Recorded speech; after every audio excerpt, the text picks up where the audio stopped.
senorita, we guarantee to teach you the latest South American dances in 10 lessons, or we refund your money. I'll buy that, Miss Ortega. There's something about the samba that I just can't get. Samba and rumba are included, of course. Now, your name, please? Sally Henderson. Mm-hmm. Occupation or profession? Oh, I'm secretary to Mr. F.X. Markham. He's district attorney here. Oh? Well, why? What's wrong? Oh, nothing. Miss Henderson, we will not be able to start your lessons for several weeks. Will that be all right? Well, no, not especially all right. Well, you know how it is with these things. You make up your mind to do them, and then, well, once you do, you'd like to do them right away. If you are in a hurry, you might try somewhere else. I'm very busy. I have many people to give lessons to. Well, one more shouldn't make any difference. Excuse me. Hello? Rosita? Yes, this is Senorita Ortega. Look, don't hi-hat me, Rosita. It's Ronaldo. Yes, what is it? This connection must be bad or something. Rosita, this is Ronaldo, remember? What is it you want? To see you for one thing, to get my job back for another. I'm sorry, there is no position open here now. Goodbye. Wait a minute, Rosita. Take it easy. Maybe if there isn't a job open, you wouldn't mind making a small loan to a friend? Absolutely not. We have nothing further to discuss, Ronaldo. Oh, yes, we have. We have a lot to talk about. I gave you a week to cool off after you fired me. But nobody's hiring males dancing teachers much. I'm not doing too good. I'm sorry. That's all you can say? I'm sorry? Rosita, you've got no idea how sorry you're going to be. Now, where were we, Miss Henderson? You had just decided not to give me dancing lessons, Senorita. But after what I just overheard, I've decided perhaps I'd better get in touch with my boss, the district attorney, right away.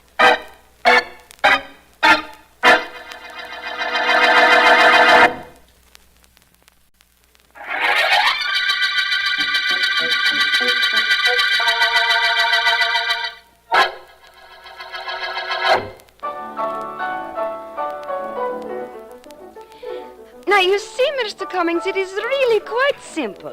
Now, listen, watch. Just 1, 2, 3. 1, 2, 3. 1, 2, 3. You see, the entire rumba is built on the 1, 2, 3 rhythm, just like your American waltz. Is it, Rosita? Please, Mr. Cummings, pay attention to what I'm trying to teach you. Head up. No movement from the waist up. With the feet, 1, 2, 3. Come, we try it again. 1, 2, 3. You do it. I like watching you. You can do it if you try, Mr. Cummings. Come, try, eh? No. I'm a little too clumsy for that kind of thing. I realize that this is my 10th lesson and I haven't learned to dance. But I've learned something that's worth a whole lot more. I've learned about you. That's come to mean something to me. Stop playing, Manuel. I'll call you when I want you. Okay. Oh, this is what I like. You and I alone, Rosita. Of course, it isn't exactly an ideal setting, but it will do. And, the ideal setting, what is that? That's the kind of thing I wrote to you about, Rosita. Moonlight, away from people. Some place where they never heard of rumba lessons. You are quite, romantic, Mr. Cummings. Your letters are very dear to me. Are they, Rosita? Yes. Mrs. Cummings must be a charming woman, Mr. Cummings. I wonder if she is equally an understanding woman. You think she would like reading your letters? You wouldn't show them to my wife. Oh, Mr. Cummings, how could you even think such a thing? No. In fact, I might even be willing to part with them, despite their great sentimental value to me. How much would you say they were worth? Oh, so that's it, blackmail. Blackmail, Mr. Cummings? Oh, no, I merely asked for a friendly estimate. How much would you say those letters are worth? Is that blackmail? You know it is. And you want to know what those letters are worth to me? They're worth a whole lot more than your life is.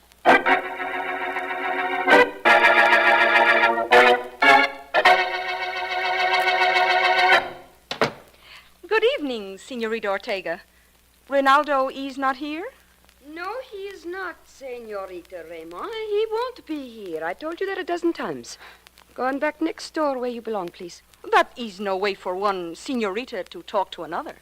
Senorita? Oh, don't make me laugh.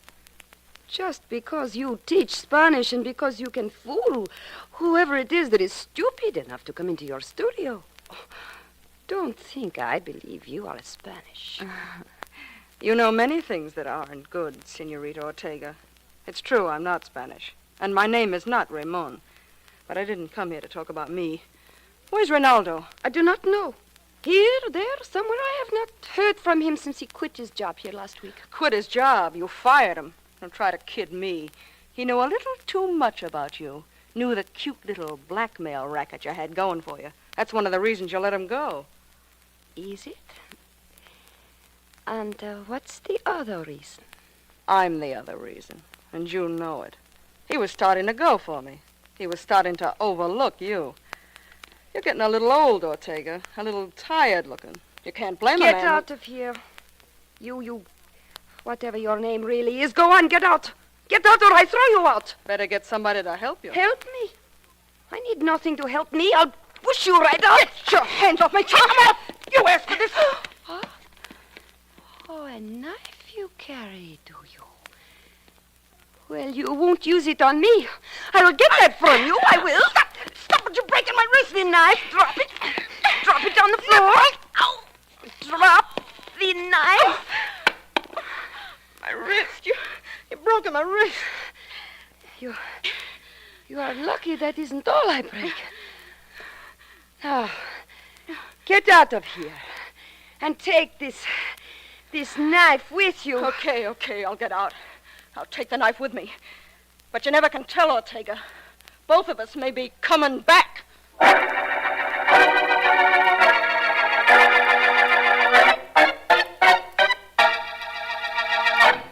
It may be something, and it may be nothing, Mr. Markham, but I thought I'd tell you about it. I'm glad you did, Sally. So you went up to one of those private dance studios last evening, and when this Senorita Ortega found you were working for me, the district attorney, she wasn't very anxious to have you take the course. Oh, it isn't that so much, Mr. Markham. It's the phone call she got from somebody named Ronaldo. That's why I tried to reach you last night on the phone. He sounded mighty serious when he threatened her. Yes, I didn't get in till quite late. And he was serious, all right, Sally. What do you mean? Look at this memorandum that came into me just before you arrived. It's from Sergeant Heath at the Homicide Department. Here, read it. Rosita Ortega, private dance instructress, stabbed to death in her studio midnight last night. Mr. Markham, she's dead. Apparently. And I was about to go up to the dance studio to meet Philo Vance there. I'd called him. You mean that maybe I gave you a clue to the murderer? A clue to the suspect, undoubtedly. Somehow clues to a murderer are never this easy to find.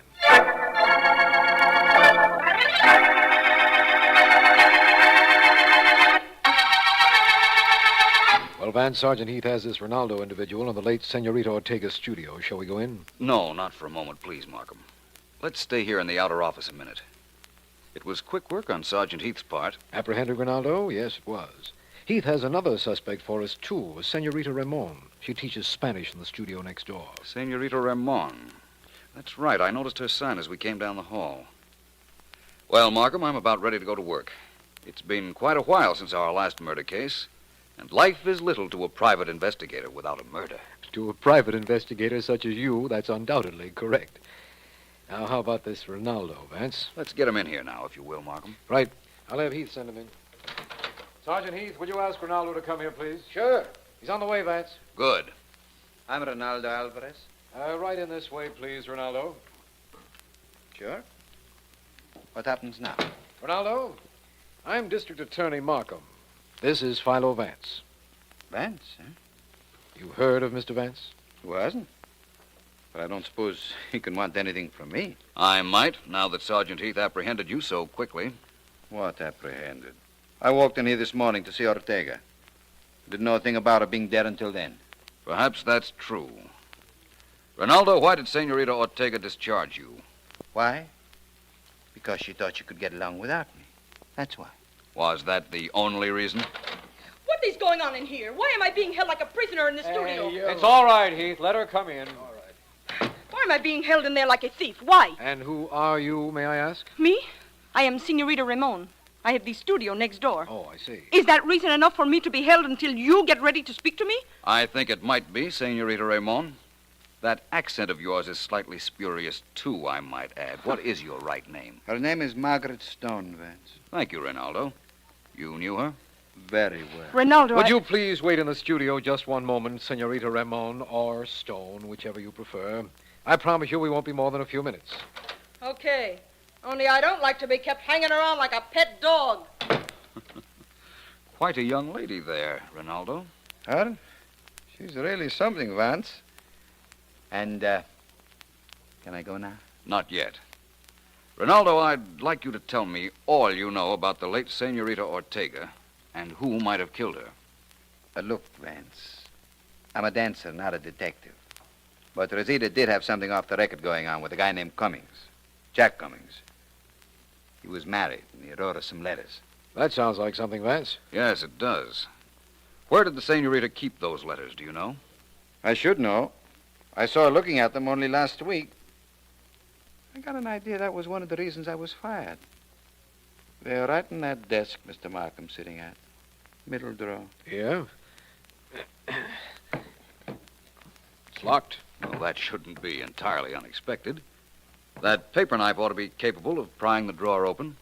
Insert it right in the center, Markham. Right.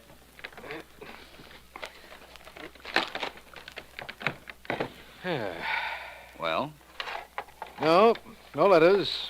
Nothing that even looks like a letter. really? It's like I told you then. Cummings killed Rosita for those letters. That sounds logical. And very pat. Where were you at midnight last night, Rinaldo? Midnight? I can tell you. I won a Rumba contest over at the Shadowland Dance Palace a little after midnight. I was there all night. Mary Morgan, she's my dancing partner. Maybe we're going to do an act together. I'd like to know a little more about this Cummings man you mentioned, Ronaldo.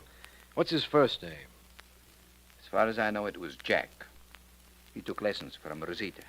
You know the name, Vance? Jack Cummings. No, I don't think I do.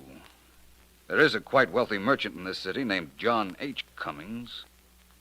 Rinaldo, was Cummings rather big, about 45, gray hair parted on the side? That's about right. You do know him then, Vance? Yes, I know of him, that is. I attended an exhibition of his wood carvings about a year ago. Wood carving's his hobby. He's quite good at it, too, as I remember. Vance, listen. The Ortega girl was killed by a knife. Cummings carves wood as a pastime. Certainly. And they had a motive. Those letters. If I know Rosita, she was using those letters, too. It adds up, Vance. I'm going to have Heath pick up Cummings at once. What we found out this morning practically proves it was he that killed Rosita Ortega. Does it, Markham? Personally, I'm of the opinion that what we found practically proves that he didn't.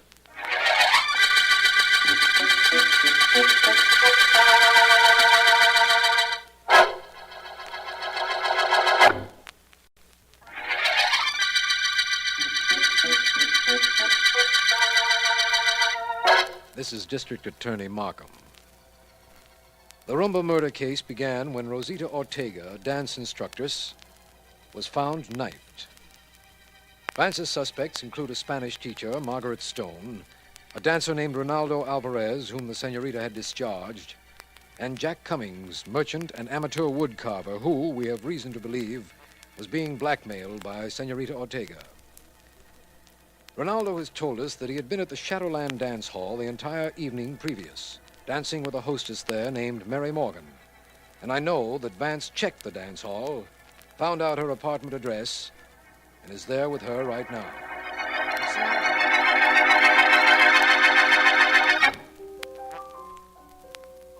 I'd like you to know something, Miss Morgan. This is the first time I've ever been in the apartment of a dance hostess. Oh, gee, high-sounding name, Mr. Vance. I'm a taxi dancer. You're sure you don't mind that record playing? I like music. It relaxes me. I don't mind at all. Mind if I ask you some questions? Go ahead, ask. First of all, these pictures of Rinaldo that are in your place here. How many of them are there? Oh, 3 in here and 3 in my bedroom. I go for that guy, Mr. Vance. He's a swell dancer. Excuse me. Surely. We won a Roomba contest last night at Shadowland. Did I tell you that? Not that I recall. What time was the contest held? 12:15. Ronaldo and I have been practicing all night. At Shadowland? Sure, at Shadowland. Oh, it was perfectly legit. He bought tickets, the same as any customer. My knowledge of dance halls is a little limited, Miss Morgan. Tell me about Shadowland. Why till I turn off this record, huh? There. Well, Mr. Vance, there are about 25 of us girls. They call us hostesses. We sit around till some fella comes over and asks for a dance. Some fellow? Well, sure. Fellas come up there to dance, and they buy a bunch of tickets, and they dance with us. Every time they dance, they give us a ticket. I understand. Now, you were telling me about Ronaldo. I know he won a contest with you a little after midnight, but he says he was with you all evening from 9 o'clock on. That's just about right, too. He got there about 9, and we started dancing. We didn't miss a dance until the contest. Every dance we danced. You must have been pretty tired. Oh, I do that every night. I'm used to it. Only every night I don't get a break like dancing with Ronaldo every dance. I'm curious about one thing, Miss Morgan. How much money do you girls make, if I'm not being too personal? That ain't personal, Mr. Vance. We get 6 cents on every ticket. Tickets cost a dime, and the house makes 4 cents. I see. You really do have to do a lot of dancing to make money, don't you? That I do. Why don't you come up sometime, Mr. Vance? You look like you wouldn't get fresh or nothing. I might do that, Miss Morgan. This case I'm working on seems to be getting nowhere. The lack of clues is a little fantastic. Perhaps after I solve it, if I solve it, I might devote some time to the light fantastic.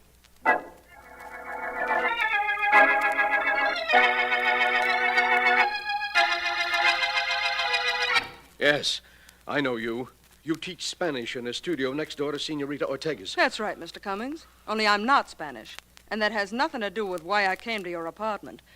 We are alone. Yes, but what has that to do with what you're going to say? Plenty. I just came from a little interview with Mr. Markham and Philo Vance. They wanted to know what I knew about Ortega's murder. What did you tell them? Nothing. Cops don't pay for information. What are you driving at? This. Ortega was murdered about midnight last night. You were at a studio at about that time. I saw you.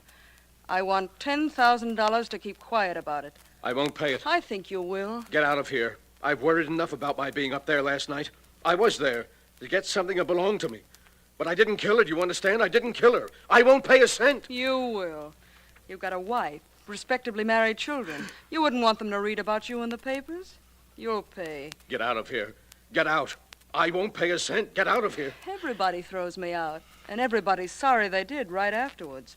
One more chance, Mr. Cummings. Are you paying? I said get out, and I meant it. Get out! Okay, stop pushing. I'll go. In case you change your mind, you know where to reach me. I'll give you an hour.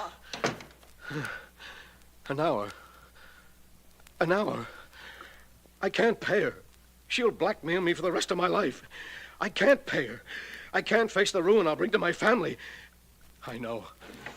Where is it? I always kept it here. Oh, here it is. This is my way out. This gun of mine. First I'd better write. No, I'll telephone my wife. That'll be better, quicker. Oh, no. No, I can't talk to her. I can't. I've just got to do this now. The longer I think about it, the longer I'll put it off. And I mustn't put it off. I've got to... I wouldn't if I were you, Mr. Cummings. Who are you? My name is Vance. Philo Vance. Mind if I take that gun? Here, take it. Take it quickly. Thank you. I'm glad my appearance has that effect, Mr. Cummings. I take it you were going to kill yourself because of your connection with the Ortega murder? Yes, but I didn't kill her. Only no one will believe it when they find out I was up there last night. I wouldn't say no one, Mr. Cummings. I believe it. And as soon as I meet Mr. Markham up at the Shadowland Dance Hall, which I'm to do in a few moments, I think everyone concerned will believe it, too.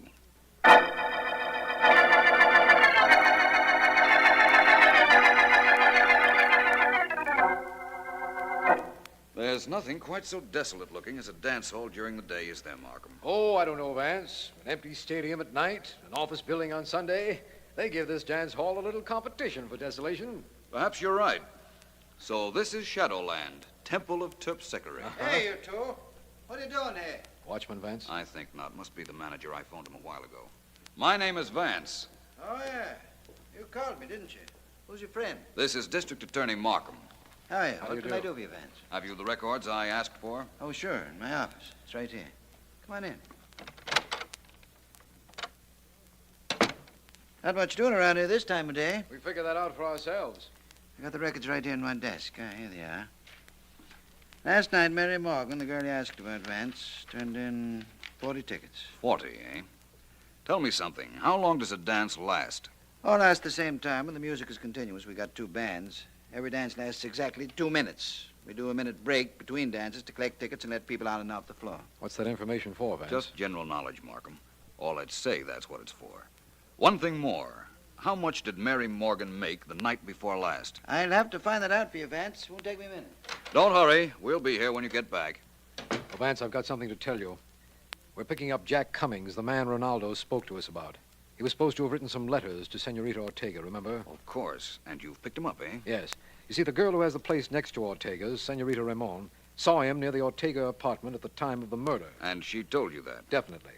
Markham, I wouldn't overlook this Senorita Ramon if I were you. You mean you don't think that Cummings murdered the Ortega girl? No, I don't. I told you that once before. I know who the murderer is, Markham.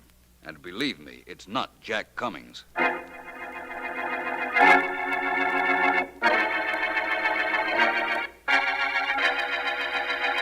Just leave me here in your office for a few minutes with Ronaldo, Markham, and I'll be with you. Right, Vance. Well, Vance, what's eating you? Not a great deal. I've been over to see your girlfriend, Mary Morgan. Have you now? Great girl, huh? Terribly loyal. She's in love with you, apparently. Because my pictures are all over her apartment? She's a picture patsy. Before me, there was a shipping clerk. I'm doing a little better than him, though. One more picture. He only had 5. Well, congratulations. Ronaldo, what made you think you could get away with murdering Senorita Ortega? Me? You think I killed her? No. I know you did. And I'm supposed to say, oh, no, please, please, don't turn me in. I did it. I admit it. But don't turn me in. Nuts, Vance. You don't know a thing. Don't I, though? I wouldn't be quite so sure. I'm listening, but I'm not paying too much attention. Might be an idea if you did. Sure. If I couldn't prove where I was last night, maybe. But I can. 500 people saw me win that rumba contest at 12:15 last night in Shadowland. I don't doubt that at all. Well? Senorita Ortega was killed at midnight. Shadowland is near enough to the Ortega studio for you to have killed her and then gone over to the dance hall. Oh, it is it? Look, Vance. I was at Shadowland all night, from 9 o'clock on. I didn't leave the joint. Mary Morgan can tell you that. Yes, I know. In fact, she did tell me that. So you claim you couldn't have killed Senorita Ortega because you were at Shadowland all evening. Of course. You stick to that story, my boy. It's a perfect alibi. Perfect for me. You see, instead of proving that you didn't murder the Ortega girl, it proves you did.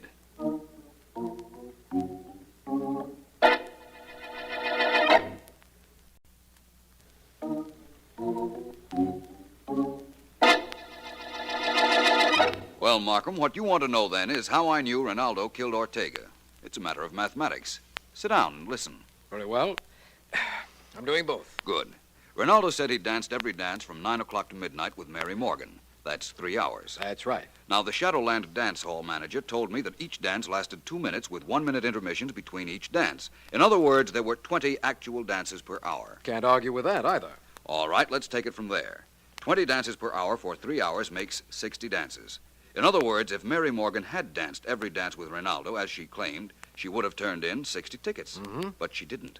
The manager told me she turned in only 40 tickets. So she only danced with Ronaldo 2 hours and not 3. Of course. That gave him an hour off to murder the Ortega girl. He thought he had a foolproof alibi because he knew Mary Morgan would lie for him. But they overlooked the detail of the tickets. Yes, they did. Silly of them, wasn't it? Our friend Jack Cummings was silly, too, going to a studio like Senorita Ortega's to learn to dance. There are hundreds of legitimate dance studios, recognized, licensed places. You're almost looking for trouble when you go visit someone like the Senorita. Fortunately, there are no others we know of, Vance. Well, Ronaldo has confessed in view of the way you broke his alibi, and it looks like the end of his career to me. To me, too. But, Markham, it also looks like the end of the Roomba murder case.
Yes, Mr. Vance? Miss Williams, is Miss Deering there? No, I'm sorry, Mr. Vance. She's not. Is there anything I can do for you? Yes, please come in my private office, Miss Williams. Yes, sir.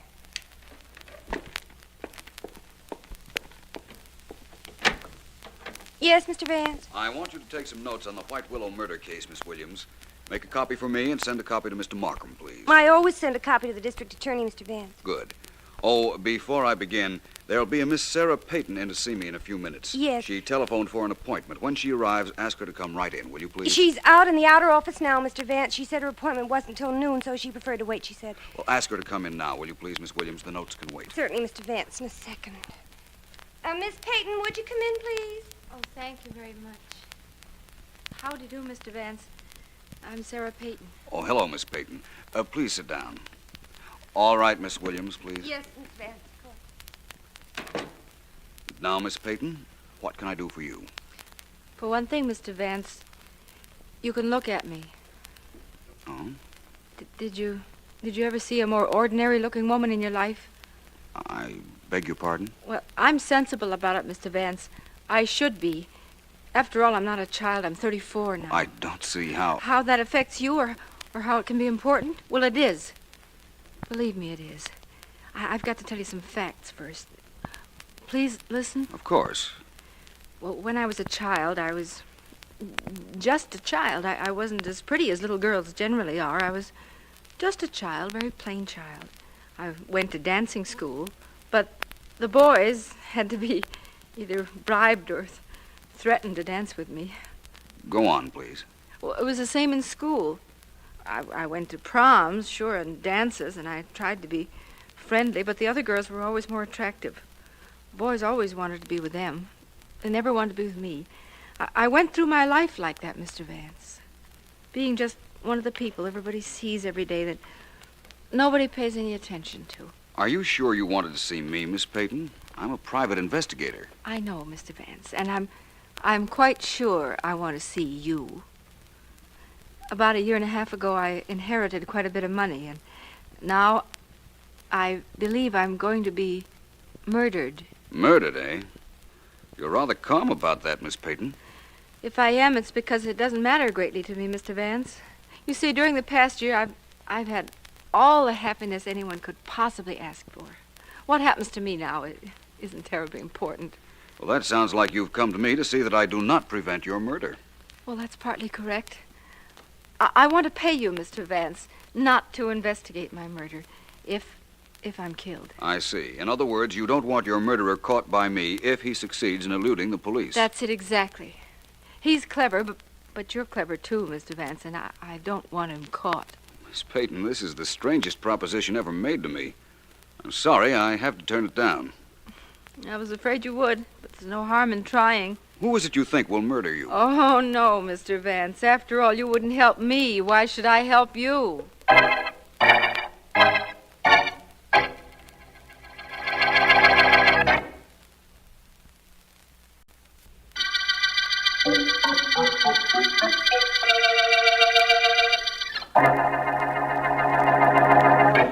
Samuel, sit still just a minute. I want to see if this sweater I'm making will fit you.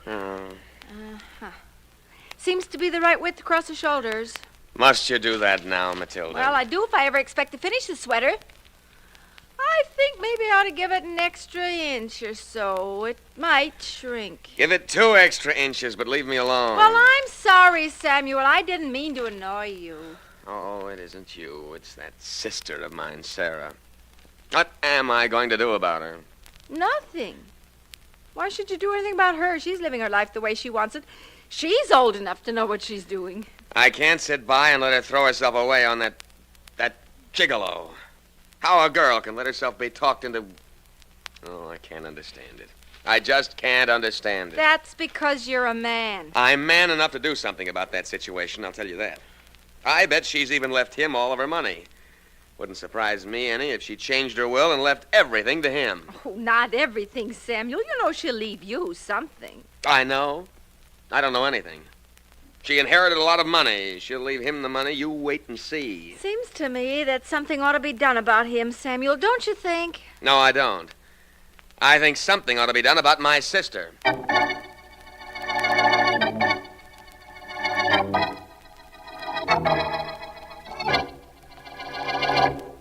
Oh, say it again, Joe. Just once more. I love you, Sarah, darling. You're the sun, the stars, you're everything. Oh, you're lying, but it sounds so good. Sounds so wonderful. You didn't mind my buying you that easy chair. I was hoping you'd like it. Mind? I never mind anything you do, Sarah, darling. You know something? Hmm? I've never been so happy in my life as I've been this last year. You just made it perfect for me. I don't care what happens after this. I'm glad. You got a right to be. I guess I should be too sensible to believe that a man like you would fall in love with me. But I don't want to be sensible. Can you understand that? I understand only you, darling. Yes, I believe you do. Well, Sarah... Let me finish. I've been sensible all my life, and all my life has been dull, miserable. The one time I forgot to be sensible, I remembered to be happy. That's when you came into my life, Joe. You've been wonderful for me. Sarah, darling, I'm delighted. What else can I say? Nothing.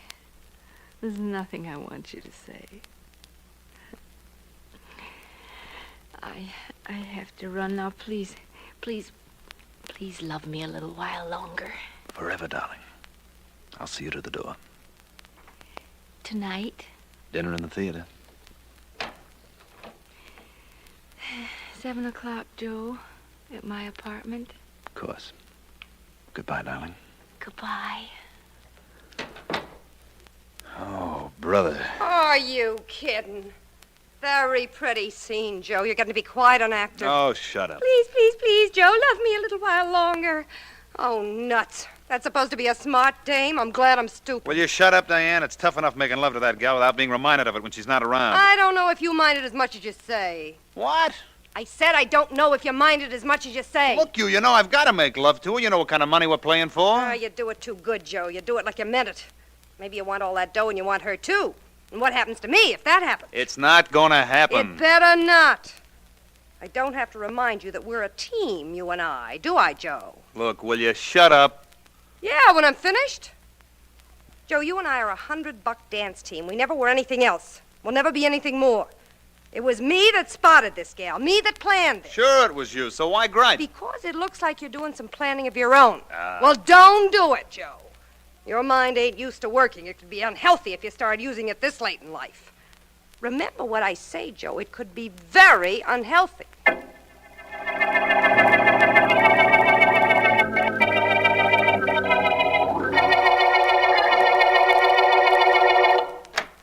Vance? Oh, Vance? In here, Markham. My private office. Come on in. I'm on the way. How are you, Vance? Very well, thank you, Markham. And very surprised at your visit. Don't give me that, Vance. Nothing surprises you ever. Won't you sit down, my complimentary friend? Your complimentary friend happens to be a very busy district attorney at the moment. There's been a murder, Vance. A woman named Sarah Peyton. Sarah Peyton, eh? Well, that was to be expected. You mean you knew she was going to be murdered? No, but she did. She was in to see me to pay me not to look for her murderer. What? I won't explain it now, Markham, but that's what happened. Tell me the details.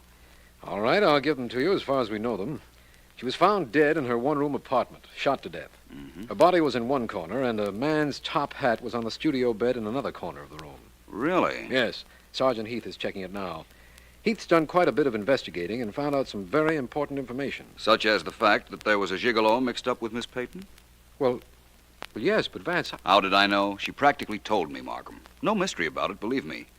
Tell me what else Heath found out. Well, this gigolo, his name is Joe, is a professional dancer, part of the team of Joseph and Deanne. Small time, as I understand it. Miss Peyton's brother gave us that information. Her brother? Who's he? Oh, very legitimate, Vance. Woolen business, quite substantial. Married, has been for 15 years. He told us about this Joe. Yes, so you said. And there was a top hat on the bed in the murdered woman's apartment, eh, Markham? Yes, we reasoned that the murderer was somebody Miss Peyton knew. He came in, they quarreled, and he shot her. Then, believing the noise of the gun would attract neighbors, he fled, forgetting his high hat. Very possible, of course, Markham.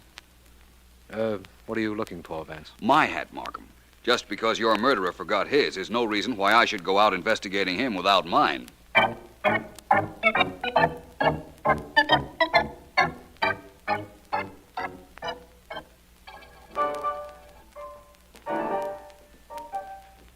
Give me a little help on these lifts, Diane. Jump when I lift you. Jump. That's all I gotta do is jump. Joe, I'm so jumpy now I don't know what I'm doing. Let's stop rehearsing. I can't keep my mind on what I'm doing. Okay, that suits me. Mike, that's all for now. Okay. What's the use of rehearsing this dance act anyhow? A couple of weeks we'll have all the dough we need now that your girlfriend got knocked off. Maybe you got something there. How did you know about her getting killed? I forgot to ask you. I read it in the papers. It wasn't in the papers. How did you know about it? I heard it on the radio. It wasn't on the radio. Look, you want to stop this clowning and talk like you and me are supposed to talk? We're partners, remember? Sure, I remember. Only there's some things you... How do you do? I'm Philo Vance. May I come in? Who's stopping you? Thank you. You're Joseph and Diane, I imagine. I wanted to talk to both of you about the death of Miss Sarah Peyton. What about it, Vance? You knew she was murdered. Sure he knew it. He told me about it. I told you. You knew it. You said you read it in the papers. Don't give me that. Excuse me, but it doesn't really matter what either of you said. How did you know about Miss Peyton, Joe? I had a date with her last night. When I got to her joint, I found she'd been knocked off, so I scrammed. And you, Miss Diane? I was following Joe. I didn't trust him. I gathered that. If you didn't precede him, I don't imagine the police will be too interested in you. Of course, there's the little matter of proving whether you were there before or after your friend here, but that will be taken care of later. It's okay with me. They, find the will yet? Yes, as a matter of fact, they did. I went to Miss Peyton's apartment with the district attorney, and we found the will together. You inherit quite a lot of money, Joe. No kidding. Isn't that nice? You don't seem very excited about it. I expected it. Anything else you want with us, Vance? We're rehearsing our act. I think you've already done quite a good act where I'm concerned, Joe, Vance, but I knew I'd find you here. Oh, hello, Markham. May I present the dance team of Joseph and Diane? The district attorney, Mr. F.X. Markham. Hello. Oh, How do you do? Vance, I'm glad you're right here on the ground floor for the finish of this case. The finish? So soon? We think so. Remember the high hat we found on the bed in the murdered woman's apartment? Yes, of course. Well, Sergeant Heath has succeeded in tracing it. It belongs to Joseph here. What? Joseph, I'm arresting you for murder. What is this? It's a frame. I didn't leave my hat in that dame's apartment. Come now, Joe. We know you were friendly with the woman. We know you inherited from her. We've got quite a case against you, Joe. Have you, Markham? I doubt it. What?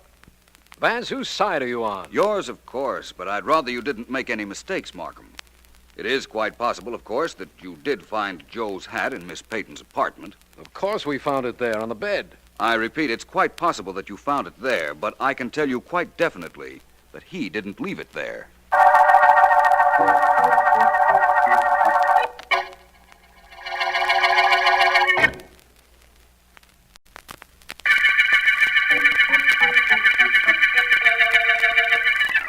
is District Attorney Markham. The High Hat murder case got its name from a hat that led us to Joe, a dancer. The topper was found on the bed in the apartment of murdered Sarah Payton, a woman who had tried to pay Philo Vance at one time not to investigate her murder. Vance has asked me to release Joe and his partner, Diane, but will not clarify his remark that Joe did not leave his hat in Miss Payton's apartment.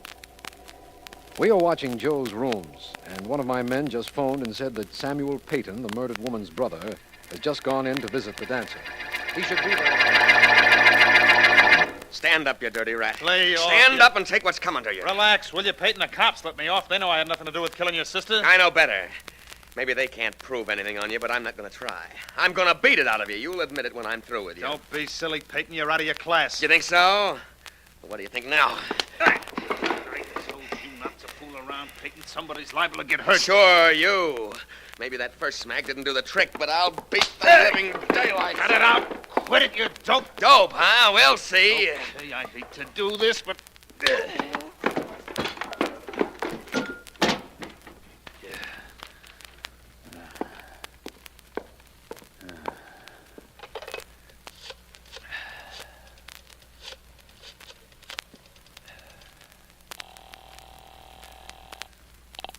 District Attorney Markham speaking. Hello, Markham. This is Joe. The dancer, you know. Yes, I know. What is it? That dead dame's brother, Sam Payton, just came up to visit me. I know that, too. We've got men watching your apartment. You have? Then you better have one of them come up and cart this bird away. I had to knock some sense into his head. But that ain't all. No? What is all? As he fell on the floor, something dropped out of his back pocket, Markham. A gun, pal. What? Maybe you'd better get somebody up here right away, huh?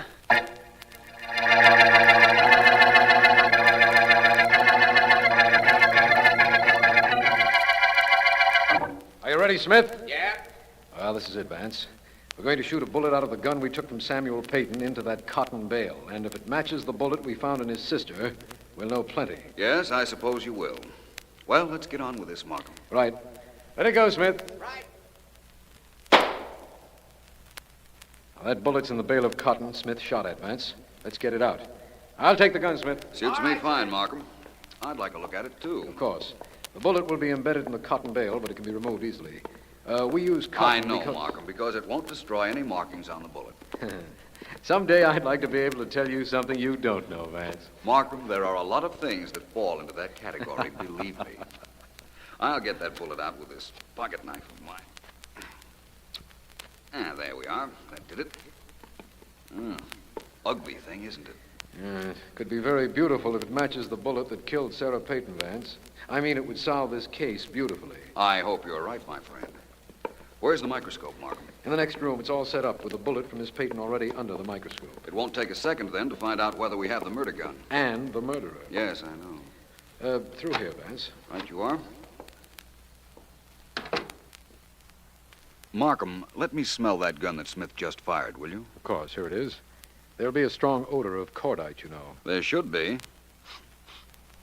And there is.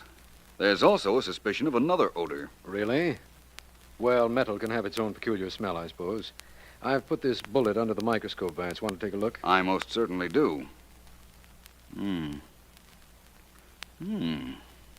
What are you humming about, my friend? The bullet markings match, Markham. The murder bullet was undoubtedly fired from the same gun Joe reports having taken from Mr. Samuel Payton.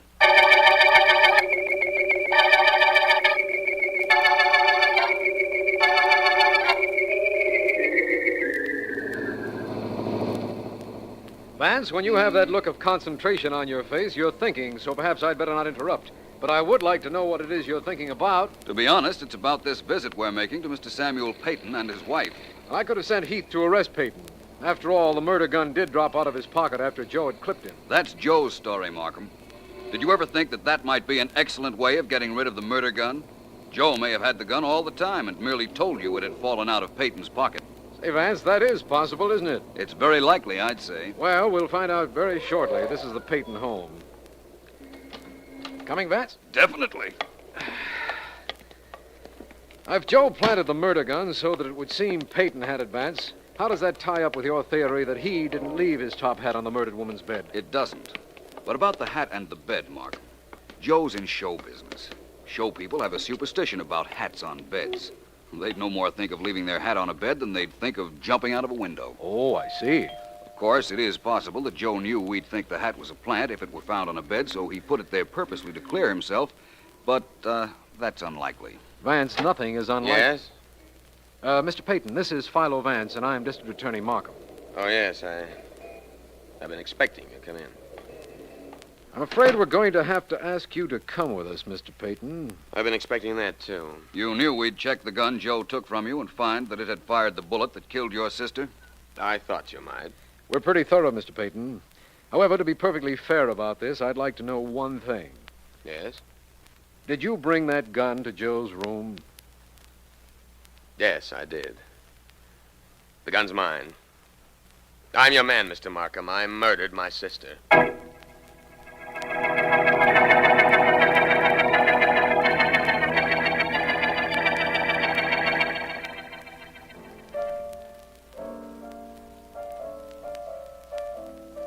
Keep playing, Mike. We're paying you by the hour.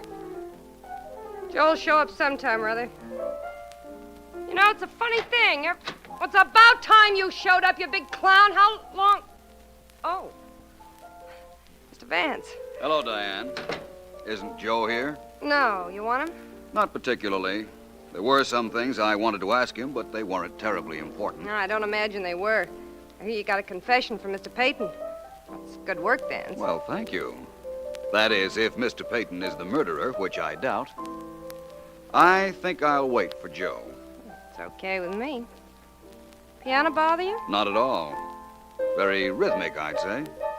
You dance? Not very well. Want me to teach you? Come on, come here. It's easy. Just put your right arm around me. That's good.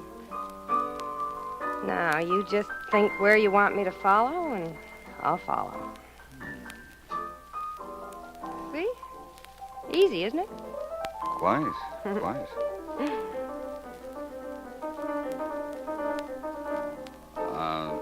What perfume is that you're wearing, Diane? It's called finesse. You like it? Very much. Always use it? All the time. Why? Why? Because if that's true, it practically absolves you from the murder of Sarah Peyton.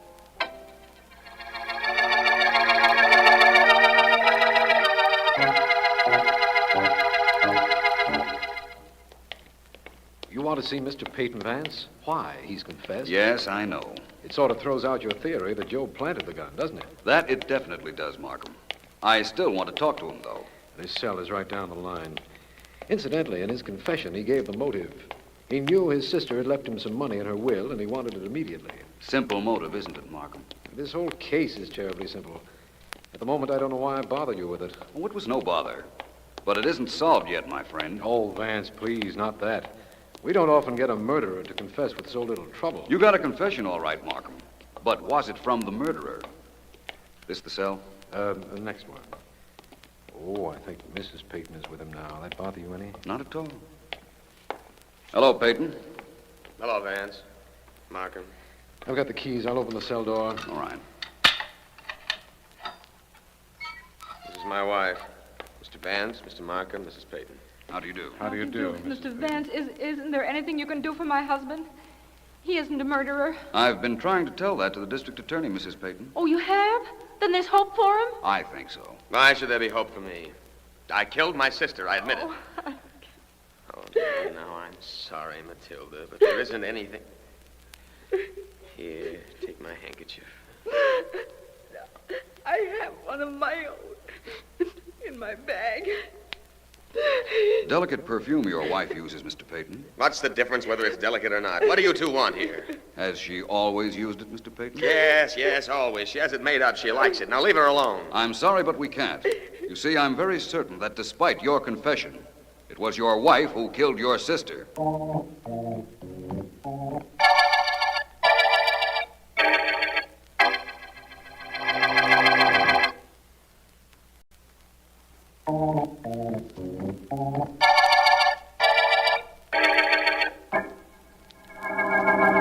Vance, I've got to know one thing. Only one, Markham? One thing at a time, let's make that. Now, you told me that Sarah Peyton came to you and asked you not to look for a murderer in the event that she was killed. Why would she do that? Because she suspected that Joe would kill her eventually, Markham. And she didn't want him caught. I don't understand that. In order to understand that, you'd have to understand the woman. She was a plain woman. She wasn't ugly, just nondescript. Everything about her was plain. The way she looked, the way she dressed, her hair, everything. That idea about your not catching her murderer was decidedly not plain, Vance. No, it was. You see, Markham, even Miss Peyton's mind was just run-of-the-mill. She wasn't clever and she wasn't stupid. All her life, she'd either been ignored or disregarded by men. Please go on. Then she inherited a lot of money. Even that meant nothing to her. She didn't know what to do with it. Her wants were simple. Money wasn't important. You may not believe it, Markham, but it's hard to cultivate expensive habits when you're not used to them. I believe it, all right, but I also believe we're getting away from why she didn't want her murderer caught. Well, she believed that her gigolo, our friend Joe, would kill her eventually. He came on the scene soon after she inherited all that money, and he gave her what she told me was the only happiness she'd ever had in her life. She was content to pay for that happiness with her life. It was all right with her if he killed her? Yes, and she didn't want him caught after he killed her. She was quite willing that he get away with her murder. He could have killed her for the money she left him, of course, but why didn't she just give him the money? That would have saved her life. It wouldn't have been very much of a life, Markham. If she'd given him the money, she'd never have seen him again, and she knew it. That makes sense now. Women are funny creatures, Vance. There's an epic remark, my friend, that must have been made centuries ago. Man's a funny creature, too. Take Samuel Peyton. He was willing to go to the chair for a murder his wife committed. How did he know she had killed his sister? The gun. She used his gun. But she carried it to Sarah Peyton's apartment in her handbag, and anything a woman carries in her handbag gets the perfume of the bag on it. Yes, I've noticed that. When you found that Mrs. Peyton's perfume matched the odor of the gun, you knew you'd found your killer. That's right. Despite her husband's confession, he tried to shield her, knowing she'd killed his sister for the money that was left him. She tried to cover the murder by getting Joe's high hat and leaving it at the scene of the crime, but we saw through that. Quite an emotional sequence, wasn't it, Markham? Quite. But like all things when you work on them, Vance, it reached a very satisfactory end. Yes, Markham, I think you can safely say that this is the end of the High Hat murder case.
It fits beautifully, Mrs. Wentworth. Perhaps a little sleeve alteration, Oh, but... Miss Collins, could I see you a moment, please? Of course, Miss Payne. Oh, excuse me, please, Mrs. Wentworth. I won't be long.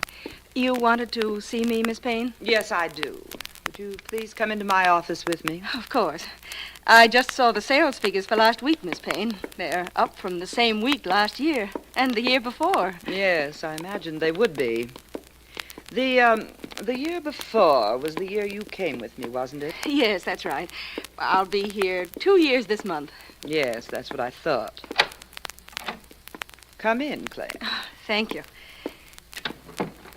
You may sit down if you like. Thank you. Now then, you were saying something about sales figures, Claire. About the fact that they're up. Yes, and I imagine profits are up accordingly. How much would they be up if you hadn't been stealing from the shop? Miss Payne. Now, let's stop the pretense. I know all about your declaring yourself in on the profits, Claire. Well, The only thing I don't know is how you're going to pay back what you've stolen. According to these records, the amount is $12,465. I needed the money, Miss Payne, and I had to have it. I'll pay you back. Will you? Then there isn't any more to be said, is there? $12,465 by Saturday of this week. That is all, Claire. Saturday of this week, but I couldn't If possibly... I don't have the money by Saturday, I shall turn the entire matter over to the police. You have until Saturday, Claire.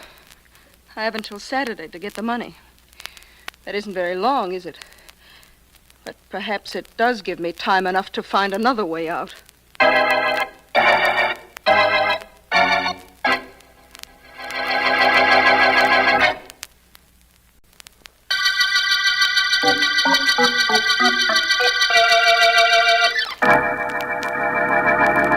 Please come in any time, Mrs. Jameson. I'm sure we'll have something that you'll like. Goodbye. Come. Hello, Edith. Sidney, what do you want here? A job in the store, Edith. I need a job pretty bad. How the mighty have fallen. What do you think you could do around here? Anything. Anything at all. Stock clerk, maybe? Shipping room? Anything you wanted me to do. You know, Sidney, if I ever needed any assurance of my success, your being here, asking for a job, would do the trick. What about the job, Edith? You'd better get used to calling me Miss Payne. You remember my last name, don't you? I remember everything about you. How you came to my shop, this same shop, 5 years ago, and asked me for a job. And how I gave it to you. Yes, you did. As a stock clerk. $12 a week. With a chance for advancement. You certainly advanced. And quickly. Before I knew it, I was depending on you for everything. And then one day I found you had control of my business. That won't happen again, Sidney. The other way around, I mean. All right, you start as a stock clerk for $12 a week. And no chance for advancement. Want the job? Edith! Nobody can say I don't remember my friends. Oh, excuse me, friend. Miss Payne speaking. This is Tom Henderson, Miss Payne. Oh, yes, Mr. Henderson. I own the Paris Import Dress Shop on Fifth Avenue. I know. What can I do for you? I'll tell you what you can do. You can stop sending those snoopers of yours over to my store to sketch my imports so you can make them up cheaper. That's what you can do. So far as I've been able to find out, there are no copyrights on designs, Mr. Henderson. And besides, my designers just happen to think of the same models that you go to the expense of importing. Is that all? No, it isn't all. My business has been cut in half. I'm on the verge of bankruptcy because of your unethical tactics. But you're going to have to stop, Miss Payne, or I'll find a way to stop you. That is all. Very excitable man. Now, where were we, Sidney? You were offering me a job at $12 a week. The same job under the same circumstances that I offered you 5 years ago. Not exactly the same circumstances, Sidney. You see, I was smarter than you are. And I still am. You want a job. You've got it. Now, go on. Get out and tell the bookkeeper. Only leave me alone right now. I have troubles. Have you, Edith? I mean, Miss Payne. I don't doubt it. You can't push little people around without having worries. Yes, my dear. One little person can see to it that you have one big trouble.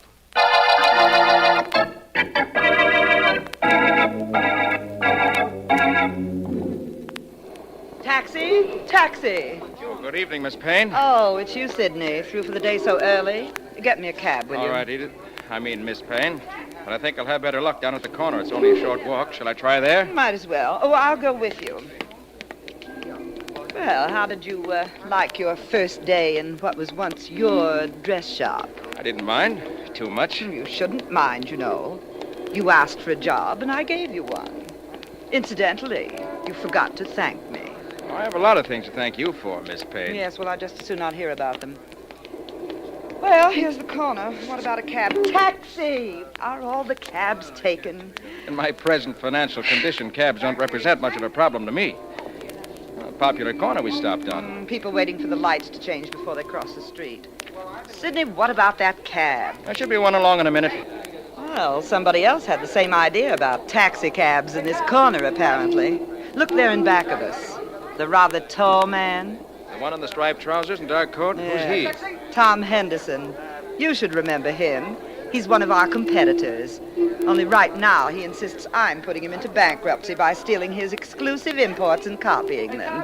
Oh, silly fellow. Taxi! Oh, darn. Plenty of empty trucks, but not too many empty cabs. Oh, wait here, Miss Payne. I think I see a cab pulling into the curb back there. All right, but hurry, will you?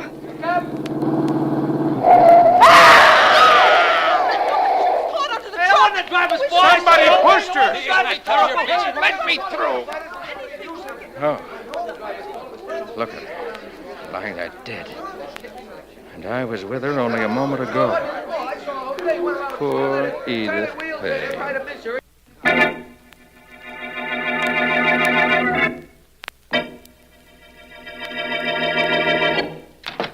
Who is it?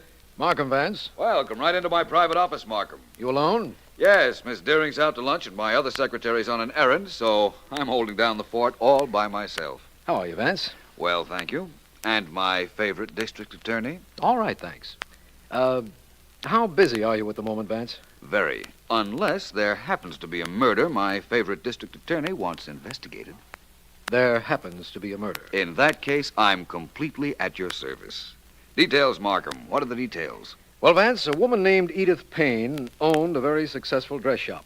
Mm-hmm. She was standing on the corner of 5th and Main waiting for a cab when suddenly she cried out. And an instant later, she was dead under the wheels of a truck. Well, I follow that, Markham. We got one break on the case, Vance. A newspaper photographer happened to be in the crowd. He heard her scream and managed to get a picture of her lying on the ground. Now, you can see the figures of the people who were in back of her, but not their faces. The camera was pointed down at the ground, is that right? Yes. Before I show you the print, Vance, I want to tell you what else we know of this case. Sergeant Heath made inquiries and found out that a man who admits being with Miss Payne, but claims he left her a moment before, once owned the shop, but was now working for her. His name is Sidney Taylor. And he was with her at the corner. Yes.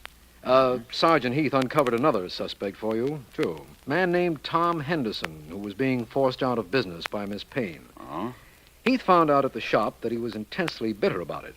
And, well, that's all I can tell you. And now is the picture of the body of Miss Payne in the crowd. Doesn't seem to tell us much, does it? People are pretty hard to identify when their faces aren't shown. But it can be done. It can? How? Clothes, posture, some idiosyncrasy of dress peculiar to a particular individual. Oh, I see. Yes, it can be done, Markham, and in this case, I'd say it had better be done. What's this? What's what? This figure in the front row of the crowd. The man wearing the double-breasted herringbone suit? Yeah. And what about him? I don't know. But there's something peculiar about this suit. What's wrong with it, Markham? I'm sure I don't know.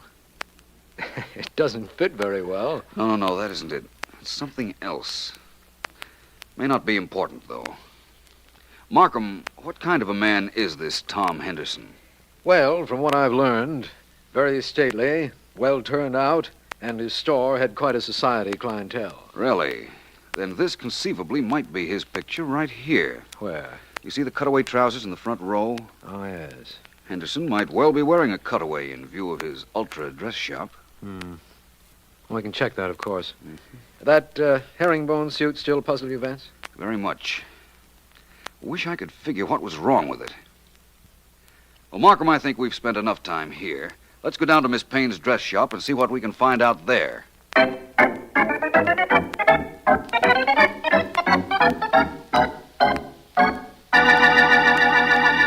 You say your name is Claire Collins, and you're the manager of this shop. That's right, Mr. Vance. It was I who told Sergeant Heath about the trouble Miss Payne was having with Tom Henderson. That's correct, Vance. She also informed me of the fact that Sidney Taylor, who used to own this shop, was with Miss Payne. How did you know that, Miss Collins? Well, I saw them leave together. I go in the opposite direction, but I saw them walk toward the corner together. Well, that's logical enough. You may go if you like, Miss Collins. Only please don't leave the store. You're an excellent source of information, and I'd like to keep you handy. Glad to be of assistance, Mr. Vance. Oh, just one moment, Miss Collins. Hmm?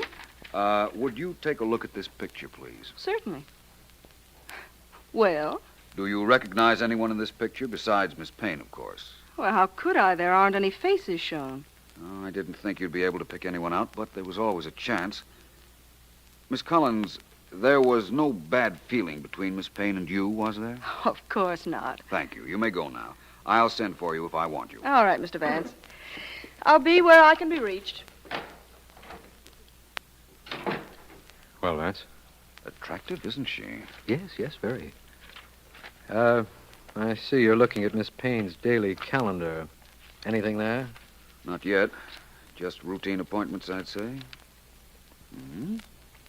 What's this? What's what? On this page. Take a look, Markham. On the page reserved for Saturday of this week, there are these 4 letters. What do you make of them? Well, they look like... Well, that first letter looks like a P. The second is definitely an I, and the last 2 are 2 C's. P-I-C-C. What does that spell or stand for? I don't know. Yet. Oh, but that first letter isn't a P, Markham. The first stroke is curved, not up and down. Well, perhaps it's code of some kind. No, I think I know what it is now. I'll give you this much of a hint. The CC, those last 2 letters, unless I'm very much mistaken. Which you rarely are. Thank you. Stand for Claire Collins, the young lady who was just in here. Oh? And the first 2? They're shorthand symbols, Markham. Pittman shorthand. Transcribed, the notes under Saturday's date read, Last Day, Claire Collins.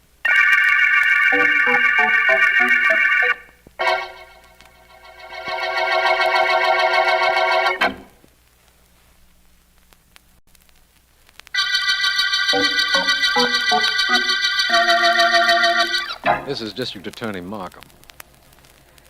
The herringbone murder case opened with the finding of the body of Edith Payne, dress shop owner.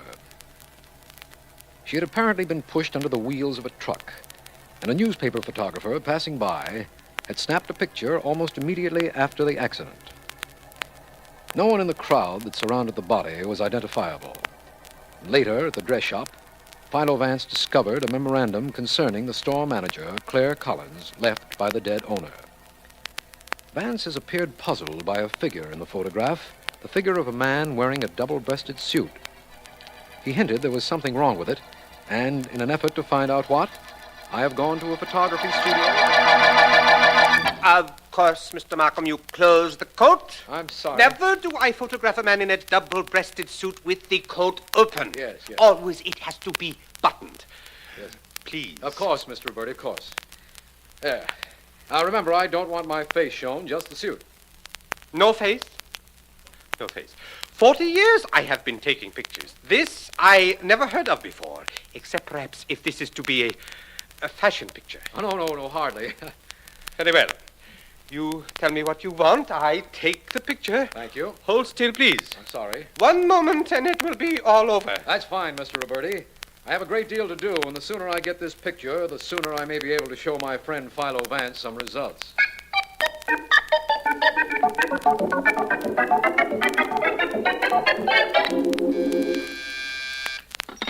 Yes? Mr. Henderson, there's a gentleman in the outer office who wishes to see you. He says his name is Sidney Taylor. Taylor, huh? Fine. Send him in, please. Sidney Taylor coming to see me. I wonder if... Mr. Henderson? Come in, Mr. Taylor. Sit down. Thank you. You know me, Mr. Henderson? I know about you. You once owned the dress shop Edith Payne was running. That's right. I had no love for her, Mr. Henderson. I have no feeling of remorse now that she's gone. Remorse? You mean you killed her? Mr. Henderson, how much do you think the police would like to know that you were on the corner in back of us when Edith Payne was murdered? If they knew that she was ruining my business, I imagine they would be very interested, if I were there. Oh, you were there, all right. I saw you. Only I have no intention of telling that to the police. No? No. And this isn't blackmail or a threat of any kind, Mr. Henderson. I just would like a job in your store. I know the business very well, and I could be valuable. It isn't blackmail, but you want a job or you'll talk. That's right. Sorry, Mr. Taylor. If you'd come here an hour ago, I might have listened to your proposition. An hour ago? Yes. You see, Philo Vance was here. He seemed to know I was on that corner. Something he figured out from a picture. There's nothing you can do to me or for me, Mr. Taylor. I'm in this thing right up to my neck.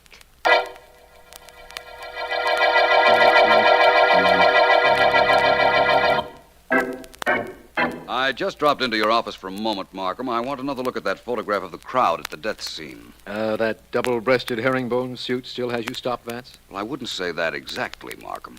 What about that mysterious memorandum you deciphered from Miss Payne's calendar? The one that read, "Last day, Claire Collins." I'll get to that in due time. Vance, I'm quite convinced that you know more about the solution of this case than you're admitting. Why the reticence? I'm not holding back because I want to be secretive, Markham. It's true I have a definite idea as to who killed Miss Payne. But you're the district attorney, and you're liable to become prejudiced against the person who I think is guilty. If you think he's guilty, Vance, I guarantee he is. That's just what I meant. I'd rather wait until I had proof. Just as you say. But I felt a little unhappy about that herringbone-suited figure. You mentioned there was something wrong with the suit, so I had a picture taken of myself to compare with it. And you found that there was a difference in the way your suit was buttoned and the way the one in the group picture was buttoned. You knew that, Vance? I realized what was wrong with the herringbone suit after I left you, Markham. I'm sorry you went to the trouble of having a picture taken. So am I now. Do you think that the herringbone suit is important, Vance, in the solving of this case, I mean? Important, Markham? No, I wouldn't say it was important. I'd say it was vital.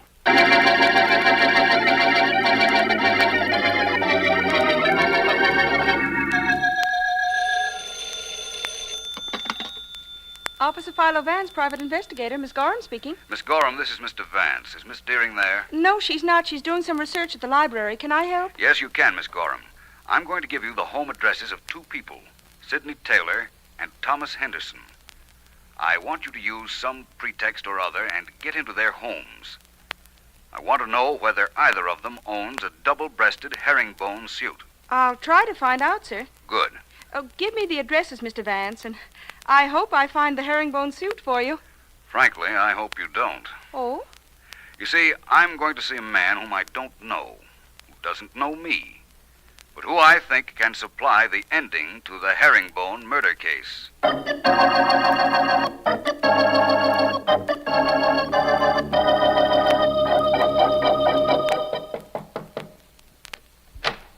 Yeah? How do you do? My name is Vance. You don't know me. No kidding. Of course I don't know you. And I let you in on something. That's okay with me. Just one moment, please. I'm not selling anything. That's good, because I'm not buying nothing. So suppose we start when you're knocking on the door, and this time I'll ignore it. So long. Wait a moment. Just one moment. How would you like to make $50? Oh, I see. You're not selling anything. You're the one that's buying. That's right. $50 worth of the answer to one question. Brother, this beats those radio quiz games. You got to work up to the big money question on them. Well, what is it? Do you own a double-breasted herringbone suit, and did you let somebody else wear it yesterday? That's really two questions, but I'll let it go on account of there's only one answer to both of them. The answer is yeah. Thank you. Here's your money. You've earned it. I have. Well, what do you know about that? Hey, call again, will you, Mr. Vance? Call again.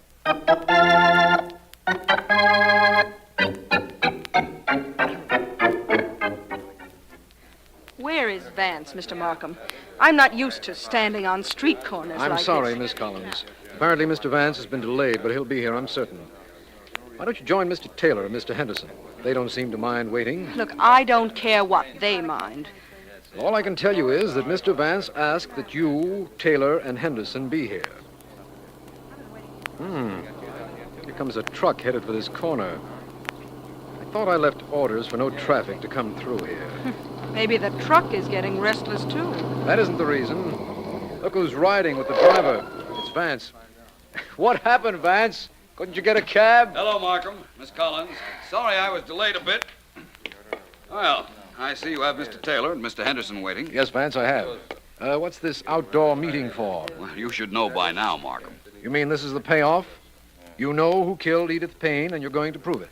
Make that I hope to prove it, and you'll be right. Call our two friends over here, will you, Markham, please? Of course, Vance. I'll go get them personally. I hope you have a good reason for all of this, Vance. I have, I assure you. Now, you all want to know why you were brought here, don't you? Of course we do. You're entitled to that information, Mr. Henderson. This is the corner where Miss Payne was pushed under the wheels of a truck. I know you were in the crowd, Mr. Henderson, so please stand where you were at the time. Well, I'm not sure exactly where I was. I am. I studied the photograph taken at the scene a dozen times. You were immediately in back of where Miss Payne had been standing. Right there, please. All right. Thank you. Yes, but what am I doing here, Vance? You, Miss Collins? Yes, me. I told you I wasn't here when Miss Payne was killed. I'd gone the other way, to the subway. Yes, you did tell me that, didn't you? It must have slipped my mind. Mr. Taylor, you were right alongside of Miss Payne a moment before she was pushed, right? Yes. I was standing right about here before I went for a cab. Vance, what about our mysterious man in the double-breasted herringbone suit? Where does he fit in this? I'll show you in a moment. I brought a double-breasted suit coat with me on the truck. Mac, would you hand me that coat, please? Right. Thanks. Now, Miss Collins, will you put this on over your dress and stand right about there? All right, but I never heard anything so ridiculous in my life. Perhaps not. Oh, button the coat, will you, Miss Collins? Certainly. There. Now what? Now, Miss Collins, I'm sure you won't give Mr. Markham any trouble when he takes you to headquarters. You see, you've just convinced me that you are the murderer of Edith Payne.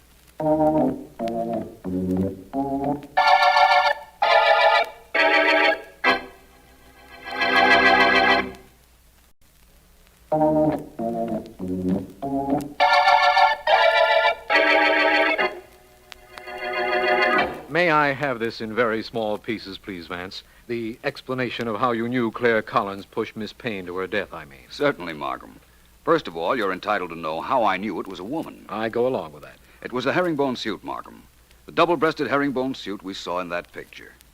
It was buttoned the wrong way. Yes, I know. Buttoned from right to left. A woman buttons everything that way, from a blouse to a topcoat. And a man buttons everything from left to right. I'm beginning to understand your logic now. You were convinced that the herringbone wearer was a woman, and you wanted to know what a woman would be doing at the scene of a crime wearing a man's suit. Right. She probably wore it so that if she had to skip in a hurry, witnesses would say a man was seen running away. She didn't have to run because apparently nobody saw her push Miss Payne. But, Vance, any woman could have been wearing a man's suit. Why did it have to be Miss Collins? Markham, where would a woman get a man's suit? Rent it. Or buy it, I'd say. Renting it would be dangerous. The suit wasn't new, so it wasn't bought. Of course, it could have been a second-hand suit that was purchased, but fortunately it wasn't. Well, how was it gotten? It was borrowed from a neighbor, just as I thought it would be. I went to Miss Collins' apartment house and questioned her neighbors until I found a man who'd loaned her his double-breasted suit. Then, when I rode up on the truck this afternoon, I had her put on a coat just to make sure she buttoned it as all women do, from right to left. Yes, I understand now. Vance, do you know why Miss Collins killed Miss Payne? No, I'll admit I don't know the motive. Well, then, for a change, I can tell you something. It seems that Miss Payne had given her until Saturday to return the money she had stolen or be turned over to the police. She couldn't return the money, so she did away with Miss Payne and would have been in the clear if it weren't for you. A lot of people must hate you, Vance. Most criminals do, I imagine. You're not included in that not-so-select group, are you, Markham? Me? Oh, no, Vance. I'm on your side. I'm one of the many who want to see you operate and wind up mysteries, just as you wound up the herringbone murder case.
Yes, Mr. Douglas, I understand.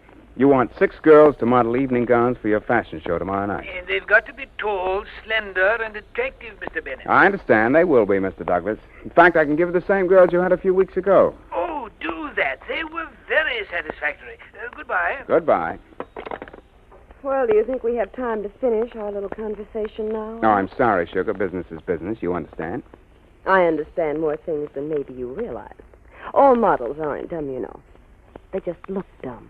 Sugar, listen. You're going on a photography job tomorrow afternoon for me. 2 girls, you and Betty Down. Oh, wait a minute, Sugar, will you?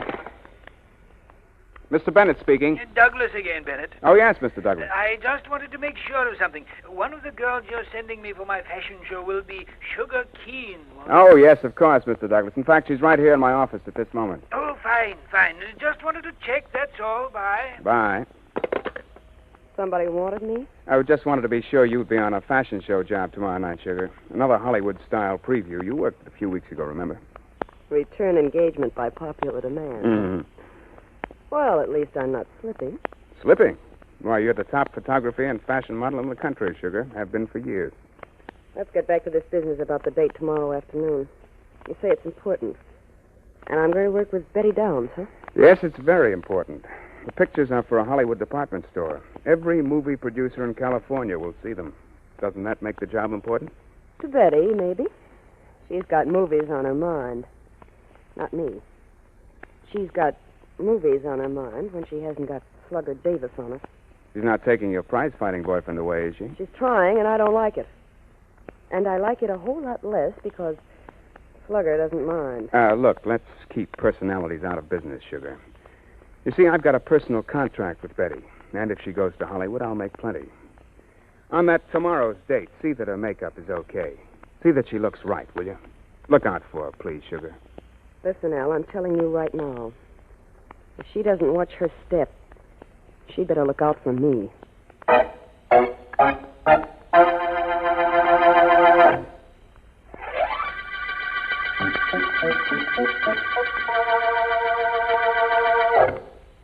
No, Miss Downs, not like that. Like this. Who should do blue? Who should do blue? The lips round. Project the words. Now, once more, please. Who should do blue? Who should do blue? No, Miss Downs. For 20 minutes now, I try to teach you how to speak. How to speak. Like this. We, thee, he, she. How now, brown cow. Who should do blue? And what comes out? We, thee, he, she, how now, brown cow. Who should do blue? You learn nothing. I'm sorry, Pierre. I'm trying. Trying? Trying is not enough. Doing. You must do. Alors, once more, please. The oo sounds. You ready? No, I'm not ready. I'm tired of making ooh sounds. Oh, Pierre, I'm so tired. Oh, I am sorry, my dear. You model all day, and then in the evening you work with me. It is very difficult for you, n'est-ce pas? You rest a while. We try again in a few minutes, eh? Who is that? Come in. Hi, Betty. What's the good word? Hello, Slugger. Sugar Keen isn't here. She isn't even expected, I don't think. I'm not calling for Sugar, Betty. Not tonight. I came to pick you up. Hiya, Frenchie. I'm Slugger Davis, next middleweight champion of the world. You're Pierre, ain't you? I am Pierre, ain't I? Well, ain't you? Talk, sacre nom. Maybe it is you who ought to come take lessons from me. Well, I talk plenty good with my hands, Frenchie. That's all I got to worry about. You might worry about Sugar Keen. She isn't going to like your calling for me, Slugger. No, I guess she ain't. But ain't that too bad, Betty? Ain't that just too bad?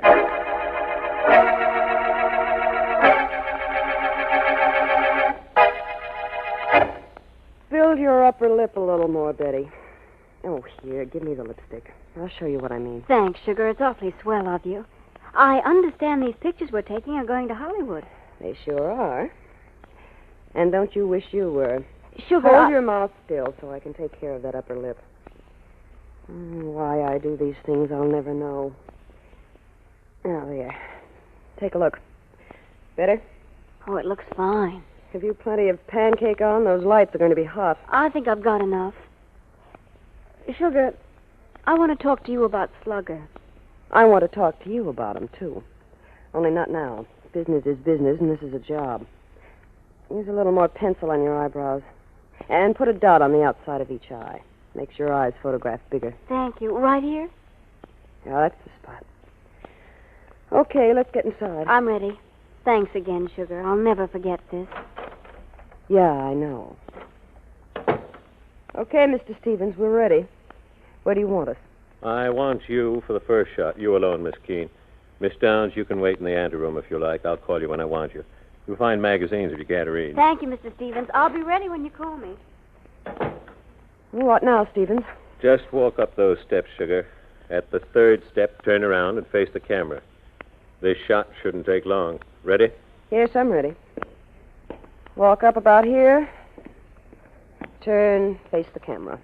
Hold it just like that, Sugar. Want to take a look through the camera. Hold it now. While you're looking, see if you can find the $100 I'm supposed to get today. Turn a little bit more this way. That's good. Now back so I can get a shadow across the bottom half of your gown. I still haven't seen the 100. Yes, that's about it. Let me take another look through the camera. Maybe the money will be there this time. All right, you'll get your blackmail. Now hold still. You look awfully silly, Stevens. In fact, the only way you don't look silly is when you're paying me my little weekly hush-a-bye money. Stop talking and bend your right knee a little. A little more. Good. Hold it. Hold it just that way and turn on the smile. The big prop smile, but make it like you mean it. I'll just make believe you're paying me. How's this? That's good. Now hold it. That did it. Relax. One-shot sugar, they call me. What next?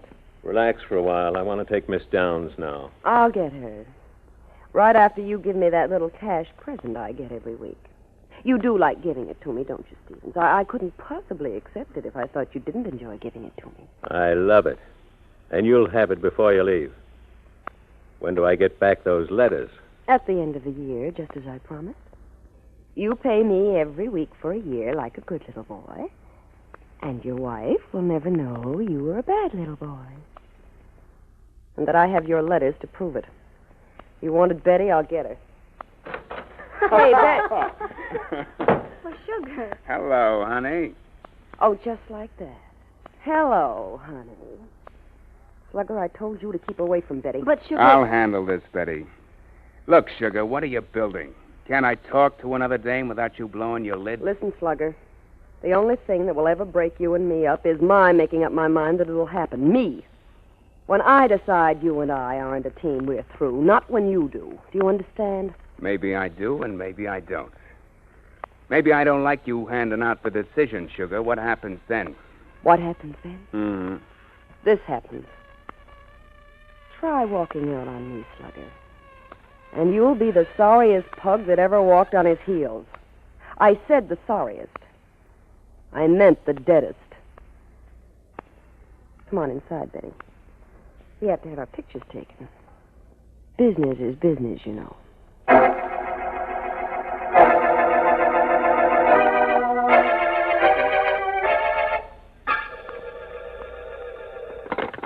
Officer Philo Vance, private investigator. Miss Deering speaking. What a speech it is, too. Hello, Ellen. Vance there. Hi, Mr. Markham. You're not taking him out of the office, are you? I'd say it was more a matter of his wanting to go than my taking him. May I talk to him? Why, of course. Just a moment. The district attorney, Vance. Markham? Splendid. Would you hand me the phone, please? There you are. Thanks. Hello, Markham. Vance, this is one of those calls. There's been a murder. How soon can you come up? I'm practically there now. Who was killed? A photographer's model named Sugar Keene, Vance. She was throttled. A wire wound tightly around her neck. Sugar Keene, eh? Do you have the wire? No, I don't. It's missing. Sergeant Heath is Miss Keene's employer, Al Bennett, up here, and I'm phoning you from her apartment in the Belmont Towers. I'm on my way, Markham. I did want to meet Miss Keene, but I would have preferred to have her answer when I said, "How do you do?" Bye. I heard that, Vance. So Sugar Keene has been murdered. That's what the man said. You sound as if you knew her. Only by sight. I've seen her pictures in the magazines. Everybody has. In fact, I think there's a picture of her in this magazine here. Now, wait till I find it for you. Yes, look. Here's the picture. Girl on the right. Oh, she was lovely, wasn't she? Vital statistics. Her name, Sugar Keene. Height, 5'10". Weight, 120. Single. Brown eyes, blonde hair. Is seen very often with Slugger Davis, middleweight challenger. Very interesting, Ellen. You know, you're an ideal secretary. There isn't anything that you don't know or can't find out, is there? Oh, I wouldn't say that exactly, Vance. I wouldn't mind knowing or finding out something about you. You mean there are things about me you don't know, Ellen? Surprising after all these years. Shows how resourceful I am. Or evasive. Well, aren't you off to investigate the Sugar Keene murder? I most certainly am. Ellen, who's the girl shown posed with Miss Keene? Looks a little younger than the murdered girl. Oh, she works for Al Bennett's model agency, too, Vance. Name's Betty Downs. She's new. Just thought I'd ask. Well, maybe she's new, but I'd better be off to meet Markham at the apartment of the late Sugar Keene before any clues left around are old. I'll be back, Ellen. Okay, Vance. I'll be here.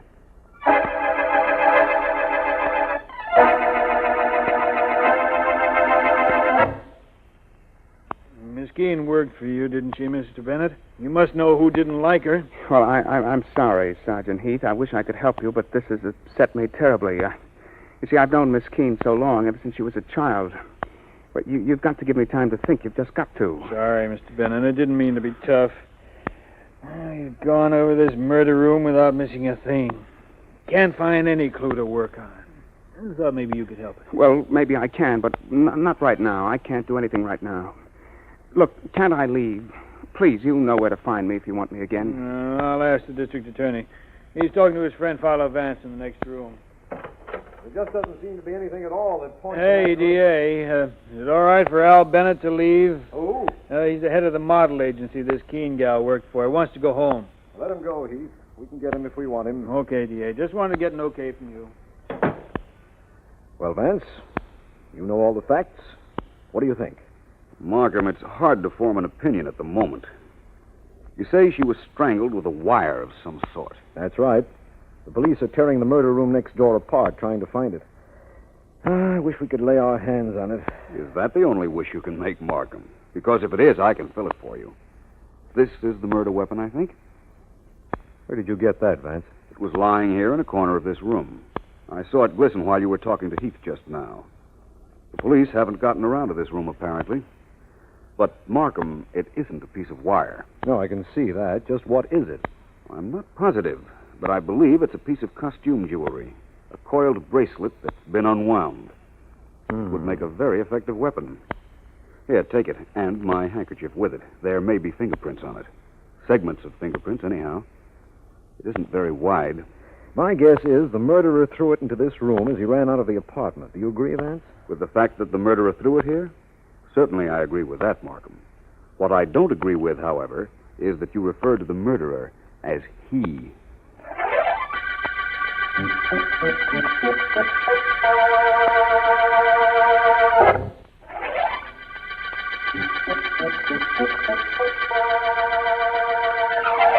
This is District Attorney Markham. The cover girl murder case began when Sugar Keene, popular model, was found strangled by an uncoiled piece of metal which Philo Vance believes was once a costume jewelry bracelet. Al Bennett, model agency head, told us Miss Keene and her boyfriend, Slugger Davis, had been having a severe quarrel over another model, Betty Downs, and also that at one time Miss Keene was friendly with a photographer named Stevens. To see Miss Downs, who, at the moment, is about to make an appearance as a model at a fashion show. Vance should be there. Please, Mr. Vance, I really must leave. I'm due to go on any moment now. All right, Miss Downs, I'll walk with you to the side of the stage. Allow me. Presenting an original Francois Laveau dish. Imported and sold exclusively by the shop. That's really Quite attractive. Featuring off-the-shoulder designs for the cocktail hour. Such lovely shoulders. Please notice the underlip. The full black skirt, shirt, oh, that's a wonderful. The bottom is in contrasting white crepe. Quite effective. I'm on next, Mr. Vance. I'll have to leave you now. Very well. I'll watch you from the wings. Fine, but very interesting. Goodbye. Our very latest import, ladies and gentlemen. Another Largo original. For very formal evening wear, severe black relieved by a gold band at the waist. Completely backless. And I beg your dictated pardon, Mr. by the Vance. latest Oh, Mr. Bennett, is it not? Mm-hmm. The long black glove. Fashion show doesn't seem the same without Sugar Keen in it, Mr. Vance. You should have known her. She was wonderful, lovely, exquisite. All three? She was everything, Mr. Vance, everything. Mr. Bennett, did you know it was a bracelet that strangled Sugar Keen? A bracelet, Vance? One of those coiled bracelets, Bennett. So that you might Someone listen to unwound the it, lines that he used it on chose, Miss Keen's and neck. revel in the originality You of think, each Miss Downs? Possibly. My I understand she was part of a triangle, along with a pugilist named Slugger Davis. People have been killed for less. Tell me, as far as you know, did Miss Downs own a coil bracelet? Well, yes, as a matter of fact, she did. I've seen her wear it. Really? I almost didn't want to hear that. Well, I'll see Miss Downs later on. I've another call to make at a gymnasium. Perhaps the challenger to the middleweight championship of the world can forget the ring to discuss a bracelet.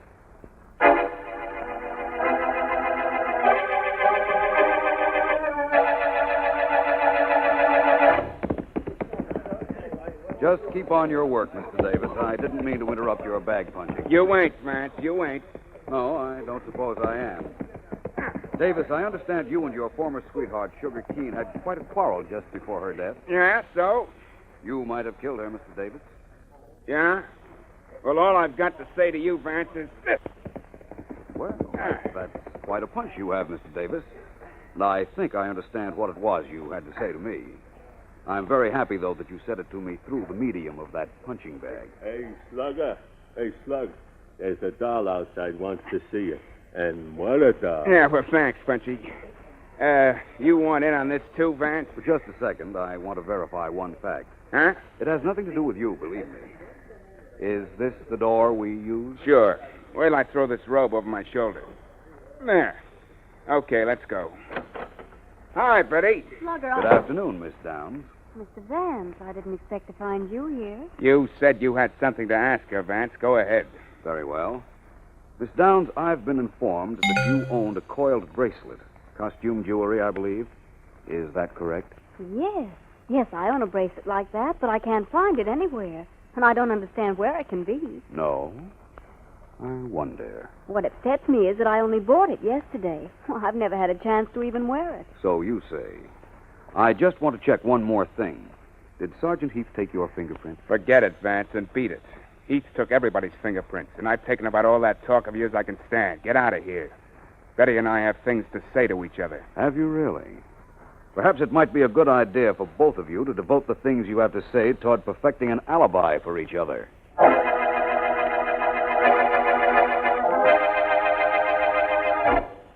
I tell you, Markham, I needed that guy Vance on this case like I needed a hole in the head. I got it all wrapped up. Really, Heath? How? How? We know what the murder weapon is, don't we? That bracelet, right? Yes, and if memory serves me, it was Vance who found it. Sure, because he was in the room next to the murder room, and that's where it was. But who checked the fingerprints on it, and who found whose they were? Me, that's who. Whose prints are on the bracelet? Whose prints? Betty Downs, that's whose. She had to get her prints on the thing when she unwound it to strangle the Keen gal. Hello, Markham. Heath. Hello, Vance. Hiya, Vance. Vance, you're just in time to help with a hosanna or two to be hurled in Sergeant Heath's direction. He has fairly conclusive proof that Betty Downs murdered Sugar Keen. You bet I have. Congratulations, Heath. I hate to say this, but I know who killed Miss Keen. I've known for some time now. You have? Sure. As soon as the DA mentions his name, you say you knew it all the while. Oh, but I did, Heath. Congratulations just the same. Even though Miss Downs is definitely not the murderer.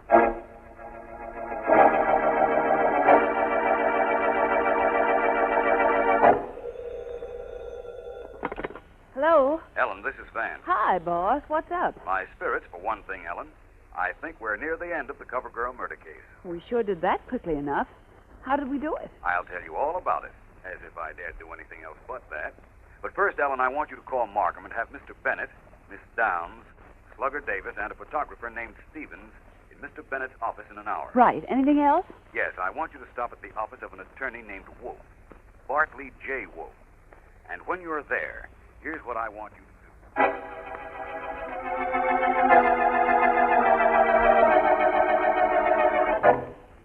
Forgive me, Mr. Bennett, for using your office as a meeting place, but it's centrally located and completely convenient. Perfectly all right, Mr. Vance. Perfectly Thank you. all right. Now, please, everybody, may I have a little quiet? Thank you all. Mr. Stevens, may I ask you one question? Vance, I've got 2 appointments for photographs in my studio waiting for me. I want to get out of here. I may not keep you long. I know a photographer with your reputation must be busy. Mr. Stevens, was Sugar Keene blackmailing you? Well, was she? Yes. Thank you for being so very truthful. Actually, I imagined that was true. I found some letters you had written to her, and her bank account was larger than it should have been according to the money she earned from Mr. Bennett, to whom I am indebted for that information. You think because you know that you can prove that I killed her? Well, you can't, and I'm not sitting here waiting for you to try. I'm getting out. Heath. He ain't getting anywhere, Vance. Let Don't worry, go, I man. got You him. can't free me All with right, these- Get back to your That's- seat now, Stevens. Go ahead and sit down. Sit down. Please sit down, Mr. Stevens. I know you're not our murderer. But I won't keep anyone in suspense any longer. We were a little late in getting started because I was waiting for a telephone call from my secretary, Miss Deering. I had to find a motive for my murderer. I know it now. Mr. Bennett, would you prefer to confess? What? Me? Confess? Shall I prove how I know you killed Sugar Keene? I killed her. Well, Vance, there's something the matter with you. Did you hear that, everybody? He thinks I killed her. Now, why should I kill her? I needed her in my business. I liked her. She was my friend. Everybody tell Vance Sugar was my friend. Oh, I don't doubt that you two were friendly, Mr. Bennett, but you killed her just the same. You were entrusted with an inheritance which she was to get when she was 23, next year. Vance, you don't know what you're saying. Oh, yes, I do. My secretary found out that information from the attorney who represented Sugar Keene's dad up until his death. That was the phone message I got. My guess is you dissipated the money that was rightfully Miss Keene's, and that you couldn't face the accounting you knew you'd have to have with her shortly. That still doesn't prove I killed her, does it? Everybody, does that prove I killed her? Nobody knows it doesn't any better than I. But I can prove you did kill her. I said that before, didn't I? You see, I know something. The one little thing that will prove it to the complete satisfaction of the district attorney.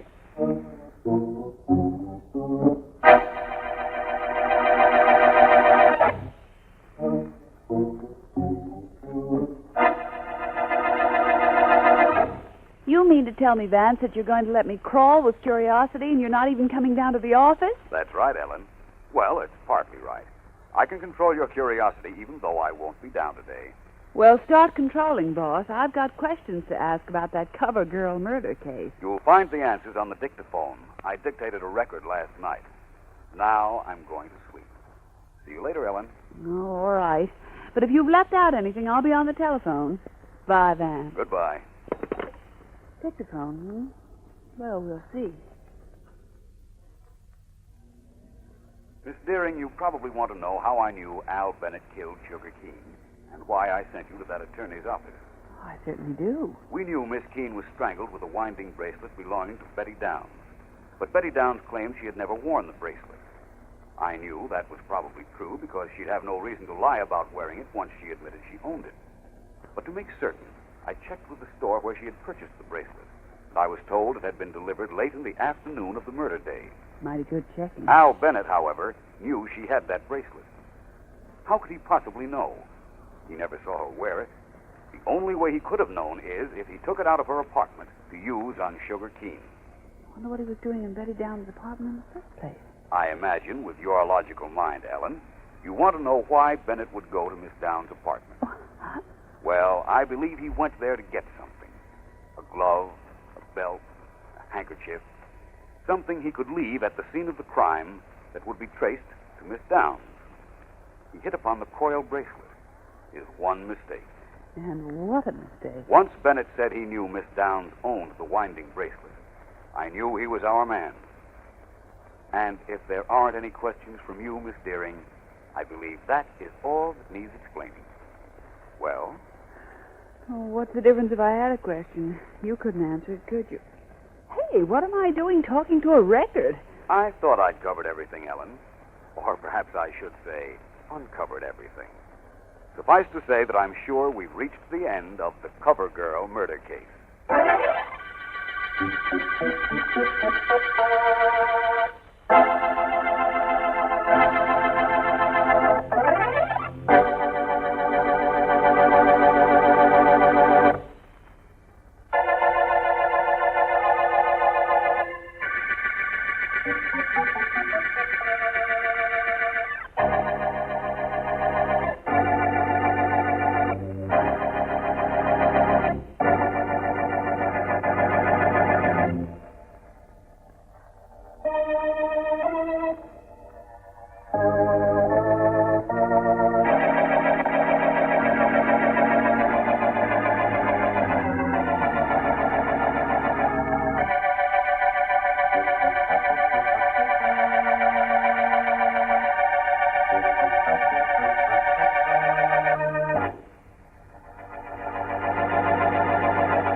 Finally, my dear Harold, finally. In a few seconds, you will learn why this mansion is so completely burglar-proof. I saw the men working on the wall, Mr. Simmons. They were finished with the masonry 2 days ago. Oh, yes, they were finished with the masonry. A wall 10 feet high now completely covers the front of this place of mine, and there is nothing but a cliff in back. But a mere wall and a cliff are not sufficient protection. I'm afraid I don't understand. You will, my dear Harold, you will. You are my caretaker, but your work will be relatively easy. Believe me, it will be easy. Oh, what's keeping those men? Keeping them from what, sir? From trying out the device they've installed. I can't imagine... Ah, hear that, Harold? Harold, you hear that? What is it, Mr. Simmons? It's an electric eye system, Harold. It's completely foolproof and burglar-proof. If anyone so much as approaches within 6 feet of any part of those walls, that alarm goes off. Nobody can get to me here, Harold. Ha! Nobody. Mr. Simmons, you've never told me who it is you were afraid of. Who it is? It could be any of a dozen people, Harold. Weak people. People who resented the fact that in the battle of business, I was successful, and they weren't. But now I'm safe, with you to look after me 24 hours a day. You can depend on me, Mr. Simmons. Indeed I do, Harold, and indeed I will. It's true I know nothing of your background, but you strike me as satisfactory. You look me square in the eye all the time. That's important. Besides, I'm used to taking chances on people. 5 years ago, when I first hired Betty Jarnes as my secretary, I knew nothing of her either. Miss Jarnes is very capable. Yes, and very lovely. And I've rewarded her, Harold, just as I'll reward you if you are faithful to your duties. When I die, she receives a considerable fortune. I'll do my best, Mr. Simmons. Oh, Harold, just to prove to you that I'm not an old fool, I said I knew nothing about you. That is true. But just in case you were sent here by one of my friends, Mr. Simmons, please don't think I overlooked that possibility. Just in case you were sent here by one of my friends, allow me to assure you that I have means of protecting myself at all times. See? That gun is entirely unnecessary where I'm concerned, sir. Perhaps. But it is well to have it with me all the time, regardless. I'm glad we had this little chat, Harold. As you can see, I'm protected from strangers by the wall and its electric eye. And I'm protected from my own household by this gun. I'm completely safe. And for the first time in years, I'm at ease. Very good, sir. I'm glad. I'm an old man, Harold, and this is the freedom I've been looking forward to for years. Perhaps I don't have too long to live, but they're going to be easy years. Harold, didn't you hear what I said? Yes, sir. You said perhaps you don't have too long to live.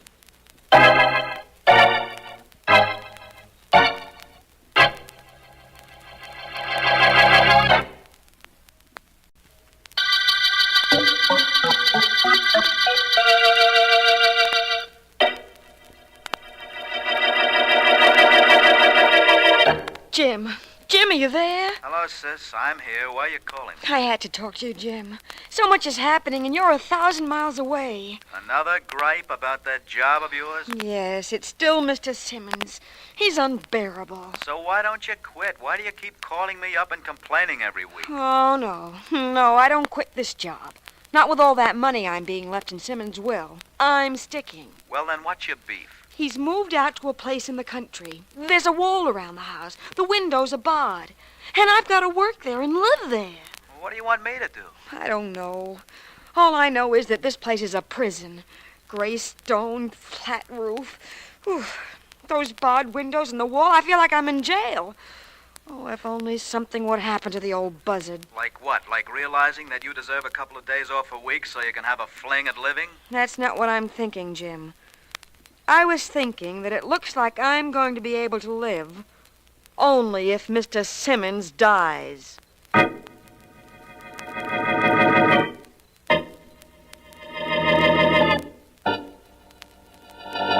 Take a letter, Miss Jarnes. Yes, sir. To Frank Rodney, Bank Building City. Dear Frank, in reply to your letter of even date, the answer is no. Sincerely. Sign my name to it. Yes, Mr. Simmons. Now then, take a letter to Mr. Simmons, could I please fix myself some lunch now? I can take the rest of the letters this afternoon. Of course not. My mail comes first. But it's 3 o'clock, sir, and I haven't had anything to eat since breakfast. Dissatisfied here, Miss Jarnes? If you are, I might be able to make other arrangements for a secretary. Of course, there are other changes that would be made at the same time. Changes affecting my will. Mr. Simmons, will you please forget about that will? That's all I ever hear from you. After all, I just wanted a sandwich. Is that so unreasonable? It is, inasmuch as I have other things for you to do. You know, Miss Jarnes, perhaps you've been with me too long. Take a letter to my attorney. Ask him to please be here tomorrow morning and to bring my will with him.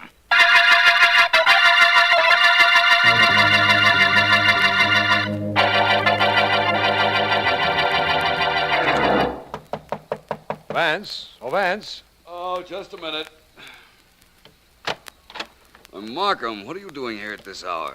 Come in. Thank you, Vance. I'm sorry to have awakened you. Awakened me, my friend. No, you didn't. I haven't been to bed.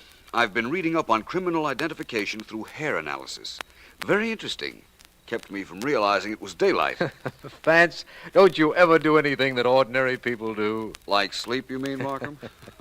I'd have gone to sleep if I were tired. I wasn't, so I stayed up. How about you? District attorney's hours don't begin this early, do they? They do when there's a murder. And there's been a murder, Vance. In that case, Markham, I'll slip out of this robe and into a shower and be with you in a moment.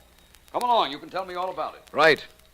It seems, Vance, that a millionaire named Ezra Simmons built himself a mansion out in the suburbs and installed every known method of burglar alarm. But someone got in last night and shot him to death. Really?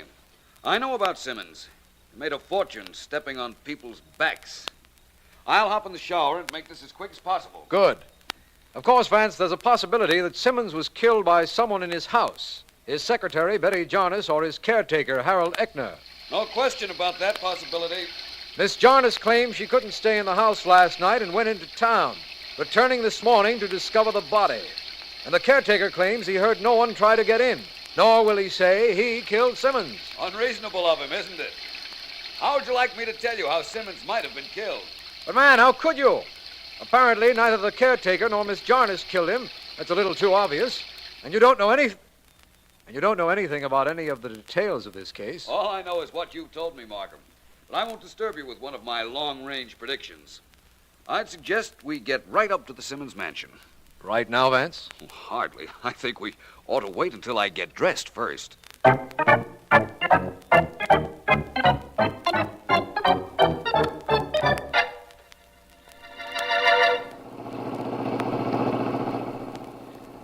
That's it, Vance. That's the Simmons house just on top of that hill. I see it, Markham. Large, isn't it? Quite. And that wall surrounding it must be 10 foot high, with barbed wire at the top. Probably electrically charged wire. Mr. Simmons was well protected. Apparently not well enough protected, Vance. Somebody did get to him, remember? Yes, I most certainly do. And somebody most certainly did. Now, I guess I'd better stop here and wait for someone to... Now, what in the world is that? An electric eye system, I imagine. As soon as any object comes between the posts in front of the gate, those bells go off. Oh, of course. Here comes someone to open the gate. Caretaker, probably. Probably. I asked Sergeant Heath to let him resume his duties around the place until we got here. Hello there. Hello. You're Mr. Markham? Yes, and this is Philo Vance. How do you do? How do you do? Where is Sergeant Heath? He's up at the house. They've taken Mr. Simmons' body away, but Sergeant Heath said for me to expect you. Very kind of the sergeant. That's quite an elaborate bell system Mr. Simmons had installed, isn't it? Yes, it is. It wasn't necessary where you and Mr. Markham were concerned, though. I saw you two from my room, and when I saw your car, I came down to open the gate. Well, hop on the running board, Eckner, and we'll drive you to the house. Yes, sir. Just follow the road. It turns left a little way up. Right. Just a minute, Markham, if you please. What is it, Vance? Stop the car. Certainly. I want to look at the outside of this place. Eckner, can you drive the car up to the house? Yes, Mr. Vance. Do that, will you, please? Come on out, Markham. I'm with you, Vance. There. I'll leave the car in front of the house, Mr. Markham. Thank you. Now, Vance, what is this for? You know that Heath is holding Mr. Simmons' secretary, Betty Jarnes, up at the house. Why stop? I just thought of a way that somebody could get past that wall without sounding the alarm. But how, man? By tunneling under it? No, nothing quite that obvious. If there had been a tunnel, Heath would have discovered it by now. I thought if there were a lawn... But there isn't. There's nothing but rocks leading from the wall to the house. What were you thinking? Well, if the murderer were very clever, he could have gotten past that wall without sounding the alarm by using my method. And that method was? By vaulting over the wall, using a pole. Of course, the murderer would have had to be an athlete, but that would have narrowed down our suspects. Yes. But nobody or nothing could land on these rocks. Well, I see our friend the caretaker's waiting for us at the door. Yes, he is. Oh, Eckner, where is Sergeant Heath? He's trying all the windows for clues, Mr. Markham. Will you come in, sir? Yes, we will. Thank you. Is this the library, Eckner? The living room, Mr. Vance. Miss Jarnes is in there waiting for you. Good. Come in with us, will you, please? Yes, sir. This is Mr. Markham and Philo Vance, Miss Jarnes. How do you do? Oh, how do you do? Hello, Miss Jarnes. I hope we haven't kept you waiting. You have. But does that matter any to you? Frankly, no. Now that your attitude is apparent. Miss Jarnes, who might have killed your employer? Almost anybody he formerly did business with. He was cordially hated by a lot of people. Including you. I hated him as much as anybody, I guess. But you continued to work for him. Oh, yes. Yes, I was a very faithful employee. Wouldn't you be if you were being left a lot of money by an old man? How much money, Miss Jarnes? I'd like to go up to my room, Mr. Vance, please. I have a headache. Of course. Thank you. By the way, Miss Jarnes, how much money was Mr. Simmons leaving you? How much? Yes. $1 million. You can say that again, Markham. Oh, Eckner. Yes, Mr. Vance? Were you in Mr. Simmons' will, too? I've only been here a week. I see. Markham, walk over to the window with me, will you, please? Of course, Vance. What's on your mind? Tell you in a moment. Keep your back to our friend, Mr. Eckner, there, and listen to this. Mr. Eckner? Mr. Eckner! He doesn't answer, Vance. I'd better turn around and see if he's still there. Yes, he is. I just wanted confirmation of a theory, Markham. This one is correct, thank goodness. You see, the late Mr. Simmons went into an involved routine to have his home wired with gongs that would go off if an intruder approached. But all in vain. I still don't know what you're driving at, Vance. Don't you?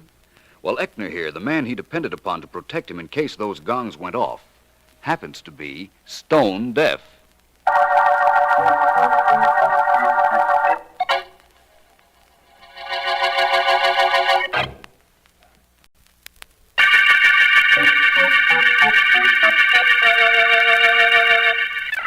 This is District Attorney Markham.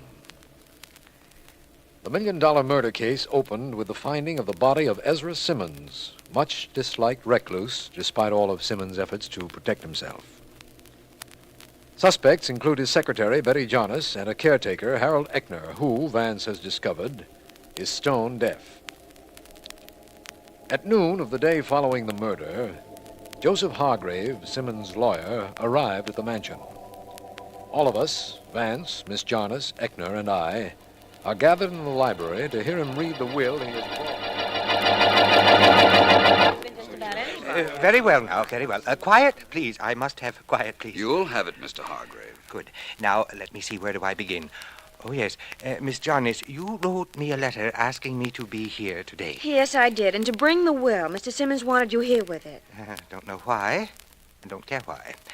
Guarantee he didn't know he'd be dead when I came now. Did he? Or did he? Could he have committed suicide? Hardly, Mr. Hargrave, hardly. Didn't think he would. Wasn't the type. Mr. Hargrave, if you don't mind, I'm quite anxious to find out what was in the will. What are you so anxious about, Mr. Vance? Nothing in it for you. Miss Jonas here gets $1 million. Mr. Eckner gets 10,000. The rest goes to a home for cats. Cats? He left me $10,000, but I've only been with him a week. There was a copy of the will in Mr. Simmons' desk. You were here long enough to see it, you know. Miss Jonas, you can't mean I killed Mr. Simmons. Oh, can't I, well, though? What about you and the $1 million you got? You could have killed him. I wasn't in this house when he was killed. You know that. I called to you and told you I was going out. Please, both of you, if you don't mind, I'd like to do some talking.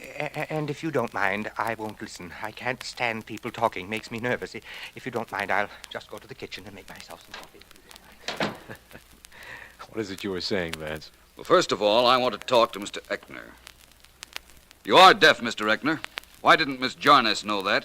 And did Mr. Simmons know it? No one here knew it. I can read lips perfectly.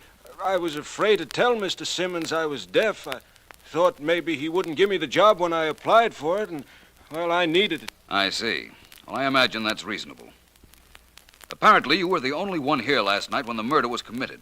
I know you can't hear, so I don't expect you to be able to give me much information. But can you tell me anything at all? I think so, Mr. Vance. Well, go ahead, man. We're waiting. Well, I was awake all last night, gentlemen. In my room, there's a lamp connected with the same electric eye device that sets off the gongs. Nobody could get near this house without my going out to investigate. And nobody did.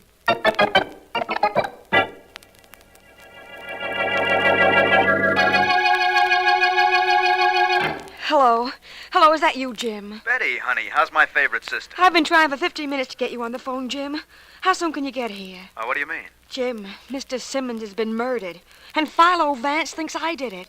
You've got to get here right away. Yeah, okay, sis. I'll hop on a train in a half hour, but it'll take time, 15 or 16 hours, maybe longer if I don't get a fast train. Fly in, Jim, please. Betty, you know I can't fly. Oh, I'm sorry, Jim. I forgot for a second. Of course you can't fly. We'll take the train, but hurry. I need somebody on my side, Jim. It's got to be you. Don't worry, honey. They aren't going to kick my kid sister around. I'll be there first thing in the morning. Where are you now? I'm at the Simmons house calling from the hall. Oh, hurry, Jim. Please hurry. Hang on tight, kid. I'll be there. Bye. Goodbye. Why couldn't you fly, Miss Jarnes? Oh. I didn't mean to startle you, and I certainly didn't mean to eavesdrop. But apparently I've done both, so I might as well take advantage of this situation. Why can't your brother fly here? He cracked up flying a plane about 5 years ago. He won't go into a plane. But what excuse does that give you to listen to my conversation? Miss Jarnes, believe me, I have no excuse. But I do have a reason. There's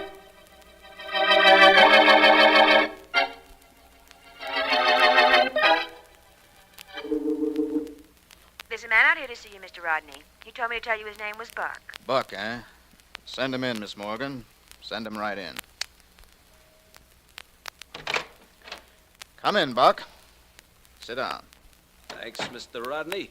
Don't mind if I do. Cigar? Yeah, thanks. Yeah, thanks. That's right, Buck. Sit down. You did a good job. I'm proud of you. Simmons is dead, ain't he? You sent me to see that he got dead, didn't you? I saw to it. Yep, you certainly did. And here's the money you asked for, just the way you asked for it, in small bills. Anybody see you come in here? Nope. And nobody's gonna see me leave. And nobody's gonna see me again in this town for 2 years. I'm blowing this bug just like our deal said I should. Yeah, you're a fine man for a delicate job, Buck. I don't know how you did it, and I don't care. Okay, boss. And now I got my dough, and you got your corpse. And so I'm blowing out of here through this back door. You know, Rodney, I kind of enjoy knocking off a guy. Makes me feel like I was put into this world for a reason. So long. Yes, Mr. Rodney. Miss Morgan, call police headquarters for me, will you? Police headquarters? I want to report that if the police are looking for the murderer of Ezra Simmons, they can pick up Buck Digby at the Crosstown station in an hour.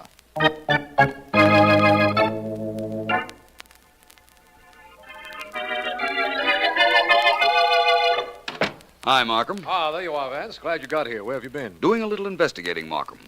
I knew I could leave you here at the Simmons mansion with complete confidence that if anything turned up, you'd let me know about it. Something has turned up, Vance. 2 things, in fact. One of them is that Miss Jarness' brother has arrived from out of town this morning. What's the other? How did you know? Oh, you'll have a reasonable way, I know, so let's skip that. The other thing that turned up is that we picked up Mr. Simmons' murderer. I beg your pardon. We got a tip that Buck Digby killed Simmons and was about to leave town.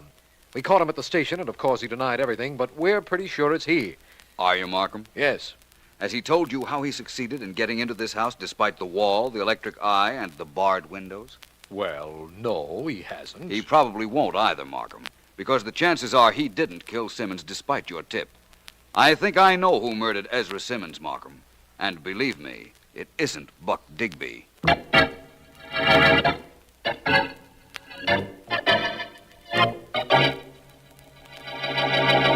You haven't told me what I should do, Jim. You just sit there. I'm thinking, sis, I'm thinking. Oh. You know, I don't think so good after 15 hours in a sleeper. Now, off the record.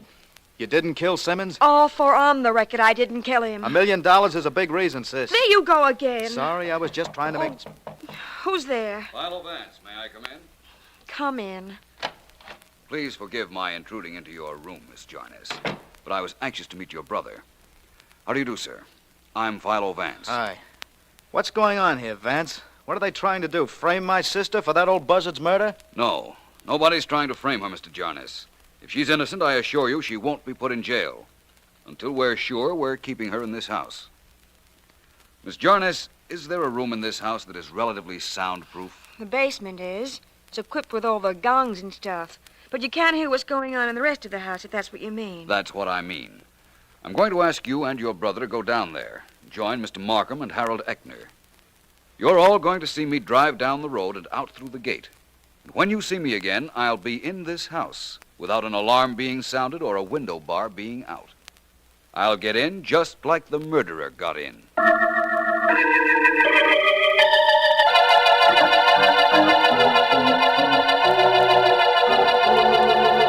Vance has been gone over an hour. I can't understand what's keeping him. I can, Mr. Markham. He just couldn't get in here without sounding those bells. How could anybody? Nobody could, Jim. I went over the plans with the company that installed the electric eye. It's impossible for anybody to get into this place without sounding the alarm. You're trying to make it look awfully bad for me, Miss Jarness. I was the only one in the house when Mr. Simmons was killed. If it looks bad for you, that's not my fault. I didn't kill Mr. Simmons. What I'd like to know is who did. Is that all you'd like to know, Markham? Vance! I can tell you who did. Vance, you did it. You got in. Not that there was any doubt in my mind that you would. Thank you, my friend. And I believe when I arrived just now, I said I could tell you who killed Mr. Simmons. I can. Markham, you can arrest Miss Jarness' brother for murder.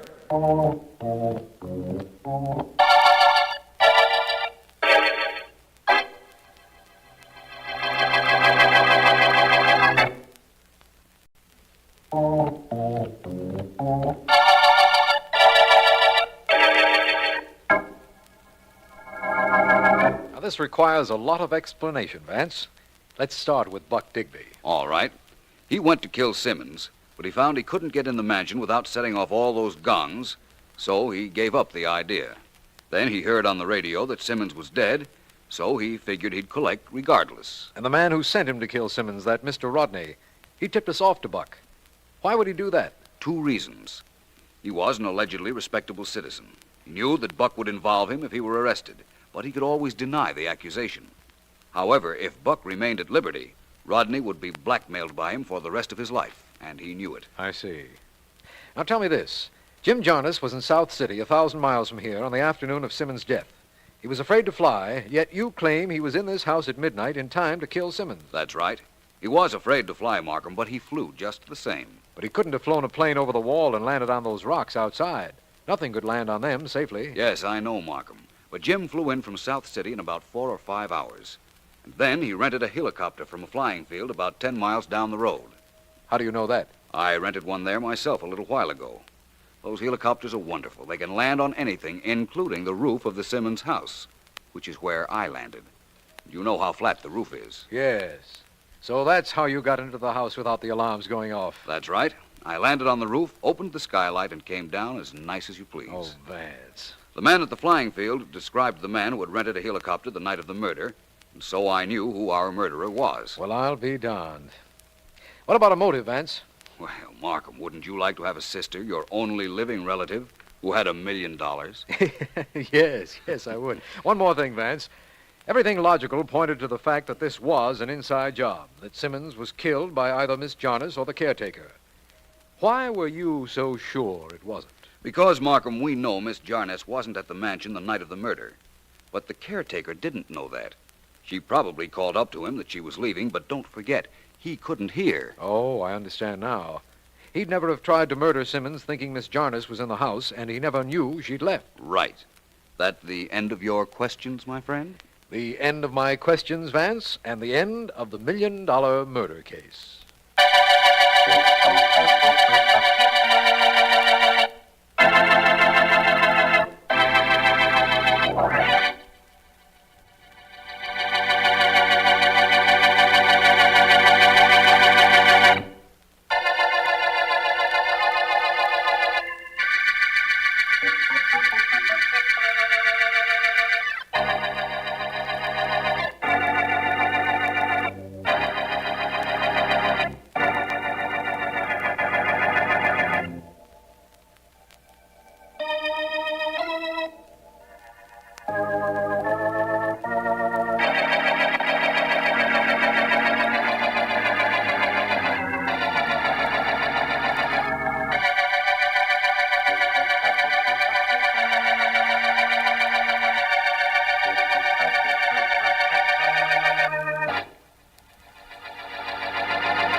Come on, Al, come on. I don't have all day. I'm just brushing some lint from your dinner jacket, Mr. West. I won't be a moment. How much time do we have? The curtain goes up in half hour. Plenty of time, Mr. West. You don't make your entrance until 5 minutes after it's up. That doesn't mean I have to wait till the last minute to get dressed. Step on it, Al. I'm just about through now, Mr. West. There you are, sir. Didn't I get any mail from California today? No, Mr. West, not a thing. Fine agent I've got. Go east, he says to me. Get a part on Broadway. Then the movie companies will want you back. Did you hear from him? Neither did I. How's my makeup? Looks fine, sir. Oh, if you'll forgive my saying it, I think you could put just a bit more dye in your hair, though. There is the slightest bit of gray showing. There is? Where? Right about... Yes, I see it. I'll fix that right away. Richard. Well, that's quite a pretty picture you make in the doorway, my dear. Very dramatic. Now come in and shut the door. Tell him to get out of here, Richard. I want to talk to you. Go ahead, Al. You heard the lady. Yes, Mr. West, of course. I'll be in the wings. What do you want, Jean? You can see I'm busy making up. I go on in half an hour. You will go on in half an hour only if I change my mind about you, Richard. Well, what's this? Did anyone ever tell you that You're really a rat. Now, Jean, please, compose yourself. Sit down. I don't want to sit down. All right, all right. What's that pretty blonde head of yours troubled about? You, that's what. What did you promise me, Richard? Come on, tell me what. You tell me. What did I promise you? A part in this play, a chance at pictures afterwards. You swore you'd get both of them for me. I should have known better than to believe you. You should have known better than to break into my dressing room, too. But you didn't. Now, fly away somewhere, Jean, until after the show. Oh, no. I came here for one purpose, Richard. And I'm not leaving until I do what I came for. What are you looking for in that handbag of yours? Mirror? You don't need it. You've acted the part beautifully, my dear. Mirror? You call this a mirror? It's a bottle, Richard, and you know what's in it? Acid. Face. Yes, that face of yours is never going to see another girl. Give me that bottle. Get away from me. You take your hands off of me. I'll never give you this. Stop. You're breaking my wrist, Richard. I'll take that little bottle, darling. There. That's better. Now run along somewhere and play. Run along somewhere and play. I'll run along.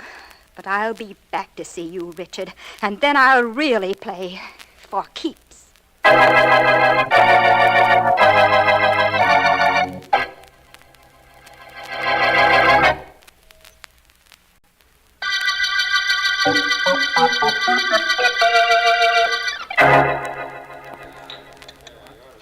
You ordered a soda, Jean. Why don't you drink it? I'm thinking, Bob. About Richard West? Yes. It's not very complimentary, is it, darling? Thinking about him when you're with me?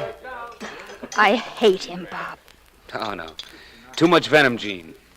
It'd be more convincing if you weren't making such a definite effort. Matter of fact, I hate him, too. Not like I do. Why not? He promised you a part in the play he's in. He didn't deliver. I had the part he's playing now until he stepped in. Same reason. Say, Jean, you know who's casting? Who? George McCready. Let's you and I go over to his office now, huh? Oh, I don't feel like it. Oh, you'd better feel like it before word gets around this soda fountain that McCready is listening to readings. Did you ever see so many actors and actresses out of work in your life? That includes us, you know. Not if we get over to McCready's in time. You know how word flies around in this place. In 2 minutes, the whole mob of them would be flooding McCready's office if they knew. Oh, forget McCready for now, will you, Bob? All right, for you, I'll forget it for now. Bob, what would you say if I told you that Richard West hurt me more than I can tell even you? Bob, I hate that man so much I won't rest while he's alive. You claim you love me. You've said there isn't anything you wouldn't do for me. Well, honey, you know how fellas say things like that. You meant it, Bob. I know you meant it. Look what Richard West has done to you. He took that stage job because he knew you were first in line for it. Knew that a young actor could be a star in that part. That was a honey of a part. I could have played the heck out of it, too. Sure you could. You could have been great. The notices would have been all for you. It would have made you, Bob. And just because West knew I liked you, he took the role. He killed you professionally, Bob. Don't you realize that? He killed me professionally. Yeah, I guess he did. Maybe that gives me an idea of what I've got to do to him.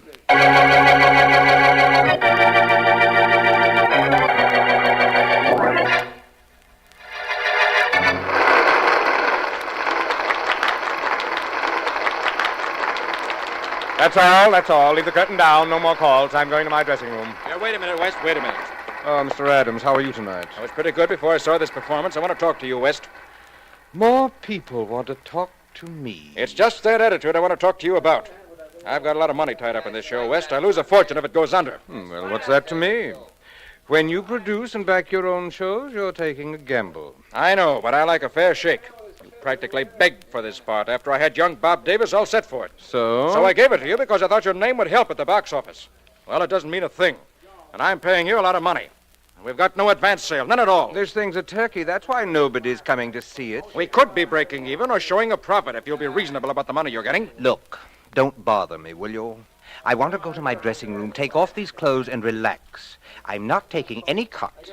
And whatever talking you must do it tomorrow. I'll talk to you about it tonight. I'm giving you this straight, West. The way I feel about you, you won't be around tomorrow to be talked to.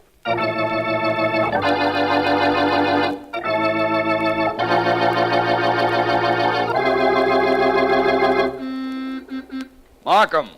Markham! Oh, there you are, Vance. I'll be right with you. Well, the great Philo Vance is now acting as my personal chauffeur. I'm getting up in the world. How much higher can a district attorney get? Get in, Markham. Thank you, Vance. I suppose you know why I phoned and asked you to pick me up. No, I don't know, but I suspect, and I'll be duly grateful if my suspicions are correct. You're right, as usual, Vance. It's a murder, and not an ordinary murder, or the police department could handle it very well, I'm sure. No question about that, Markham. Which way do you want me to drive? Straight ahead, Vance. I'll tell you all about this as we go along, and I'll let you know where to turn. Good enough, my friend. Suppose you start from the beginning, eh? Well, the beginning and the end of this case, as much as we know about it, that is, are very close together, Vance. Did you ever hear of an actor named Richard West? Former leading man in pictures, now on Broadway in a play? That's the man, Vance. Well, it seems he's dead. Actually or professionally? As I understand it, he'd been slipping professionally for some time, but I'm speaking of him as a person. He was found shot to death in his apartment several hours ago. And that's where we're going now? Yes, Vance, that's where we're bound for. We've done quite a bit of work on the case already, although we haven't any results to speak of. Well, let's talk about the results you can speak of, Markham. Well, it seems that West took the job in the play he was in, and a lad named Bob Davis didn't like that. Bob was set for the role before West came along. Hardly a murder motive, Markham. Oh, there's more to it than that. This Davis had a girlfriend, a beautiful blonde, from what Sergeant Heath tells me. Her name is Jean Carey. And it seems that West did more than kick her around a little. And you think that Bob Davis might have resented that? I think Jean Carey resented that, Vance. According to Heath, she's quite an excitable person. She had a motive, and she is a blonde, you know. Well, that factor isn't terribly important, Markham. Some of the least murderous people I know are blondes. Well, that's possible, of course. The point I started to make was that Sergeant Heath has rounded up Miss Carey and is holding her at the apartment of the late Richard West. He has also, as I understand it, notified B.J. Adams, producer of the show West was in. Very thorough of Heath, Markham. I must remember to thank him. Anything else? Yes. The gun was near the body. No fingerprints as usual. Turn here, Vance, and then straight ahead. Very well. Straight ahead, you say? Yes. I hope it's straight ahead to the solution of this murder.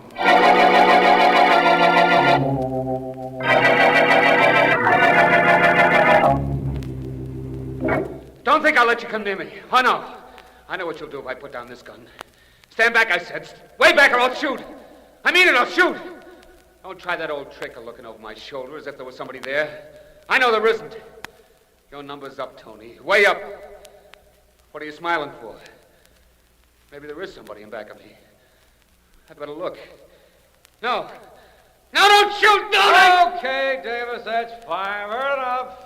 Did you like it, Mr. McCready? Do you think there's a part in your play for me? I'll let you know. Keep in touch with the office, Davis. Everybody go now. It's all readings for today. Thanks. Thanks very much, Mr. McCready.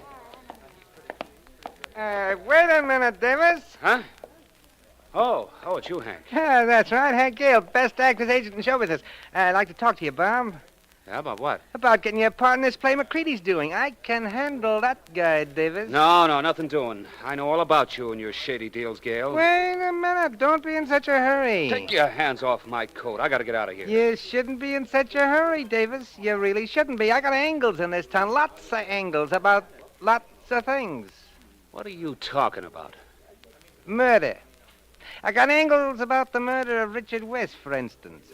Don't you think maybe you ought to be in my office tomorrow morning? Huh, kid?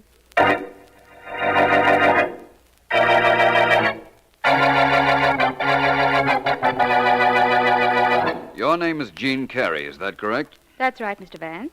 And in answer to your next question, I wasn't up here at Mr. West's apartment at all today until Sergeant Heath brought me here a little while ago. You're anticipating my questions, Miss Carey. Perhaps you'd care to answer the next one. I haven't asked that either. Well, you're going to want to know how it is that there are 2 champagne glasses on this end table, and why it is that one of them has lipstick marks on it. You're doing fine, Miss Carey. Now, how about answering your own question? I don't know how it is. Mr. West had other girlfriends, I suppose. Oh, I don't smoke that brand of cigarettes, Mr. Vance. You mean this stub in the ashtray I'm looking at? That's right. It has lipstick on it, hasn't it? The same lipstick, I'd say, as there are indications of on the champagne glass. Well, it's not mine. So you say. This lipstick is sort of light, isn't it? Looks like it might be orange. Mr. Vance, how long are they going to hold me? That's entirely up to the district attorney and Sergeant Heath. Until the murderer of Richard West is caught, I imagine. Why? In a hurry to go somewhere? I'm in a hurry to go anywhere as long as it's away from here. You think this is fun? Hardly. Especially to the police, Miss Carey. The police don't like unsolved murder cases. In fact, the only person that likes a murder less than the police is the victim. Very funny. Well, what happens to me now? Am I to be held here or in prison until you find out either that I didn't kill West or who did? I think the police will release you, Miss Carey, as soon as I'm through with you. You know, of course, that Sergeant Heath is trying to locate your boyfriend, Bob Davis. That shouldn't be too tough. I can tell you where to find Bob. Oh, really?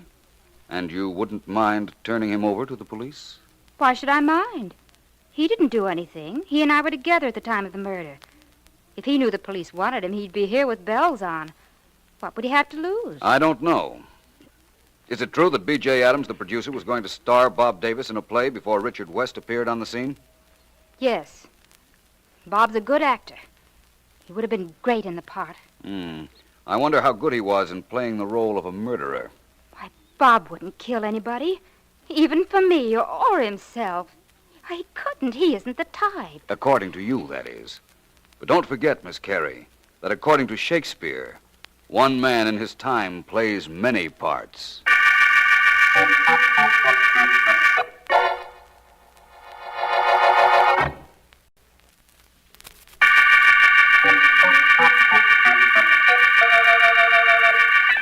This is District Attorney Markham.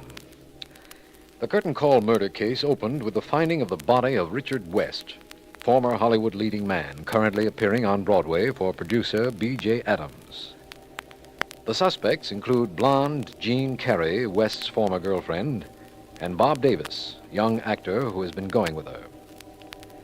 Philo Vance, after studying lipstick marks on a glass and cigarette in West's apartment, is quite certain that Miss Carey is not responsible for them, although he hasn't said why.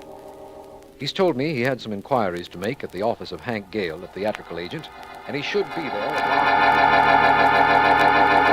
You wanted some dope on Jean Carey, huh, Vance? Yes, please. Well, I can give you some personal dope on the gal if, You're very helpful, Mr. Gale, and I appreciate it. Oh, no trouble.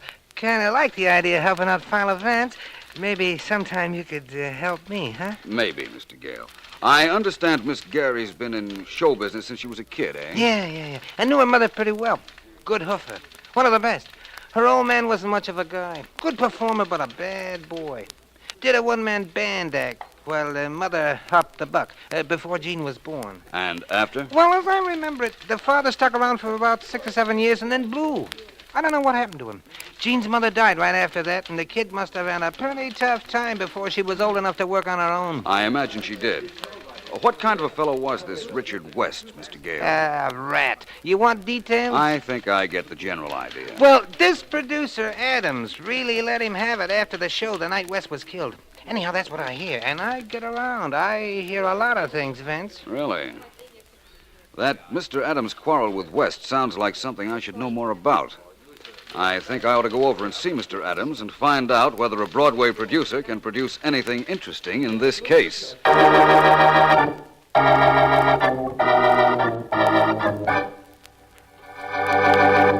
Is Mr. Adams in, miss? He's in, but he ain't seen any actors today. I'm Bob Davis. I once read Oh, I for know you, Mr. Davis. I remember you were here before, a couple of months ago. I never forget a face. I got a photogenic mind. Good day, Mr. Davis. I've got to see Mr. Adams. I know. They all say that, only you can't. Good day, Mr. Hey, you can't go in there. No, don't bet. Mr. Adams, I've got to talk to you. What do you mean breaking into my office like this? Get out, you, immediately. Not until I've talked to you. Mr. Adams, my name is Bob Davis. I know you're going to reopen the play that Richard West was in, and I want the part I was promised once. Oh, you do, huh? Yes, I do. that give you the right to come crashing in here and telling me what you want? Get out of here before I throw you out. Mr. Adams, I You're want... Bob Davis. You should know the police are looking for you for Richard West murder. What? It's been on the radio for hours. Now get out before I call him and tell him you're here. I didn't know... Yes, Miss Jeffers? Should I call the police, Mr. Adams? I could hear that Davis guy yelling all over the place. No, don't bother, Miss Jeffers. Thank you. Oh, Mr. Adams, there's a Mr. Vance outside. Philo Vance. Philo Vance, the private investigator? He sure looks good enough to be. Send him in. Hey, Davis, where are you going? If that's Vance, he may be after me. I'm getting out of here before he sees me. Mr. Adams? Oh, come right in, sir. Glad to see you. Thank you, Mr. Adams. How are you today, sir? Very good, thank you. And yourself? Fine. Say, haven't I seen you before, Mr. Adams? I don't remember meeting you, Mr. Vance, but it's possible you've seen me at the theater. I'm an inveterate first-nighter. Go to every first-night opening in town, except my own. Can't stand my own opening. It's too nerve-wracking. I can imagine. It seems to me, though, that I've seen you within the past week, and there hasn't been an opening this week. No, there hasn't. The opera, maybe. I was there last Saturday night. That must have been it. Funny how an unclarified detail sticks in your mind, isn't it? I'm sure it hasn't the slightest significance, but I did remember seeing you. Like the opera, Vance? Generally, I liked the performance Saturday evening, all except the overture. The second violins seemed out of tune with the first few minutes. You've got a good ear, Vance. Thank you. Only it wasn't the violins. It was the violas. The stars were in great voice, I thought. Yes, the performance was quite enjoyable. However, I didn't come here to discuss opera with you, Mr. Adams. I came to talk about the late star of your show. Ah, Richard West. Naturally. Mr. Adams, was your show making money? Frankly, no. Was West in any way responsible for that? Undoubtedly. I had a contract with him. Had to pay him a lot of money every week. How long a contract did he have, Mr. Adams? Run of the play. Of course, I could have closed the show, but then I'd have no chance of getting any of my money back. His death saved you quite a bit of money then, didn't it? Unquestionably. And I think I see what you're driving at, Vance. I'm not driving at anything in particular, Mr. Adams. Not yet, that is. People sometimes kill for money, don't they, Vance? And I did save a lot of money with West dead. Your thinking isn't unreasonable. I suppose I'm a suspect. Although I'll tell you now, I'm not a very good one. I have several good suspects already, Mr. Adams. I'd gladly discard both of them in favor of one actual murderer.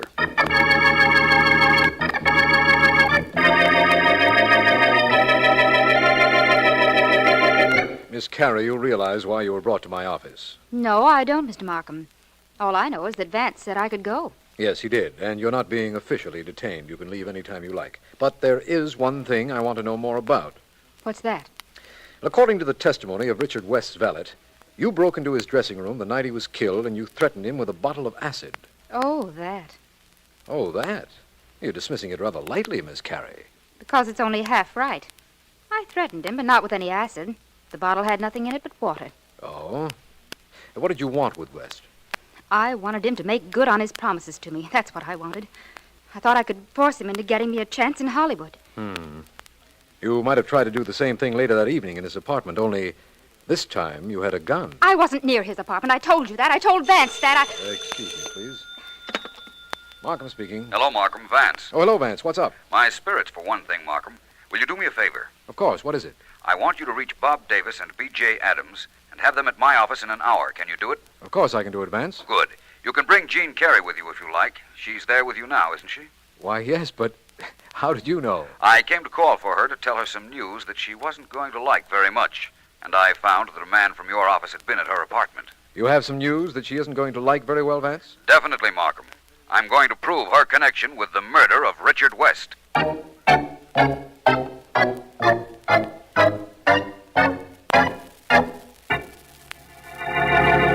Please, all of you be seated comfortably. I won't be very long getting to my point. Miss Carey, What is it, Vance? with whom were you in love? Bob Davis, Richard West, or your career?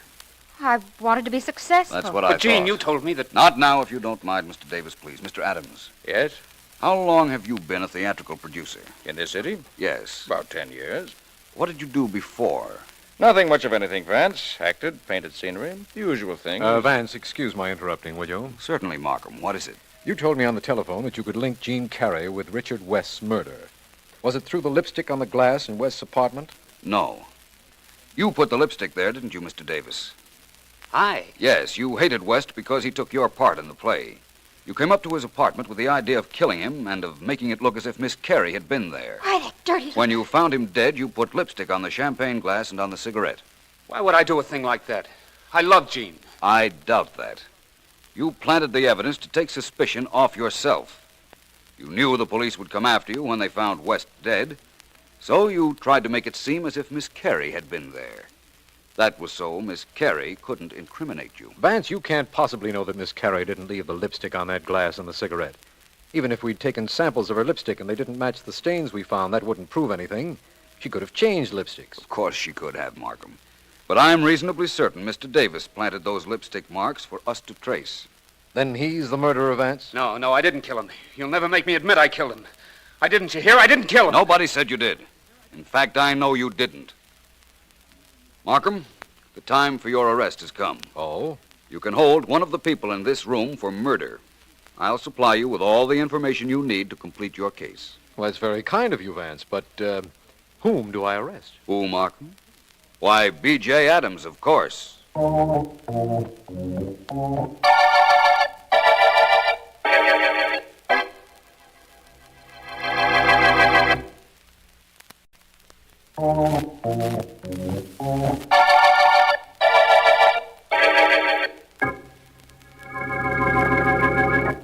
I, B.J. Adams, of my own free will and volition, do hereby make this statement to District Attorney Markham and Philo Vance. I killed Richard West. Take these questions and answers down, Johnson, please. Mr. Adams, why did you kill West? As long as he was alive to appear in my show, it cost me thousands of dollars every week. Mr. Adams, what was the real reason? What was that, Mr. Vance? What was the real reason you killed West? I killed him because of what he did to my daughter, Jean. What? Jean Carey is your daughter? Yes, Markham. I knew that when I found that Jean's father had left her when she was just a child and had been a professional musician at the time. In my first interview with Mr. Adams, he revealed a detailed knowledge of music. Well, it was too close a tie for me to ignore. So that's what put you on my trail, eh, Vance? Partly. That and your arrival in this city soon after you had left Jean and her mother. The whole thing was too coincidental. You had to be her father. I was. Maybe I didn't do the right thing by Jean when she was a kid, but I wasn't going to stand by and see her kicked around by a heel like West. She didn't know I was her father, you see. But I knew who she was. So I came up to West's apartment the night of his death and shot him. Tell me, Mr. Adams, were there 2 champagne glasses on an end table in the apartment? No. No? No, Markham, there weren't. Bob Davis set those up very nicely when he came to West's apartment shortly after the murder. He ran down to the drugstore, bought a lipstick, and smeared one of the glasses into cigarette stub. I've been meaning to ask this for a long time, Vance. How did you know that Miss Carey didn't make those marks? Oh, Markham, it was an orange lipstick, and Miss Carey is a blonde. Oh. No blonde ever wears orange lipstick. It's not vivid enough. Mm-hmm. Deep red, purple on occasion, but never orange. Terribly unbecoming, Markham. And I guess I'm terribly unobserving, Vance. I'm awfully glad you're around. I'm glad I'm around, too, when there are murder cases to be solved. Incidentally, Bob Davis was equally unobserving when he purchased the lipstick. He just asked for a lipstick and took the first one the clerk handed him, never bothering to look at the color. I'm glad he didn't. We really would have been confused if he had. No telling how long it would have taken us to get somewhere on the West murder. You're probably right, Markham. But we know where we are now, don't we? We're at the end of the curtain call murder case.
American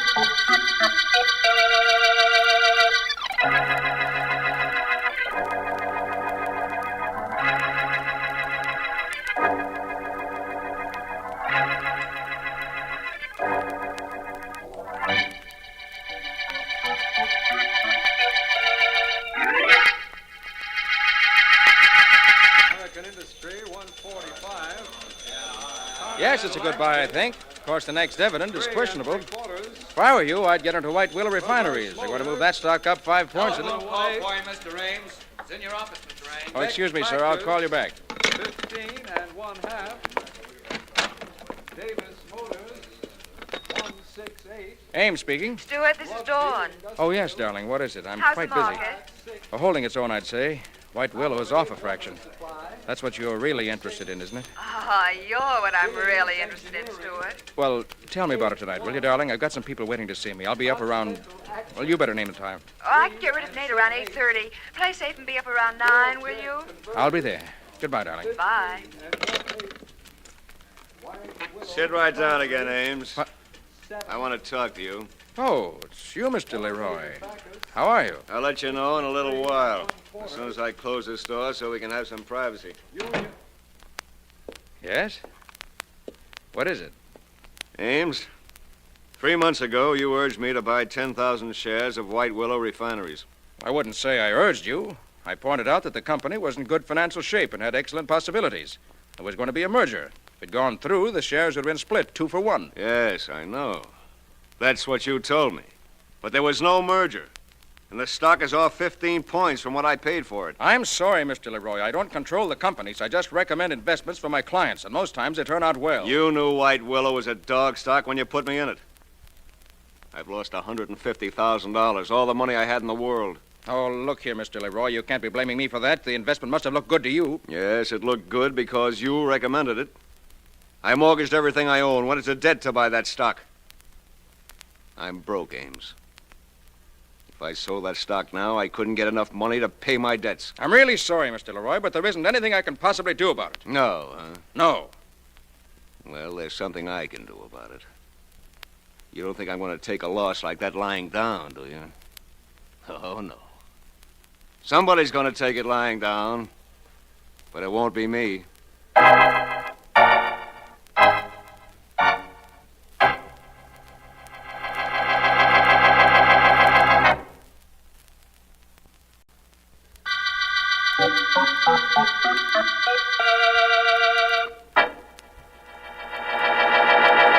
Oh, please, Nate, you know you have to leave. It's after 9 o'clock. Isn't it a funny thing about time, honey? It goes so fast sometimes and so slow other times, huh? Ha ha, sure. And now, come on, I'll help you with your coat. Oh, what's the hurry, Dawn? What's with this Russian act? What have I got, the measles or something?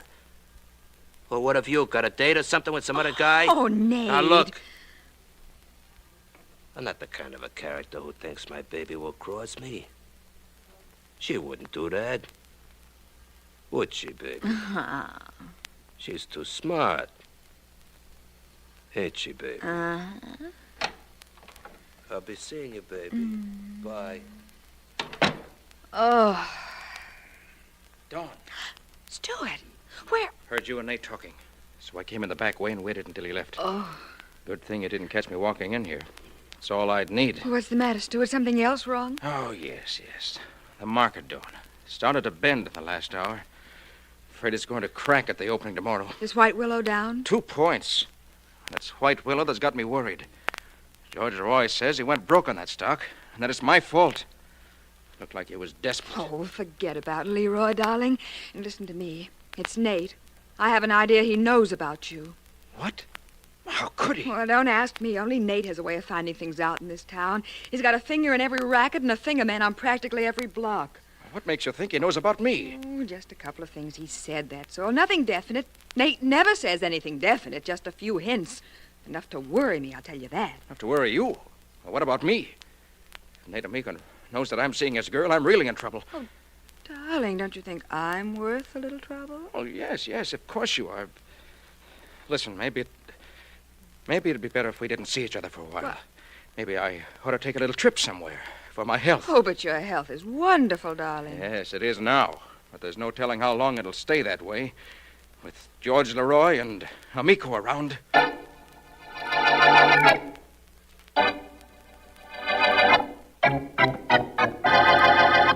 Sit down, Mr. Leroy. Sit down. Always like to have somebody that comes to see me sit down. Thank you, Mr. Amico. Thanks very much. It is perfectly all right with me should you want to cut out that Mr. Amico stuff and call me Nate. I am known mostly to most people as Nate. All right, Nate. I don't want to take up too much of your time. I know you're busy. Never too busy. I shouldn't take time out for something on which maybe I can make a buck.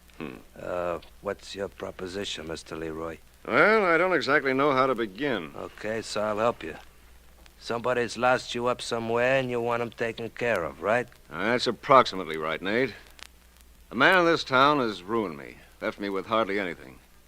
Whatever it is I have, I'm willing to spend to see that he gets what's coming to him. That sounds like a very reasonable proposition. I'm very glad to take the details under advisement. You should tell me what's going on. How much would it cost to kill a man, Nate? Oh, you want he should be knocked off, huh? Yes. Well, that requires a little working on, Mr. Leroy. It's a pretty hot town for killings. At DA, we got Markham. He's a rough character. Now, if you want this friend of yours worked on a little, that could be different. I want him dead. I see what you mean. Well, I could get him good and scared for you and wouldn't cost you too much scratch. I want him dead, I said. Yeah, I know. I heard you. Who is this guy you want should be suddenly taken dead? His name is Stuart Ames. Stuart Ames, huh? Yes, he has an office. I know all about him, Mr. Leroy. He's the guy you want killed, huh? That's right. How much will it cost me? Well, I don't know. You see, I kind of have a reason I should kill that bum myself. Maybe this is one job I don't do for money. Maybe Ames gets knocked off just for the fun of it.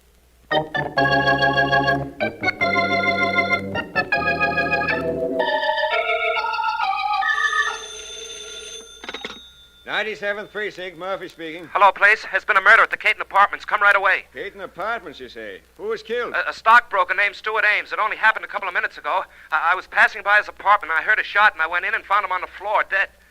No sign of the murderer? He must have gotten out the back way. I grabbed the phone and called you. Hey, you did good. Wait right there. We'll have some men up in 5 minutes.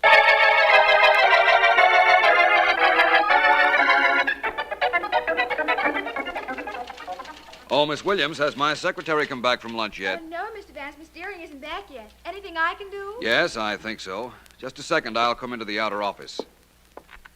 Miss Williams, will you get me the files on the last case we worked on? The $1 million murder case, Mr. Vance? I believe that's what Mr. Markham, the district attorney, called it. I have the files right here.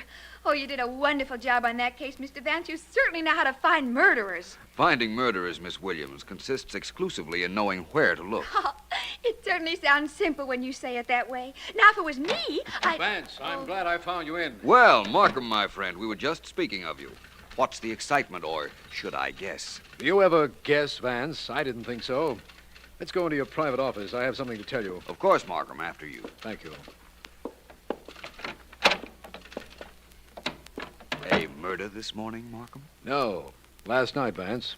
I just received word of it this morning. Apparently, Sergeant Heath tried to reach me last night, but I spent the night at a friend's. Who was killed? A man named Stuart Ames, stockbroker.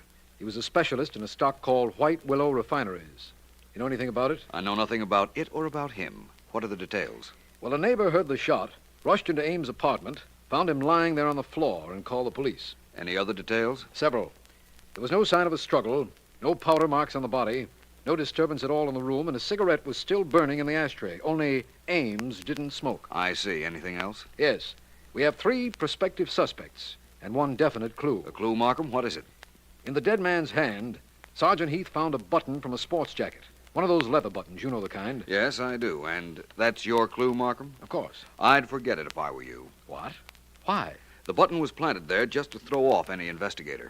But, Vance, what can you possibly know about... My dear Markham, if there were no signs of a struggle and no powder marks on the body, how could the killer have been near enough to the victim for Mr. Ames to yank a button from a coat? Ah, Now that you mention it, I see what you mean. Of course, the killer might have been near enough to Mr. Ames to shoot him after a struggle, providing there was time enough for him to straighten up the apartment after firing the shot, but apparently there wasn't. No, there wasn't. The neighbor came rushing in immediately, he says. The murderer undoubtedly went out the back way. Undoubtedly. Well, it's nice to know I'm right about something. You want to know about the suspects, Vance? Please. First, there's a man named George Leroy who lost a fortune due to the dead man's stock recommendations. Yes. Then there's a gangster named Nate Amico. Ames was fooling with his girlfriend. And last, there's the girlfriend. Who's she? Her name is Dawn Vander, former nightclub singer.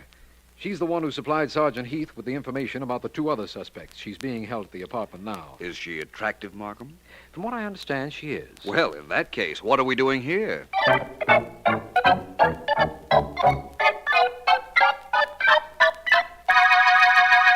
Miss Vander, if there's anything you can tell me about this case, I'd be very grateful. I can't tell you anything if I don't know anything, can I, Vance? And if I did know anything more than I told the police, I'd tell you, wouldn't I? I certainly hope so. This was Mr. Ames' living room, I imagine? That's right. Oh, I wish I could help you. I do too, Miss Vander. Markham. Yes, Vance? Come in, will you, please, Markham? Yes, of course. Something I can do? I think so. You can let Miss Vander go, for one thing. Oh, no kidding. Oh, gee, thanks, Vance. Is it all right for me to go, Mr. Markham? It is, if Vance says so, but please don't leave town, Miss Vander. We may need your testimony later. I'll be around. Thanks, Mr. Markham, and, Mr. Vance, I wish I could think of a way of thanking you. Forget it, Miss Vander. So long. Markham, you mentioned to me that Mr. Ames didn't smoke, yet there was a cigarette still burning in the ashtray when his body was found. Yes, a Menlo, king size. It was smoldering. Somebody, the murderer probably, tried to put it out but wasn't successful. You know how cigarettes sometimes keep burning? Yes, of course. No lipstick marks. You know better. We don't often get breaks like that. Sergeant Heath, incidentally, was very disappointed when you exploded his pet clue, the leather sports jacket button. I'm sorry. I thought it might save him some time trying to track it down. It did. He has another clue he picked up near the back door, Vance. Here, take a look. Book of paper matches, eh? It's the book. The matches are all gone. But look at the edge of the cardboard, Vance. There are several indentations, you see? Apparently made by a thumbnail. Well, that's not too unusual, Markham. Many people have the nervous habit of putting their fingernail into a paper match cover. Do it myself sometimes. Yes, I know. I've seen you. You didn't murder Stuart Ames, did you, Vance? Not that I remember. But I wouldn't be too surprised if it was the murderer who discarded this match holder. Seems to me we ought to make a survey of our suspects and find which one had a habit of putting his nail into the cardboard. Good. I must remember to tell Sergeant Heath to withhold any mention of our finding this clue. I wouldn't want the newspapers to get hold of it. Wouldn't you, Markham? Why not? Well, it's perfectly plain why not. If the newspapers print it, the murderer will know we're working on that angle, and he'll be extra careful when we interview him. He'll make sure he doesn't give himself away. That's very good logic, Markham. But I think that the newspapers ought to get the story. But, Vance, I've seen you do this very thing on other cases. You hold back some bit of evidence so that you can capitalize on it later on. Yes, I do, Markham. But those were other cases. This case is an entity in itself. I think another theory applies to it. Yes? Make sure the reporters get the story of the match cover, Markham. Then give me 24 hours, and I'll deliver your murderer to you.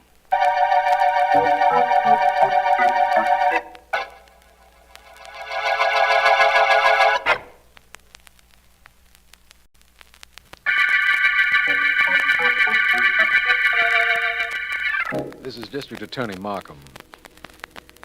The White Willow murder case began with the finding of the body of Stuart Ames, stockbroker specialist in White Willow stock. Suspects include George Leroy, who went bankrupt following Ames' market tips, Nate Amico, gangster boyfriend of Dawn Vander, nightclub singer whom Ames was seeing, and Miss Vander herself. Philo Vance believes that a paper matchbox cover with fingernail markings is a vital clue, but hasn't said why. One of my men has reported that Miss Vander has just visited Nate Amico's apartment, but we don't have anything. Now, look, honey, you're blowing your top. Put that gun away, will you? Oh, no, Nate. It stays just where it is, and you stay right where you are. Don't make a move.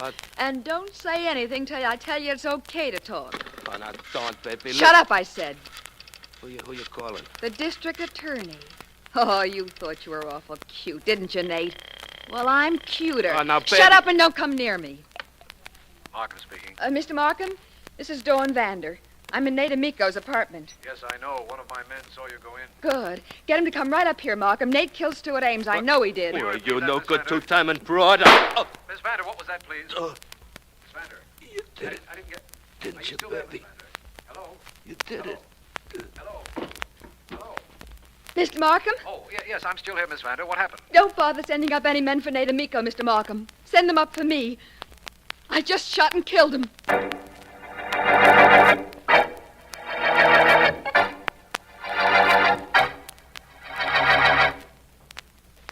Do you want me to go in with you, Vance, or do you prefer to talk to Miss Vander alone? Either way, Markham. In that case, I'll leave you here. But first, Vance, may I ask you why you're going to see Miss Vander? Certainly, Markham. There are things in this case with which I'm not satisfied. I don't understand how you can say that. It's very obvious that Amico killed Ames, and that Miss Vander killed Amico when he tried to prevent her from telling that to me on the telephone. The last part of that statement is correct, Markham. I have an idea, you have an idea, it was Miss Vander who killed Ames. Frankly, I don't have any such ideas, Markham. Oh.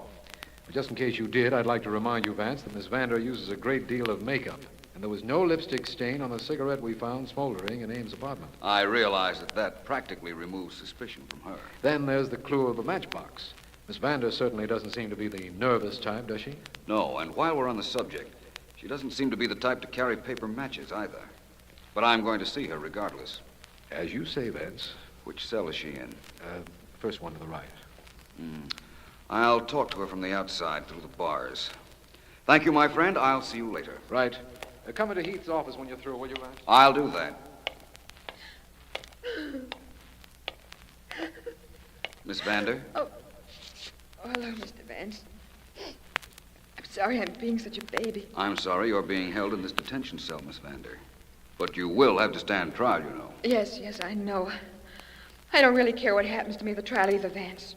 As soon as I found out that it was Nate who killed Stuart, my whole world fell apart. When I questioned you, why didn't you tell me it was Nate? That would have saved you a lot of trouble and a prison sentence. I know, but I was afraid of him. Later, I thought it over, and when he tried to stop me from telling Mr. Markham, I shot him when he went for his gun.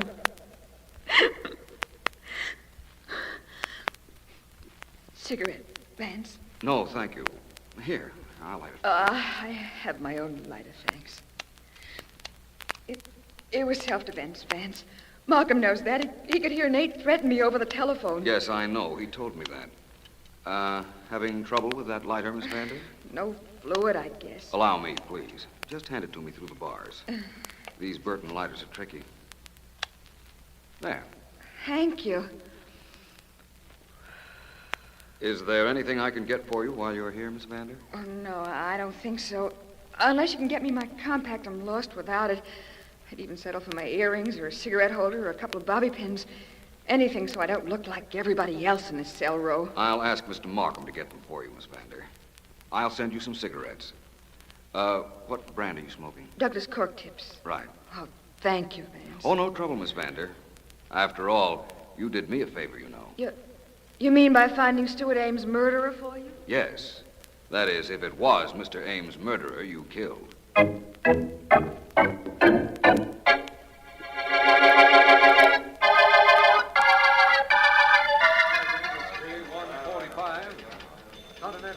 I beg your pardon. You're Mr. Leroy? Yes? Who are you? My name is Vance, Philo Vance. Oh, how are you, Mr. Vance? Fine, thank you. Mr. Leroy, you follow the market? I did when I had enough money to play with stocks. I don't anymore. I just come down here now to see how much money I might have made if I bought stocks of my own choosing. Instead of the ones the late Stuart Ames picked out for you. Yes, that's right.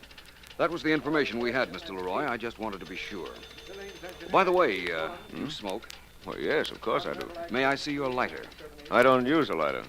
Ordinary paper matches are good enough for me. You want to see them? Yes, as a matter of fact, I do. Here you are. Have them right in my hand. It's a habit, I guess. These nail punctures in the side. That's habit, too, isn't it?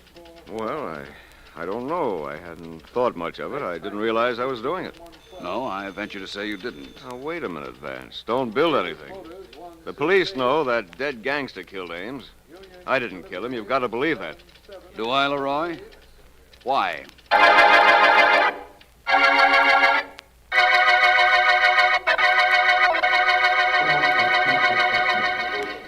Well, Vance, you asked me to meet you on the corner of 5th Avenue and 57th Street. I did. Now tell me, where are we heading? Toward the solution of the White Willow murder case, I hope, Markham. See this tobacco shop? Yes, I do, but what has it to do with our case? Come on in here with me and find out. Very well. Gentlemen, may I help you? Yes, please, if you will. If I'm not mistaken, this store is the exclusive agency for Douglas cigarettes. That's correct, sir. We import them. Douglas cigarettes and Burton lighters. I'd like a carton of Douglas's, please. Cork-tipped. Very good, sir. Thank you. I'll have them wrapped. Vance, I don't know what you're driving at. You remember, of course, that it wasn't a Douglas cigarette we found in Stuart Ames' apartment. It was a Menlo. Of course. This carton is for Miss Vander. She asked me to get her some Douglas cork-tipped cigarettes, so I'm getting them. Oh, that's different. The cigarettes will be wrapped in a moment, sir. Is there anything else I can do? Yes. A Burton lighter was sold sometime recently, yesterday perhaps, to a very attractive young lady. I'd like to see the gentleman who waited on her. Well, if it's the young lady whose photographs are in the newspaper, sir, I'm the man. She came in and purchased a lighter and a package of Douglas's the first thing yesterday morning. Never saw her before that. That's what I thought. Dawn Vander bought a cigarette lighter yesterday morning, Vance. How did you know that? I'll explain later. Will you have her and Mr. George Leroy in your office this afternoon, Markham? I'd like to talk to them both, but I'm sure only one of them will want to listen to me.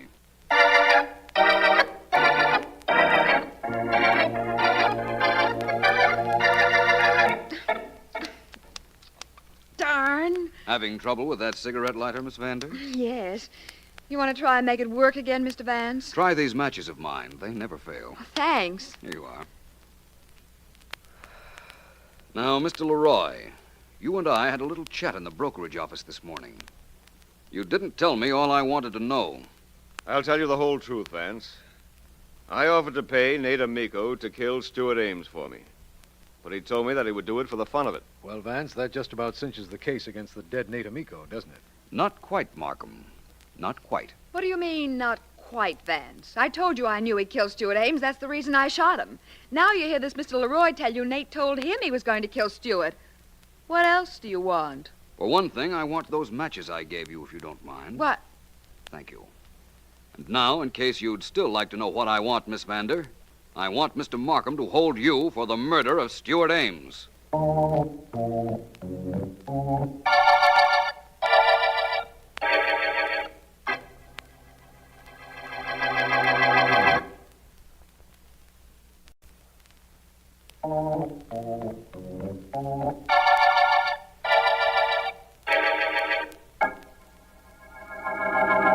Miss Williams, will you please read back these notes on the White Willow murder case? Oh, sure, Mr. Vance. It'll be a pleasure. Nothing like combining fun and work, Miss Williams, is there? Oh, that's right. Especially when I get to work for you, Mr. Vance.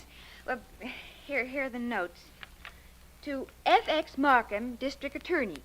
You have asked me why I was certain that Miss Vander was Stuart Ames' killer, and you cited the cigarette left burning in Ames' apartment when his murderer fled. Go ahead, please. Yeah. You wanted to know how a girl could have left that cigarette there and there'd be no lipstick marks on it. Very simple. Miss Vander used a cigarette holder. It was one of the articles taken from her when she was in jail. Well, that's right so far. About her murder of Nate Amico. Apparently, Mr. Amico saw her enter or leave the apartment of the dead Mr. Ames immediately after she had killed him. He reminded her of this hold he had on her, and she killed him, too. Very cleverly, inasmuch as she had you on the telephone when she did. That was quite a trick. Please continue, Miss Williams. Right. Now, Markham, you will want to know why Miss Vander would kill a man while you were listening just to cover up another killing. The answer is simple. She had a perfect self-defense alibi. An alibi you would have given her, but she might have gone to the chair if Nate Amico had ever decided to talk about her killing Ames. Well, that's all there is so far, Mr. Vance. Would you please tell me how you knew it was she? Well, as I said, Miss Vander was clever. She knew about the clue of the matchbox cover with its nail impressions because she'd read about it in the papers. Uh-huh. She immediately went out and bought a cigarette lighter. The Burton's a little difficult to work at first, so I knew it was new when she tried to use it while I was visiting her. Right. Another thing, she realized we knew the brand of cigarette she had left in Ames' apartment, so she switched brands. Switched to Douglas's. But the clerk said he'd never seen her in the store before she bought the lighter. Therefore, that was another lie that came back to haunt her. From what I read, Mr. Vance, that other suspect, Mr. Leroy, Well, he used to mark a match cover with his fingernail, just like the one that was left in Mr. Ames' apartment. Yes, he did. But he made no effort to hide that fact from me when I questioned him. He had nothing to hide, you see. Oh. Yesterday in Mr. Markham's office, I let Miss Vander have a book of matches. And while I was questioning Mr. Leroy, she was so interested, she forgot herself and used her fingernail on the match cover. Oh. Well, when I saw that and added up all the other factors I knew, I was certain she was the killer. You know the reason why she killed Ames, Mr. Vance? I think so. It seems that he was about to leave town and her. It also seems that when she came up to see him the night of the murder, he refused to either take her with him or return a lot of money he had borrowed from her. Well, that was enough reason for her to put an end to him. I guess that's right. And calling you in, Mr. Vance, was enough reason to put an end to the White Willow murder case.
Well, Dr. Kent, here's where you get your medal. Yes, Lloyd, I know. You mean you know that I'm the one who should be getting it, and that you stole my notes? Lloyd, be quiet. They'll hear you. That would be terrible, wouldn't it?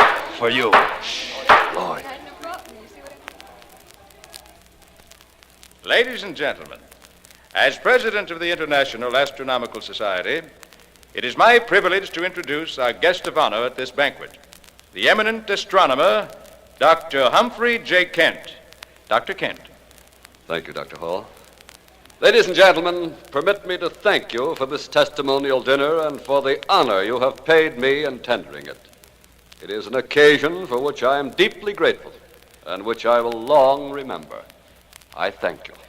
Before Dr. Kent returns to his seat, I should like, on behalf of the Society, to present him with this medal for his long and successful search for the first new planet to be discovered since Dr. Lowell brought to light the planet Pluto. Allow me, Dr. Kent. Thank you. Congratulations. Thank you very much on behalf of my two colleagues and myself. This has been a very great honor. This medal is not very heavy, but it carries a weighty responsibility. I think perhaps I had better sit down.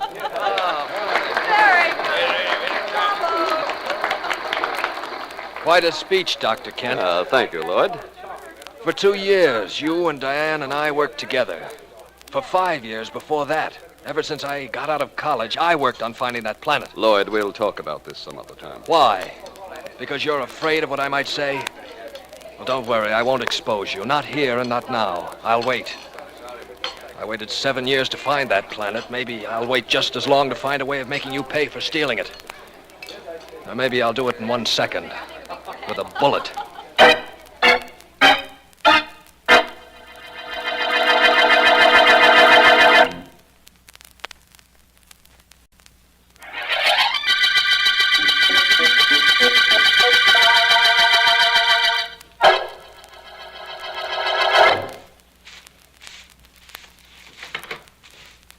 Oh, good morning, Dr. Kent. Good morning, Oscar. You do not mind if I finish sweeping, Dr. Kent? I will not be too long. No, go ahead. Doesn't matter. Oh, something is wrong. Yes, Oscar. Too many things. This morning, I read. Why, last night they give you a medal because you find a new planet. Yes, they gave me a medal. For a new planet, the medal. For me, a broom, a dustpan, a mop. Dr. Kent, I too know the heavens. Maybe I do not use a big telescope like that one there, but I know the heavens. I know them very well. Yes, I'm sure you do, Oscar. Now, please, there's something on my mind. That I know too. The heavens tell me things. They told me that. It is because of the sign, the astrological sign. You are a Pisces, born in February.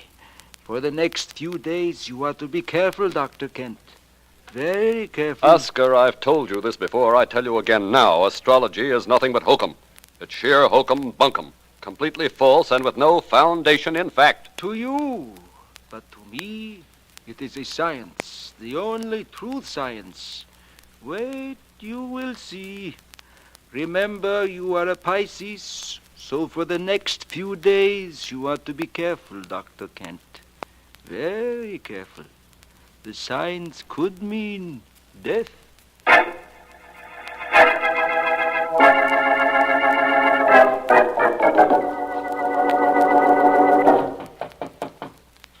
Busy, Lloyd? No, I'm not, Diane. Come in. Well, better not let the indoors of this observatory see the learned Dr. Devons with his head on the desk. What's the matter, Lloyd? Plenty. I went to that dinner they gave Dr. Kent last night. Watched them give him a medal. Saw the smug look on his face when he accepted it. On behalf of my two colleagues and myself. Well, so we got a medal by proxy. I'm just as happy. Scientists work for science, not recognition. Recognition never hurt, though. Let me ask you something, Diane. Dr. Peters, please. It's working hours. Oh. Lloyd, why don't I see you after hours anymore? I'll get around to that, Diane. Diane, did you notice Oscar snooping around my desk at any time? The janitor? Yes. What would he be doing at your desk? Oh, pretending to clean, but actually to spy. You know he's very sold on astrology, don't you? Yes, but I'm more concerned at the moment with you and me. What's happened to us, Lloyd? What's happened? Nothing's happened. I'm tired, Diane. I'm tired of this place, of working, of Dr. Kent. And of me, eh? I said of everything, and I meant it. Leave me alone, will you? Just like that. Leave you alone. And I'm supposed to pack my things and walk out. Well, I'm not built that way, Lloyd. You're not walking out on me, oh, no. Try it, and you'll be the sorriest man that ever... Oh, I'm sorry, Dr. Devons, Dr. Peters. I just came in to clean. I come back. Oh, come on in, Oscar. I'm leaving. But, Lloyd, you and I have to talk a little bit more about the subject we were just discussing. There's nothing to talk about. No? Maybe I can induce you to change your mind.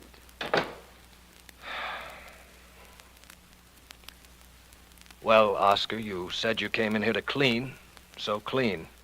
I only say that because Dr. Peters was here. Actually, I come to talk to you. About what? About $300. I need $300, and you are going to give it to me. I'm going to give it to you.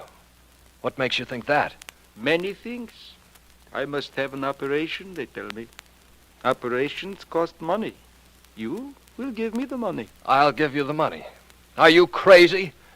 Get out, Oscar. Get out now. I have to clean. Not now. You don't have to. Get out. I want to be by myself to think.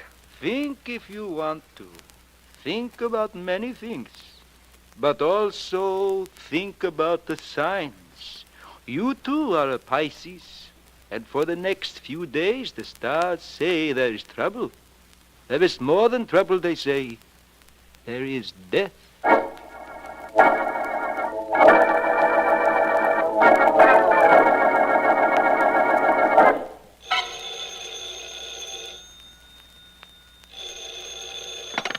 Hello. Vance, Markham. Well, how is my friend, the district attorney? How did you know I was home? I called your office and Miss Deering told me, Vance. She's been very conscientious since coming back to work, hasn't she? Ellen's always worked all hours. She says she likes it. That might be. And I have something you might like, Vance. How are you fixed for murders? Committing them, knowing of any, or investigating them? Investigating them. I've got a wonderful one for you, Vance. Happened a little while ago up at the Kent Observatory. You know anything about astronomy? A little. I know that Dr. Kent, head of the observatory, got a medal last night for finding a new planet. And to astronomers, getting medals is the highest possible honor they can receive. That's undoubtedly correct, but did you know that he has two assistants, Dr. Lloyd Devons and Dr. Diane Peters, a very attractive young lady? No, I didn't. If Dr. Kent was murdered, when can I see them? Oh, it wasn't Dr. Kent, Vance. It was young Dr. Devons. He was killed in his office a little while ago. Oh? I'm up at the observatory now, and the body hasn't been removed yet. Can you come up? I'll be right up, Markham. Apparently, astral bodies aren't the only things to be found there.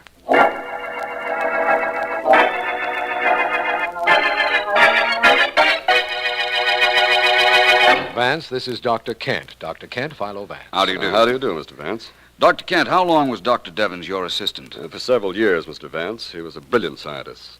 His experiments with the spectroscope will be studied for many years. Spectroscope, Doctor? Well, yes, it's used to study stars, find out what they're made of, and to break them down into colors. Oh. I see. I understand you discovered a new planet recently, Dr. Kent. Yes, I did, but I'd rather not discuss that right now. It can't possibly have anything to do with the murder of Dr. Devons. Oh, it might, Dr. Kent. In fact, you have no idea how many times it is the apparently irrelevant factors that lead us to crime solutions. Right, Vance? Yes, of course, Markham. Tell me, Doctor, how are new planets found? I understand there hasn't been one discovered in 10 or 15 years. Well, that's quite true, Mr. Vance. The last one, prior to my discovery, was predicted and located by Dr. Percival Lowell of the Lowell Observatory in Flagstaff, Arizona. Really?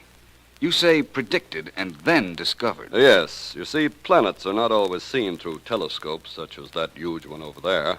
They're found after years of mathematical calculations, noting the formation and motions of the other planets, trying to rationalize their movements. If I understand correctly, when extra gravitation of other planets becomes apparent, there must be something to cause that. And sometimes the something is an undiscovered planet. That's precisely right, Mr. Vance. But it has no bearing on Dr. Devon's death, as you can see. Perhaps after I see Dr. Peters, I might agree to that. Anyone else you might suggest my talking to, Dr. Kent? No, I don't think so. Yes, there is, Vance. You might see Oscar, the handyman here. He predicted there might be a death in this observatory, although, frankly, I thought it was my death he was talking about.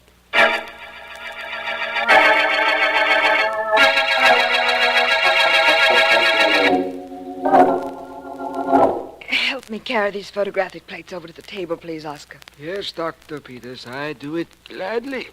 Oh, I've got to keep working. I've got to stop thinking about Lloyd. Yes, Doctor, I know. You want the plates right here? Please.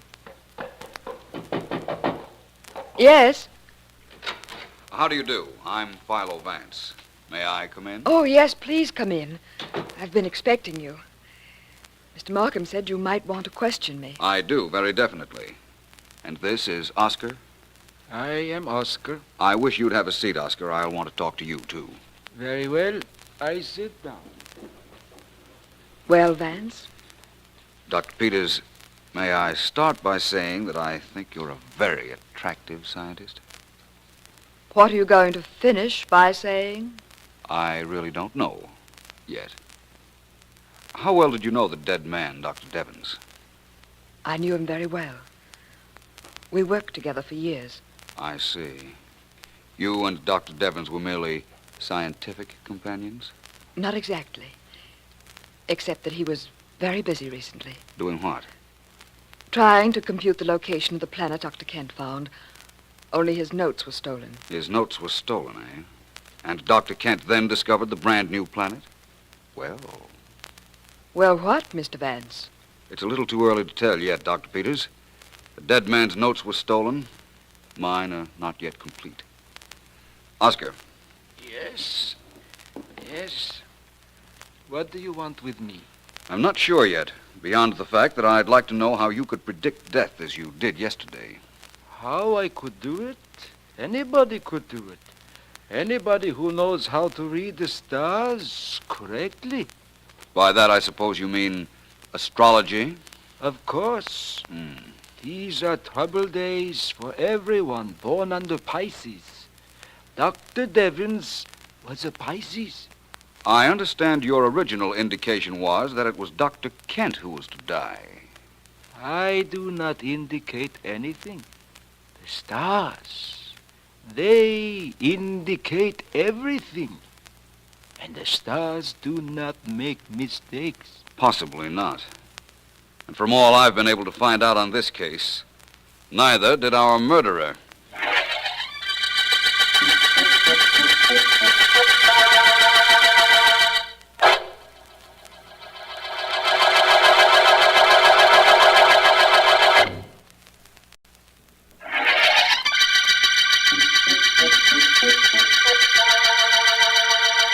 This is District Attorney Markham. The star-studded murder case began the night Dr. Humphrey J. Kent, famous astronomer, was rewarded for discovering a new planet. He was threatened then by Dr. Lloyd Devons, his assistant, who subsequently was found murdered. Vance knows that at one time, another assistant, Dr. Diane Peters, had been friendly with the dead man, but had had little time for her lately. Vance's other suspect is Oscar, general handyman at the Kent Observatory, where the murder was committed. As we return to our story, my men report that Oscar has just gone into Dr. Kent's office. What do you want here, Oscar? Your cleaning is done. This time I do not want to clean, Dr. Kent. From you, I want money. Money? You want money from me? What for? Well, Dr. Kent, Dr. Devons, he talks to himself when he is alone. Sometimes he only thinks he is alone. Well? Just before he is killed, he talked to himself. He say, he stole my planet. That planet was mine. I find it, but he steal it. He was talking about you, Dr. Kent. That is nonsense. Maybe. And the police will not think so. You dare to come here and threaten me? To try to blackmail me? You pay me. I do not tell the police. I do not You'll tell nobody, and I won't give you a cent. You understand? You won't talk, and I won't pay you nothing. No, don't hit me. I'll do more than that. I'll choke you. Dr. Kent! He hit me, Dr. Peters, just because I hear Dr. Devins say... Oscar. I don't care. I hear Dr. Devins say that it was Dr. Kent who steal the planet from him, that he find it, and Dr. Kent gets the medal. I hear him say this before he get killed. This man doesn't know what No, Dr. Kent. Perhaps you and I better talk this over. Oscar, don't say anything about this to anyone, will you? Not just yet. Not if you ask me not to, Dr. Peters. Thank you. You leave, Oscar. Dr. Kent and I want to discuss this more in detail. Don't we, Doctor?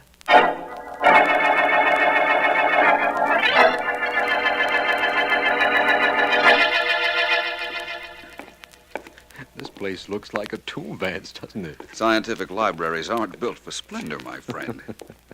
Markham, listen. After I was through questioning the suspects at the Kent Observatory yesterday afternoon, I came here. I found the scholastic records of Dr. Kent, Dr. Devons, and Dr. Peters. Did they indicate anything interesting? I'm not sure yet. Now, I also found out several other things. For instance, in this book here. Here it is. Class of 1940, Midwest University. Let me see. It's page 131, I believe. Yeah, here we are. Here's the dead man's record. L.R. Devons, graduated with honors, received fellowship, later appointment to endowed Kent Observatory, school award for astronomy, born Dantown, Ohio, mother E.B. Devons, father O.R. Devons. I want to make a note of those names, Markham. I remember them, Vance. Now let's look up the scholastic careers of Dr. Kent and his pretty assistant, Dr. Peters. There are some notes I want to take on them, too. Well, that's what we're here for. Where do we begin? That, at the moment, is secondary in importance to a much more vital factor.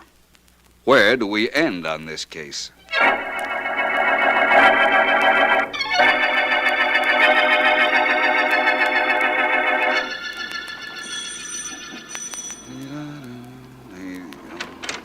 Mr. Vance. Oh, sorry to disturb you at your home, Dr. Peters, but it's a matter of necessity. May I come in? Well, I have company. I won't stay long. Thank you very much. Dr. Peters, I've found something very interesting at the science library this evening. What's that, Dan? Oh, Dr. Kent's voice, isn't it, Dr. Peters?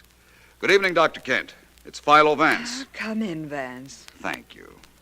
How are you, Dr. Kent? I'm well. I was just leaving. Oh, please stay. Dr. Peters, I came to tell you I want you at the observatory at 10 o'clock tomorrow morning. And I'd like you there, too, Dr. Kent. Would you? Why? A very obvious reason. I've been doing some research.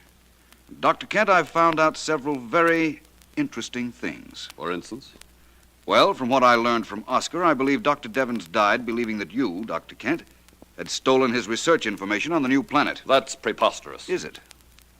Perhaps. Dr. Peters. Yes? You mentioned something to me earlier which I haven't thought much about, but which perhaps you might clarify just a bit. I will if I can. What is it? I had asked you if you and the late Dr. Devons were purely scientific companions. You said, not exactly. What did that mean? It meant just that.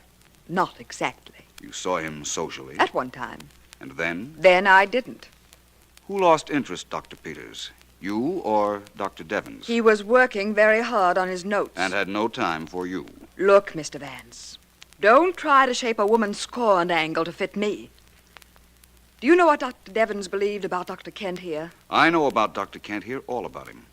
I'll meet you both tomorrow morning at the observatory at, shall we say, 10 o'clock.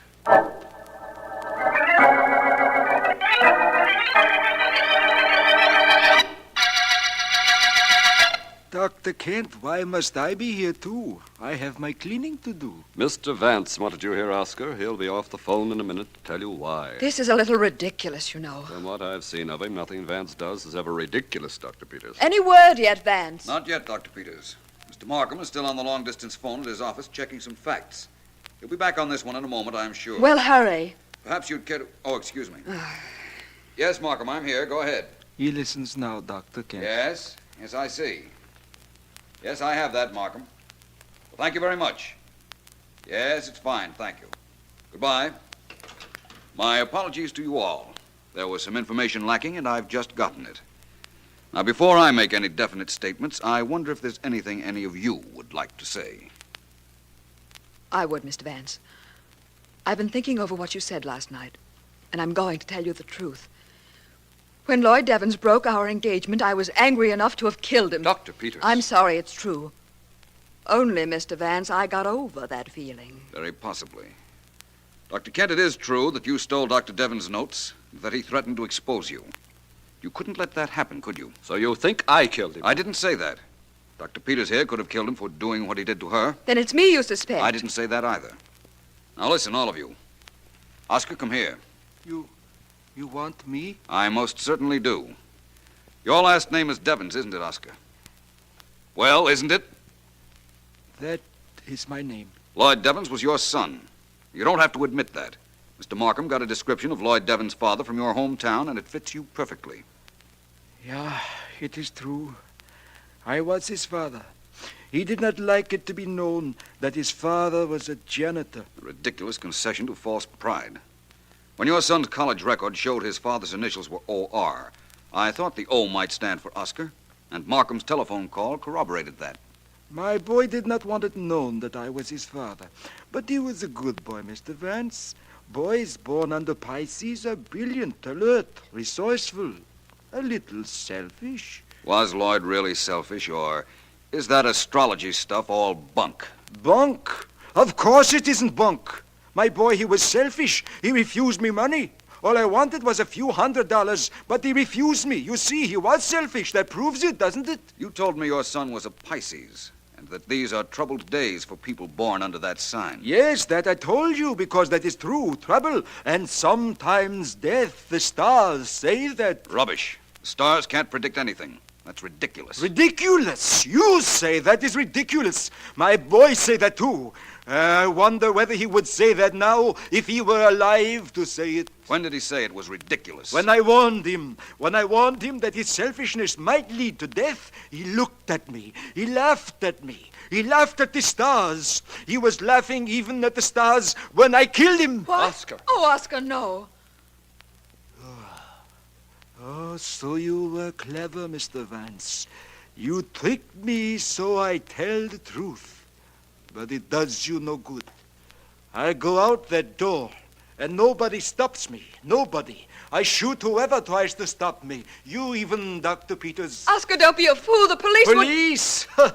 They are smart, maybe. But I am smarter. I have the stars to tell me things, to tell me everything. But I kill anyhow anybody who follows me. Let's get after him, Vance. It's quite unnecessary, Dr. Peters. I'd asked Sergeant Heath of the police to wait downstairs and arrest anyone who left here. If I know Heath, he has Oscar by now. Oh, what a terrible thing this has been. But I suppose I ought to thank you, Mr. Vance. You can in a moment. Dr. Kent, don't you have a medal given you by the International Astronomical Society that belongs to the late Dr. Devens? Yes, I guess it actually belongs to him. Don't you think you ought to write a paper for the astronomical magazine giving him full credit? Well, partial credit, anyhow. Perhaps. Yes, I'll write the paper and my resignation together. That's what I thought you'd do. Well, I'll leave you now. Thank you, Mr. Vance. Thanks very much. For Lloyd. It's quite all right, Dr. Peters. I guess Oscar thought he could get away with murder, but it just wasn't in the stars.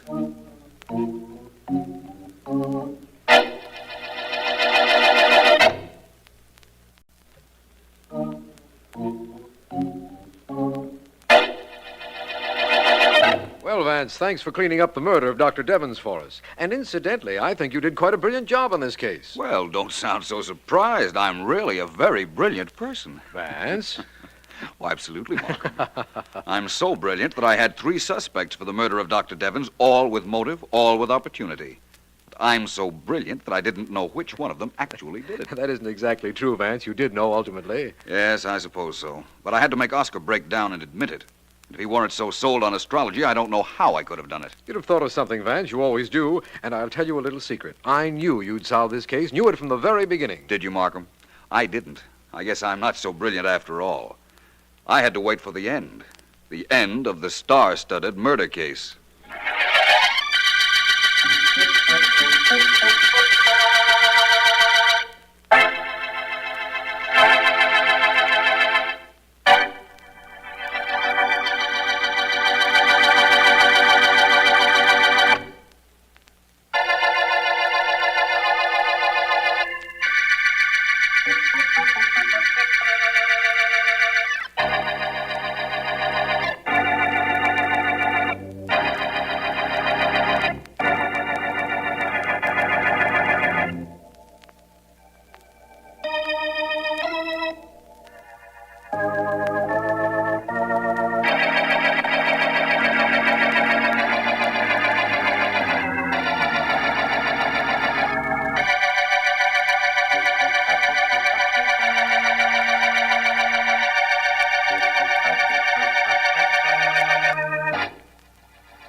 This is District Attorney Markham.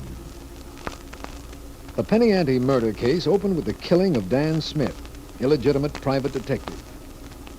Philo Vance has discovered that there was cheating going on in a poker game, presumably played for pennies, but actually for bigger stakes.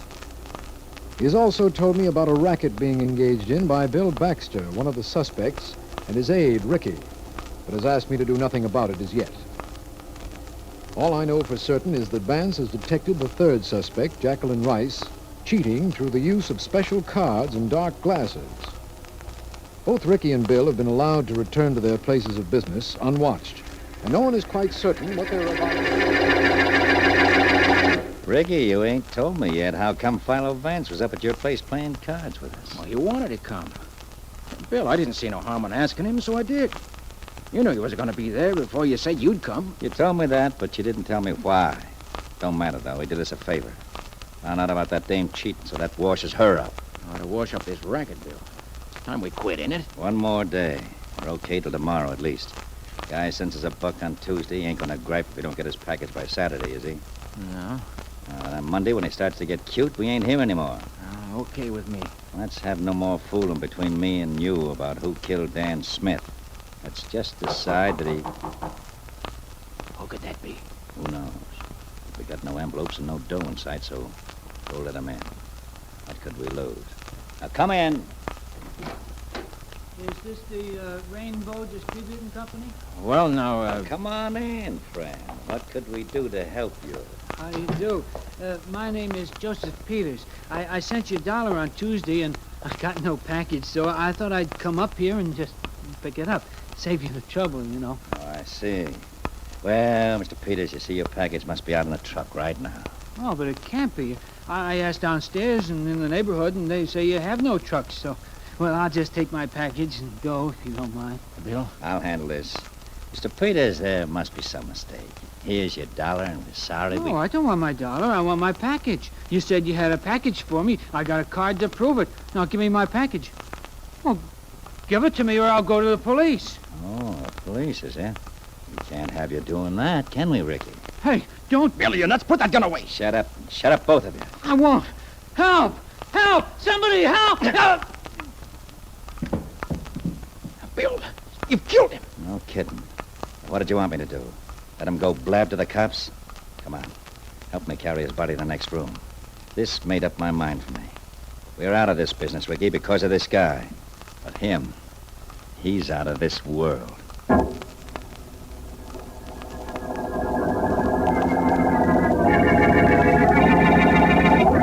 You're sure I can't get you anything, Mr. Vance? Thank you, Miss Rice. No, I just dropped in to find out one bit of information. Why did you cheat in those poker games? How did you know I was cheating, unless you guessed it? I didn't guess, believe me. I knew when I asked Ricky to arrange the game that you had been cheating. I suspected you used the dark glasses, but I wanted to be sure. You still haven't told me how you knew. That's correct. And you haven't told me why you cheated. Why? Yes. Because everybody was cheating in those games, Vance. It was a battle of wits. Dan Smith, the dead man, was stacking the cards every time he dealt. Bill Baxter knew every card everybody held, although I don't know how he knew. Ricky had a gimmick of his own going. Well, I've told you what you want to know. Now, tell me. How I knew you were reading the backs of the cards? Well, I don't know who's at the door, but whoever it is better go away. I have no intention of answering the buzzer. that could be very complimentary. It is. You going to do anything about it? Yes. Good. I'm going to answer the door. What? Please excuse me, Miss Rice. It's possible it's my secretary or Markham. I left word where I was going. Ricky. Hey, Vance, I gotta see you. Come out here in the hall. Who is it? Somebody for me, Miss Rice. I'll be right back in. Hey, Vance, we got no time to fool around now.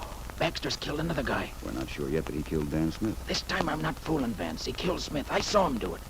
I was afraid to tell you before, but this is the McCoy. And he knocked off an honest citizen in our office just an hour ago. The cops will find the body and trace it to us.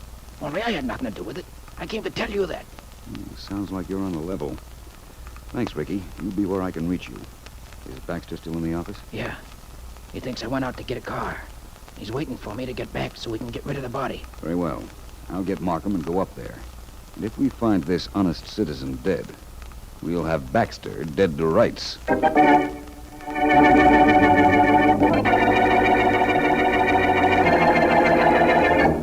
No reason to knock, Markham. Let's break right in. You know Baxter's inside. Just as you say, Vance.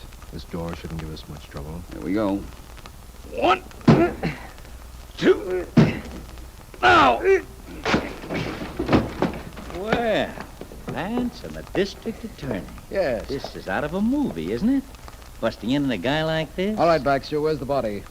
Where's what body? The body of the man you killed. We know all about him. His name is Peters. He came here looking for a package you pretended to be holding for him, and you killed him. Peter? Put down your eyebrows, Baxter. We know all about him. Oh, in that case, wait a minute. Peters? Vance, what is this? I don't know. You call me, Mr. Baxter? What is it? Peters, tell these guys who you are. Well, my name is Peters, Joe Peters. How do we know that? Well, I work in a plant, and I carry my picture for identification. Here it is, if you want to look at it. Let me see that. Certainly. Markham, I'm afraid we've made a mistake. You're not kidding. Goodbye, gentlemen. Don't bother shutting the door in back of you. You've knocked it off the hinges. Goodbye, Baxter. But believe me, we'll meet again. Come on, Markham. No, Vance, it's the first time I ever known. Can I go now? In a minute. So, just as I suspected, my friend Ricky went to Vance. Good thing I didn't kill you when I hit you with that gun butt. I won't tell anybody what happened, Mr. Baxter. Honest, I won't. You've been okay, Peters. Did like I told you when I thought it was the DA and Vance coming here. Go ahead now, scram. Only keep that mouth of yours shut. And remember that. I'll be quiet. I promise you. I won't tell a soul what happened. Go ahead, get lost. Goodbye already.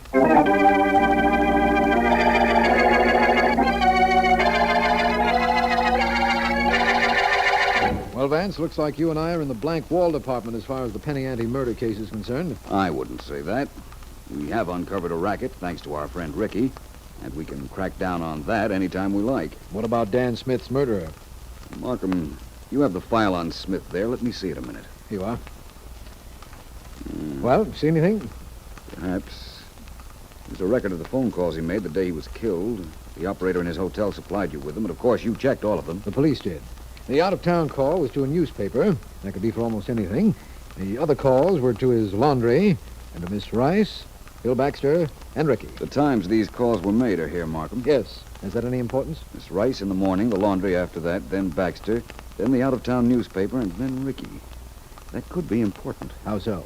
I'll let you know as soon as I call the out-of-town newspaper, after which you and I are going to see Mr. Baxter, I'm very sure. Again? Yes, but you will wait outside, and the way I talk and the way I'll be dressed, I don't believe he'll know me when I knock.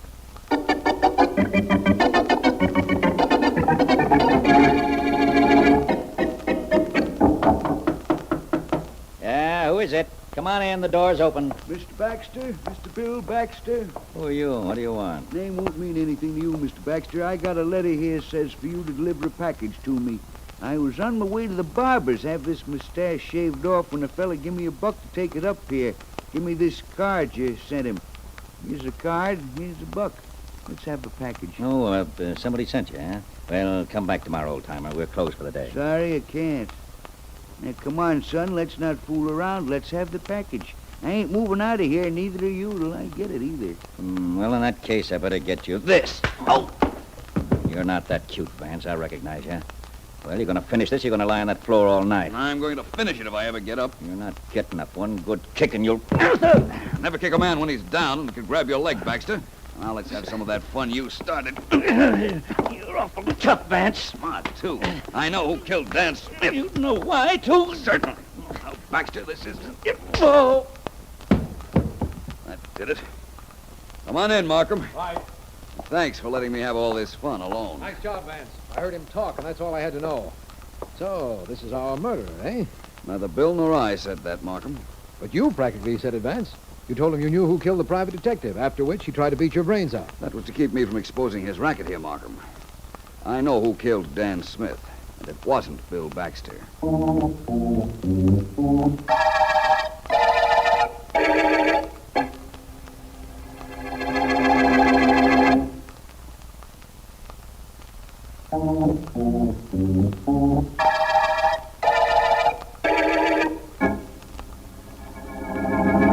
Sit here, please, Miss Rice. Vance will be in a minute. Thank you, Mr. Markham. You over there, Ricky. Vance wanted to see you, too.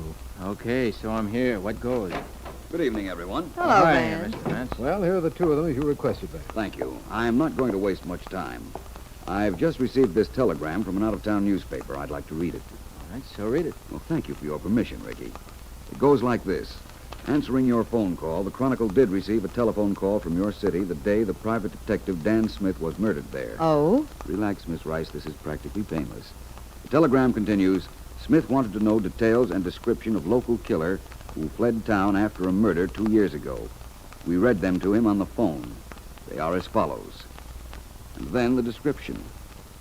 Describes you very definitely, Ricky. Me? Of course you. Dan Smith in some way found out who you were. Wasn't sure.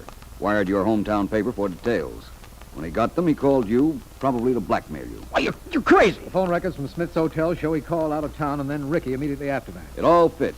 Ricky saw his chance to kill Smith at the poker game to shut him up and Why, frame Bill Baxter by pretending to be on our side later. No, wait a minute. Only it didn't work. Take him out, Markham. No, you won't. You won't do anything. Come on. Need any help, Markham? I think not. I'll take him down. Let's go, Ricky. Let's go. See you two later. Out you go, Ricky. Well, I suppose I could have you arrested, Miss Rice, but honestly, I don't know what for. Cheating in the card game, Vance? Well, as you told me a while back, everybody was cheating. Baxter wore tinted contact lenses, invisible eyeglasses that enabled him to read the backs of the cards, too. You want to tell me now how you knew I could read the cards? All right. You announced when you went to Markham's office immediately after the murder that you held a straight flush, which was better than the 3 aces the dead man was holding. His cards were face down, so... So you knew I must have known what they were while he was alive. Very stupid of me, wasn't it? Yes. But you were very interested in trying to prove to Markham that you had no reason to kill Dan Smith. That altered your usual good judgment. Sometimes I wonder how good my judgment is. And, how I'll wind up. I can't tell you that. All I can tell you is that this is the wind-up of the Penny Ante murder case.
Is that you, Vance? Yes, Markham.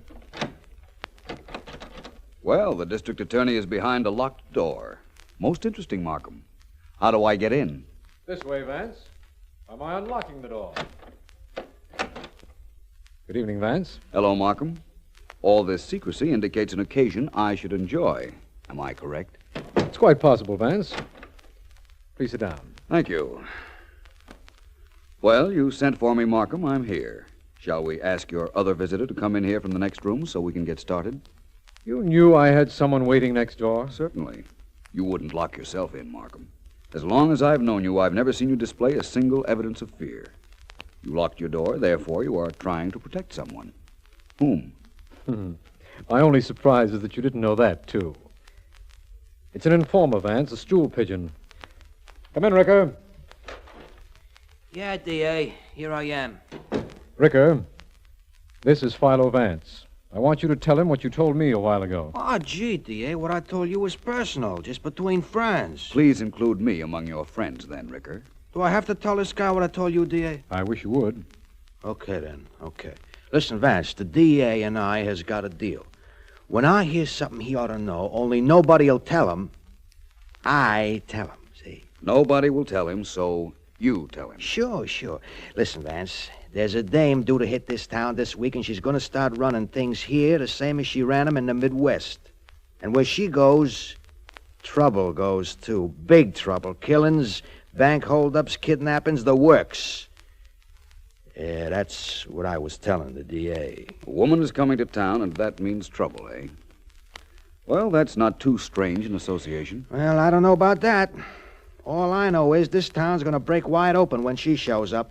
And that's going to be soon. Really? Rickard, tell me, who is this woman? You mean, what's her name? Well, search me. I don't know. All I know is she's tall and dark and terrific looking. And she always wears dresses of one color only. Nobody knows her name. Everybody calls her the Lady in Blue.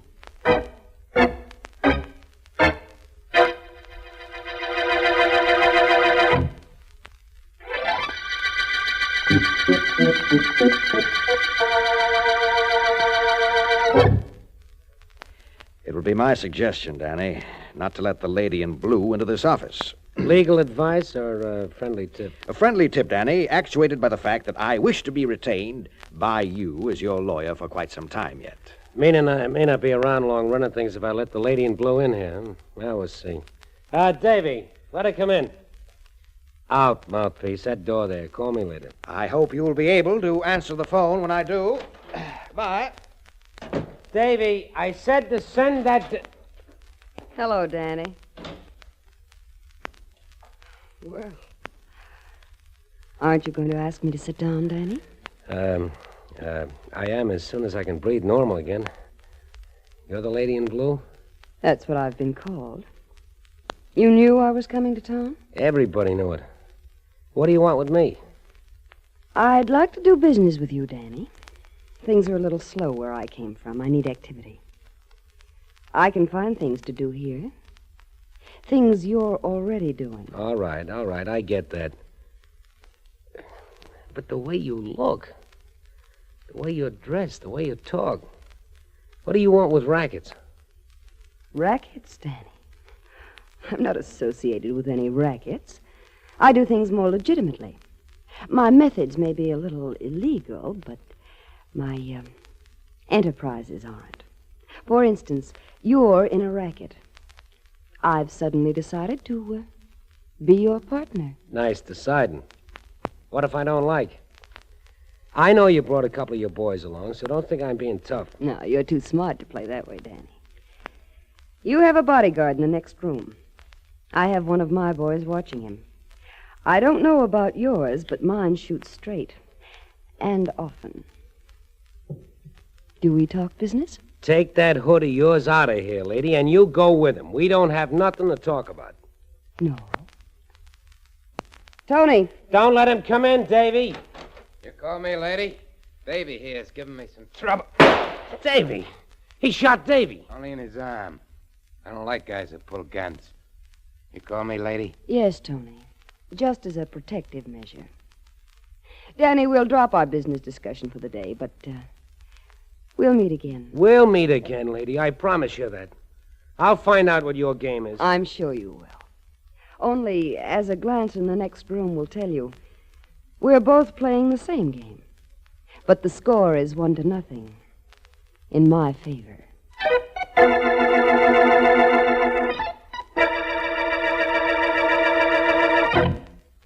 How do you do, madame? May I help you with your selection? It's quite possible. You own this shop.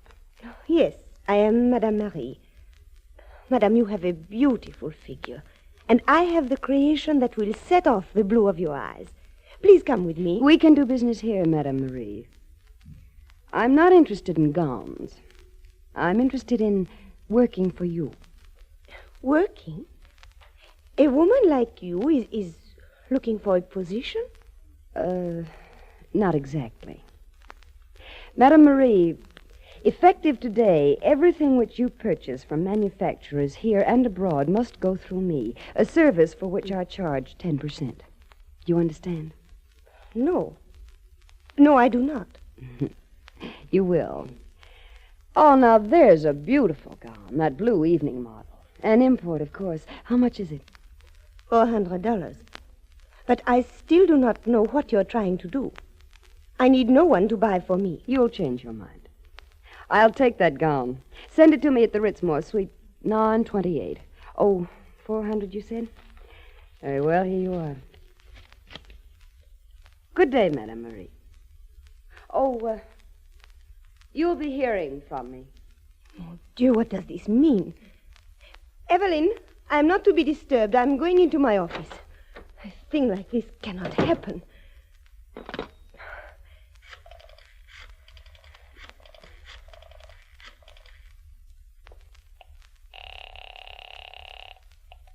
Yeah.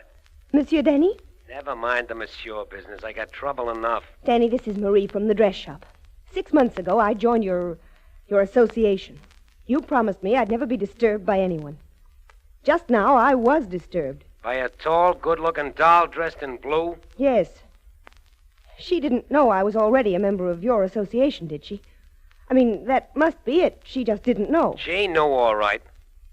Only she told me she's moving in and she's doing it. I'm going to see her. Something tells me she's going to be moving right out again.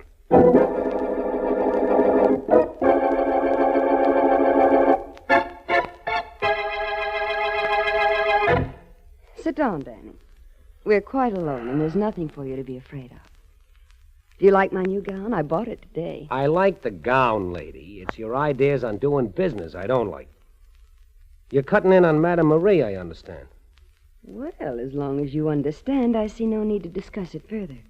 Do you like the gown really, Danny? Listen, lady, I don't like what's going on here. I was doing all right. I was doing fine till you cut yourself in. I'm not taking it, lady. I'm telling you now, I'm not taking it. But, Danny, there isn't really anything you can do.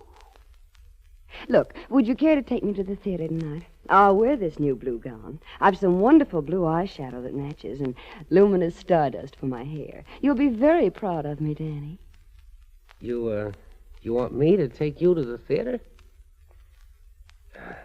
Hey, lady, you go for me a little? Why? Why? On account of you're only the most terrific dame I've ever seen, that's why. So you want me to take you to the theater? Is it a date, Danny? Oh, could be, lady, could be. So you like me a little, huh? Well, I like you a lot, lady. You got what I ain't got. Class. Thank you. You're welcome. Lady, come here a minute. I always wanted to know what it would feel like to have a swell dame like you in my arms. Come here, lady, come on. You want me closer? Real close? Like this? Oh, lady. Oh, lady, this is living. Hey! What did you clip me for? I step on ants when they start to crawl, Danny. You affect me the same way. Oh, I do, huh? You don't want to play then, do you? Except rough. Okay, if that's the way you want it, that's the way you're going to get it. Lady, you're going to be sorry you slapped me in a kisser. Take my word for it. Really? What are you going to do? Plenty. I'll fix you for this, lady, beginning now. You know that date we had for the theater? Well, it's off. Fool around with that.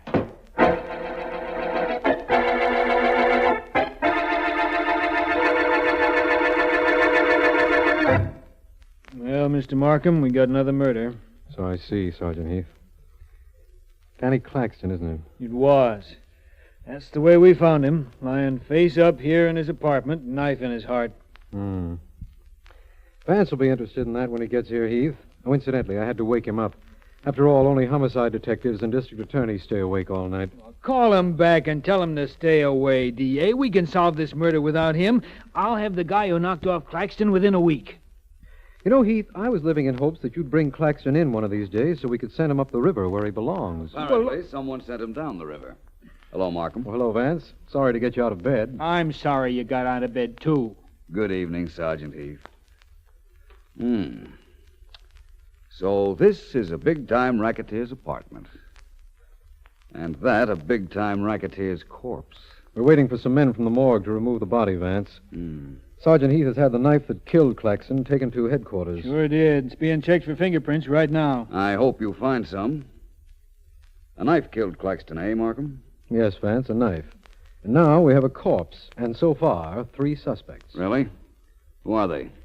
Well, there's the lady in blue whom we were warned about last night, remember, by my personal informer? Yes, of course. Then there's a cold-blooded killer named Tony who works for the lady. We got him right away, but he's out on bail. Wonderful device, that business of bail. Who's the third? A former attorney who was Danny's business advisor, a man named Smythe. Also out on bail, I suppose? Mm-hmm. Oh, Heath. Yeah, Vance. What can't I do for you? Find anything in the room that might be a clue? Not a thing. But maybe you will. You generally do. But look, don't bother me, Vance. I'm busy. Well, Vance, do you want to look around, or shall we go? We might just as well go. Apparently, there are no clues to be uncovered. Coming, Sergeant Heath? Sure, I'm coming. I'll leave a man outside the door to wait for those guys from the morgue. Turn off the light, will you, D.A.? Certainly. Holy mackerel, it's dark in here. Open the door, will you, D.A.? It's right next to the switch. Certainly, I've got it right here. Don't open that door, Markham. What? Don't do it for a second, anyhow. Oh. Hey, Vance, what are you staring into a dark room for? You can't see anything. Hey, where'd you go? I'm over here by the body, Heath. And I did see something. Something very interesting. In the dark? Yes. You can open that door now if you like, Markham.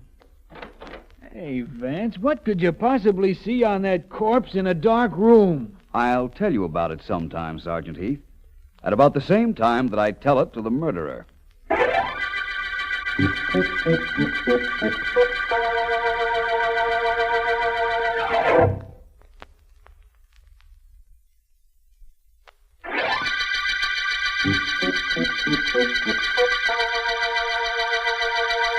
This is District Attorney Markham. The Blue Lady murder case developed as a result of the knifing of Danny Claxton, whose reign as Racket King has been challenged by a glamorous woman known as the Lady in Blue.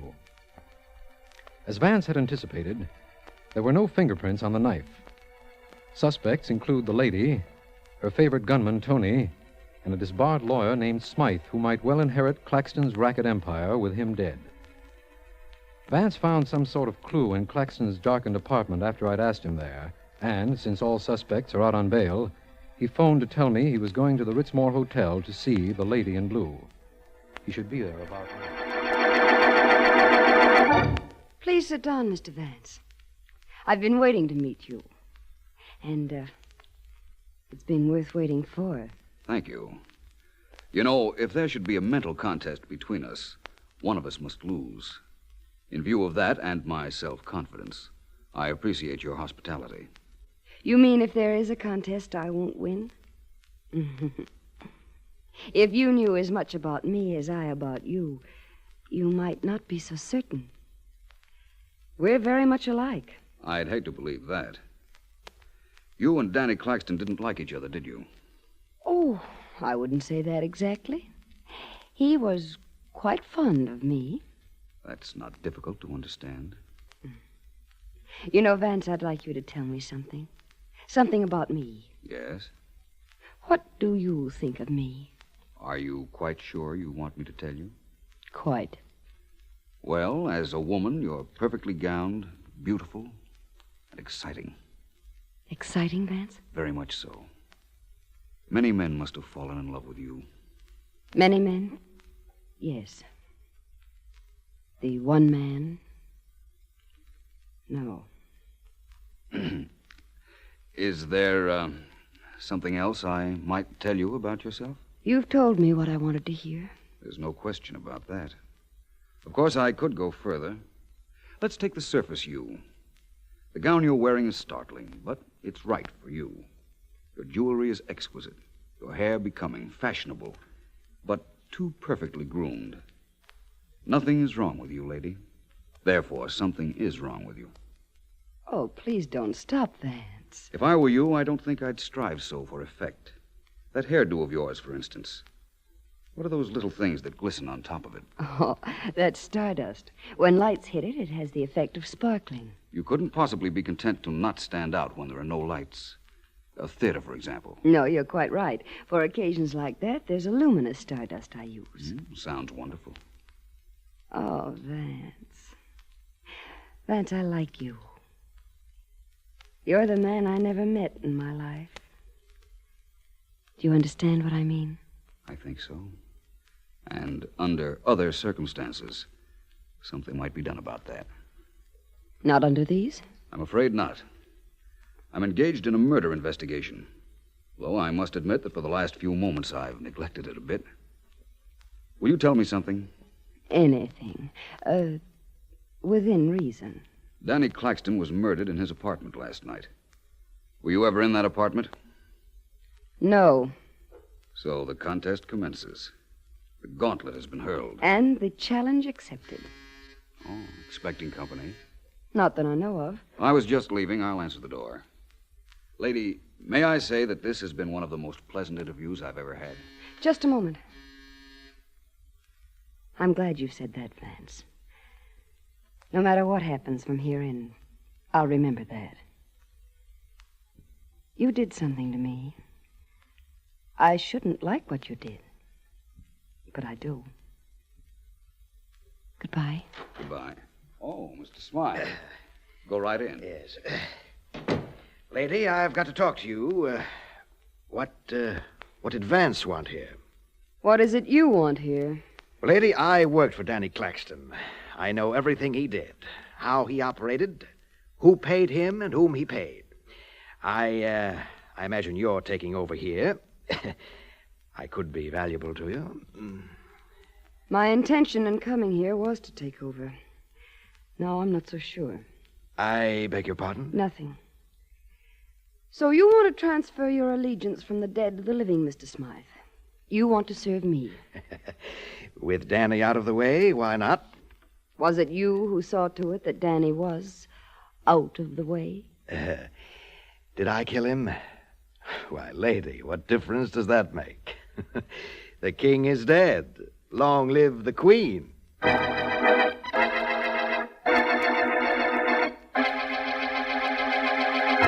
Wait a minute, Mr. Markham. Let me go to work on this Tony here. I talk a language you can understand. Tony, sit up in that chair. Don't bother me. He's all yours, Sergeant Heath. I hope you get something out of him. You have my best wishes, but also my gravest doubts. He'll talk, D.A. Tony, listen. You bore me, copper. I'll bore you. I'll do something to you when you leave me. Look, you worked for the lady in blue. She told you to knock off Danny Claxton, so you knocked him off. With a knife? Sure, with a knife. Oh, I know all about how you're a gun-toter. I know your reputation, but you pulled a switch to toss us off. You hoped. You killed Claxton, didn't you? Well, did you or didn't you? Didn't I? Go away, Heath. Go far away. I guarantee nobody will look for you. You start talking or nobody will ever find you. Tony, get this. Hold it, Heath. Who is it? It's I, Markham. Vance. Wait a second, Vance. I'll be right out. Tony, you killed Danny Claxton, and I'm going to prove it. Hello, Vance. Glad I found you, Markham. That sounds like you've got news on the Claxton killing, Vance. Oh, that. I suspected last night who killed Claxton. You did? Certainly. This afternoon, I visited the lady in blue. Just as I was leaving, Claxton's former employee, Mr. Smythe, came in. My appearance there was very fortunate. You see, I thought I'd known who killed Claxton, but now I have proof. Well, man, don't just stand there as if you told me it looked like it might rain tomorrow. Who killed Claxton? I know, Markham, but I have no evidence that would satisfy a jury. Ask the lady in blue, her friend Tony, and Mr. Smythe up to my apartment at 9 tonight. You and Heath be there, too. I think I'll supply the proof we need at that time.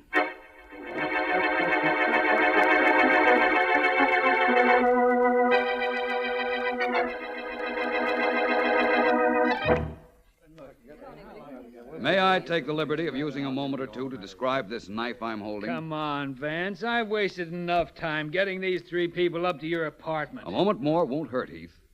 Now, please, everyone, look at this knife. It's Arabian. The handle is of ivory, and the blade solid steel. I've selected this knife because it closely resembles the one used to kill Danny Claxton. Now, for the purpose of this experiment, I need an assistant, someone to pose as the murderer. May I ask the lady in blue? Why, certainly, Vance. What is it you'd like me to do? Well, for one thing, I'd like you to look slightly less glamorous. It's completely demoralizing, distracting, and downright inconsiderate. Really? I was hoping you'd like this gown. That's why I wore it. Mm-hmm. Will you take this knife, please, lady, and hold it in your right hand? Like this? That's fine. Thank you. Markham. Yes? Please stand over by the door, next to the light switch, will you? Of course. I'll be right over here. Now, Tony, please don't fall asleep. This might be interesting to you. Yeah, I know. And Mr. Smythe. I'd like you in particular to watch and see how close I come to showing exactly how Danny Claxton was killed. First, let me ask all three of you. Were any of you ever in Mr. Claxton's apartment? I never was. Not me. Well, I'd been there, but not in the past week. Very well. Now, my very intriguing lady in blue, you have the knife. I'm going to show everyone what happened the other night. You, lady, will pretend to be the murderer. I'll be Claxton. Now, you slip up behind me. Please get behind me. Throw your left arm around my neck. And as you do that, I try to reach back with my hand to seize the knife like this. Vance, be careful. You're ruining my hairdo with your hands. I'm sorry. Markham, will you turn out the lights, please, all of them? Turn out the lights? I don't know why either, Heath, but maybe I'd better turn them off. Okay. Only I don't see a thing. Neither does anybody. I think you will now. Everybody, please look at my right hand. The hand that just touched the hair of the lady in blue. Vance, your hand is glowing. Hey, what have you got on your hand, Vance? Radium? Not exactly. It's just proof that the lady in blue stabbed Claxton. You were too clever, Vance. But you'll never live to prove what you think. I'll see to it. Vance, she's got that knife. Look out. Heath, the lights. Turn on those lights. Right, DA. She stabbed Vance. Heath, do something. Do something. I'll do something, all right, DA. I'll open that door, let my cops in. We'll drag her downtown. That isn't necessary. You want me at headquarters, I'll go. Mr. Markham, Yes? you saw me stab Vance. I killed Claxton the same way. I don't know how Vance figured it, and we'll never know now. But he was right. I'm ready, Mr. Markham. Nothing's very important anymore. I've just killed the only man that ever interested me.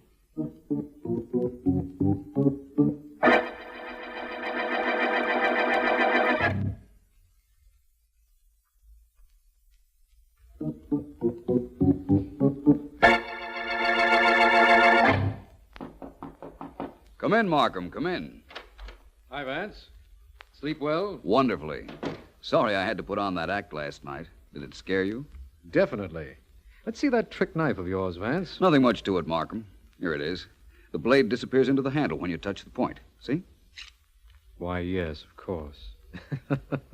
Had me worried for a while last night, though. Oh, Vance, I know now that she killed Claxton, but you knew before. Was it whatever you found when we turned out the lights in Claxton's apartment that told you the lady in blue had killed him? Yes, it was. It was Claxton's right hand, Markham. It glowed in the dark. Because it had touched the hair of the lady in blue, and on her hair was a glamour accessory, a phosphorescent preparation known as stardust. Oh, I see. As soon as I found the lady in blue wore stardust, I knew it was she who'd been at Claxton's apartment. Ah, the lady in blue was a lovely woman, Vance. Lovely to look at. But hardly delightful to know. Though for a moment at her apartment yesterday afternoon, I was beginning to find it hard to believe that. Well, Vance, you did it again. Yes, Markham, I guess this is the end of the Blue Lady murder case. But I wish the lady in blue had had a different beginning.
Yes?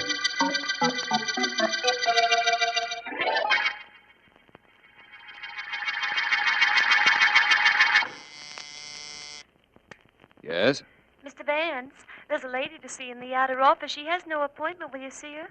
All right. Where's Miss Deering? Oh, your secretary's out to lunch, Mr. Vance. What's the name of the lady who's calling on me? I don't know. She can hardly talk, Mr. Vance. She just managed to tell me she had to see you. She's either awfully scared or terribly unhappy about something. Send her in, please. Come in, please, won't you? Thank you. Sit down, if you will, and tell me how I can help you. Oh, Mr. Vance. Oh, it's quite all right. You're safe here. Won't you calm yourself and tell me what's troubling you? Mr. Vance, I saw him. I heard him speak. Heard who speak? My husband. Well, that doesn't sound like anything to break you up this way. But you don't understand. No, I don't imagine I do. What's so unusual about seeing your husband and hearing him speak? He's dead.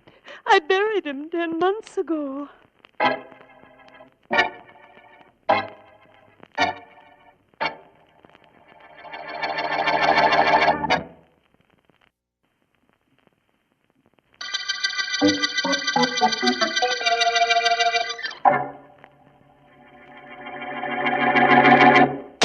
Stop that, Flo. Stop it. I'll stop it. I'll stop it when this plate cracks against your head instead of the wall. You little devil. I ought to Keep away come... from me. Keep away from me, George. I'll let you have it with this lamp. You wouldn't do that to your ever-loving husband now, would you? Would I? You bet I would. Take your hands off the lamp, sweetheart. I'm sorry. I didn't mean to talk to you the way I did. Honey, honestly, I didn't mean to. George, why do you do things like that? Honey. Oh, George. George, how'd a girl like me ever get tangled up with somebody like you, huh? How? Put your arms around me, Flo. That's the way. No, darling. That's me. And, honey, that's you. Put darling and honey together. What have you got? Us. What a combination we are. We're either making love or making war. Married 6 months and not a dish left in the place. I've thrown 'em all at you. Your aim is bad, honey. With a dish, maybe. But it's pretty good with a gun. And I got a gun. Only, darling, don't ever make me use it on you. I'll miss you so.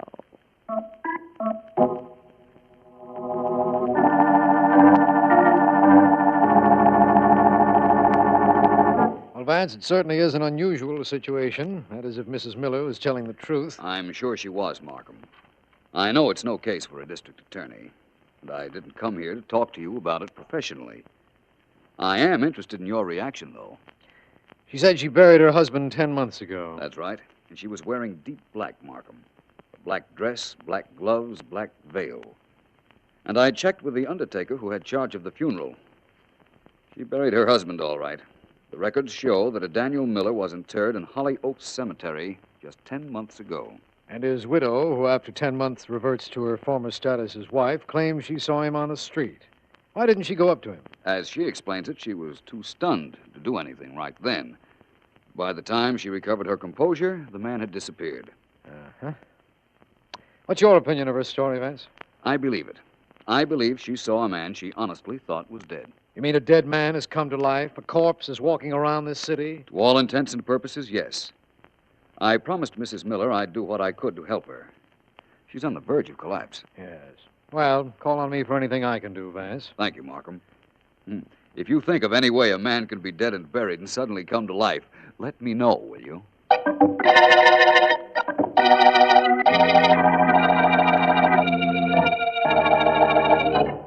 Now, you two men know what I want you to do? Look, Mrs. Miller, you told us, didn't you? What do you think we are, dopes? She might be right. We're always agreeing with everybody all the time. That's my brother. That's right. Yeah, that's what I mean. Okay, Mrs. Miller, you gave us the picture of your late husband. We got it. You told us where you think you seen him on the street. We got that, too. We'll stick around that street corner till we see a guy who looks like the picture. And if we see him, we follow him to where he's living now. That's right. You see, she does it, too. Now, look, I don't want any slips on this. I have an idea that some way, somehow, my husband has returned from the dead. Hey, I don't like that. Listen to him. He don't like it. He likes everything. I'll change his mind. Go ahead, Mrs. Miller. He left me a lot of money when he died, but he's probably working now somewhere in the neighborhood of the street corner where I saw him. I want you to find him. Okay, so we find him. Then what? He was dead once. See to it that he returns to his former status.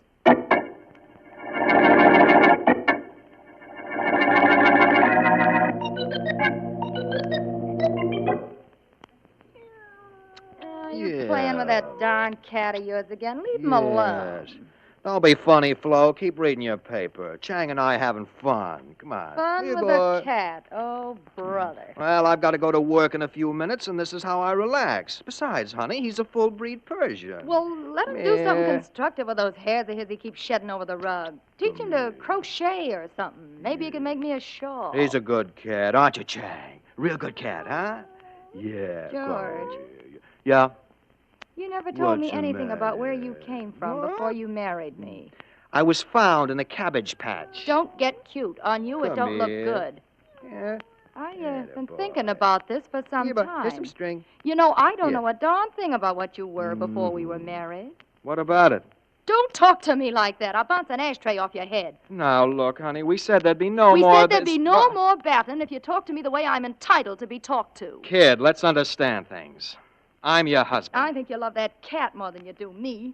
Every time I think of you feeding him and brushing him, I could... Darling. Oh, honey, let's not fight. What were we fighting about anyhow? You see, it isn't important. You don't remember. Now, come on over here, huh? Okay. Get that lap of yours ready. All right. Ah, here we are. Now I know why we fight. Yeah? Well, tell me. It's so good making up. Like this.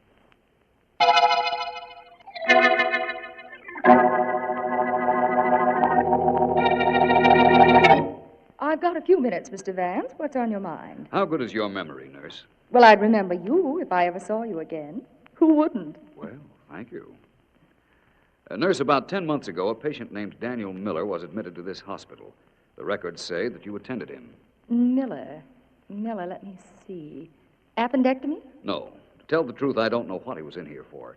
His wife told me that he was in this hospital a few days before he died. Well, he was removed from here at his own request and died at home, as I understand I it. know the man you mean. Short, medium weight, dark hair. I've never seen him. Oh, well, anyhow, I know whom you mean, Mr. Vance. I remember him very well. Raised quite a rumpus around here about going home, and we finally let him. What was the matter with him? Do you remember that? Yes, I do. He'd been poisoned. Poisoned, eh? Well, that's something I didn't know. Accidentally, would you say? Figure it out for yourself. When we told him what was the matter with him, he said something like, "She did it, finally. I want to get out of here. I'll take care of her in my own way."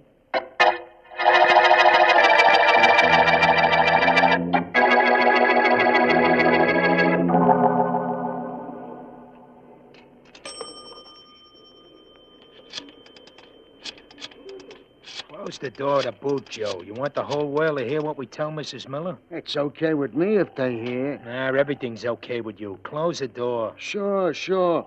Only it's a tight squeeze. There. Hello? Mrs. Miller? Yes? You know who this is? Yes. Go ahead and talk. She said talk, so talk. Shut up. What? Oh, not you, Mrs. Miller. Listen, we think we spotted the guy you want. Where is he? Well, that's a problem. We spotted him coming out of a building just now. Only he disappeared into the crowd before we could tail him. Oh. We'll get him tomorrow morning, sure. That is, if he works in the building, which he probably does. All right. Sorry you lost him, but tomorrow will do. One more day isn't so terribly important when so many years depend on what's going to happen then.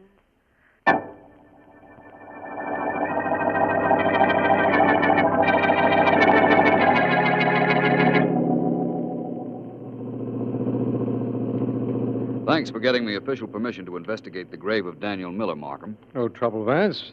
This might become something in my department after all, judging from what you told me. About Miller's having been poisoned? Yes. I still want to know how he returned to life. In all my years of private investigating, I've never encountered that before. You want to see his grave, is that it, Vance? I want to look into his grave, Markham. I've talked over the phone to the man in charge of the cemetery, and he'll take us out to the spot where Mr. Miller is buried. All that we need is for it to be raining, and this would be a perfect setting. Late at night, a cemetery, a corpse that walks and talks. What else do we need, eh? Some idea as to how this case will end. It would all be so simple if only Mrs. Miller were lying about seeing her husband. She wasn't. I'll personally guarantee that. Well, let's go. The cemetery caretaker said he'd meet me here at the gate. Do you see him? No, but then I can't see anything at all. What was that? Well, let's make it who was that.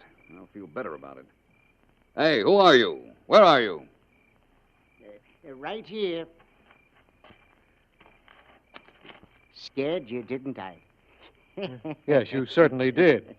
Why aren't there any lights on around here? The people we got around here couldn't see very good if there was lights. Well, Markham, you know what they say about a foolish question. Yes, remind me to apologize to the tombstones as we pass.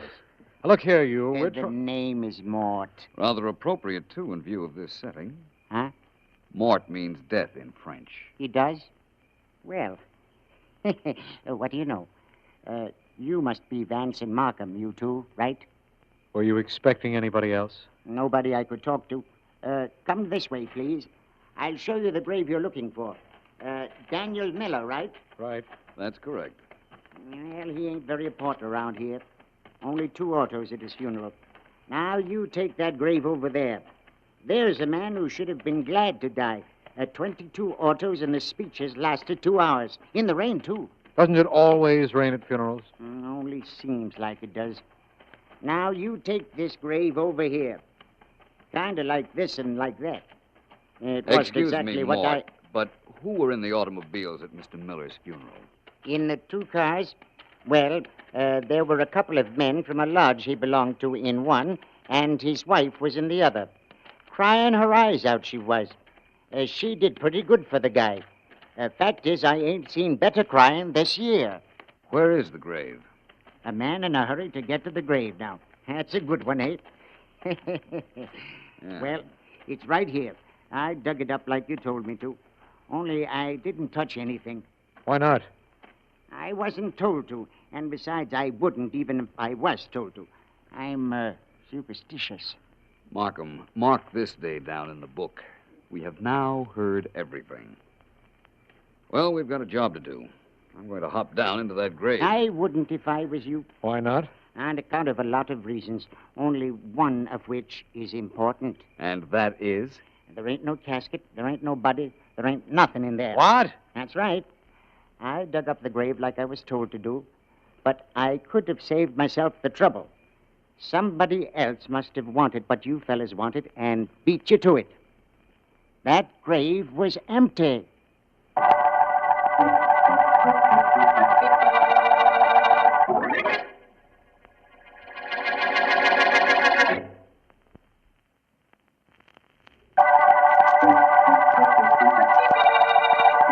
This is District Attorney Markham. The case we're working on concerns the reappearance of Daniel Miller, ostensibly dead and buried 10 months ago. When Miller's widow comes to Vance, she insists she saw the presumably dead man on the street. Logic or explanation for the case is completely missing, especially inasmuch as an examination of Miller's grave reveals no body. Vance has gone to check into more details, and we are at a loss to explain any other characters in this situation, including 2 men who are... You know, I just thought of something. Us 2 guys keep hanging around on this street corner. People will think we're a couple of bums. Shut up and keep looking. I can look and talk at the same time. It's easy. You're getting on my nerves of this job is. Nothing to do but hang around here watching a building. I'm gonna get... Hey, Joe, there he is. That guy who just came out of the building, that's the guy. It sure is. What do we do now? We follow him. Only this time we don't lose him. Come on. Yeah. Don't we call Mrs. Miller like she told us to? We call her after we call on that guy who just came out of the building.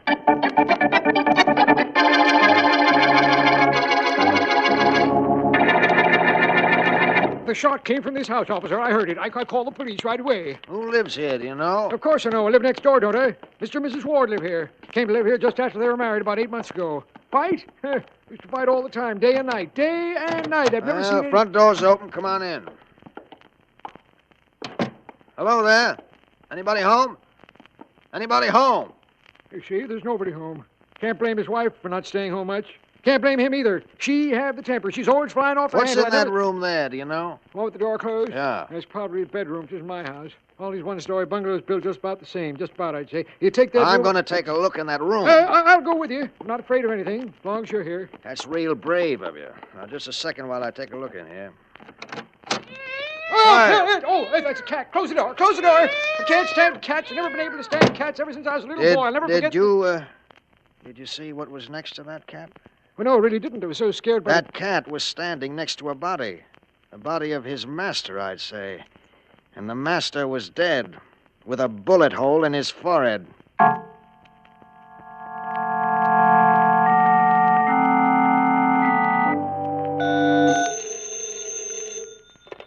Hello, Philo Vance speaking. This is Markham Vance. How many cases have you helped us solve, Vance? Why, I don't know. Why do you ask?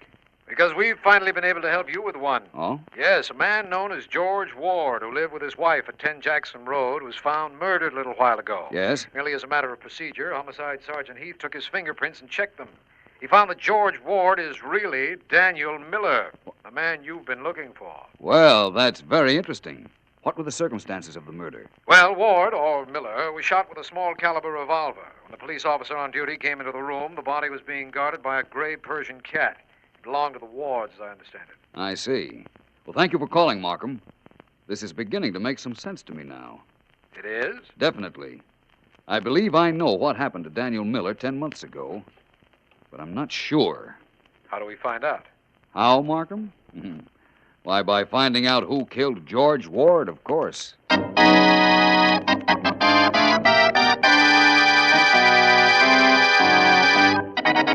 go of me. Let go of me, copper. If I ever get in my house, I'll break a plate over your head. Let go of me. Easy now, Mrs. Ward. Take it easy. All I want to do is take you downtown for questioning. Orders were to pick you up now that your husband was murdered. I don't know anything about this murder. I was downtown shopping. I heard about it on the radio, and I came straight out here. Are you gonna let me alone? Sorry, Mrs. Ward. I got to take you downtown. That's my orders. Sergeant Heath wants you brought in. We understand you and your husband had been doing a lot of battling, and the sergeant... The sergeant wants to see me, does he? All right, I'll go with you. Let me stop at the dime store first. I want to get a couple of plates to break over his head if he tries to say that I killed George.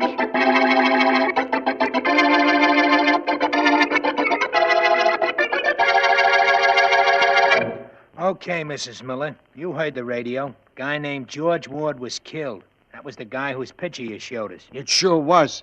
It was his picture you showed my brother and me. We followed him to his house, a bungalow, and then we knocked him off. And now you want to be paid. That's right. It ain't wrong, lady. Shut up, you. Everybody tells me to shut up. Now, look. You two followed orders. You did as you were told. But how am I going to be sure the man you killed was my former husband? Oh, dear, this black dress. I could get you a wisp room, lady. Never mind. You got a point there, Mrs. Miller. You couldn't be sure that Ward and your husband was the same guy. Suppose we wait till tomorrow when you see the pictures in the paper. That ought to be proof enough for you. Sure it should. Sounds all right. Suppose you two come around here tomorrow night and I'll... Nothing doing. Nothing doing, lady. Why not?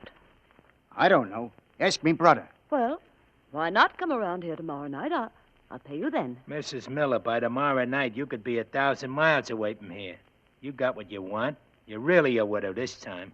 All the dough the guy left, you know you can keep now. You don't have to worry about his ever coming back and throwing you out on your ear. You're pretty smart, aren't you? We sure are. I'm smart enough to know the score. No, lady, you're going to have company until them papers come out. Joey and me, we're staying here. I won't have you in my house. I'll have you thrown out. Sit down, lady. You pushed me. You dared to push me. Why, I could have the both of you. You'd go to the chair, too, Mrs. Miller. You hired us. Remember if... Oh, expecting somebody? No. Well, get rid of whoever it is. Yeah, get rid of him. Both of you stay here. No, I'll go to the door. And I'll stay right behind it in case you get cute. Come on. I'll stay here, huh? You want me here? That's right. All right, Mrs. Miller. Open it up. Mr. Vance. Good evening, Mrs. Miller. I believe I have some news for you. May I come in? Not right now. I'm busy. It won't take a minute. There we are. Oh, I'm sorry. I didn't realize you might have had company. My name is Vance. Well, change it. Your friend isn't very sociable, is he? Seems to me I recognize him. Isn't he one of the Dilling brothers? The police are looking for them. Vance, I've got so much to tell you, but arrest these two men. They're murderers. They killed a man known as George... You've got a big mouth, lady. And you've got big hands, my friend. I don't like women being slapped. No? How much don't you like it? This much. Hey, what do you think you're doing to my brother? I think I've already done it. Yeah? Well, I can take Stay care right of you. where you are. I don't want to have to use this gun. Now, suppose we all relax and we finish this business that was started in my office yesterday morning, Mrs. Miller. What are you doing? Oh, I'm sorry. These black dresses, they pick up everything. I was just trying to get some lint off. You've got some of the lint off, Mrs. Miller, but your dress isn't entirely clean yet. Oh, is there something else? Yes, but it can wait. You're surprisingly calm, Mrs. Miller. Why shouldn't I be? You're here. I have nothing to fear now. Have I? I don't know. Did you ever meet a man named George Ward? George Ward. That's a man these two brothers admitted to me they killed. Why, you Shut up. idiot. They said he was my husband. That's why they were here, and they tried to blackmail me. You never saw or knew Ward. No. Vance, I thought my husband was dead until I saw him on the street the other day. I never saw him again. Never. If he changed his name to Ward, I didn't know it. That's entirely possible. You believe me, then? I believe that seeing your husband on the street was a great shock to you. I believe you honestly thought he was dead. I believe you didn't know he was living under the name of Ward. And I also believe you murdered him early this evening.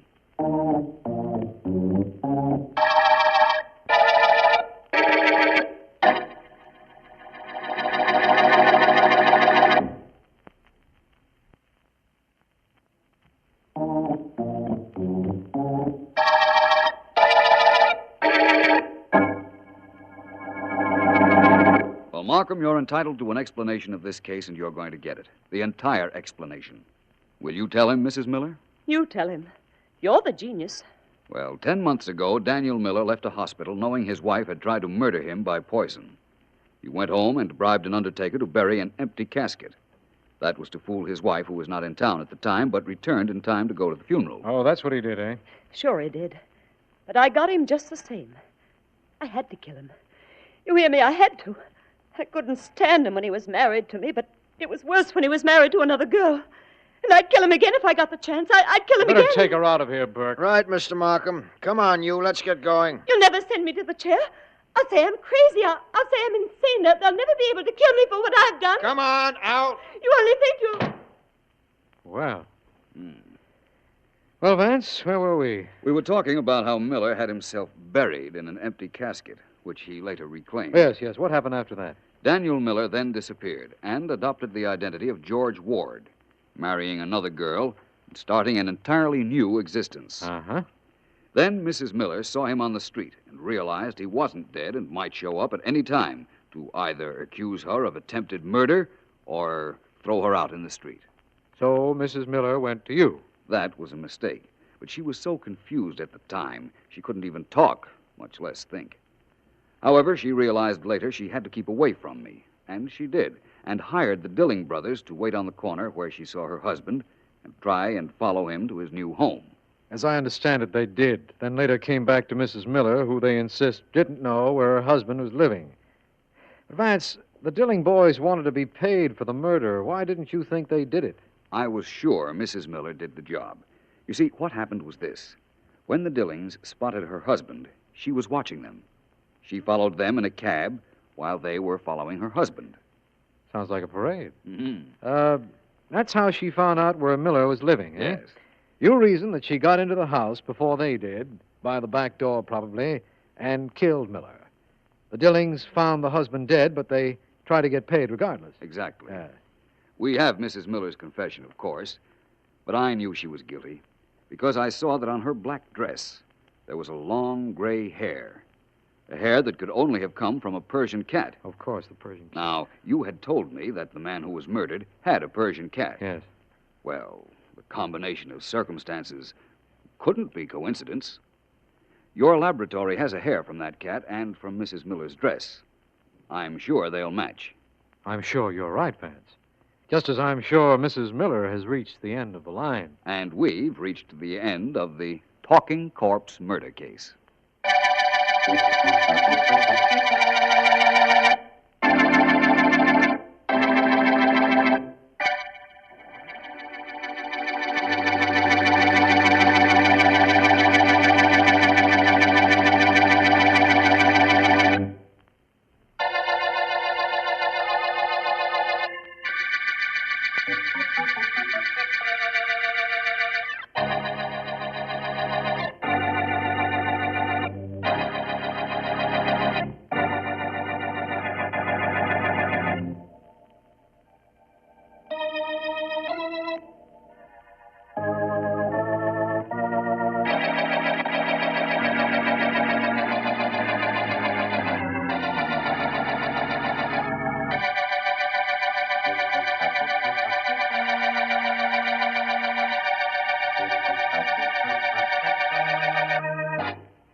Sergeant Heath, I tell you, this is ridiculous. Two men murdered in the same way and apparently by the same person, and you say you haven't even a single clue. What kind of a homicide department is this? It's a good one, Commissioner. Just give me a little time. These murders were only committed in the past 12 hours. But the victims were newspapermen, Heath. Do you understand? Newspapermen. The papers they worked on will needle us for days if we don't get results. I want fast work on this, do you hear me? Fast work and no alibis. We're working on it, Commissioner. And the dead men weren't really newspaper men. They were critics. Dramatic critics. Same thing. Somebody's making a joke out of this department. Killing two dramatic critics and leaving poetry pinned to their chests with a knife. Let's see those poems. Let's see them. Here's the one we found on the first body, Commissioner, the body of Robert Carnes. But it's no clue. Believe me, it's no clue. He was the leading critic, he always would insist, and that's the reason that I placed him first on my list. It's going to be an epidemic, that's what it's going to be. Give me the second poem, the one you found on Roger Dakin's body. Yes, sir. Here you are. As a first-rate critic, you did rate high, and the first-rate critic is the second to die. Oh, take it, Heath. Yes, take sir. both of these poems and get me the man who wrote them, and get him fast before he murders every critic in the city.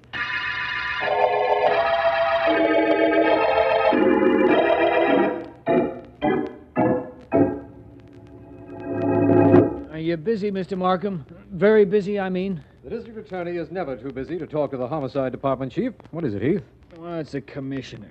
He's riding me on those critic murders. I can't do miracles. I've checked every clue. There's nothing I've found that's any good to me. Try and tell him that, though.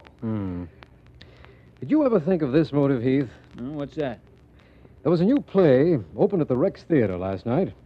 Perhaps both of the critics were going to print bad notices. Perhaps somebody didn't want You those. can stop right there, D.A. I checked that the first thing. The notices both critics wrote were great. I'm stumped, D.A. I don't even know where to look for a killer. I see. And you think that perhaps I might know someone? You mean Philo Vance? Now, listen, D.A., I don't want Vance in on this case. He's all I need for me to really blow my top. Well, in that case, I won't call him. I thought for a moment that you might have been hinting that I do, but as long as you feel so strongly, why, I wouldn't think of it. Oh, what's the use? Call him, D.A. Get him to go to work. That's the reason I came up to see you in the first place. Really? Poetry and murder. What a combination. Maybe Vance can figure out what it all means.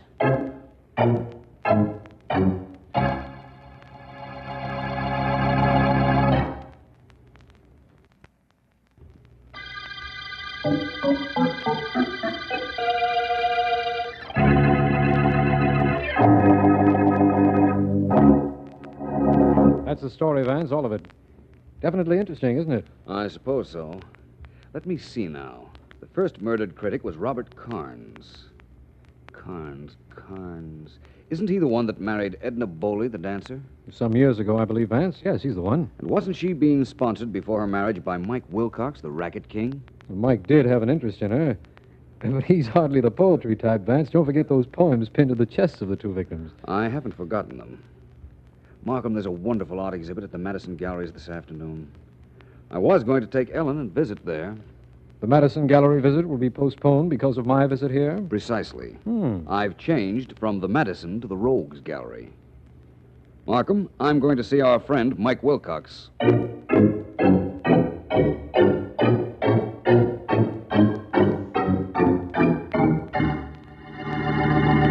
My maid said you wanted to speak to me. Yeah, lady. I'm Longfellow. I work for Mike Wilcox. He wants to see you.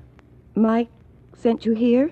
Why? Look, I don't ask the boss questions. I'm glad he got a job. Who else would hire a guy like me? 5 foot nothing on my tiptoes. And they call you Longfellow? Rather quaint, isn't it? Yeah, that's everybody's idea of a gag. Are we ready to go, lady? Yes, but I don't see what Mike can want with me. After all, my husband has just been killed. It wouldn't do either of us any good if I was seen with Mike. Lady, I don't know nothing about that. Mike says to bring you down. I'm going to bring you down. That's my way of keeping my job. Yeah, and my health.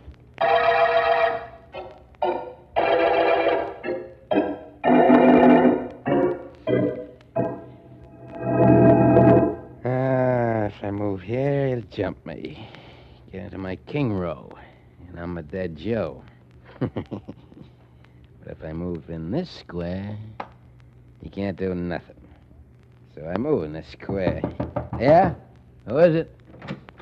Hello, Mr. Wilcox. I'm Philo Vance. Oh, hi, Vance. You play checkers? Yes, but I've no desire to play at the moment. Well, playing checkers with yourself, eh? That's a new one. Who's winning? Me. I always win. Well, Vance, the boys downstairs says you wanted to see me. So I says if he wants to see me, let him come up. So you're up. And what do you want to see me about? About the murder of Robert Carnes, the drama critic. The same person also killed another critic. But I'm not quite as interested in the second murder as I am in Carnes' death. You used to go with Carnes' present wife, didn't you? Edna? Sure. What about her? Nothing. Except that from what I've heard, this Carnes wasn't too kindly an individual. Maybe you resented the way he treated his wife. And wrote them poems, too? No, that I doubt very much. When did you last see Mrs. Carnes, Mr. Wilcox? Oh, a couple of years ago. The way I figure, it'll be a couple of years before I see her again. Well, how's for a game of checkers, Vance? You look smart enough to be able to play checkers? Thank you very much, but I'm sorry hold it. Yeah? I got it, boss. We're here. Well, in a minute, Longy. I'll buzz you. There's nothing you can tell me about Robert Carnes' murder, Mr. Wilcox? No, not me. When I read about it, I says to myself, well, somebody must not like the critics, I said. I guess maybe that's so, huh? Maybe. Both of them wrote their last notices and their death notices at the same time. Maybe there's some connection between the two. There may be. I'm glad it ain't my business to find out. Well, you got time for one game, Vance? Just one game? No, I think not. I'd better be moving along. Thanks, Wilcox. Maybe we'll meet again. Okay, Longy, you can bring her in now. All right, boss. Let's see. Suppose I do move here. And he's going to jump me. And I knock off 2 of his guys like this. Not bad, not bad, not bad. Hello, Mike. Hello, beautiful. Come on in. Me too, boss? No, I don't want you, Longfella. Only Mrs. Carnes. Okay, I'll be out here with the boys. It's been a long time, hasn't it, Mike? Too long, beautiful. I had to talk to you. I'm sorry I had to send Longfella for you, but I couldn't go up to your place while with the cops and all hanging around. Maybe even tapping the phones. I understand, Mike. How have things been with you? Never better. But we got to talk about you. When I heard about your husband getting knocked off, I says to myself, That dirty rat figured to get it. I've kept pretty good track how he was breaking you down. Beautiful, you need something? Dough, a mouthpiece? Anything at all? You think that I... Me, I ain't the thinking type, baby. I just got the same yen for you that I always had. And nobody's gonna push you around. Ever. I don't need anything, Mike, but thanks. Thanks just the same. Mike, it wasn't you who had Robert. You didn't... Just, relax, baby. Relax. I'm not even interested in who knocked your husband off. So I'll make a deal with you, huh? You don't ask me any questions. I don't ask you none.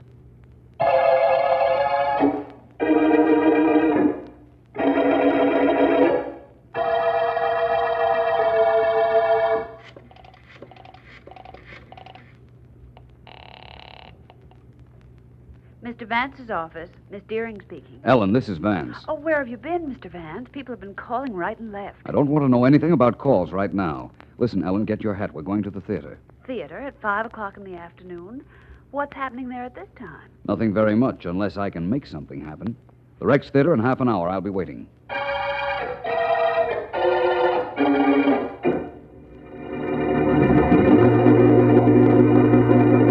I don't mind going to a theater when nothing's on the stage, Vance. But must we wait in the lobby? And why did you bring me down here, please? Because this is as good a place as any to start working on those poetic murders. Oh? Let me think a moment. A new play opened here last night. Robert Carnes and the other critics were here, no question about that. Both of the murdered critics, Robert Carnes and Roger Dakins, left and wrote excellent reviews of the show. Well, that stops the suggestion I was going to make. Stops it just like that. If it were that simple, Ellen, Markham would never have called me in. I want to get a look at the seats the critics sat in.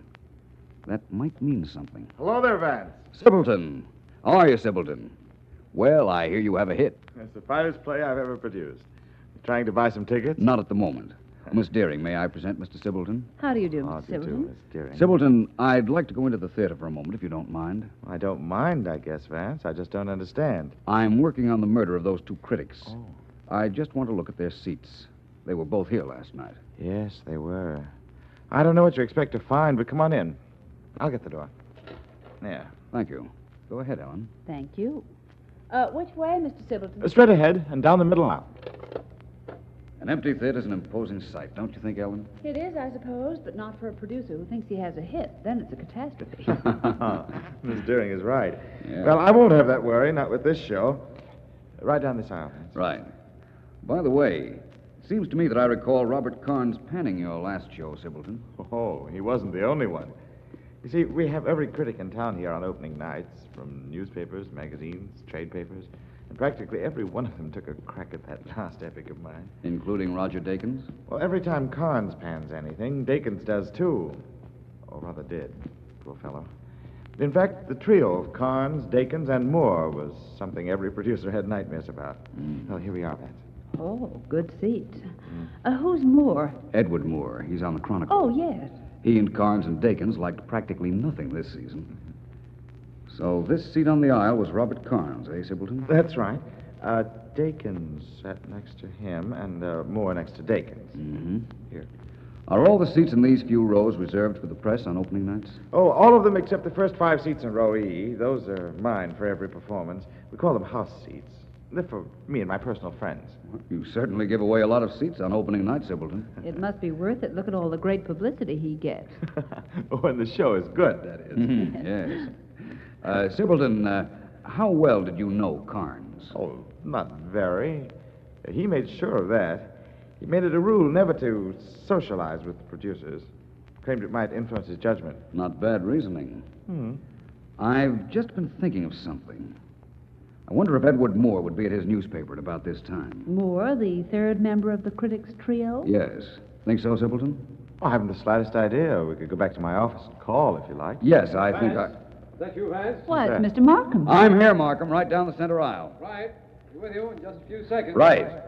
Do you know Mr. Markham, Sibbleton? District attorney? Oh, I know him socially, of course. Hello, Vance. Ellen. Hello, Markham. Hello, Mr. Markham. Oh, hello, Sibbleton. Hello, Mr. Markham. Nice to see you again. What's going on, Markham? You've just interrupted a pilgrimage to the telephone.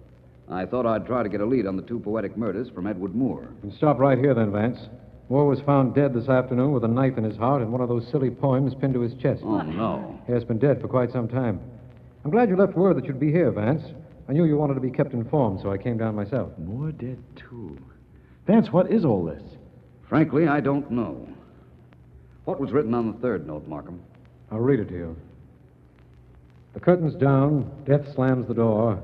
The play thus ends with no encore. Vance, what's happening in this city of ours? You know what's happening in this city? A murderer is going to town.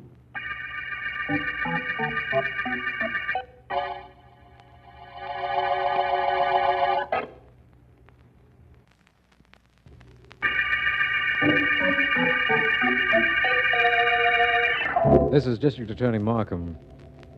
3 of this city's leading dramatic critics have been murdered, and all 3 had bits of poetry pinned to their chests when found. The poems have proved no clue at all to any of us, including Philo Vance, who has discovered only that the wife of Robert Carnes, first of the critics to die, was the former girlfriend of Mike Wilcox, racketeer. Sergeant Heath, however, has picked up a character named Longfellow, diminutive stooge for Wilcox, and Vance and I are waiting for him in my office. To be very practical about these murders, Markham, we're not doing very well. We might be doing wonderfully when Heath gets here. He's picked up that hired hand of Mike Wilcox's, you know. I hope he hasn't found the killer, Markham. Huh? Oh, not that I begrudge Heath the glory of tracking down our murderer. It's just that this is the first case I've worked on this long without even denting. I'd hate for it to turn out so simple after all that. I wouldn't hate it at all, Vance. With due respect to your great admiration for the unusual in crime, it's the ordinary criminal that makes the work of a district attorney easier. I know what you mean. I guess I was being a bit self-centered. All right, go on, get in there. Yeah, you don't have to push. I'm getting. And get in that chair, sit down, and don't get up until I tell you to. You sure are tough around this place. Stop or I'll yawn right in your face. Sit down and shut up. Well, here he is, D.A., the guy that knifed those 3 critics. His name is Longfellow. Really? Why'd you do it, Longfellow? This guy's slightly off the beam. I think he's living in a dream. Get this, D.A. He worked for Mike Wilcox. Everybody knows what a torch Mike was carrying for Edna Boley when she married Robert Carnes. Carnes was pretty tough on the gal. Everybody knows that, too. So Mike sent Longfellow to bump Carnes. Really? Sure. Listen, D.A., they call this punk Longfellow. Everybody thinks they do that as a gag on account of he's so small. Only I find out they do it because he's spouting poetry all the time. Yes. Well, don't you get it? Spouting poetry. Those notes on the dead bodies. Poetry.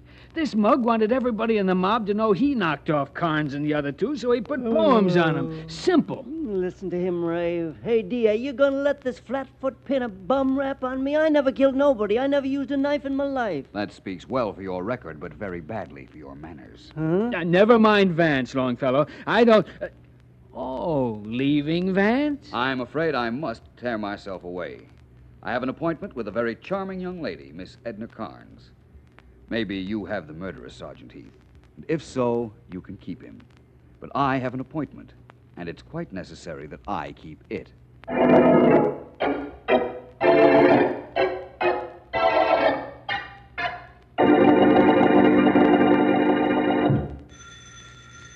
Yeah?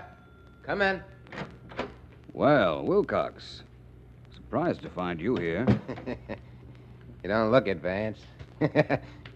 Don't mind me. I'm just playing some solitaire. I understood that Mrs. Edna Carnes lived here. You're putting the Red Queen on a Red King. Don't kibitz, Vance. Sit down and play some gin if you want, but don't kibitz. How about a game of gin? I'd just as soon not right now, thanks. Ah, come on. I gotta play with somebody. Always at solitaire. Can't find nobody to play with. Maybe your friends wouldn't like what happened to them if they were to win. Okay, Vance, if that's the way you want it. What are you doing here? Paying a call on Mrs. Carnes. Where is she? She ain't home. She wouldn't want to see you even if she was home. Catch on? I'll take that. You could leave any time now, Vance. It'd be all right with me. Yeah?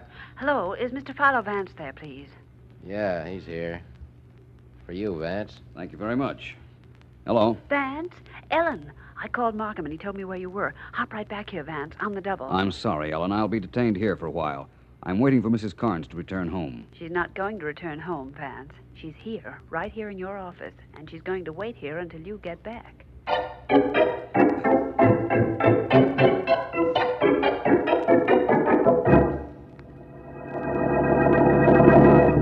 ahead, Mrs. Carnes. Tell me anything you think might help.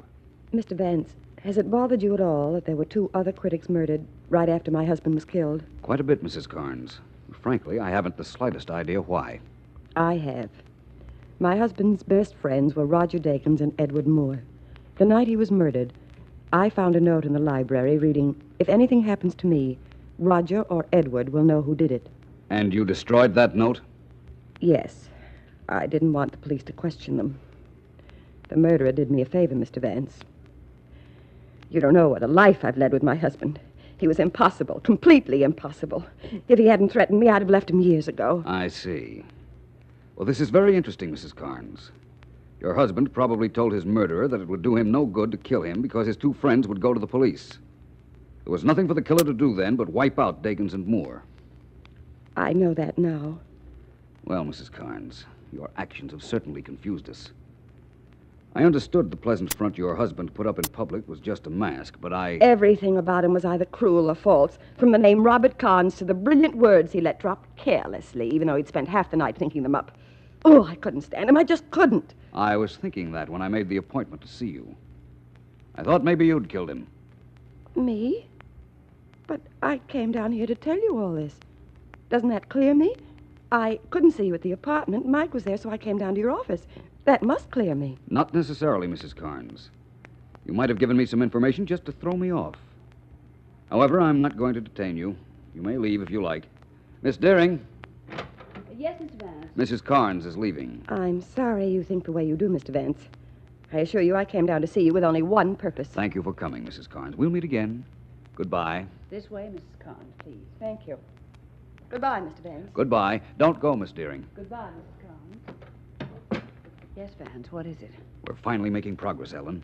I know now why all 3 critics were murdered, and that there will be no more killings, at least by the same murderer. Well, that's good news to any prospective victims. What else is up? Mrs. Carnes just let drop something I didn't know. Oh? She said that Robert Carnes was not his right name. He probably had it changed legally years ago. Find out what his name used to be, Ellen. I've got a hunch it's going to lead to something very important.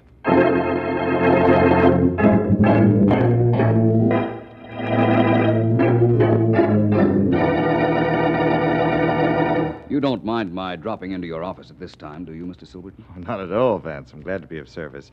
You want to see the show tonight? I can let you have my house seats. Some other time, perhaps, but not tonight, Mr. Silverton. All right. You told me you didn't know Roger Carnes socially. That's right, I didn't. Well, this is very strange, then. You have an odd name, Sibbleton. Very unusual. I suppose that's right. My secretary found out that Roger Carnes' real name was Sibbleton. Was he a relation? My brother. Older brother. Only I never talked about that. He was nobody to be proud of. So I've heard from a number of sources. What did he have on you, Mr. Sibbleton? What? Must have been something very important for you to have killed him to keep him quiet. You think I killed him? Not exactly. I know you did. You see these 2 tickets for your theater, Mr. Sibbleton? They were dropped at the scene of your brother's murder. And they prove I killed him? Oh, now, Vance. Oh, but they do. You see, these tickets are house seats. Your house seats. The ones that are reserved for you. You told me about them in the theater yesterday, remember? First 5 seats in row E. That's what these are for. Let me have them. There's a gun in that drawer, I presume. Not anymore, there isn't. It's in my hand. I'm sorry about this, Vance. I liked you. Well enough to put that gun away? Hardly. Well, I don't blame you. Self-preservation is still the primary law of human motivation. By the way, I know why you killed Dakins and Moore. But why did you kill your brother? Why did Cain kill Abel? My brother and I had an argument. A terrible argument. He was about to write a magazine article telling a lot of things about me that are best forgotten. They happened years ago, before we came to this country. Robert called me up to taunt me about it, and I warned him not to write it. That's another form of self-preservation. I rather thought it was something like that. Your poetry idea was very brilliant, Sibbleton. You knew about Mike Wilcox and your brother's wife, didn't you? Of course. Everybody knew that. You also knew Wilcox had a little accomplice with a rather odd name of Longfellow, who on occasion was addicted to poetry. You thought the police would go to Wilcox and look no further than his hireling Longfellow. You know I've got to kill you, Vance. Kill you now. No poetry? No poetry. I'm sorry. I rather relished the wedding of the muse and murder. Markham, Heath, you can come in now. What? All right, drop that gun. Drop it fast. Come on in, boys. Trick me, Vance. You had the police outside all the time. I ought You ought to drop that gun for one thing, Simpleton. Sergeant Heath doesn't like to be kept waiting. All right, get him outside, boys. He got his gun. Let me go. Let go. Hello, Markham. Hello, Vance. Well, you've done your part, and very well, too. From here on in, I'll take it and make certain, as the book has it, that justice triumphs. Do that, Markham. And in this case, wouldn't you say that it was poetic justice?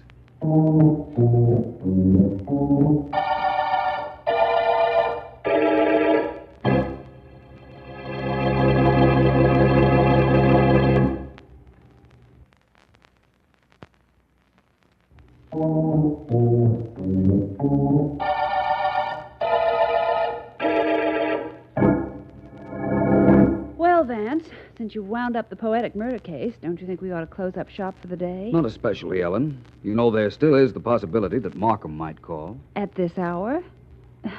It's late, you know. At last reports, murderers weren't keeping office hours. I understand. The only thing I don't understand is how a murderer as clever as this Silverton could have been careless enough to drop a pair of theater tickets at the scene of the first murder. Oh, he didn't drop any tickets. Well, you told me that's how he started talking. I told him I found the tickets, Ellen. In fact, I even waved a couple of tickets in front of his face. Only they were opera tickets that I'd gotten for us for next week. Why, Vance, you and the truth are becoming slight strangers of late. When you're trying to trap a murderer, Ellen, any means is fair, in my opinion. By the way, I've just composed a little couplet. Like to hear it? Definitely. Very well, then. The last chapter's written. The last words, my friend, are the poetic murder case is over. We've come to the end.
Look, you, I don't want any trouble from you here. We got you cold for breaking and entering, and I could put you in jail and keep you there forever if I wanted to. You'd be an awful sorry guy if you did, Sergeant Heath. You coop me up before I get a chance to talk to the district attorney, and you'll be awful unhappy. The district attorney's got nothing to do with this case. You broke into a joint, we caught you, and we're going to send you up. But you did send for Mr. Markham, didn't you, Heath? Yeah, I sent for him, only he ain't going to be happy being brought down here unless you got a good reason. I got a great reason. Wait till he hears what it is. Hello, Heath. Oh, hi, Mr. Markham. You asked me to come down here. I'm here. Suppose you tell me what this is about. DA, this punk here, he's Joe Farrell, said he had something hot to tell you. What is it, Farrell? Well, DA, I want you to go easy on me on account of, I got a trade to make. What kind of a trade? I don't like crowds, DA. This room is too crowded with Heath here. Huh? Ask him maybe if he'd like to hop into the other room for a minute. Heath? Okay. But this stooge better have something to say to you. I'll be right next door, Mr. Markham. Thank you, Sergeant. Well, Farrell? DA, listen. The cops have got me cold on a burglary rap. Okay, I ain't looking to crawl out of that. Only I want him to go as light as possible. I should think you would. I got information I'll hand you if there ain't too much pressure put on me by Heath. We can't make any trades with criminals, Farrell. Although, if you know something that might help us, perhaps the judge might be lenient if you throw yourself on the mercy of the court. Yeah, that's okay by me. Listen, Malcolm, here's the dope. You know the City Museum? Very well. Okay. Well, the museum gets a big shipment from some foreign country. I ain't sure where. And it comes in this afternoon. It comes from some collector who died and willed the whole thing to the joint. Well? Well, one of the things that the museum is gonna get ain't what it seems to be. It looks like something, only it ain't what it looks like. You understand? No, I don't. Okay, I'll hand it to you this way. There's maybe 6 or 8 things in that collection. Mostly statues and stuff. Only there's something about one of the statues. Really? What? I don't know. It's junk as far as I could find out. All I know is this, that there's guys in town that want that statue, and they want it bad enough to kill for it.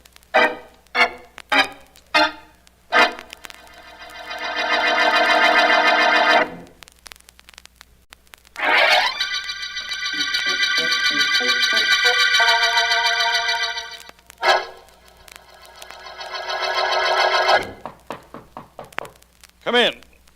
Come in, sir. Master, it is here. It is here. Well, talk, man. Talk. Tell me everything about it. Mr. Peters, I wait in the museum until the crates are open. I see it with my own eyes. It is here, Master. The bungee, the idol my tribe worshipped. We will get from the museum, no? 3 years I've trailed that statue from one end of the globe to the other. Now it is within reach. The bungee. Sit down, Ringa, sit down. Yes, Master. We make plans to get the bungee. Careful plans, Ringai. The most careful plans man ever made. This is the high point in my entire life. Understand that? Nothing must go wrong. We will plan well, carefully, and quickly. It is good. Soon my tribe will be at peace within themselves. Soon I bring back to them the bungee. Tonight, we will get it, Ringai. Right now, I'm sure I'm going to need this. What you get from the drawer, Master? This. Ringai, the bungee is 1,000 years old. Stolen from your country. Yes. I will return this ancient masterpiece to your people, Ringai. But to do that, it is quite possible that I will need this very modern weapon. This automatic pistol.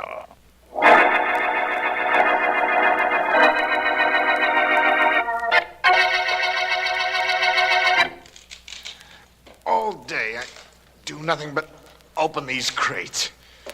I'm supposed to be the curator in this museum, and all day I... What are you doing here? Excuse me, Mr. Jasper. You are Mr. Jasper? Yeah, sure, my name is Jasper. Who are you? What are you doing in the museum? No one's allowed in here at this hour. I've done a lot of things in my life that no one has been allowed to do, Mr. Jasper. My name is Carter, Enid Carter. Well? I want that statue in the corner. That ugly copper thing, the bungee. I'm sorry, it's not for sale. You've got to leave here, Miss Carter. Regulations. I have no interest in regulations. I want that statue, do you understand? It's thousands of years old. It's been worshipped by generations of natives. I must have it for my collection. I'm sorry, Miss Carter. There's nothing I can do for you. I can't sell it to you. It just isn't for sale. And you'll have to leave here now. I've got to get the rest of this stuff uncrated before I can go to bed. And I'm tired. Listen, Mr. Jasper, listen closely. I want that statue, the bungee. I must have it.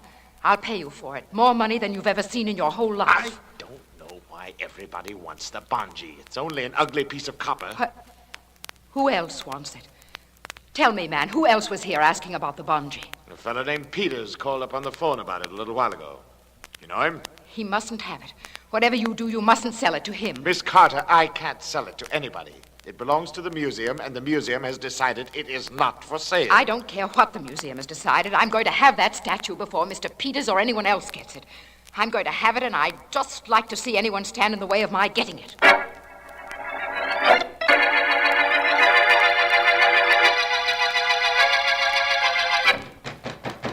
Come in! Come in! Will you stop banging on that door at this hour of the night? Hurry, please, hurry. Well, what is it?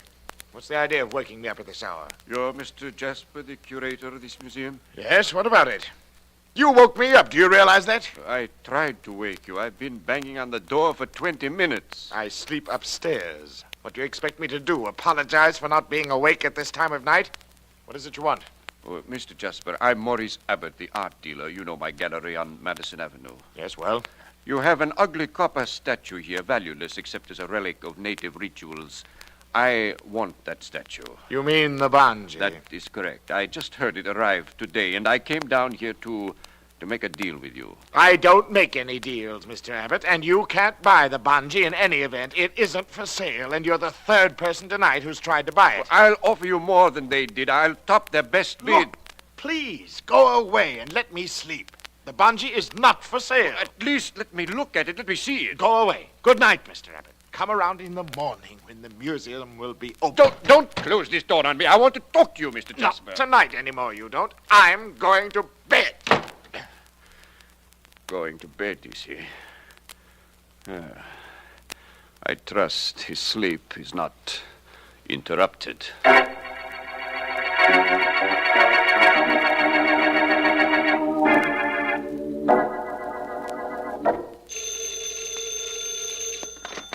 Philo Vance speaking. Vance, Markham. Well, hello, Markham. I've been wondering when I'd hear from you. This isn't a social call, Vance. The way I feel about you, Markham, and about your job as district attorney makes it questionable to me whether I prefer your social or professional calls. That's quite complimentary, Vance. Perhaps the purpose of this call might return that compliment. There's been a murder down at the City Museum, and we need help. Delighted that you do, Markham. Who was killed?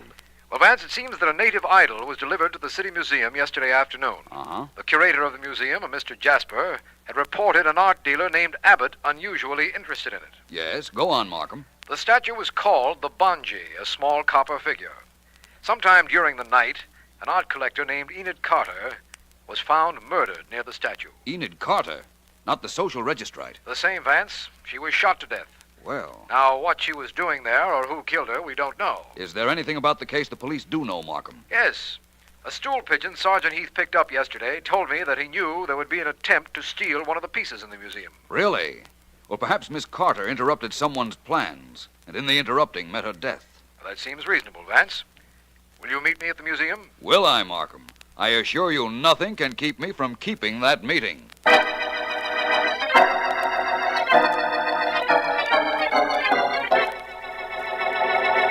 Come right into this room, please, Mr. Jasper. Mr. Vance would like to talk to you. Yes, Mr. Markham, of course.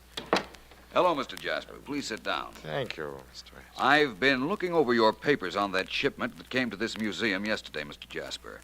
I think the statues, or rather one statue, has a direct bearing on the death of Miss Carter. She probably broke in here last night after the museum was closed, Mr. Vance.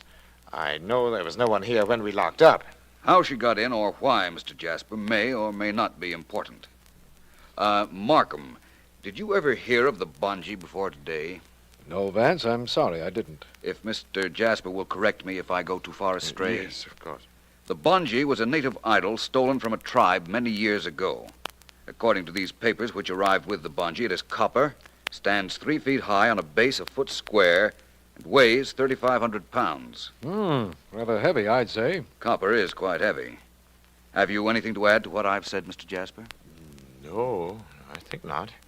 Except that Mr. Abbott, the art dealer, was very insistent on purchasing the Banji. I've already told Vance that.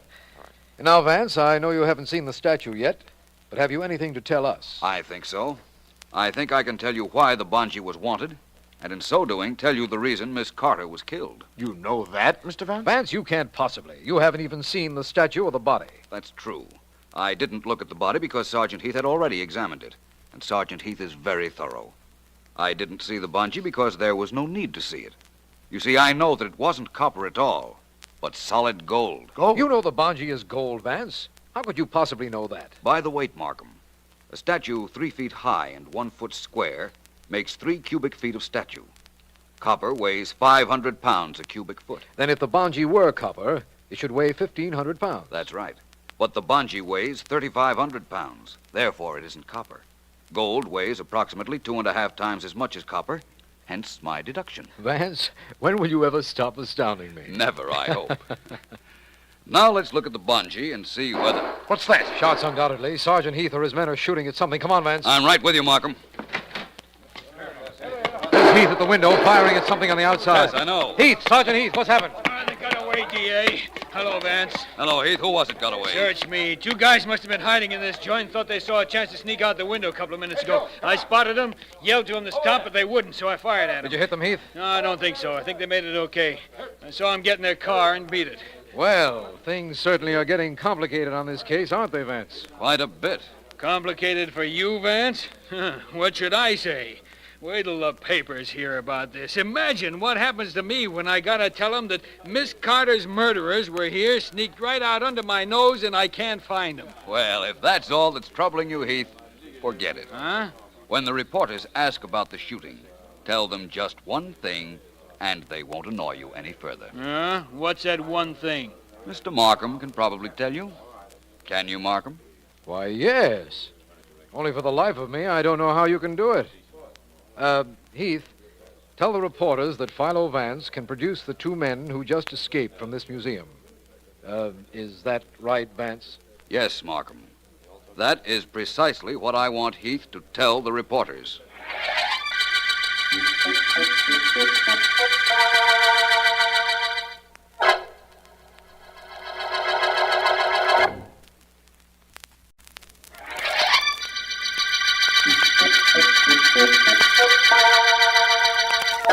This is District Attorney Markham. The Idle murder case began before there was a murder. It seems that several people, among them Maurice Abbott, an art dealer, and Enid Carter, wanted the bungee, a native idol supposed to be copper, but which actually is gold. Philo Vance reasoned it was gold, and subsequent tests proved him right. After Miss Carter was found dead, 2 men were seen fleeing from the museum, and Vance announced that he would produce them despite the fact that he hadn't even seen them. Only Vance could possibly make a statement like that. And it is some time later, when he has gone to his office. Vance had said... Read it again, will you please, Miss Deering? What's the matter, Vance? My diction bad or my voice so pleasant you just like to hear it? I'd like to be absolutely certain of what the newspaper says, that's all. No criticism, no compliment. That's my boss. Okay, here we go. Just the headline and the subhead will do. Right. It says, police say Philo Vance can produce mystery men. Subhead, famous private investigator believed to know identity of 2 men who fled from City Museum in hail of shots. Period. More? No, that ought to be quite sufficient, thank you. Vance, since when have you become mysterious? If you knew who those men were, why didn't you tell Mr. Markham? They're probably the same men who killed Miss Carter. Possibly. Well, then why don't you tell who they are? I never said I knew who they were, Miss Deering. I said I could produce them, and I can. In fact, I think they'll produce themselves right here in my office. I'd like to bet they don't. That's off. It wouldn't surprise me if those were the 2 men, Miss Deering. Let them in, please. I'll be in my private office. I'll do it. Only I have a hunch I'm going to be sorry. Forgive me, my dear, but this is the office of Philo Vance. Yes, it is. Come in, please. Thank you. Come, Ringo. Yes, master. My dear, I must see Mr. Vance. Is he in? He's not only in, but unless I'm mistaken, he's expecting you. Go right into his private office. Go right in. Thank you, my dear. Thank you very much. Oh, it's all quite all right. All part of a day's work. Wait out here, Ringo. I shan't be long. Yes, master. Hey, you're not going to leave him out here with me. I assure you, my dear, you're quite safe. Wait for me, Ringo. Yes, master. Mr. Vance? Come in, sir. Mr. Vance, you know me, sir? I know who you are. Perhaps the formalities of an introduction might be in order, though. Please sit down. Thank you, sir. Thank you. Mr. Vance, I am Jonathan Peters, world traveler, lecturer. Authority on native art. I know of you, Mr. Peters. Thank you, sir. Thank you. Mr. Vance, according to the newspapers, you knew it was I who was seen fleeing from the City Museum early today. I've come to ask you, sir, to implore you not to reveal my identity. You realize that a young lady was murdered in the museum you were seen leaving? I had nothing to do with her death, I assure you, sir. And I have here my personal check made out to you for $25,000. The check would be in lieu of my not revealing your identity to the police. Exactly. For the sake of your conscience, you might know that my friend and I did not kill Miss Carter. We were in the museum to see the bungee, and then she was shot. But the alarm was sounded so soon. The officer on the street came in so quickly we could not escape. We waited our chance and tried to get out while you were in the museum. Apparently, you saw us. We'll let it go at that. Your story may or may not be correct. But tell me something, Mr. Peters. Do you know the history of the bungee? Of course I do, sir.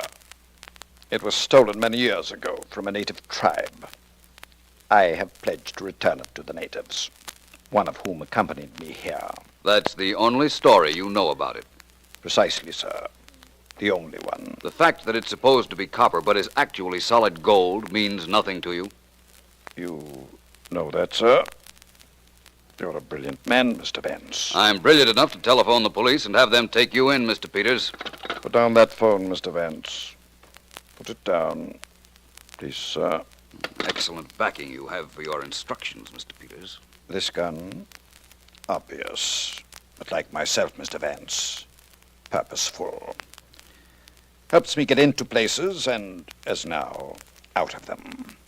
Please don't move, sir. I'm sorry to have to leave like this, but before I go, I beg you to reconsider calling the police. It will necessitate a return visit to you from my friend, this gun, and to me. You're a clever man, Mr. Vance. Be a smart one, sir, I beg of you. Do not call the police.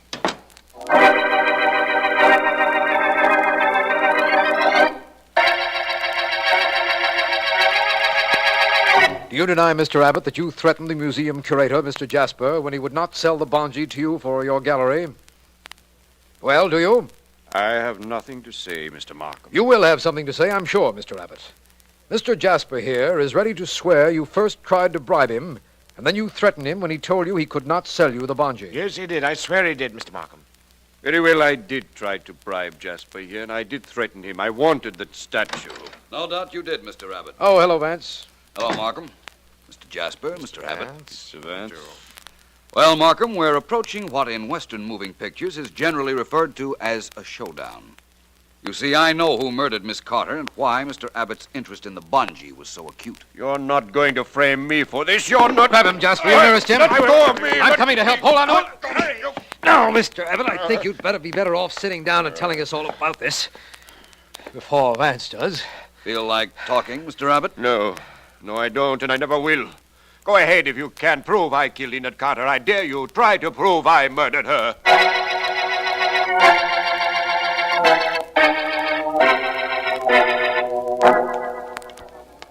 Well, Vance, that's the City Museum right ahead of us. Yes, it is. You didn't ask Sergeant Heath and me to come here with you, merely as bodyguards, did you? No, Markham, I didn't. Well, I'm glad of that. I'd like to put this body of mine in a big bed and guard it with a couple of blankets. No lullaby, Heath. Oh. Vance, why did you have the City Museum closed to the public for the past few hours? Obviously, because I wanted no one to be there except whoever it is who will try to steal the bungee. Somebody's going to try to steal that statue tonight? Perhaps. They know the museum is unguarded, and I believe that time is a factor, and the attempt will be made tonight. You have the door key, Markham. Yes, of course, right here. Open it quietly, please. All right. If I'm not mistaken, we are about to interrupt the theft of the bungee. Hey, wait a minute. You can't know that. I don't know it, Heath, but I merely think it. I believe I saw a flashlight hit a window a second ago. A flashlight carried by somebody inside the museum. Well, Markham? I'm a little slow because I'm trying to do this as quietly as possible. There. Here we are. Vance. I see it, Markham. The flashlight at the other end of this hall. Close the door, Heath, please. Quietly. I've got my finger on the light switch. Right. What's that noise, Vance? Winches, Markham. The bungee is heavy and unwieldy and has to be raised mechanically. Well, Heath, I think we're about to catch our thief. Same guy who murdered that Enid Carter dame? Perhaps. Ready, Heath? Me and my gun are both ready. Throw the switch, Vance. Here goes. Stand where you are, whoever you are, or I fire. Come on, Markham, Vance. Who is it, Vance? Can you make him out? I know who he is, but that body on the floor in the corner... Okay, you. Get your hands up and turn this way. Get him up. All right. Only don't shoot. It's Jasper, the curator of this museum, Vance. I knew that. I'm much more interested in this body. Markham, it's Jonathan Peters. What? He's still breathing. Heath, keep Jasper covered. Right. Come over here, Markham. I'm with you, Vance. He's dying. I know he's dying, but I didn't kill him. I swear I didn't kill him. Shut up, you. We got you cold trying to steal the statue, ain't we? Yes, maybe you have, but that man is dying, only I didn't kill him. I found him that way when I came down here a little while ago. All right, Jasper, we'll get to you later. Something. I think Mr. Peters is trying to say something, Markham. Bend down here with me. Right. I can't. Hello, Mr. Peters. How are you, Vance? You find me in a sorry state, sir. A sorry state indeed. Who did this to you, Mr. Peters? That native boy I had with me, Ringai. He found I was trying to obtain the bungee. Not for his tribe, but for myself. We'll pick that boy up in a hurry, Vance. Is there anything we can do for you, Mr. Peters? For me, sir, nothing. This is not quite the idea of the way I should prefer to die. So near to a fabulous fortune. So very near. But fate has made a decision. And I shall abide by it, gentlemen. Yes, I shall abide. He's gone, Markham.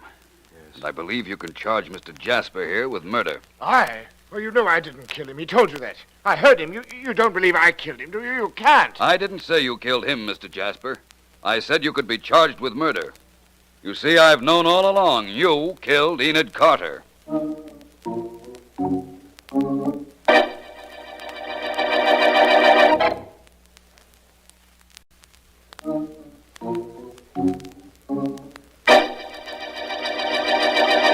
Look, Vance, if you think I'm going to ask you a single question, you're nuts. Very well, Sergeant Heath. Suppose we leave it at that. Now, wait a minute. Just 1 minute and maybe one question.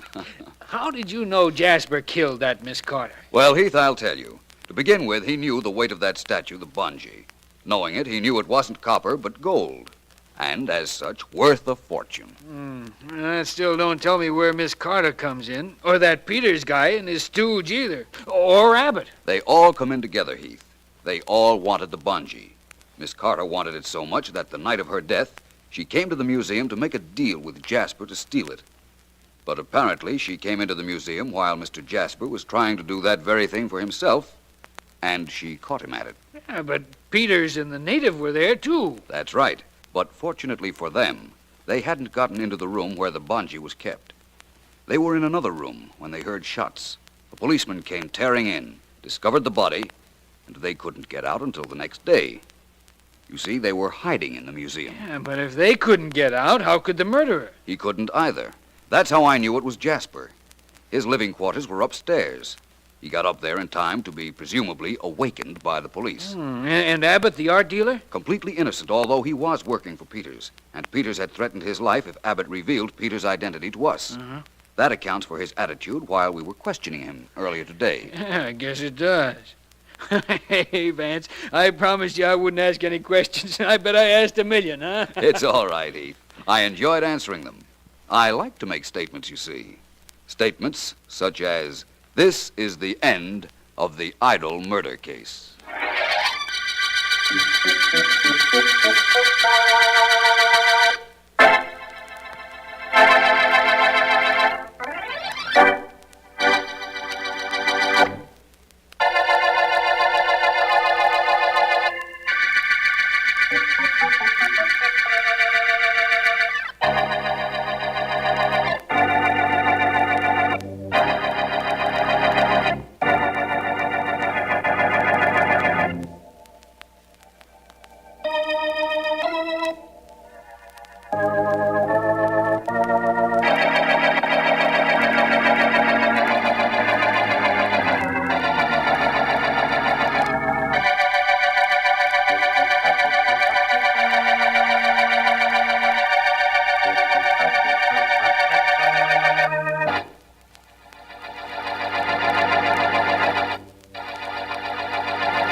Okay, Pinky, climb down off her back and throw a blanket over her.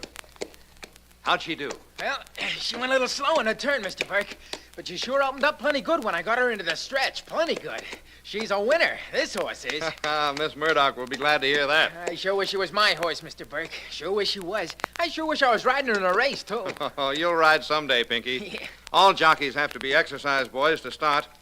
Well, take the filly over to her stall and rub her down, will you? I sure will, Mr. Burke. Sure like this here horse. Come on, Princess. Come on, atta girl. Gotta get you over to your stall and fix you up some nice, clean straw to sleep on. At least you can get some sleep. What's so funny, Burke? Oh, hello, Billy. Didn't hear you come into the stable. Yeah, I don't make much noise. I'm so small you can hardly hear me. Fact is, when I was in school, I had to keep yelling or I'd be marked absent. Nobody could see me. Well, why aren't you laughing at that? It's not terribly funny. Burke, sometime you're gonna learn that when a star jockey tells a gag, it's a good thing if a horse trainer laughs it up. Especially if the star jockey happens to be friendly with the trainer's boss, like I am with Miss Murdoch. How long do you think you'd be friendly with Miss Murdoch if she knew as much about you as I do? Oh, not long. Only there's a couple of ifs you want to remember.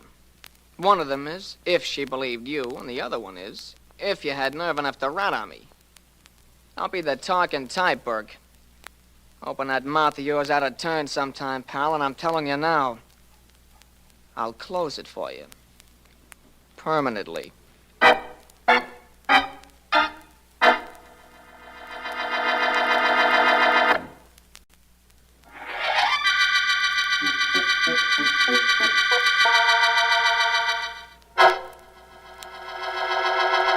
Miss Murdoch will see you now, Mr. Burke. This way, please. Thanks, Andrew. She's in the library. Seemed a bit disturbed that you were calling, sir. Most people are disturbed when you come over to tell them things for their own good. I wouldn't know about that, sir. Please go in. Thanks. Very good, sir. Miss Murdoch. Well, what is it, Burke? What is it? Oh, I thought perhaps you hadn't heard me come in. The butler announced you, opened the door for you. I heard you say my name, and you thought I didn't know you were there. You seem so occupied in that book, I If didn't... the book were interesting, I wouldn't have seen you at all.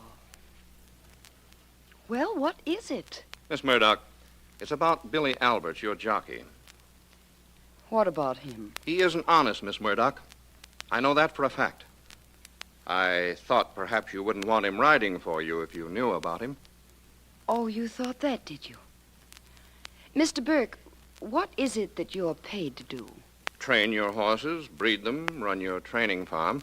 Not to question my judgment of people? Well, hardly, Miss Murdoch. I never intended to do that. All I wanted to do was tell you something you didn't know. What makes you think I didn't know? I'm a little surprised that you knew, but that isn't too difficult a situation to remedy. After all, you do work for me. Yes, Miss Murdoch. So you won't talk. Not as long as you're in my employ, you won't. And if you ever leave my employ, well, perhaps it might be arranged that you won't talk anyhow.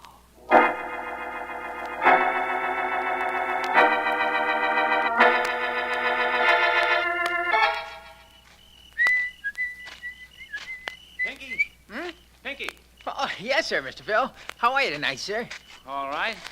You seen Burke? I sure have. He's in his office. Looks like the moon fell down on him. You gonna go see him? Yep. Well, don't get in any mood like he's in. Been in it all day, too. Hey, as long as you're his assistant out here, maybe you could do some assisting in the trouble he's having.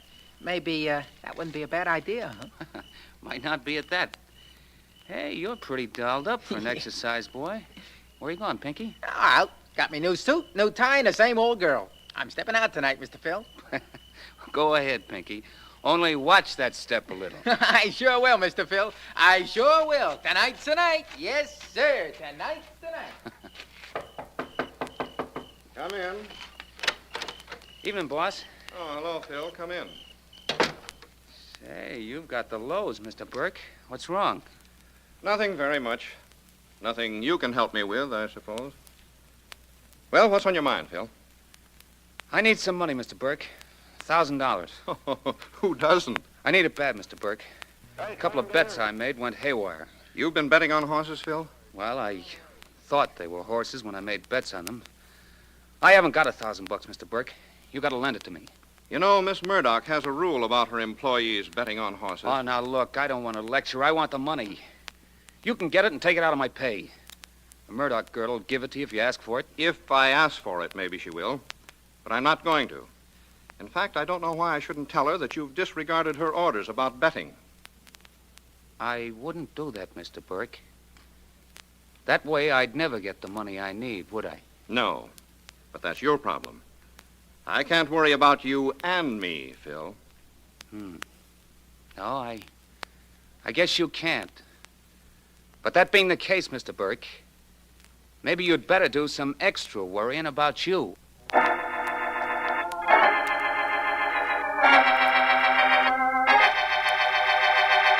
Sit down, Markham, sit down. Nice to have you drop in on me this evening. Thank you, Vance. I got through at the office and thought I'd come in here after dinner. You know, this business of being a district attorney has many complications, Vance, and only a few compensations. One of them is you. Well, very pretty compliment, Markham. Thank you very much. May I add to that speech that my profession of private investigating could very easily become a chore without the incentive of the cases you've called me in on? Okay. We're even. And now to the purpose of my call. Yes? Could you take the evening off to go over to the club for a game of billiards? I'd like to, Markham. I'd like to very much. Just give me a second to slip out of this robe and into a coat. Turn the radio on if you like. I will. Oh, I've got a new 3-cushion shot to show you that's terrific, Vance. Not fair. You've been practicing. Very good, very good. And now for your last question, sir. What is the capital of the state of Maine? Now tell me quickly before a gust of wind comes into the studio. What have you got there, Markham? A quiz show, apparently. No coaching, please. No help from the audience. Come on now, sir. The capital of the state of Maine. A gust of wind will come into the studio. Augusta! That's right, that's right.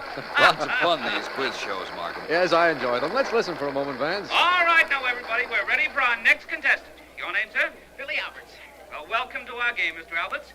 And what do you do for a living, may I ask? I'm a jockey for the Murdoch stables. Hell, you're a good man to know.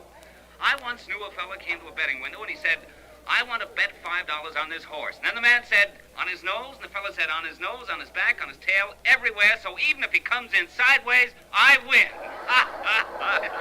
Well, Mr. Alberts, you've selected a topic to talk about. Now let's have your slip. Popular songs, huh? Well, okay, here's your first question. Name 5 songs that Irving Berlin composed. Always, Because I Love You. That's 2. Alexander's Ragtime Band, Remember, and Blue Skies. That's 5. That's correct. In fact, that's wonderful. Well, turn that off, will you please, Markham? I'll get the phone. Sure, Vance. Hello? Mr. Vance, this is Sally Henderson, Mr. Markham's secretary. Is he there? Why, yes, Miss Henderson, just a moment. For you, Markham, your secretary. Uh-oh. Bye-bye billiards. Here. Thanks, Vance. Hello. Mr. Markham, I'm glad you left word where you could be reached. Sergeant Heath of the homicide just called you. There's been a murder, and he thought you'd want to get there right away. I most certainly do. Who was killed, Miss Henderson? A man named Edward Burke. He was a horse trainer. Shot with a .45 automatic about 15 minutes ago at the Murdoch stables. Thank you very much. I'm on the way. Goodbye, Miss Henderson. Goodbye, sir. Well, Vance, we're on the way to a murder. Horse trainer named Edward Burke was killed. Burke? He trains for the Murdoch stables, doesn't he? That's right. Say, that jockey we just heard on the air was from the Murdoch stables, too. Quite a coincidence. Yes, it is. Well, you were talking a while ago about a very difficult billiard shot. Apparently a murderer has called his shot, Markham. Perhaps we can call his hand.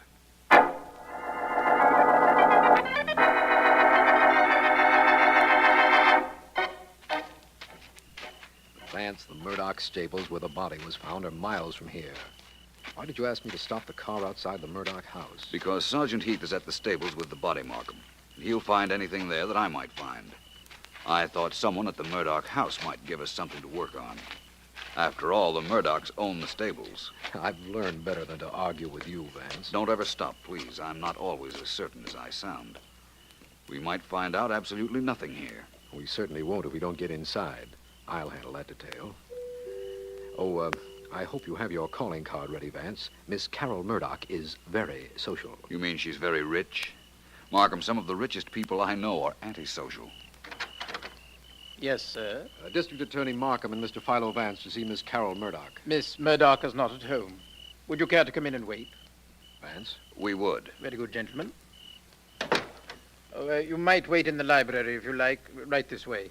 Oh, there's someone else in the library, a Mr. Billy Alberts. He works for Miss Murdoch. Billy Alberts, the radio star? He's a jockey, sir. I know, but he was on the air tonight. How does it happen he's here? And he telephoned after the program, and I informed him of Mr. Burke's death. He came in only a few moments ago to wait for Miss Murdoch. I see. And where is she? I'm sorry, sir. That I do not know. She'll return presently, I imagine. She always has. Make yourselves at home right through that door there. Thank you. Oh, good evening, young man. You're Billy Alberts? Yes, I'm Alberts. I'm District Attorney Markham. This is Philo Vance. Vance, the private dick? I suppose you could call me that. I'm glad to have an opportunity of speaking to you, Mr. Alberts. You undoubtedly knew Mr. Burke. Sure, he trained horses for Miss Murdoch. Any idea who might have killed him? Search me. He had an assistant who had ambitions. A guy named Phil Dexter. Phil Dexter, eh? Yeah. I must remember to talk to him. Anybody else? Well, nobody I know of. I could have a lot of guys sore at him that I wouldn't know, though. That's entirely reasonable, I'd say. Mr. Alberts, we understand that Edward Burke was killed at about 9:10 tonight. We know you were on the radio shortly after that time. In fact, we heard you. Hey, was I good? Very. Huh. Tell me, how long had you been in the radio studio?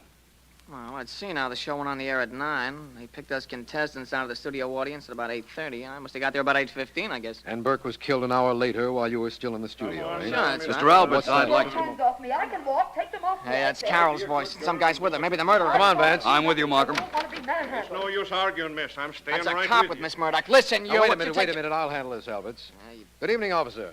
I'm Markham, district attorney. Oh, hello, Mr. Markham. And how are you this evening? Well, how are you this evening? You in a minute. Mr. Markham, this officer of yours has been pushing me around, and I won't stand for it. I'm Carol Murdoch. No, take it easy, Miss Murdoch. What's wrong, officer? Well, I picked this young lady up about an hour and a half ago, Mr. Markham. She was speeding, going like a bat, headed for this place. For a half hour, she wouldn't tell me who she was. Then, when we finally get to headquarters, she tells me her name is Carol Murdoch. Well, that's who she is. She is Carol Murdoch. Shut up, Sonny. I'm talking to Mr. Markham. Yep. So, Mr. Markham, I asked to see her license, and she says she hasn't got any. Then, when I want to take her in again, she said she left it at home. So, here we are. I see. What time did you pick her up, officer? Oh, I should say about 9:20. And the murder was committed at about 9:10, eh, Markham? So we've been informed. Look, I know all about the murder. I heard it firsthand over the police radio. I know one of my men was killed, but that doesn't give this cop any license to treat me like a criminal. Driving without a license is against the law, Miss Murdoch.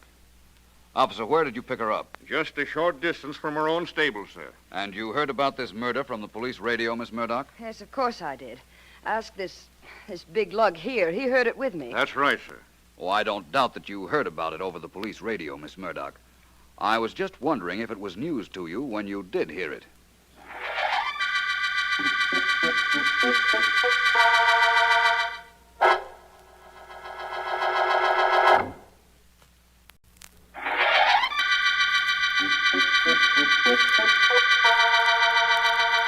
This is District Attorney Markham.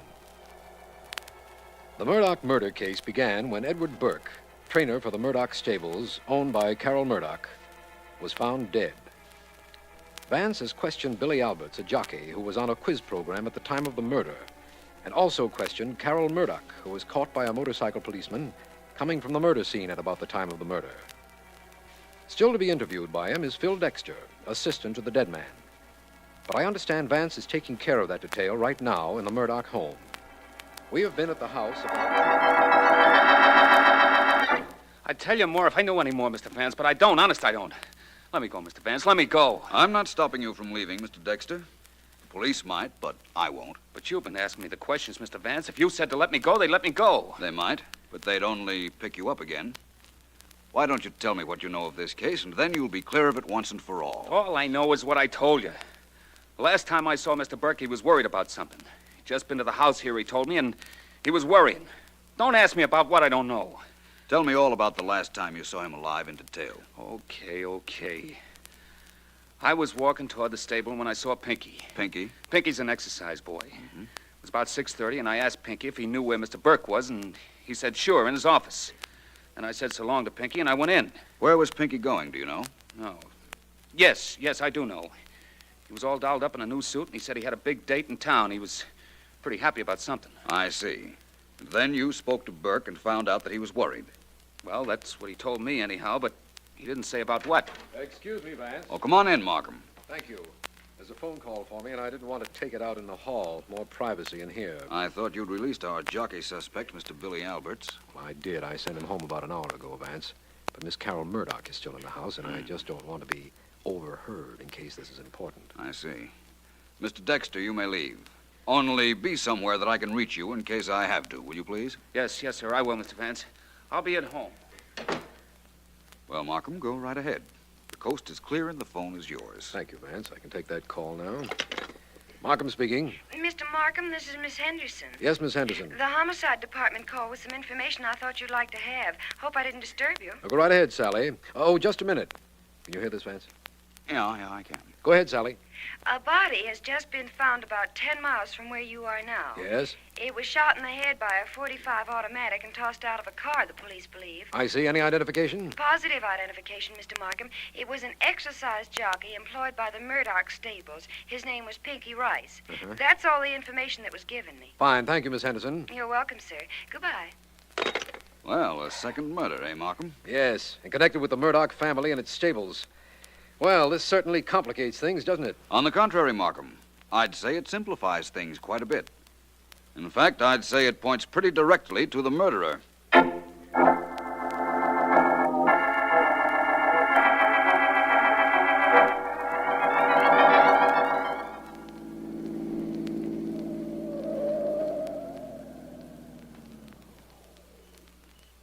Billy? Is that you, Carol? Yes, where are you? Right here. I've been waiting for you over the side of the road where I wouldn't be seen. Well, all right, I'm here. What's all the mystery?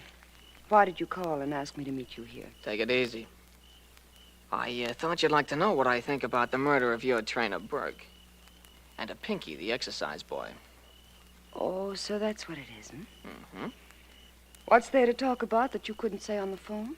Oh, I had no reason for privacy. I thought maybe you might want it, though. You see, I know you had a battle with Burke. Your butler told me. I pay him for services rendered. Apparently you did, too. That's right. As I understand it, you threatened Burke. You want to know why I did? To protect you, you fool. He knew something about you. Did you kill him to protect me, too? No. That's not saying I might not have if I thought it would stop him from talking, though. You see, that's the way I feel about you, Billy. Yeah, you've been trying to convince me of that for quite some time now. You'd get tired of me, though. Probably. I got tired of everything else in my life. But what has that to do with what you called me about? Oh, everything. Now, take me. I'm a good jockey. I make good money. In a couple of years, I'm a little too old to ride. I don't make such good money.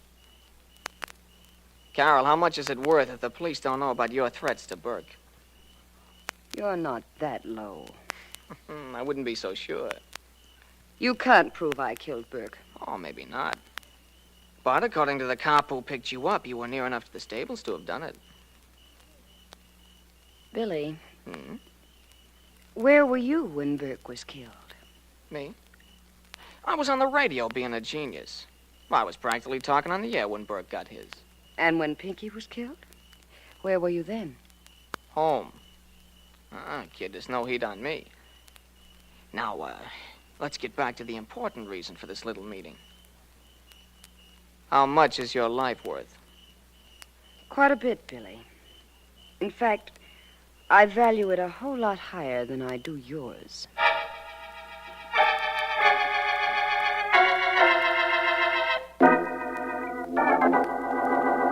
Is everybody in the next room, Markham? Everybody you asked for, Vance. Billy Alberts, the jockey, Carol Murdoch, and the young man who found Burke's body, Phil Dexter. Good. We'll go in a moment. I'm pretty sure one of those three is our murderer, Markham. Well, if you are, I am too. I think, of course, that Pinky, the exercise boy, was killed by the same person that murdered Burke. The connection may not be terribly apparent to you at the moment, but I imagine it will be shortly. All I can say is I hope you're right, Vance. All I can say is I hope your hope comes true. Well, come on, let's go in. There you are. I'm sorry to have kept the three of you here so long, but it couldn't be helped. And I promise that two of you will be able to leave this room very shortly. Mr. Vance, I found somebody who saw me away from the Murdoch stables at the time Mr. Burke was shot. You see, that's why I wanted you to let me out, so I could find somebody. That's very convenient, Mr. Dexter. Did you find someone to alibi for you, Miss Murdoch? I don't need any alibi, Mr. Vance. I didn't do anything, and you can't prove that I did. That's right, I can't, as yet. Mr. Alberts? You don't want anything to do with me, Vance. I was on the radio when Burke was killed, and I was home when Pinky got knocked off. That's quite according to what I've been led to understand.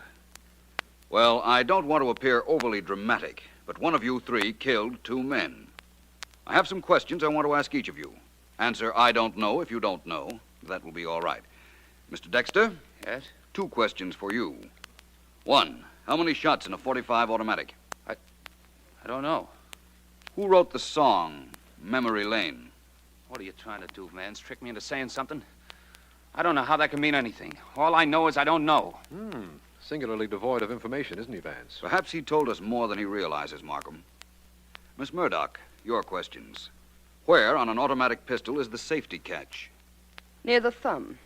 It can be released by the thumb. Thank you. Your other question. Victor Herbert was a great composer. Who wrote most of the lyrics of his operettas? I haven't the slightest idea of who wrote the lyrics, of why you're asking these stupid questions, or who killed the 2 men that worked for me. All I can do is assure you that I have. You think because I know about automatics Please, that Miss Murdoch, don't try to tell me what I think. Mr. Alberts. Yeah, what? It's question time for you. Who wrote the popular song of some time ago titled Remember?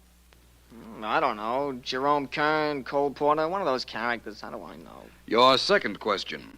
How is a clip fed into a .45 automatic? I don't... why lie about it? It's fed through the bottom of the grip. Everybody who's ever seen a movie knows that. Any more questions? No, I think not.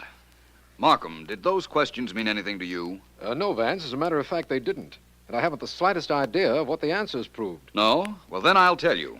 They told me that Billy Alberts killed Burke and Pinky. Oh, no, you don't, Vance. Wait. I don't know if you're bluffing or guessing or if you really know something. But I'm not taking any chances. You're not saddling me with any murder rap. Not when I got 2 legs and this gun to get me out. Well, thank you, Miss Murdoch. I'm afraid the vase you hit him with is pretty well shattered, though. What if it is? You just see to it that Billy Alberts gets put in jail all in one piece.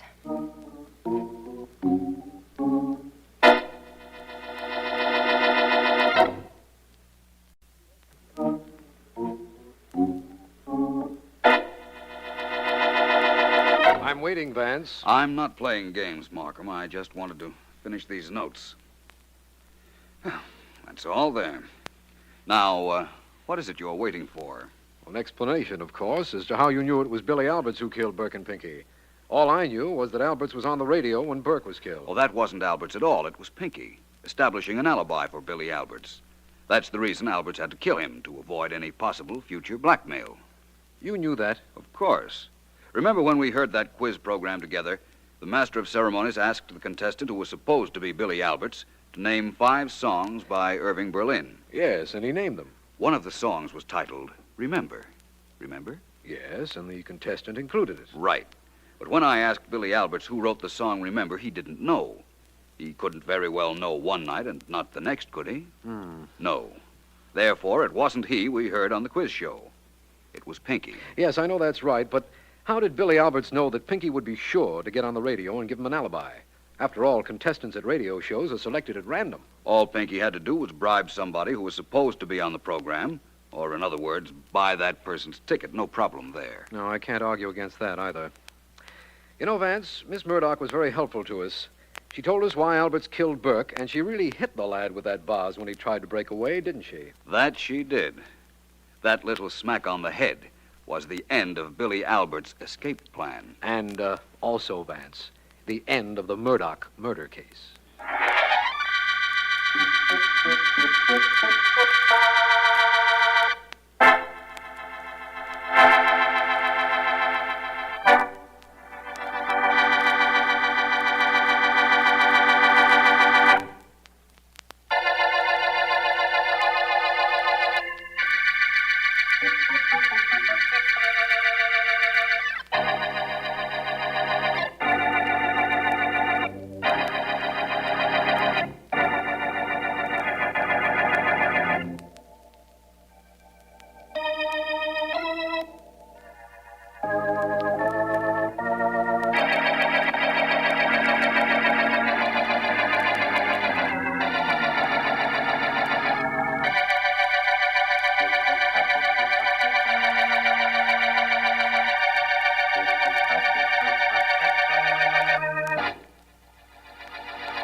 Is this today's collection, Donald? Yes, Mr. Miller. I opened the mail myself this morning. And all the checks are here, hmm? Uh-huh. Fine.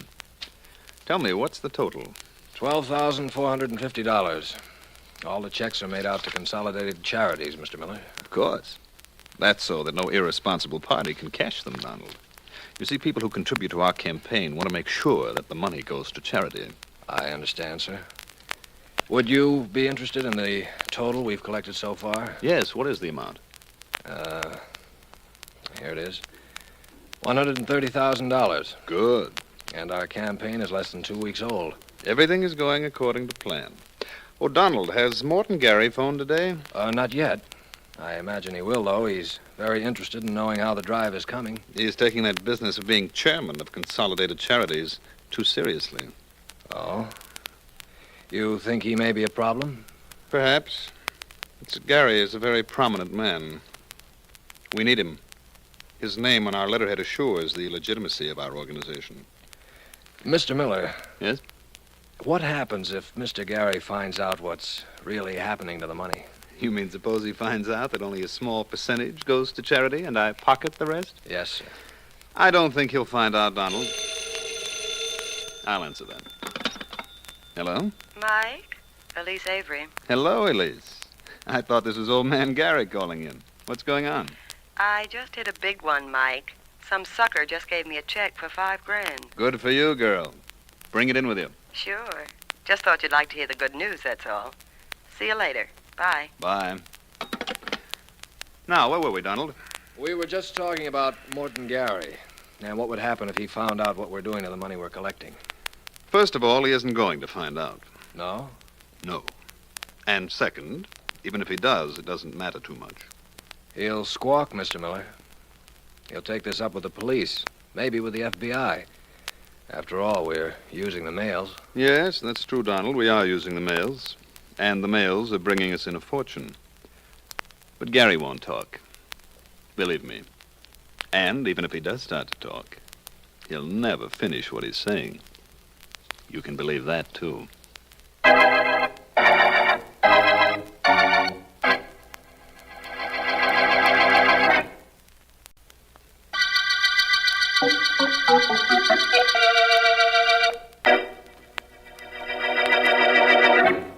Mike?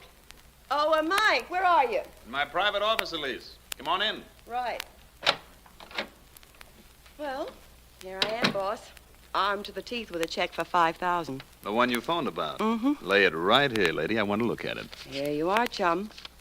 Paid to the order of Consolidated Charities. 5000. Endorse it, cash it, and it's all yours. People sure are suckers, aren't they, honey? $5,000. You'd think they'd investigate a charity before they start giving their money away. Sure. But there are lots of legitimate charities, thank goodness.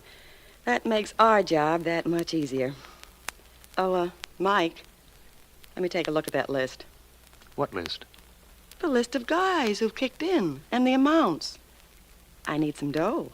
Thought maybe you'd give me a check for my commissions. Well, I'll have to get it for you, Elise. Okay. But while we're waiting, suppose you give me my cut of this $5,000 I just brought in. Gotta wait till the check clears the bank, baby. You know, you've been dealing with suckers all day. Kindly remember that I'm not one of them. Me either, Mike. That's why I want my commission on the dough I've already brought in. You'll get it. Donald is figuring out what I owe you. He'll have the figures in an hour. Then, if you're a good girl, I'll give you a check. Kid, if I was a good girl, I wouldn't be in this racket. But bad or good, I'll get that check.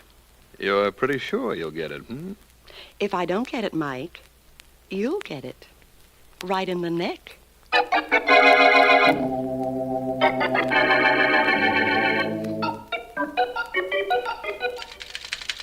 I beg your pardon, miss. Yes?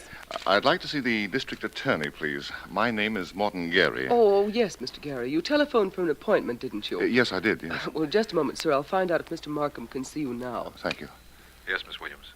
Mr. Morton Gary to see you, Mr. Markham, by appointment. Ask him to come in, please. Would you go right in, Mr. Gary? Right through that door there. This door here? Yes. Yes, that's the one, Mr. Gary. Oh, thank you, miss. Thank you. Mr. Markham? Come in, please, Mr. Gary. How do you do, Mr. Markham? Mr. Gary, please sit down, sir. Oh, thank you, thank you. Mr. Markham, I've come to ask you to investigate a very unscrupulous man, Mr. Michael Miller. Miller? I don't believe I know the name. I didn't either until a few weeks ago. He's not from this city, Mr. Markham. He claimed to be very philanthropic and was forming an organization to be known as Consolidated Charities. Yes, Mr. Gary. He induced me to lend my name to the organization, which I did. Many of my friends have contributed to it. And now I have reason to believe the entire thing is a fraud. I see. He's collecting money but not turning it over to charity, is that it? Oh, I believe he is turning over a small percentage of the money to legitimate societies, Mr. Markham. But I've asked to see statements of monies collected and dispersed, and Mr. Miller has refused to allow me to see any records. I begin to understand your suspicions, Mr. Gary. Michael Miller, you said the man's name was? That's correct. His offices are in the Lions building. Well, I'll investigate this at once, Mr. Gary, and thank you for calling it to my attention. If your suspicions are correct, we'll put a stop to this racket, but fast. 931.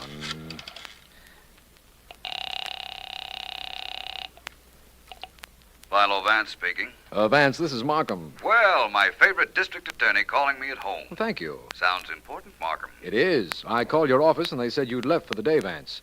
I'm in the office of the Consolidated Charities in the Lions building. How soon can you get here? At once, if it's important. It's very important. We had a complaint late this afternoon about a Mr. Michael Miller, who was the head of this supposed charity organization.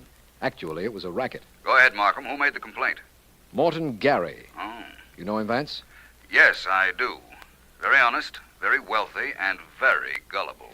Well, when I got to this Miller's office a little while ago, Vance, I found Miller dead. He'd been shot twice, once in the heart and once in the calf of his leg. Really, Markham? How strange. And there are no records of any kind here, Vance. Apparently, the murderer took them with him. All that was here when we broke in was the body. The lists are missing, eh, Markham? Yes. Apparently, we have a listless murder case. Well, just to generate a little action in it, suppose I describe Miller's killer for you. Describe him, Vance? You haven't even seen the body. You don't know any more about this case than I've just told you. How can you possibly describe Miller's murderer? I'll explain that to you later, Markham. Right now, all I'll tell you is to look for a murderer with a bruise on his cheek or a black eye. I'm on my way down to meet you now.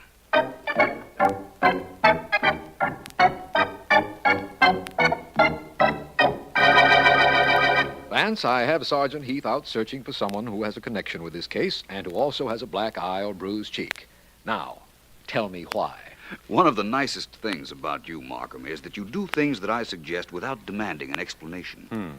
Let us retain that fine point in our association until the proper time, shall we? I know your reasoning, Vance. You believe that if you were to explain why you think the murderer is bruised, I'd be prejudiced immediately against any suspect we turned up who did have such a mark. Exactly. Yes. And up until now, I'm quoting only theory, Markham, not fact or proof. Good enough, Vance, good enough.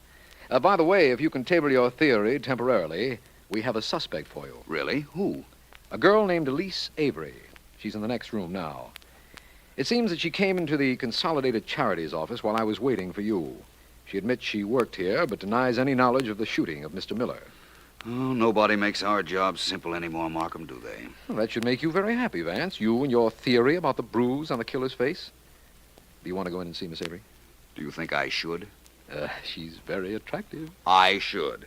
I'll report any developments to you, Markham. Do that, Vance, do that. I'll be here somewhere trying to find some records of contributions. They must be around unless the murderer took them with him. Which is not at all unlikely. See you in a little while, Vance. Right. I'll go in and talk to Miss Avery now. Hello. Hello. Miss Avery, I'm Philo Vance. Really? You're not at all the way I pictured you, Vance. No? Mm-mm. Should I be flattered or ashamed? Oh, I didn't know you were so, distinguished looking. I'm ashamed of those newspaper pictures. Oh, I like that. You're either very easily pleased, Miss Avery, or very anxious to cater to my vanity. In either case, there are several questions I want to ask you. Oh, I'll save you the trouble of asking, Vance. I've got the answers already. Oh, yes? Yes. My name is Elise Avery. I worked for Consolidated Charities soliciting contributions. I got a salary. I had no idea this was a racket, and I don't know who killed Mr. Miller. Very interesting, very informative, and very pet. Miss Avery, you know that Mr. Miller was killed by a bullet in the heart? Yes, I do. Mr. Markham told me that. He also told me about a bullet in the calf of his leg. Oh, I don't see the connection, if any. I believe there is one, Miss Avery. Vance, may I confess something? Not the murder. No, of course not. Then go right ahead. I've wanted to meet you for a long time, Vance. Ever since I first saw your picture in the papers and began reading about you. We went through this flattery routine a while ago, didn't we? Oh, I don't want anything from you, Vance. I'm not looking for any favors for what I'm saying. That just happens to be the way I feel. And so I'm saying it. Well, I find this most enjoyable. Please continue. All right. I've often wondered what kind of a man you were, where a woman was concerned. Oh? Mm-hmm. Most of the men I've known were dull. You look different. You sounded different in the stories I read about you, and yet in person, you're still different. Attractively different. If you'll believe that I'm not merely trying to return a compliment, I might say that you're different too, Miss Avery. And very attractive. And what's keeping the two of us so much apart? Come closer, Vance. Hmm? Courage is one of my strong points, Miss Avery. I'm here. How much courage do you have, Vance? Adequate amount, I'd say. Enough to come still a little closer? Hmm? This is what I like about a murder case. You never know what's going to turn up next. Right now, it should be my toes. Oh, no, I never felt quite like this before. Vance, let's not talk about a murder case. That suits me. Concentration is one of my weak points. Vance. I was just thinking of that myself. And what are we waiting for? Nothing that I know of. Vance. Vance, darling. Vance, I just wanted to... I beg your pardon, both of you. Oh, Markham, well, come in, please, come in. I guess I'm supposed to say I hope I'm not intruding, but I guarantee all three of us know I am. You're not kidding. Oh, but you're not really intruding, Markham, honestly. Although it's true that you did interrupt me while I was embracing Miss Avery. Oh, after the way you've kissed me, my name is Elise. Very well. Well, Markham, it's true that you did interrupt me while I was embracing Elise. But that embrace was in the nature of an experiment. An experiment? Really? Yes, Elise, an experiment. An experiment that tells me whether or not you killed Michael Miller.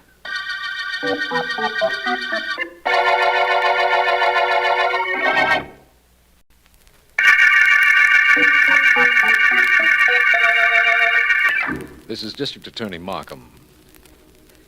The listless murder case began with the finding of the body of Michael Miller, who headed a racket organization he called Consolidated Charities. The firm was reported to me by prominent Morton Gary, who was being used as a dupe by Miller. And subsequent investigation disclosed Miller was shot with bullets in his heart and in the calf of the leg. Philo Vance is under the impression that the murderer has a bruise on his face or a blackened eye, but has refused to indicate why he believes this. Vance has already questioned Elise Avery, who worked with Miller, and has told me he had an appointment with Morton Gary the following day. He should be with him about now. Nice day for walking, isn't it, Mr. Gary? Yes, very, Mr. Vance. Only I wish they weren't so much on my mind. That's the reason I decided to take this walk rather than discuss our mutual problem in your office. It's very mild out, this is a very secluded street, and we're quite alone. I can't quite get over my being used as a cover-up for that Miller and his gang. So many of my friends donated money to his mythical charities, Mr. I Vance. can understand that. Perhaps something you might tell us will give us a lead to his killer, though. Well, I've told you all I could. But apparently I haven't been much help, though. I wouldn't worry about that. You may think of something which seems unimportant, but which might solve this entire case for us. I believe... Drop to the ground! What happened, Mr. Gary? Somebody in that car shooting at us. Right. Oh, Vance. Vance, what is this? Who is that in the car? I don't know. I didn't see the license. It was covered with some sort of rag. The car's gone. I think it's safe to get up now. All right. Oh. Get very dirty, Mr. Gary? No, I don't think so. You pulled me down on top of you. But how can you be so calm, man? Don't you realize somebody just tried to kill you? Somebody did shoot, but after all he missed, so what's there to be excited about? Oh, I've heard things like that about you, Vance, but I didn't believe them until this very minute. Oh, you're quite a man, sir. Thank you. Only I suggest that we go somewhere else to finish our talk. I don't believe we ought to give our assailant another chance. That's very sensible, Mr. Gary. I wish there was some way of chasing after him or of identifying that car. Well, apparently you've made more progress on this case than you think, Vance. There's no question but that the killer feels you're getting close to his trail and tried to prevent that by killing you. Really? Well, Mr. Gary, if I were you, I'd appeal to Mr. Markham for police protection.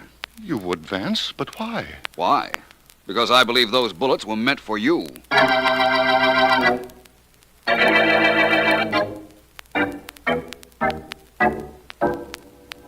All right, Vance, you came down here to tell me you believe someone tried to kill Morton Gary. Why would anyone want to do that? And what's more important, who was it? Sorry, Markham, I can't tell you. Well, suppose you clear up that first mystery, then. No sense in having two unexplainable remarks by you go unanswered. You mean, why do I think the killer would have a mark on his face? Yes. Suppose you take your topcoat off, sit down, and let me have the details on that one. I'm not staying long enough to sit, Markham.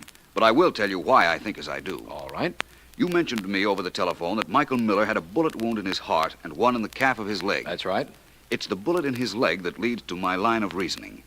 I think that the killer fired from the floor and his first shot struck Miller in the leg. In other words, he was lying on the floor, Miller was standing over him, probably about to kick him, and the killer shot. Yes. His first bullet struck Miller in the leg. Miller staggered back. The killer got up off the floor and shot him in the heart. Well, that still doesn't explain the bruised face. Doesn't it? Well, isn't it logical, if the killer were on the floor, that Miller had knocked him down first? And if he knocked him down, wouldn't it seem as if there should be a bruise? Yes, it would. And Vance, while you're in a true confession mood, why not explain why you were embracing Miss Avery yesterday? Certainly. There was no bruise on her face, Markham, but her makeup might have been used to cover it, if she did have one. What? While I was ostensibly kissing her, I was actually trying to rub off as much of her makeup as I could. Oh, I see. And as there was no bruise, that relieves her of suspicion, then, I suppose. I wouldn't go that far, my friend. I could be completely wrong about this. Personally, I don't believe you are. But as long as you've been so cooperative, Vance, here's a piece of news for you. There were 3 people in Miller's charity racket. Miller, Elise Avery, and a secretary, a young fellow named Donald Stone. We've overlooked him, haven't we, Markham? Well, I think we can do something about that. Miss Avery knew him, of course. Yes, she did. Well, perhaps I'll call her on the telephone and ask her something about him I want to know. Come to think of it, there was a memorandum at my office saying that she had phoned earlier today. Oh, wonder what she wanted. From the tone of the message she left, apparently she didn't believe what I said in her office, that the embrace between us was merely an experiment. She seemed to regard it more as a sample.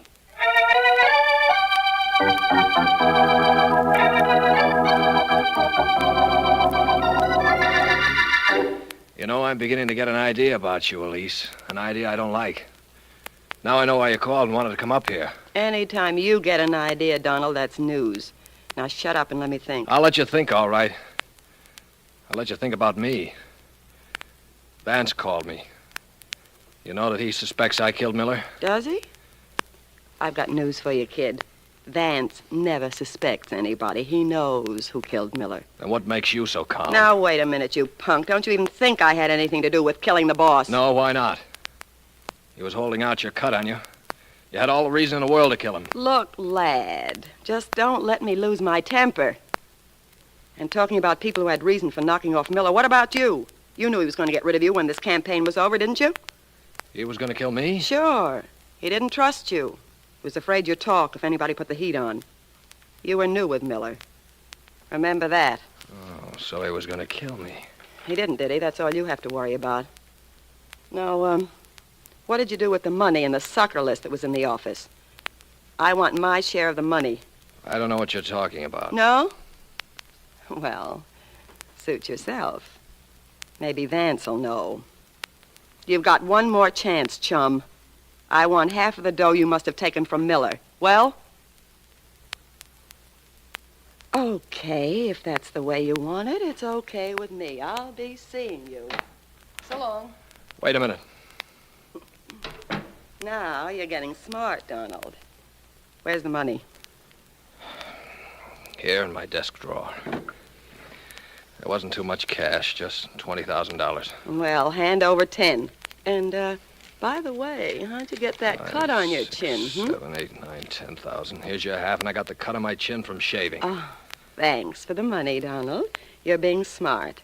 The less Philo Vance knows about you, the better you should like it. You said he knew who killed Miller. Knowing and proving are two different things, friend. And since you've seen the light, we'll just keep Vance in the dark.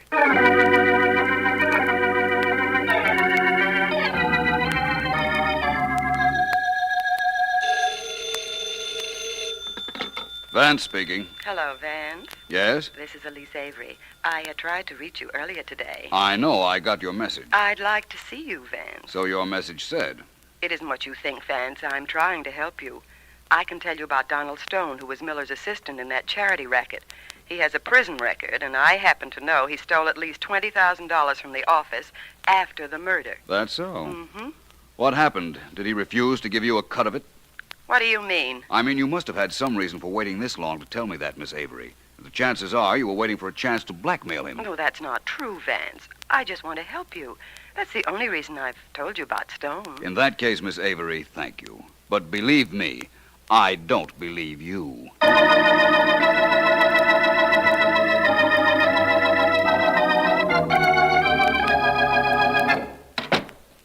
Hello, Mr. Vance? Hi, Miss Williams. Mr. Markham in? No, he's not. Why don't you take your hat and coat off, Mr. Vance? He won't be long. Thank you. I'll do that. All right to lay them on this chair? Certainly. Thank you. Why, Mr. Vance, what on earth is that on your shoulder? Paint? No, Miss Williams. Looks like paint, doesn't it? Actually, it's something I'm preserving rather carefully. It's the clue to the murderer of Michael Miller. That spot? Vance? That's right, Miss Williams. And I think that perhaps I'd better not wait for Markham. I have some things to do, but would you ask Mr. Markham to have Miss Avery, Mr. Donald Stone, and Mr. Morton Gary in my office in an hour? Well, yes, of course. Tell him that I'll be ready to name Mr. Miller's murderer then.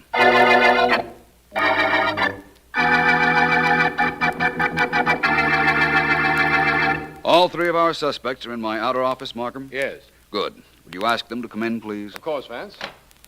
Miss Avery, Mr. Gary. Yes? Donald. Yes, sir. Mr. Vance would like you all to come in now. Oh, very well. This way. Thank you all for being here. I thought you'd all like to know who killed Michael Miller. You, Donald Stone. No, Vance, it wasn't me. I swear it wasn't. I didn't say it was. I think, though, that it was you who fired those shots at Mr. Gary here and myself this morning before you realized that I knew you were Miller's secretary. You think I shot at you? I know you did, and I know why.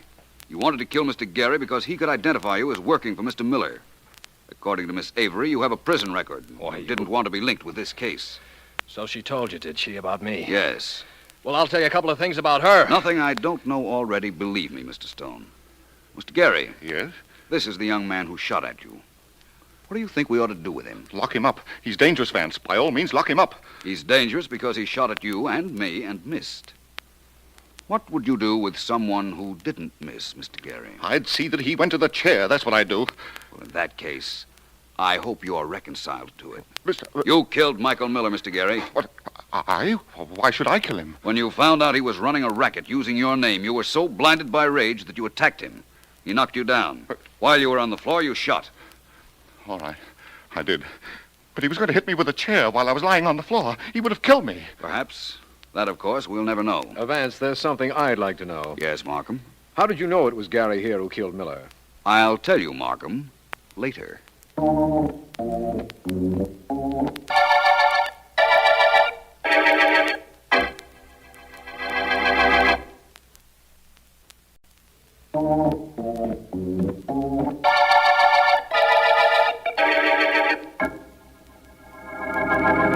I'm listening, Vance. You knew Miller was killed by Gary. How? Remember, Markham, my theory about the killer having a bruise on his cheek? Yes, but Gary had no bruise. Oh, yes, he did. It was covered with makeup, so we couldn't see it, but it was there. But if makeup covered it, how did you know? Your secretary noticed a spot on my shoulder today. I'd wondered earlier how it had gotten there. But then I realized that there was only one way. And that was? That was when Gary fell against me on the street when we were both walking and the shots were fired. It was mild, and I wasn't wearing a topcoat. Oh, I get it now. When you realized how you got the makeup on your shoulder, you realized Gary would have only one reason for wearing makeup, to hide a bruise. That's right. Vance, you're wonderful. Come now, you're beginning to sound like Elise Avery. You'd better stop. I will, if you'll tell me what happened to the list of people that contributed to Consolidated Charities and gave this case its name. That list? Donald Stone probably destroyed it. He found Miller dead, stole whatever money was around, and tried to hide the fact that the Consolidated Charities was a racket. Yeah, pretty low racket, Vance. I'm glad we ended it. And I'm glad we ended the listless murder case.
So, ladies and gentlemen, I have tried to show in my brief lecture just how factual are the case histories on applied psychology contained in my newest book. Are there any questions? Mr. Merry. Oh, yes? Mr. Merry, if, as you say, the subconscious is the stronger of our two minds, why doesn't it dominate us most of the time? A very good question. In my opinion, the subconscious is held in check by a controlling band, a band that keeps it under the conscious mind. Were it possible to remove that controlling influence, I am of the opinion that the subconscious would dominate our motivations. Well, if there are no other questions, ladies and gentlemen, I have been informed I have a phone call in my office. Should any of you care to speak to me there, I assure you I shall be delighted. Thank you very much.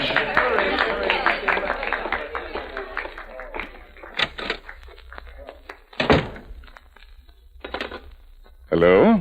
This is Mr. Merry speaking. Mr. Merry, this is George Haworth. I represent the Justine Literary Club. Would it be possible for you to speak to our members next Thursday? Next Thursday? Yes. Well, I intended to return to the coast. Oh? But I think I might be able to postpone my departure. Oh, just a minute. Just a minute. Will you write me a letter, Mr. Harworth, merely confirming our appointment? Oh, I'll be very glad to. Thank you, Mr. Murray. Not at all. Goodbye. Coming. Oh, it's you. I thought I saw you in my audience. I hardly expected the pleasure of a personal visit. Come in. I hope you've come to tell me that you've forgotten the past. How would the French say it? Un de ces choses? One of those things? I'm glad you came to see me. I've been wanting to Why are you staring at me like that? Why don't you say something? What do you want? Oh, no. No! No! No. I think yes.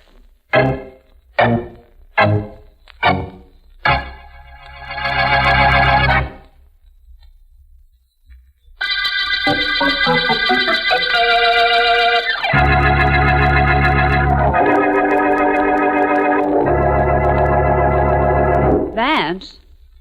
Mr. Vance, I'm not disturbing you, am I? I could contribute to your ego, Miss Deering, by saying that you're quite disturbing to me. But I won't. At least, not during business hours. I'm not disturbing during business hours, or you won't say it during business hours. A combination of both, Miss Deering. You know, I believe I've reached the epitome of success as a private investigator. I'm so private that I haven't had an interesting or unusual client in a week. Doesn't seem to bother you much. It doesn't bother me at all. You know, I rather like the ambition that gets me down to my office and the circumstances that do not force me to work when I get here.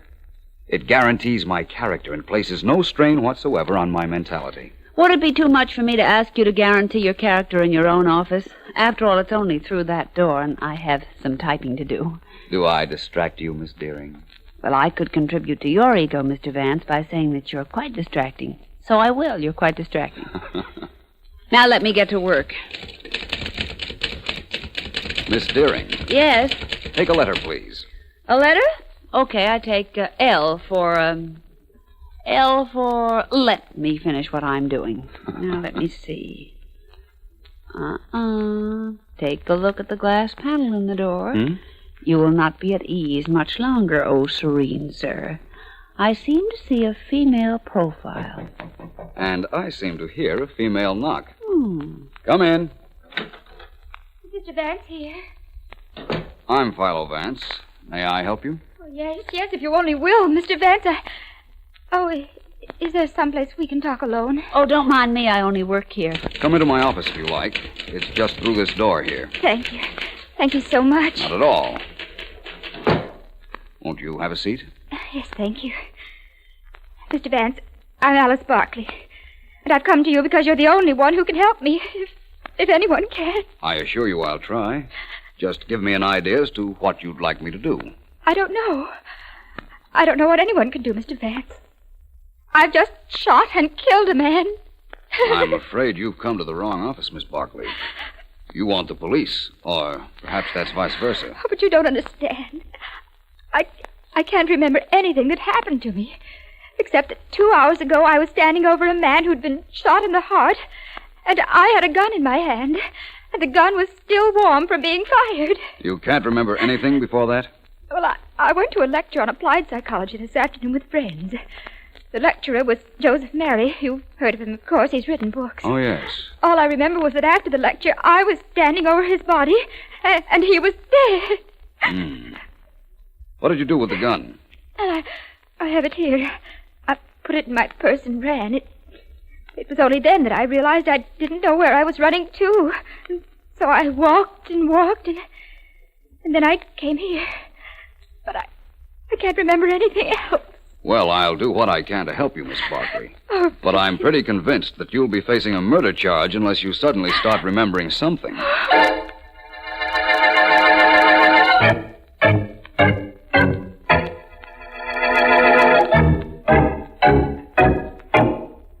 Well, Mrs. Anderson, how do you think your husband looks in his new tuxedo? Pretty nifty, eh? Please, darling, I'd like to lie down for a while. What's the trouble, Joan? Come home rather late from the lecture and you're all upset. Here, wait, sit down for a minute. Thank you. That's it. I'll get you a glass of water. Here, let me have your hat and your handbag. I'm so sorry. I guess I don't know what's come over me. Joan, your handbag's terribly heavy. What's in it? You might as well look. Joan, it's my gun. Yes. What were you doing with my gun? And one of the bullets has been fired. Joan! Please, darling, I don't know. I don't remember. You don't remember? All I know is that I had to take it to the lecture. Don't ask me why. And I shot a man with it. You what? I shot Joseph Mary.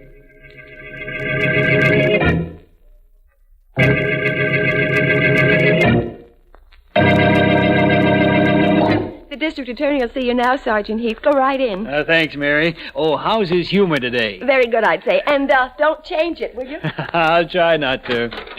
Hi, Mr. Markham. Hello, Heath. What do I owe the honor of the homicide department's call? This, D.A. You've always been griping about the cases I hand you. There's always something missing, you always say, right? Go ahead. This time I got one for you on a silver platter. Man named Joe Mary was killed in his office this afternoon. This afternoon, mind you. He was shot. There was a gun lying next to his body. We traced the gun, found its owner, and I'm holding her. Name is Frances Adams. How's that? Sounds like good work, Heath. Just a moment. Yes? Mr. Philo Vance is here, Mr. Markham. Vance. Well, show him in, by all means. Oh, so your friend is here, eh, D.A.? Well, I'm glad. He'll find out that the police don't need him on every case. Hello, Markham, and Sergeant Heath. How are you, Vance? Mr. Vance. How have you been, Heath? Or haven't you made up your mind yet? I feel fine, Mr. Vance. Wonderful, in fact, and you? You'll have to forgive the sergeant today, Vance. He feels rather good. He's wrapped up a murder case by himself. Really? What one is that? The Joe Mary murder. Girl named Frances Adams shot him. Is that so? Well, I came up here to tell Markham that a girl named Alice Barkley came to my office a little while ago, and she was under the impression that she killed Joe Mary. Huh? Had the gun she did it with, too. Here it is. Well, Sergeant Heath, this rather complicates things, doesn't it? Any time your friend Vance arrives, there's complications, D.A. My advice is... We'll have to wait for your advice, Sergeant. Hello? Yes? Yes. Yes, of course. Would you bring her right down, please? Thank you. I'll be here. Goodbye. Now, I was saying that my We're going advice... to still have to wait for that, Sergeant. You see, you've arrested a girl for killing Joe Mary. Vance here has a young lady who says she killed him. And that phone call was from a man named Anderson. He says his wife shot and killed Mary, and he's bringing her down here right away.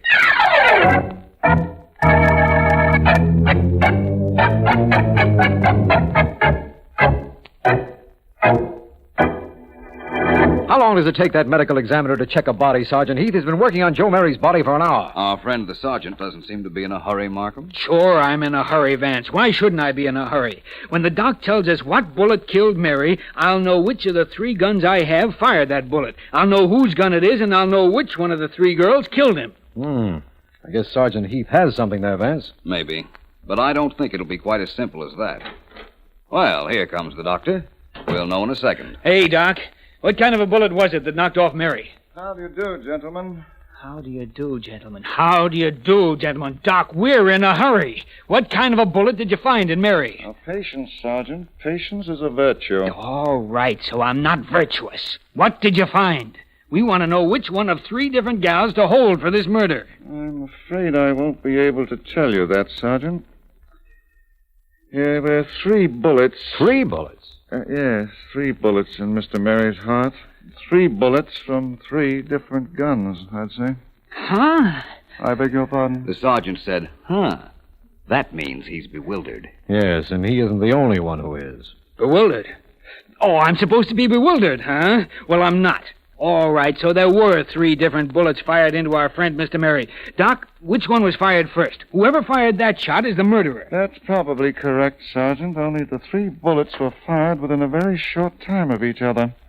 I'm afraid there's no way I or anyone else could tell which one was fired first. Oh, no, it can't be. I'm inclined to think it can. I had a feeling this wouldn't be so simple. Sergeant, may I make a suggestion? Somebody better suggest something. We have 3 suspects and 3 guns. I think the first thing we ought to do is find out if those 3 guns fired the bullets that the doctor found in Joe Mary's body. Which way to the ballistics department, Sergeant?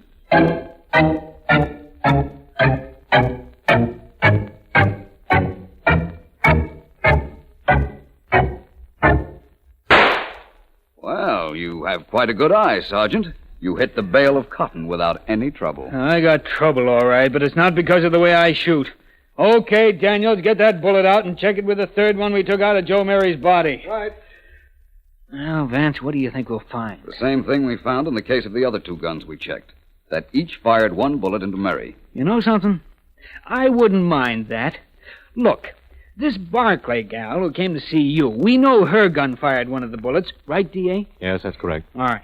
The Anderson gal whose husband phoned us, we know her gun fired one of them. The Adams woman that I picked up, this is her gun we just tested now. Why, this case is a snap. All 3 of them were in on it. They're all murderers. I doubt that, Heath. In fact, even if it were right, you could never put all 3 of them on trial. No, why not? Vance is right, Heath. Only one of those women is a murderer, the first one that fired the first bullet into Mary. She killed him. Supposing the other 2 did fire their guns into his body. If he were already dead, what crime did they commit? See what I meant, Heath? We don't know and can never find out which was the first bullet that killed him. Of course, we got to hold all 3 of those women. We've got to. Vance, do me a favor. Say that you're a little confused by all of this, too. All right, Heath, if it'll give you any satisfaction. I'm confused. Okay, you solved the Canary murder case and the Green murder case, and only last week the Eagle murder case. The DA keeps reminding me that I didn't, but you did. Well, I'd like to see you solve this one. I'd be glad to wind up this case for you, Sergeant. Very glad. And I'd gladly close it for you if only knew where to start.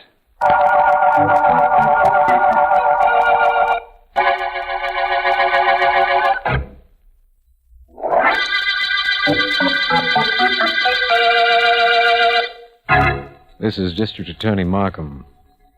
The Mary murder case has everyone concerned, including Philo Vance, completely baffled. Joe Mary was murdered. 3 bullets were found in his heart, bullets belonging to guns owned by Alice Barclay, Joan Anderson, and Francis Adams. All admit they brought those guns to Mary's lecture, but can't tell why.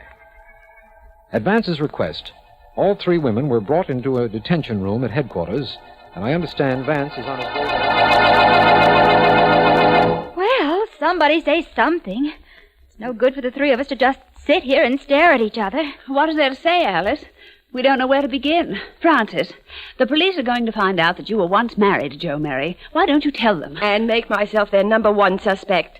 You can't mean that, Joan. And while we're on the subject, you and Alice ran around with him at college, didn't you? Why don't you tell the police that? Don't try to make it look like we killed him, Francis. Don't you do it. I warn you, I may know more about this than I'm saying. That sounds like a threat. Well, does it? How does this sound? I think you killed Joe Mary. You even intimate that again, and you'll be the sorriest girl alive. Joan, are we going to stand here and take Now, this from look, her? Alice. She killed Joan. She killed him, and she's afraid we know how she did it. Now, look, darling. She shot him. I know she did. Don't cry, Keep Alice. that screaming idiot quiet, Joan. Keep her quiet. Ladies, please. What do you want here, Mr. Vance? Well, first I want to tell you that I couldn't help overhearing what the 3 of you just said. Very interesting. But, ladies, I have good news for you. You're all free to go home. Oh, how wonderful. Only, of course, you're not to leave town. Not to leave. And, Mrs. Anderson, Yes? I'd like to see you in my office the first thing in the morning.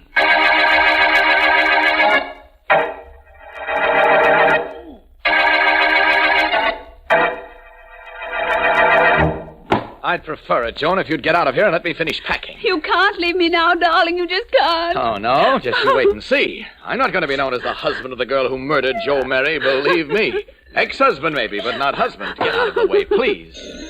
Oh, answer that, will you? I'm having trouble enough trying to close this bag. All right. Hello? Mrs. Anderson, Yes? this is Philo Vance. Oh, Why weren't you down at my office this morning as I asked you to be? I'm sorry. I can't talk to you now. You've got to. I just found out that the police know you ran around with Joe Mary at college and that he walked out on you. Please, Mr. Vance, let me alone. I can't explain anything to you. Goodbye, Mr. Vance. I'm going to hang up. And if you or the police think that I killed Joe Mary, well, it doesn't matter very much now anyhow.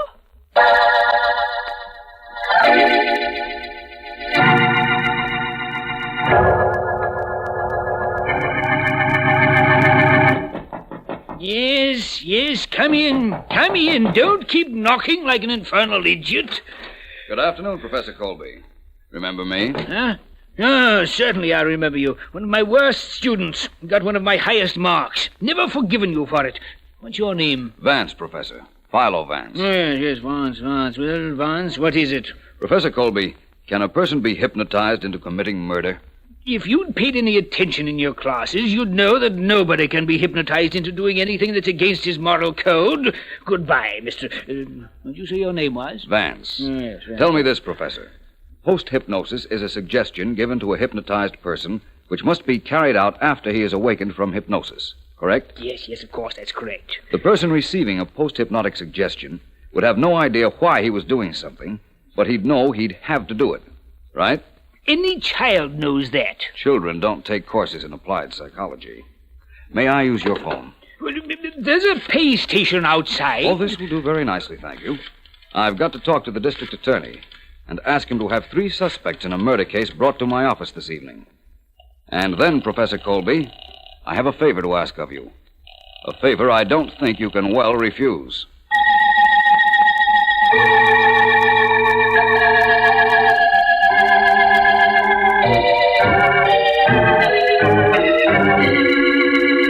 Miss Barclay, Mrs. Anderson, and Miss Adams. Yes. Let me start by saying I'm glad you were willing to come to my office. Oh, not at all. I appreciate that. Well, Vance, I got them here. Where's this great experiment you promised? Please, Markham. Ladies, I'm going to attempt an experiment in mass hypnosis.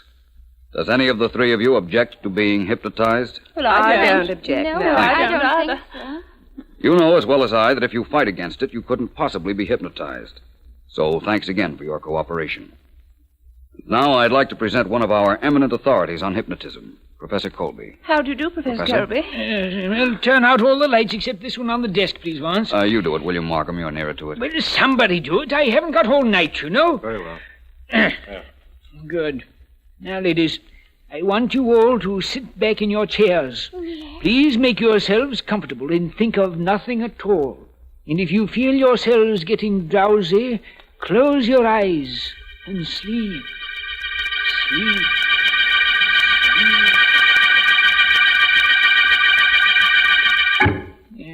Vance, there they are, the 3 of them hypnotized. The conscious mind dormant. You won't need me any longer. No, I know what to do from here on in. Thank you, Professor. Be sure you do it. Fine thing bothering me at this time of the night. Good night, Mr. Vance. Mr. Markham, Sergeant. Good night, Professor.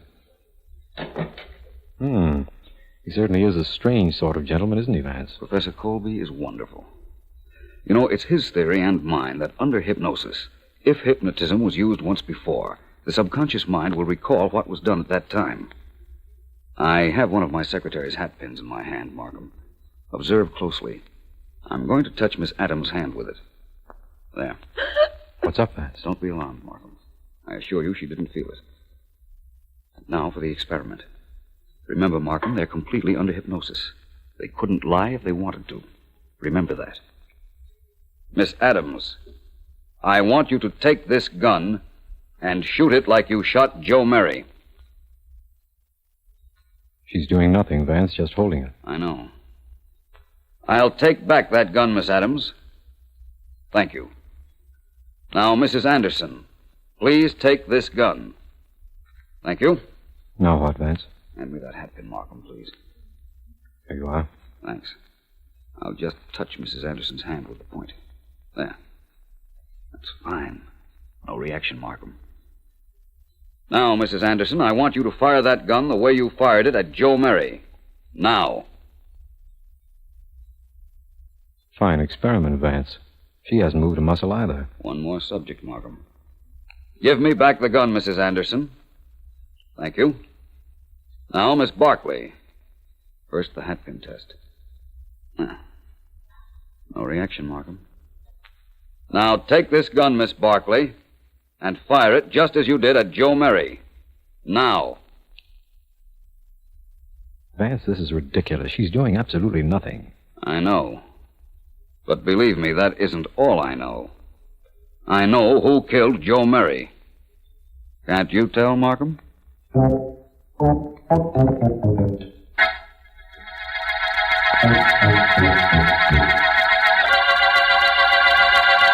Miss Barclay. Yes? You've got to help me. I know you were hypnotized the day Joe Murray was murdered. I know who hypnotized you. The real murderer gave herself away in my office a little while ago. But I can't prove anything without your help. In the interest of society and to help trap a clever murderer, Miss Barkley, will you please? Will I be in danger, Mr. Markham? Mr. Vance and I will try to see that the danger is as slight as possible. Very well, gentlemen. I'll do it.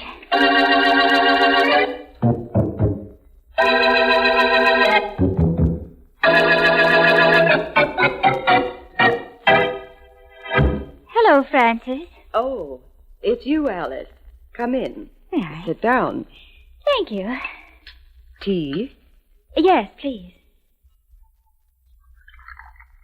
Francis, we're quite alone, aren't we? Why, yes, of course. Why? Cream? Yes, please. I just wanted to tell you that as long as the police have apparently given up on us, you and I ought to have an understanding. Really? What sort of an understanding?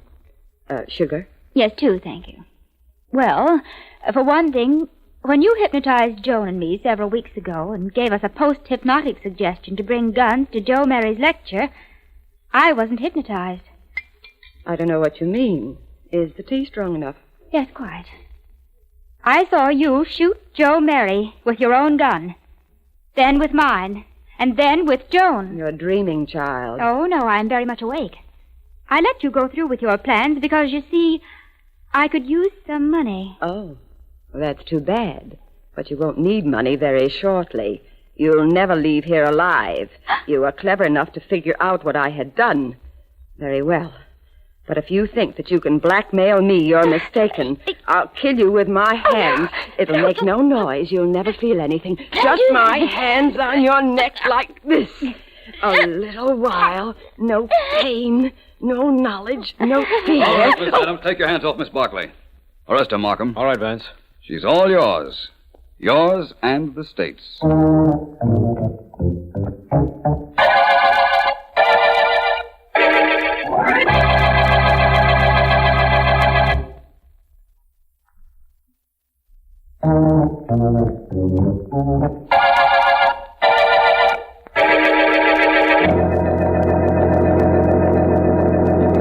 Miss Deering, inasmuch as you are employed by me, would it be too much to ask you why you're not working?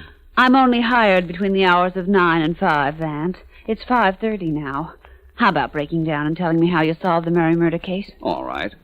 To begin with, when Professor Colby hypnotized the three ladies, only two of them were really hypnotized. Oh. The actual murderer, Frances Adams, fought against it, knowing her subconscious mind, which she could not control, might reveal something to us. Mm-hmm. That was the whole purpose of the experiment, to find which girl would be afraid to be hypnotized. But how did you know Miss Adams was faking? Your hatpin told me.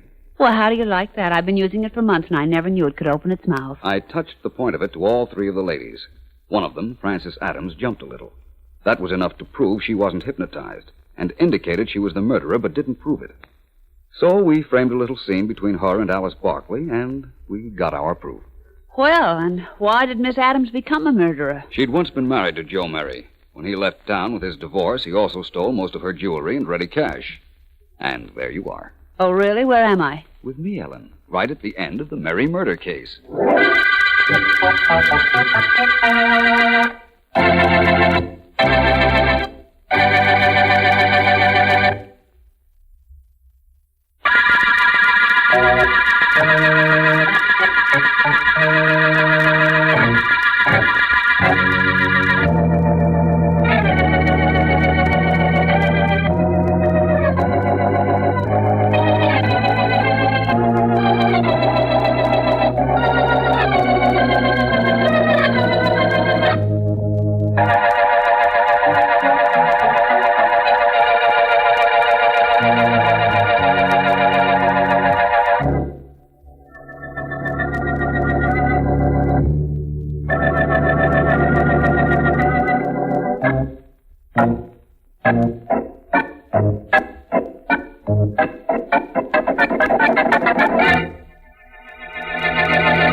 This is District Attorney Markham. The psychic murder case concerns a mysterious young lady named Ruth. It was indicated to me that she has extraordinary powers. Through her, we have found stolen merchandise, and Sergeant Heath shot and killed a man named Duke Peters, who we are certain is responsible for a series of murders in connection with truck robberies. Philo Vance is skeptical, however, of my insisting that I can locate this Ruth, and he's seated in my office as I call the apartment house where she says she lives.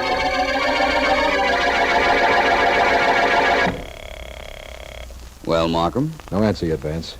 Don't be so impatient to be proven wrong. I'm not impatient, and it's quite possible that I am wrong. Perhaps you will find your young lady at that apartment house after all. Of course I will. She did give us the information that led us to Duke Peters, didn't she? Mm-hmm. That merchandise we found is definitely part of the loot stolen from those trucks, and Peters' gun is the gun that killed those two truckmen. Our test proved that. Yes, I know. Then why shouldn't she be where she told me she'd be, so I can thank her? Psychics get their reward when their predictions come true. Well, that may be so, but I don't think there's any... Who is it? Who is it? Oh, I beg your pardon. You should. What do you want? Is this the Anderson Arms? Foolish question. I knew it would be a foolish question. You called the Anderson Arms, didn't you? So that's what you got. Thank you. I want to talk to a young lady named Ruth. Ruth? Yes, Ruth. I'm sorry I don't know her second name, but she's about... She isn't about anything. She certainly isn't anywhere about here. You've got the right apartment house, but there isn't any Ruth here. And there never was. Now, don't bother me. I've got no time for the switchboard. I've got to get back to running the elevator. Goodbye. You heard that, Vance? Yes. And believe me, Markham, I didn't know you wouldn't find her there. I simply didn't think you would. Because I don't believe the girl is psychic. I disagree with you, Vance. Because of the tip she gave you on Duke Peters? And on the demonstration she did at the party the other night. I guarantee she had an accomplice, a helper, at that party. I think I know why the demonstration was staged, and I'm going to prove it. How? For your enlightenment, for my satisfaction, and because I don't believe we've completely broken up the hijack gang. You're not being very helpful, Vance. We recovered part of the merchandise that was stolen. Where's the rest of it? I don't know. If you'll do as I say, Markham, perhaps I can recover all of the merchandise and deliver the brains of this scheme. I'll do anything you want, Vance. That's all I wanted to hear you say.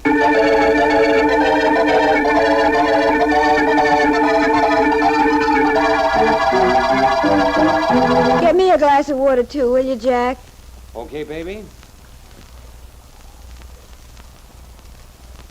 You deserve more than water. You've earned more than water. And you'll get more than water. But for now... Water. Yes. There you are. Thank you very much. Well, to our success. To our great success. That was pretty good. Didn't you think, Jackie? I don't know. I wasn't there, but I imagine you must have been. Uh-huh. Everything went according to plan. Mm-hmm. And now I think you'd better leave town. Not a bad idea. What will I use for money? Money? Yeah. You'll get plenty for your help. I never heard prettier words. You know, Jack... What? Who could that be? I know who it can't be. Who? Duke Peters, so what does it matter who it is? Hello. Hello, Jack Greer. Yes? My name is Markham. You remember me? The district attorney? Why, yes, of course I do. I met you at that party the other night. That's right. And I'm giving one tonight, a much smaller one. There'll only be a few people there, but I'd like you to come. Oh, well, thank you, but I won't take no for an answer, Mr. Greer. I want you there for a very special reason. Oh.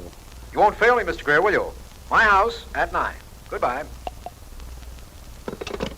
Who is that, Jackie? The district attorney. No. Yes. Oh. I think he suspects something, only I'm not sure. He was too careful in how he phrased what he said. Wants me at his house tonight. He's having a party. So long, Jackie. I leave town this afternoon. Oh, no, you then. don't. Hold everything for just a minute. I'm thinking. Listen. If Markham thinks he knows something, and if you show up tonight and we go through that psychic routine again, you could convince him that what he thinks he knows about me is all wrong. Well, you know you've got something there. Well, so long, Jack. I'm getting out of here. Where are you going? Home to dress. Don't you remember? We're going to a party tonight.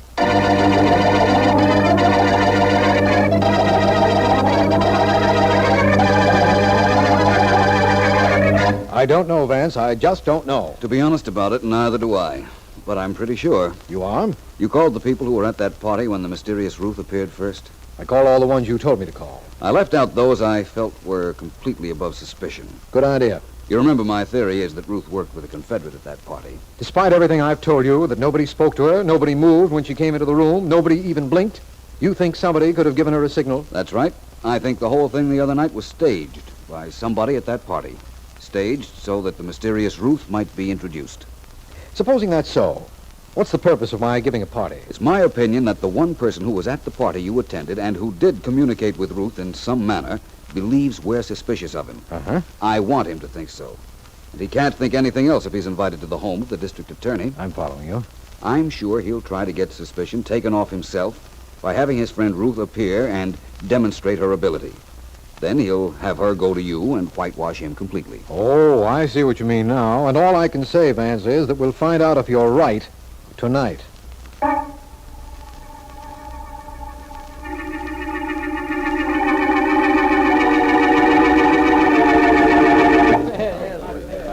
So far, Vance, everything has come along as you said it would. Mm-hmm. The people I asked are here, and all we need now... Good evening, everyone. Vance, that's Ruth. Well... Hello there, Ruth. I tried to reach you on the phone. You weren't there. Does it matter? I'm here now. Your friend? The name is Vance. Philo Vance.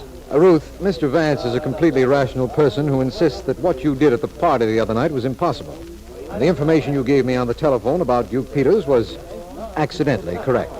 Oh? Now, would you go into the next room so we can do the demonstration that convinced me you were psychic? If you wish. I'll see you later, Mr. Vance. Yes, I believe you will. If everyone will please be quiet. Quiet, please. Let me do it, Markham, please. All right. Your attention, if you will. We are about to see a demonstration of what is supposed to be mental telepathy. Everyone in this room is to concentrate on something which the young lady who just left here is to do when she gets back in the room. So that there'll be no possibility of her knowing already, I'll decide what that should be. Now, I want everyone to fold his arms and assume a natural position. That's fine, thank you. Now, from now on, please, nobody move or say a word. Thank you. When the young lady comes back, I want her to take the handkerchief out of this gentleman's breast pocket. Your name, sir? Oh, Williams, Hildridge Williams. Thank you. Yes. Now, please, not a sound, not a movement. If this Miss Ruth can go to you and take that handkerchief from your pocket, I'll admit she's completely psychic, and I'm completely wrong. Ask her to come in, Markham. Right. Miss Ruth, you please. Thank you. Come here, Markham. Right. She doesn't seem to be moving, does she? She is now, making a slow circle around the room. Vance. I see her, heading right for Mr. Williams, running her hands over his dinner coat. She's done it, Vance. She's taken that handkerchief. She is psychic, just as I told you. Nobody spoke, nobody moved. She did what you wanted her to do. She most certainly did. She identified the brains and back of the truck-stealing murder racket. That gentleman there, I believe you introduced him to me as Mr. Jack Greer. That's right. Arrest him, Markham, and the girl.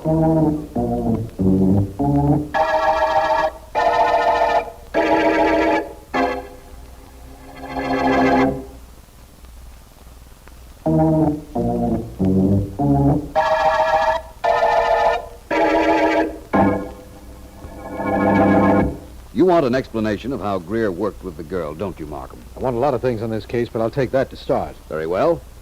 Let's take this situation. All right. The girl is out of the room, and we decide that when she comes back, she's to empty that ashtray. She knows nothing about it, and she's brought back to the room. Everybody's seated in a circle with their arms folded. Nobody moves or says anything. Correct. She goes to the center of the room. You go to the center of this room, Markham. All right. That's right. And start turning slowly. When you hear this sound... Did you hear it? Yes. When you hear that sound, walk in whatever direction you were facing at the time. When you click your fingernail? Right. Let's try it, All right. Turn to the right. Go back. To the left. That was the nail click. I start walking toward the direction I was facing. Am I doing right, Vance? You most certainly are. Good. I am your accomplice, just as Jack Greer was that Ruth girl's. What's in front of you? The table. Well, it's reasonable that there's something on the table I want you to do. Touch all the objects until you get the signal. All right. Here. Here. This ashtray. Right. When I touch the ashtray, you click your nail. That's right, Markham. Simple, isn't it? Yes. There are only a few things you could do with an ashtray. Empty it, carry it to another part of the room, give it to somebody. That's right. Well, you try all those things until you hear a click. Then you know you're doing the right thing. But I was in the room all the time, both times, Vance, that you say Greer was signaling to Ruth. I didn't see him do anything, and I didn't hear the clicks. You couldn't see him click his nails because his hands were folded. You heard the nail click, but it was meaningless. Sounded like a room noise. But it enabled that Ruth to do miraculous things, didn't it? It most certainly did. Give me Greer's reasoning, will you, Vance? His confession tells me he was Duke Peter's partner. But why did he set up this elaborate Ruth routine? He wanted you to have confidence in her, Markham, so that when she tipped you off as to where Peters was, you'd raid the place, which you did. Yes, but what good was the fact that Peters was caught? How did that help him? We only recovered about 1/3 of the stolen merchandise in Peters' store, Markham. Greer had the other 2/3. He wanted you to think that Duke was in this thing alone, that the case was closed, and you'd stop looking for the balance of the merchandise. Why would we do that? He probably planned to have Ruth inform you that the stuff was at the bottom of the river somewhere. That's the reason he didn't have somebody tip you off to Peters on the telephone. You wouldn't believe an unidentified voice saying that Peters was your man and that 2/3 of the merchandise was in the river, but you would believe it if Ruth told it to you. At one time, I believe I would, before you showed me how the fingernail device worked. Of course, at my party, you noticed Jack Greer signaling because you were listening for something of the sort, weren't you? Yes. When I found it was he clicking his nails to give the girl directions, I knew he was her partner and that it must have been he that planned the whole scheme. Just think, Markham. We had this solution right at the end of Jack Greer's fingertips. I'd rather keep thinking that we're at the end of the psychic murder case.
There's a patient in the waiting room, Doctor. Can you see him now?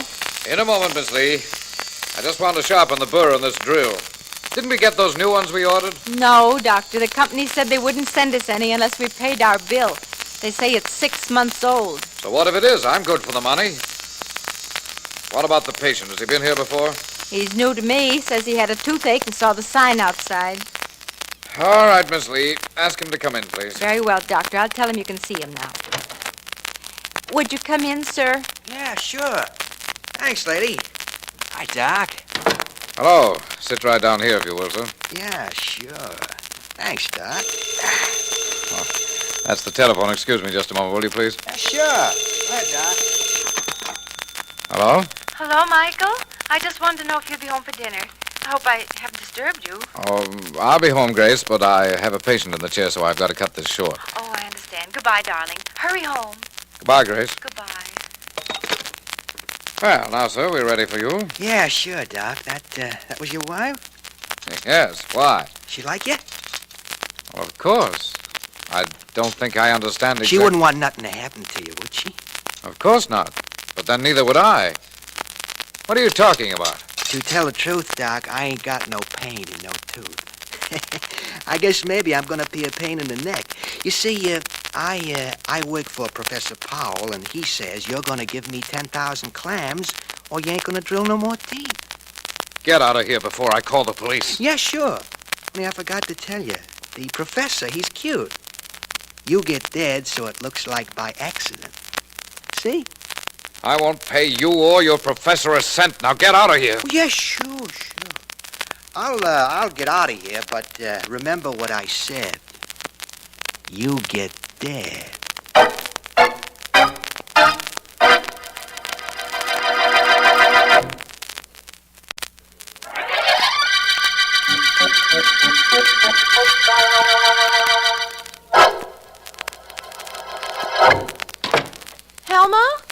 Helma, where are you? In the kitchen, Mrs. Butler.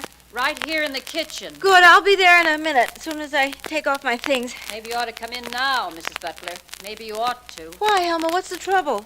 Is anything wrong? Sure, ma'am, lots of things. Fact is, I don't know anything that's right. You promised to leave my money for me before you left this morning, and you didn't.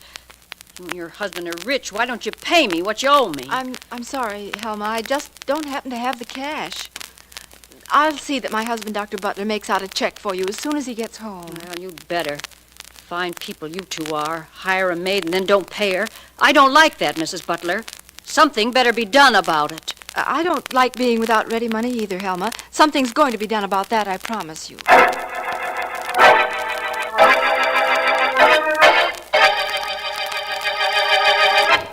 I'm sorry I'm so slow, Michael. I'm a little out of practice when it comes to serving. When's Helma coming back? She isn't.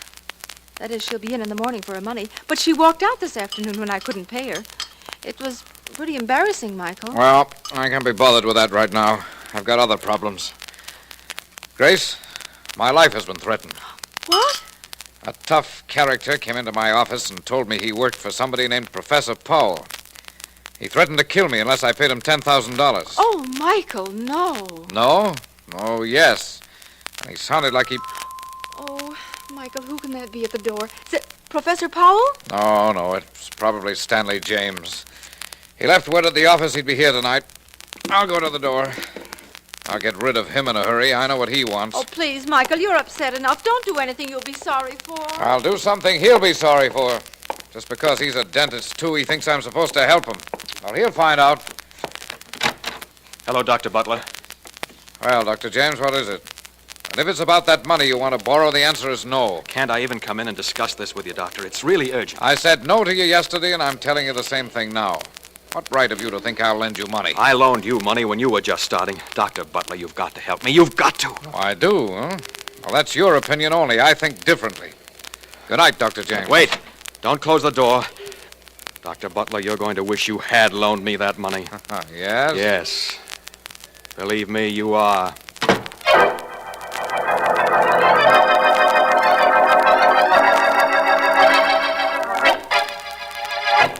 Professor Powell? I'm in here, Frankie. Come in. Yeah, sure, Professor. Well, I seen him, the Doc Butler you sent me to, and I told him what you said. Did you now, Frankie? Excellent. And that means he'll pay. I ain't doubting you, you understand, Prof, but what makes you so sure? The fear of death, Frankie, my lad. The unreasonable but unqualified fear of being forcibly removed from this world. Do you understand, Frankie? Yeah, sure, but what do you mean? Everyone has to die, Frankie. Not me. The few miserable years that may lie between the time fate dictates death and I do are cherished by ordinary men. Cherished to a point where they will pay to ensure them. That's stupid, huh? From their viewpoint, no. From mine, yes. Personally, I fear no death. This enables me to work without conscience or fear of consequences. And now, Frankie, to the business in hand. Yeah. Did this Dr. Butler say he would pay my $10,000 fee? He didn't say exactly. In fact, he practically tossed me out on my ear. Good. Good? Of course. He's the first man in this town whom we have approached. Doesn't matter whether he pays us or we kill him. If he pays, we have the money. If not, we have an object lesson to cite for the next individual we solicit. Now, let us ponder the problem of doing away with Dr. Butler.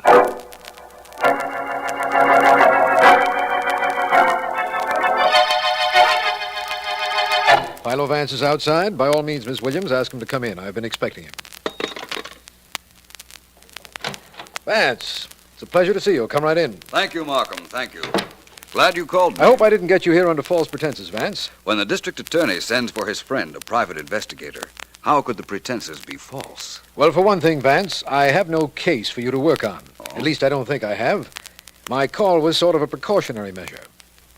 Vance, did you ever hear of Professor Powell? Vaguely. Isn't he an extortion specialist who operates in the Middle West? He did, formerly. He's either in town now or on the way here. I received a wire this morning from the chief of police at Islandtown saying he thought Powell was en route here. I seem to recall this Powell made a specialty of getting money from professional men. Yes, according to the file we have on him. Now, Vance, maybe this is coincidence, or perhaps Professor Powell has started operations here. But this morning, a dentist, Dr. Michael Butler, was found dead in his office. Really? What were the circumstances? Well, to be frank with you, they don't necessarily indicate murder. Oh? He was found lying on the floor of his office with no obvious indication of how he met his death. Is that so? The only thing strange is he had a loaded revolver in his pocket. You know, Markham, it strikes me that there is a definite connection between this mysterious Professor Powell and the death of Dr. Butler. I suggest we go to the doctor's office now.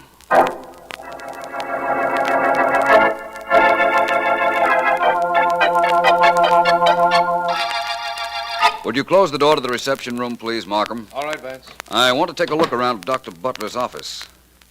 The body was found here, right? Yes, that's correct.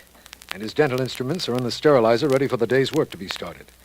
Except for the fact that the body's been removed, nothing's been touched. I see. Here's a glass jar filled with alcohol. Many dentists use this for cold sterilization. Do me a favor, please, my friend. Open the sterilizer and see if there's a hypodermic syringe in it. Certainly, Vance. Yes, I see one. Oh, gosh, this is hot. In that case, I think Dr. Butler was murdered, all right. And I think I can tell you how. Oh, no, Vance. Oh, yes, Markham. The fact that the hypodermic syringe was in the sterilizer tells me it doesn't belong there. It belongs in this jar of alcohol.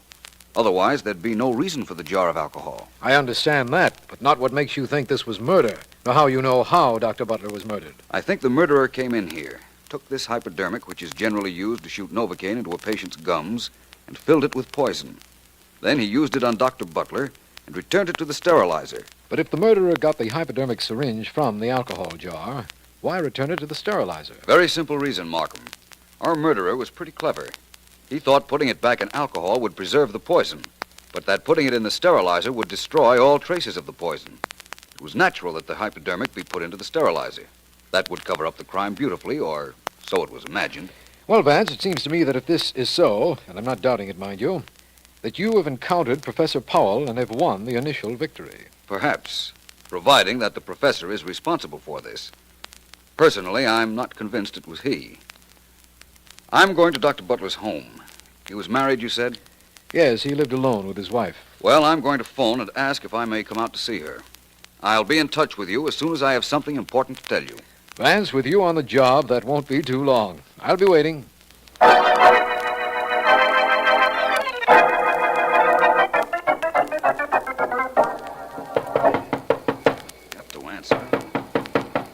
Pound on that door till you're blue in the face, mister, only there ain't nobody home. No? No. The reason there ain't nobody home is because they knew I'd be here to collect the money they owe me. I'm Helma. I was the maid here till yesterday. My name is Vance. I had an appointment with Mrs. Butler. I felt certain she'd keep it. I had an appointment with her, too. Get my money. 5 weeks they owed me for, kept me waiting with all that money they have. She owe you money, too? Hardly. I wanted something else. Information. It doesn't look as if I'll get what I came after either.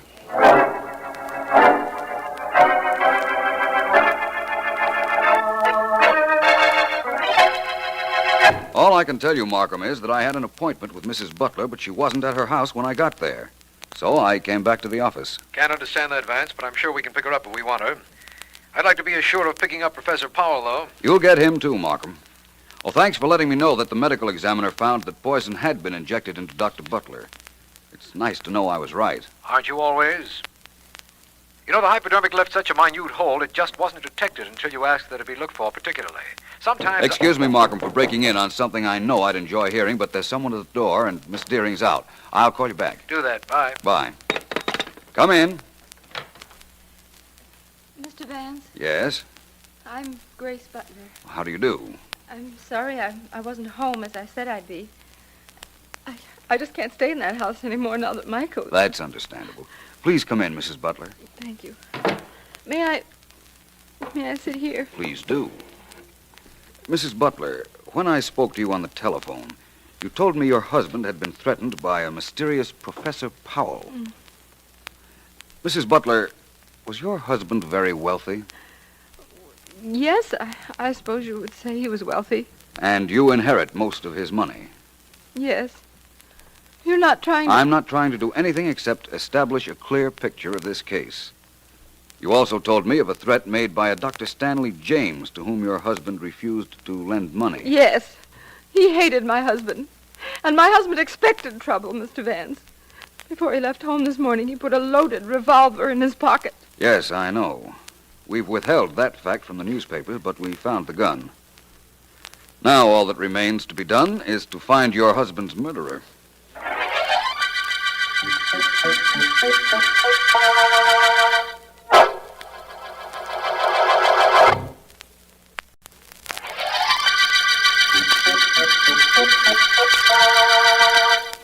This is District Attorney Markham. The Butler murder case opened with the death of Dr. Michael Butler. Philo Vance reasoned that he was killed by an injection of poison into his body, and later investigation proved this correct. Vance's suspects include Professor Powell, an extortionist, Dr. Butler's widow, and another dentist, Stanley James. My secretary has told me that Vance is on the way into my office, and I have been waiting for him. He should be stepping in. Markham, my friend, how are you? Fine, Vance, fine. I imagine you have news for me. No, not yet. I took a cab here to see your notes on the routine questioning of suspects. I have an idea they're going to be very important. May I? Well, there's Sergeant Heath's notes, but certainly, Vance, they're right here. Here you are. Thank you. Dr. Stanley James admits he left his house early on morning of murder. Claims he went to library. No corroboration. Let's see now. Mrs. Butler asleep when husband left house. Collapsed when asked to identify body, and on recovery asked that she not be made to look at it. Permission granted. Complete check of her background and associates reveals no hint of trouble between her and doctor. Well, Markham, as usual, our friend Heath is quite thorough. Yes, he is. Oh, excuse me, Vance. Certainly. Hello, Markham speaking. Mr. Markham, this is Dr. Milstead, room 420, Johnson Building. Yes, Doctor. Mr. Markham, a man who calls himself Professor Powell just telephoned me to be in my office at 8 o'clock tonight, and not to notify the police, or what happened to Dr. Butler would happen to me, too. You've got to protect me. We will, Dr. Milstead. Standing next to me right now is Philo Vance. When the professor calls upon you, Mr. Vance will be there, too.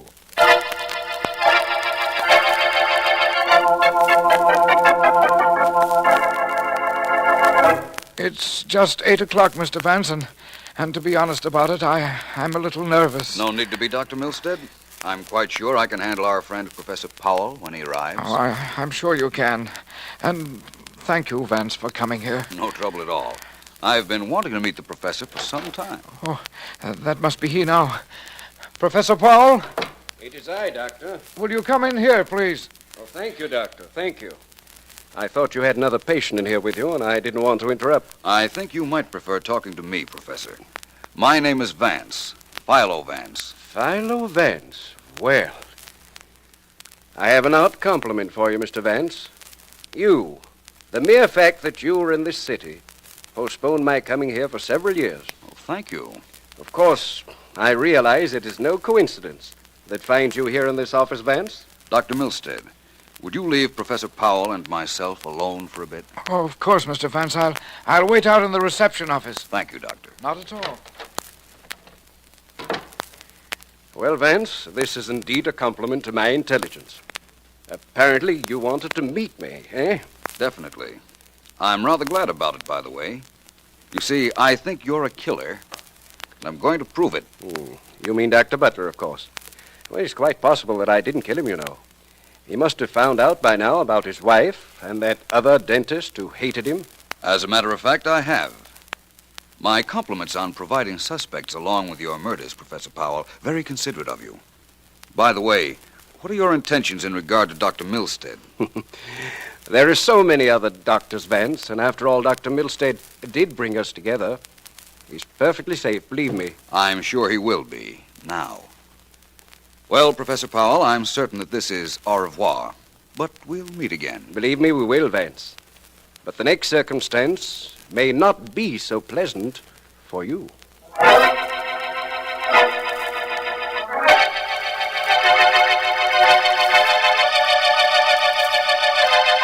Frankie, my boy, we must think of something completely different, completely wonderful for our Mr. Philo Vance. You do the thinking, Professor. That's your department. Thank you, Frankie. Now, let me see. There must be something that Vance can't possibly suspect, something that is completely foolproof. He's a clever man, Frankie. A very clever man. If he's that clever, let's leave him alone. No. He's so clever I can't afford to. It can't be anything ordinary, nothing obvious. No. Must be something I work out in careful detail, something I... Frankie, I have it. Hold on to it, boss. I never forget anything, Frankie. Listen. Yeah? This is perfect. I'm convinced Vance is a menace, a definite menace to my future plans. I must do away with him. Oh, sounds like you're in my department now, Prop. Hardly. Although you'll be called on to help. Sure. Frankie, Vance drives a 1944 Stanton convertible, dark green. Well, a lot of people drive green Stantons. That's right. Therefore, it shouldn't be hard for you to get me a car like that. What do I do? Heist it or buy it? It doesn't really matter as long as you get it. I'll consider it gotten. What happens then? Then I'm going to take a photograph of the inside of Vance's car. Yeah? If there's a worn spot on the flooring, I'm going to duplicate it in the car you get me. I'm going to check his speedometer and fix our car the same way. I'm going to duplicate everything in Vance's car. You mean there'll be no way of knowing it ain't his own car when Vance climbs in? Huh? That's exactly what I mean. Uh-huh. And then, Frankie? Yeah? After I make our car an exact duplicate of Vance's, I'm going to fasten an explosive device to the starter and switch our car with his. How about keys, boss? He's going to know it ain't his car from the keys. I think not. Huh? Vance has his car delivered from the garage. The keys are left in it. It would be a simple matter to put his key ring in our car. Hey, Professor, all I got to do is get a car like Vance's, and this thing can't miss, huh? That's right. You know, Frankie, I'm not sure as to whether Vance subscribes to my theory about the fallacy of prolonging life. But it would be a very good thing for him at the moment if he were reconciled to it.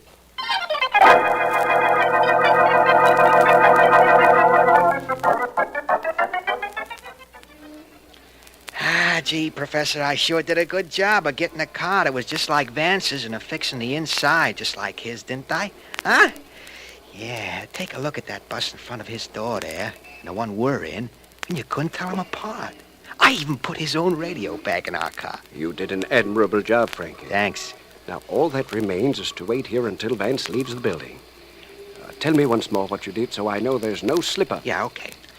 After I drove the car to Vance's place and fixed the gimmick to the starter, like you showed me, I drove Vance's own car up the block and called you. You hopped the cab and came down. Here we are in Vance's own car. Good. Very good, Frankie.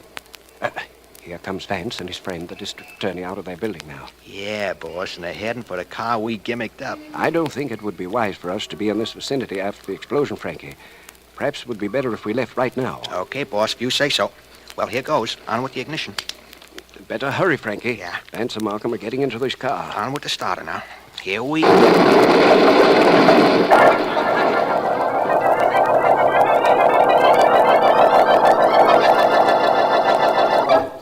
Markham, I think Powell is still breathing. He is. Powell. Professor Powell. The doctor said Professor Powell would probably regain consciousness before he died, Vance. It looks as if he was right. Yes, it does. He shows signs of coming out of the results of that explosion. I'm going to talk to him. Powell. Professor Powell. Hello, Vance. How did this happen to me? It was simple, Powell. I didn't fall for your trick of switching cars. So when your man here went to telephone you, I switched the cars back to their original status, pushing the rigged car and not using the starter. You saw what Frankie had done with the cars, Vance? Well, I didn't actually witness it, but I did look in what was supposed to be my car a little while ago. It seems your man forgot one detail. I didn't think you'd trust the actual work to an underling. No, I guess that was a mistake. But I do have the satisfaction of having committed a murder and not being caught. That is something, Vance. You killed Dr. Butler? Of course. I killed him, and you never knew it was I. You never would have been able to prove it. You weren't really so brilliant, were you, Vance? He's gone, Vance. Yes, I know. Well, his death did us a lot of good. It got rid of him and cleared up the Dr. Butler murder case. We know now that it was Powell who killed Butler. Do we, Markham? I think not. I think you'd be very wise if you arrested the real murderer, Mrs. Grace Butler.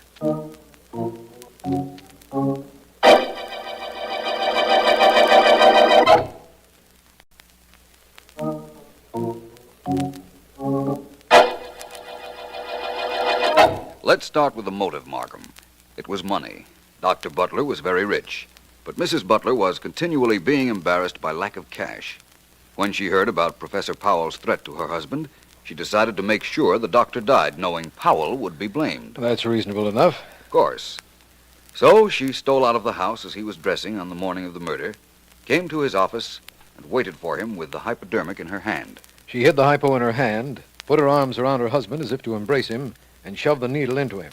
Death was practically instantaneous. Yes. Then she went through the routine of putting the hypodermic into the sterilizer, trying to eliminate all traces of the poison. Well, that's all very well, of course, Vance, but why did Professor Powell insist he kill Dr. Butler? The colossal conceit of the man was responsible, Markham. He wanted us to think that he had committed a murder which couldn't be pinned on him. If he left that thought with us, well, he was content to die. Yes. Knowing his philosophy, that isn't hard to understand. Now, one more thing, Vance. What made you suspect Mrs. Butler? Something very definite, Markham. She told us she was asleep when Butler left the house the morning of his death. She never looked at the body, yet she knew her husband had put a loaded revolver in his coat pocket. She couldn't have known it unless she did see him that morning. When she denied seeing him, it could only be for the purpose of covering up the fact that she killed him. Tell me one more thing, Vance. How did you know that your car had been switched so that you, in turn, could switch it back? The cars were exact duplicates. Yes, they were, Markham, all except for one little detail. The gas gauge in my car wasn't working. It didn't register at all.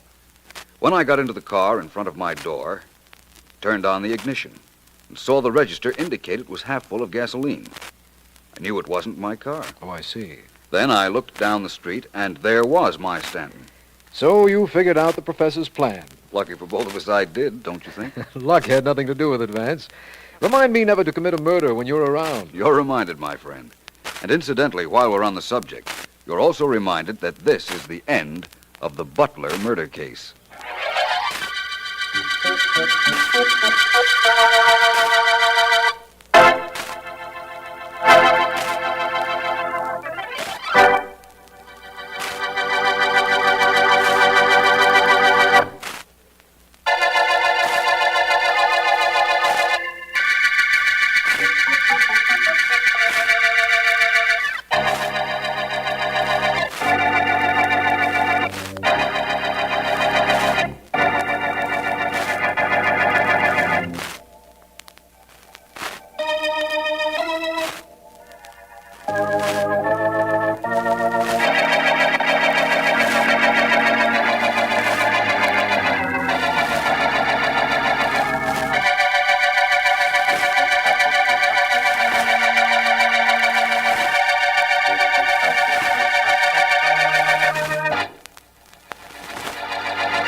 I'm sorry, Miss Westcott. What you ask is impossible. I cannot release your aunt. But there's nothing wrong with her. There's no reason for her to be locked up in your...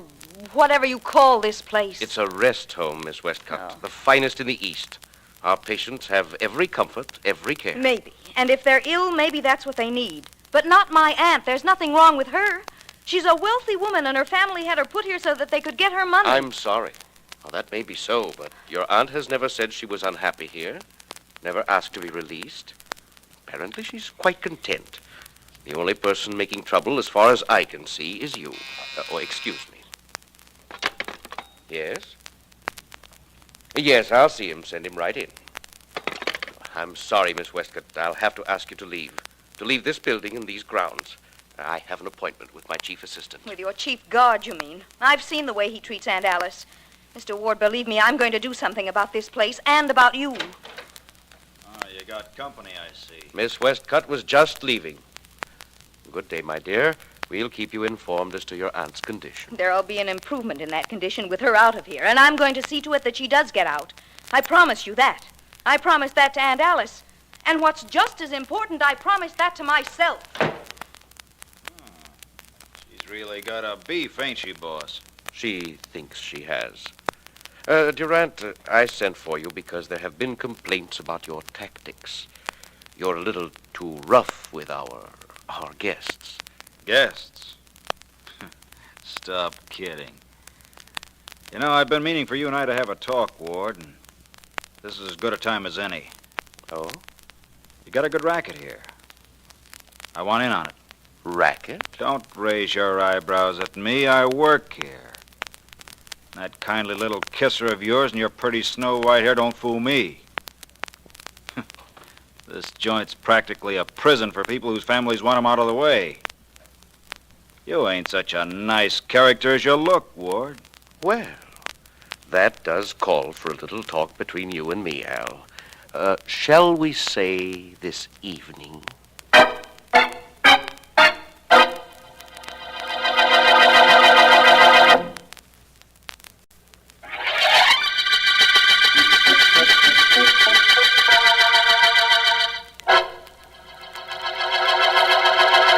Look, Mrs. Westcott, I didn't bring your dinner up to your room just to have you sit and look at it. Eat it and hurry up. I just don't think I want it right now. I'll eat, Mr. Durant. I just don't care for anything right now, thank you. You don't, huh? Well, you better. I'm through for the night as soon as you eat. Now, Mrs. Westcott, I ain't got much patience. Start eating. Thank you very much, but I really couldn't have a thing. I said start eating. Oh, you mustn't hit me like that. I'm an old woman, and I've done nothing to you. I'm just starting. Now eat. Well, what's going on here? Quite a slugger, ain't you, Al? Like any woman you'll wait, I bet. What's it to you, Bill? Nothing. Go ahead and hit her again for all I care. Now, look, Bill, Mrs. Westcott here's on this floor. This is my floor. That's got nothing to do with you. You belong downstairs. Yeah, sure. What I came up to tell you, though, Al, was that I ain't got the dough I borrowed from you. No? No. Maybe I'll be able to pay you in a couple of weeks. Maybe. Maybe? What do you mean, maybe? You'll pay me that dough. Believe me, you'll pay it. Please, gentlemen. You're giving me a headache with all that arguing. I'd much rather you didn't argue. It ain't making Al very happy either. Just to make him just a little bit more unhappy, take your time about eating. He'll wait. I'll make him wait for his dough. You make him wait, too. Now, look, just because you work here, too, Bill, don't give you any license to hold me up for my money or try to run this floor. Maybe I ought You won't.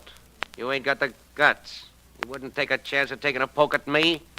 After all, I ain't an old lady. And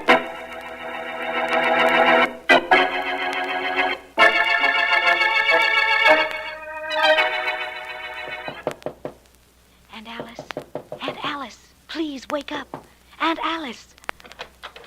Joan, dear, what are you doing here at this time of night? Let me in quickly. Of course. Aunt Alice, get your clothes together. I'm going to get you out of here. But why, dear? I have no place to go. My family doesn't want me at home. You always have a place to go as long as I have an apartment. Now hurry, please. I've been hiding here in this building till everyone went to sleep, and then I came right here. Did you, dear? I wasn't sleeping, you know. I was just lying on the bed and thinking. Just thinking. And Alice, please hurry. Something terrible has happened. But he deserved it. We know he deserved it. You mean that Mr. Durant, who is supposed to look after me? He's lying outside my door, isn't he? And he's quite dead. You know about that? Oh, yes. And I'm not a bit sorry. Not a bit. He was struck down by Providence, you know. No, I don't know.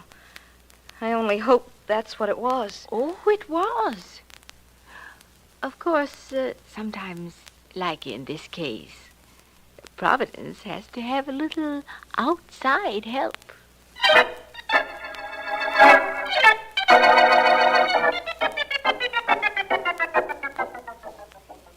The solution of murders lies not so much in the mistake made by a murderer, but in the ability of the investigator to find that mistake.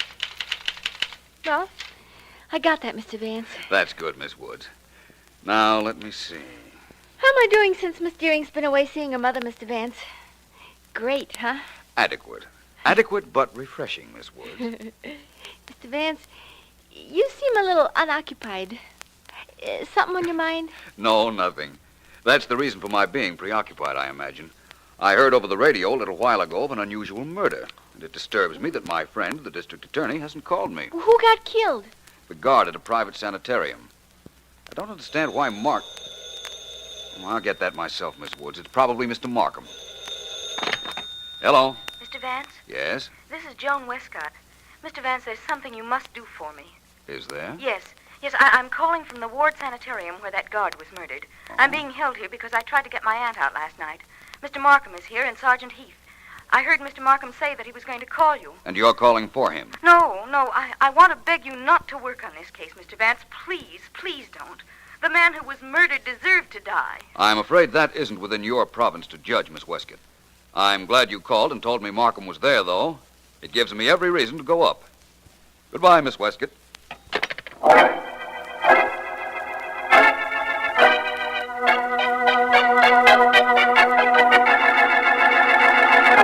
See now why I didn't want you to call Vance, Mr. Markham? How can I miss solving this case myself?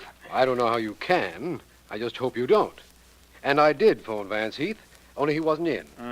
Now, let's see. The dead man was killed by a blunt instrument.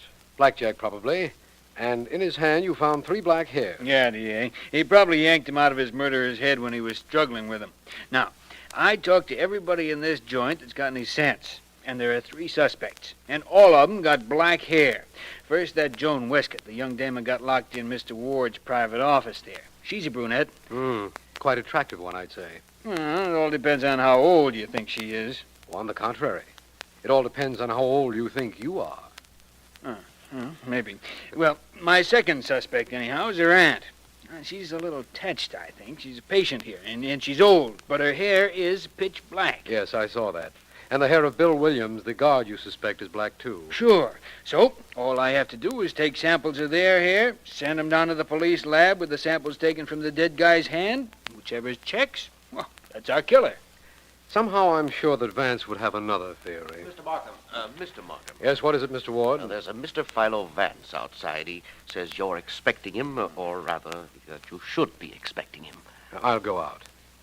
Well, Heath, Vance is here. Yeah, I know. But am I happy? No. Hey, wait a minute. Sure, I'm happy. Now Vance will have a chance to see how I work. Hey, Mr. Markham, you tell Vance I'm glad he's here. I'm very glad. I'm overjoyed. Please, Heath, don't overdo it.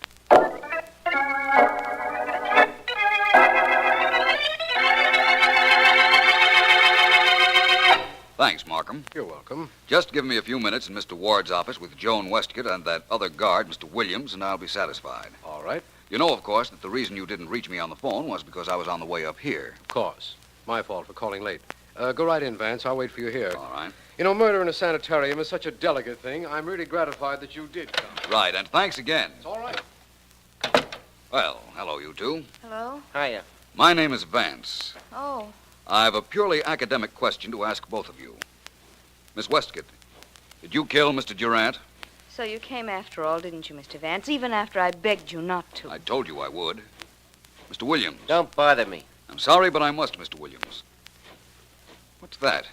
Changing of the guard? Patients are exercising. We march them around. What about it? I'd like to see that. So look. Yeah, look, Vance. You can see it very plain from this window. Well, I'll try. That's quite an imposing sight. Does Mr. Ward always lead the patients through those maneuvers? No, that's my job. I'll show you where I generally do it from. You see, right about... I've got him, Miss Westcott! Oh! Clipped him. Now, grab that towel and cram it in his mouth. Get that towel, hurry, or I'll take care of you, too. Oh, here it is. Good. Now get that roll of wire from the top drawer in Ward's desk and step on it. We'll tie him up good and get out of here. I don't want to get out of here, not this way. Do what I tell you. Get that wire. Well... Make it quick. Okay. That's better. I don't like doing this. Who cares what you like? Do what I tell you so I can get out of here. You want to stay, stay. I'll tie Vance up and then go to work on that window. Here's the wire. Okay. Vance guy just walked in here. Wrong time for him. There, that takes care of his hands. I use my handkerchief to make sure that towel stays in his mouth. Tie it. Good and tight. All right, but I... Hurry up and shut up. Feet. There, one more turn to make sure. That does it. Well, you coming with me? No. Well, then, so long, sister. I'm getting... What's going on in here? Sergeant Heath. I guess that's that. Seemed like a good idea at the time, though. Hey, come on in, Markham. Take a look at your friend Vance. All he needs is a spit, and he's ready to be barbecued. Vance, what happened? What? Just a moment. I'll have this. Look. There you are. Thank you for removing that gag, Markham. It's all right. Please get to work on my hands. Of course. Now, what happened here? Well, Miss Westcott and Mr. Williams didn't want to be questioned, I imagine, so Mr. Williams knocked me out. Oh, thank you, Markham. I'm all right now. Oh, you are you? I'm going to show you how all wrong you are, Vance. I'm solving this case myself. You can watch if you like. I'd like to, very much. Okay. Now, Al Durant, the dead man, had 3 black hairs in his hand when we found the body. So, a black-haired guy, or gal, killed him. That's entirely reasonable. Sure it is.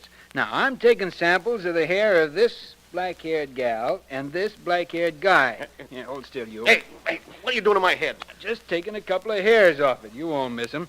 Now, you, miss. Don't you dare use that scissors on my head. Oh, okay, do it yourself. Here. Oh, all right. This is all completely ridiculous. Perhaps not, Miss Westcott.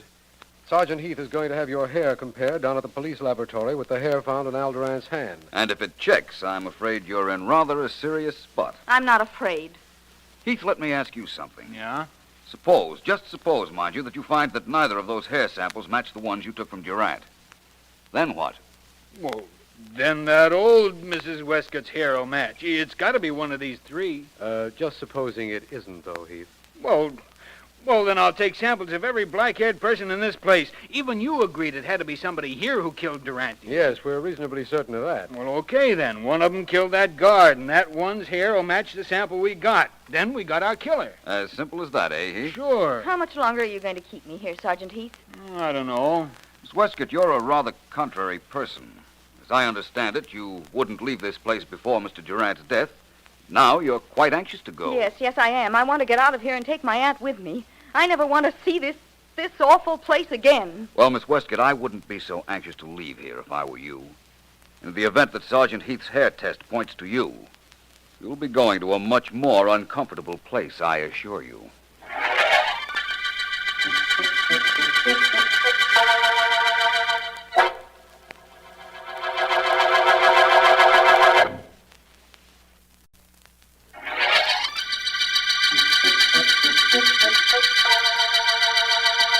This is District Attorney Markham.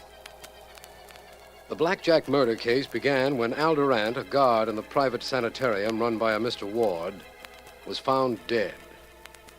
Suspects include Bill Williams, another guard, a patient, Alice Westcott, and her niece, Joan Westcott. Vance has one important clue: 3 strands of human hair that have been found in the dead man's hand.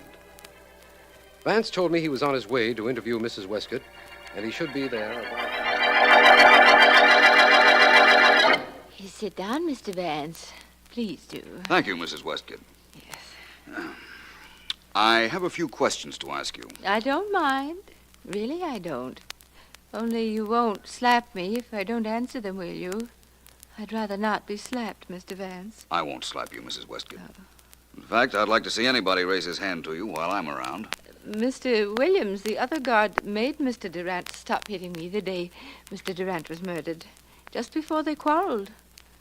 Yesterday, I believe. Mrs. Westgate, do you think Mr. Williams killed Mr. Durant? Oh, no. Your niece, then, Mrs. Westgate? Oh, my goodness, no. She's so nice and gentle. She wouldn't hurt anyone. I wonder, then, who did kill him? Oh, I did. You?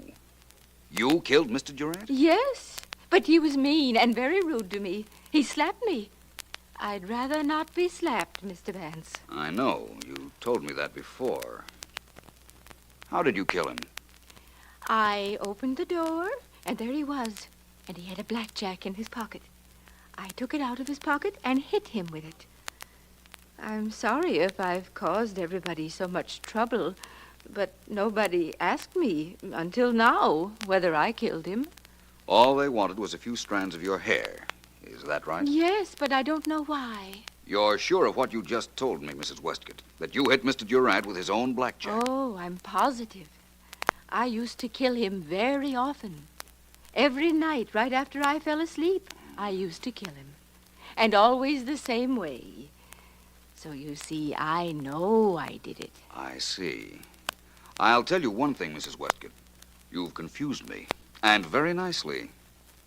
I wonder how ill you actually are, how imaginative you actually are, and above all, how clever.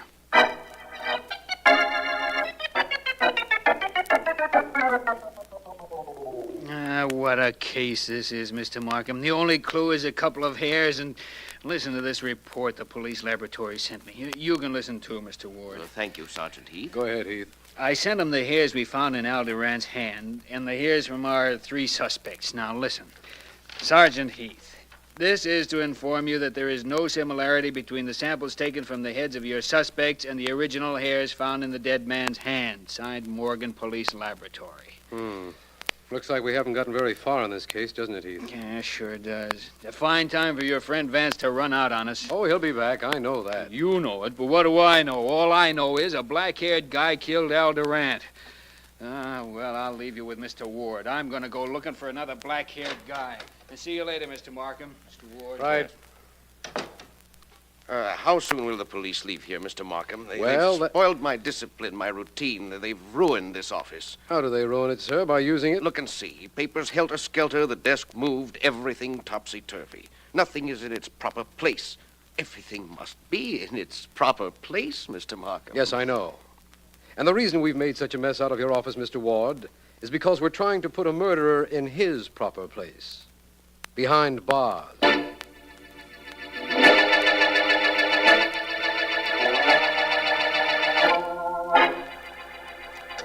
Very well now, Mr. Vance. You may look through the microscope now, if you like. Thank you, Doctor. It's very nice of you to allow me here in the police laboratory. It is nothing. Mr. Markham phoned me and asked for me to let you come in. I was glad to have you. Sometimes even scientists like a little audience. Here, now look through the microscope, Mr. Vance. All right. Tell me first, though, Doctor. Your tests showed that none of the hair samples from the 3 suspects matched the hair found in the hand of Mr. Durant, the murdered man. None of them match, Mr. Vance. You are looking through the microscope now. Good. The single hair on the right, that is the one which was found in the murder man's hand. The one on the left is one of the samples. Vast difference, isn't there, Doctor, under a microscope? Definitely. Notice, Mr. Vance, at the very tip of the hair on the right, a little unusual substance. Yes. That is gum arabic, generally used as a glue. As a glue? Well, Doctor, perhaps the hair samples found in Mr. Durant's hand came from a wig. No, I'm sorry, Mr. Vance. They came from no wig. They came from a human head, and they were pulled from that head when the head was alive. Now, Mr. Vance, that hair came from no wig. It came from a living head. But the gum arabic, that must mean something. Yes, I imagine it does, but what? What, Doctor? Well, unless I'm very much mistaken, it means I know who murdered Al Durant.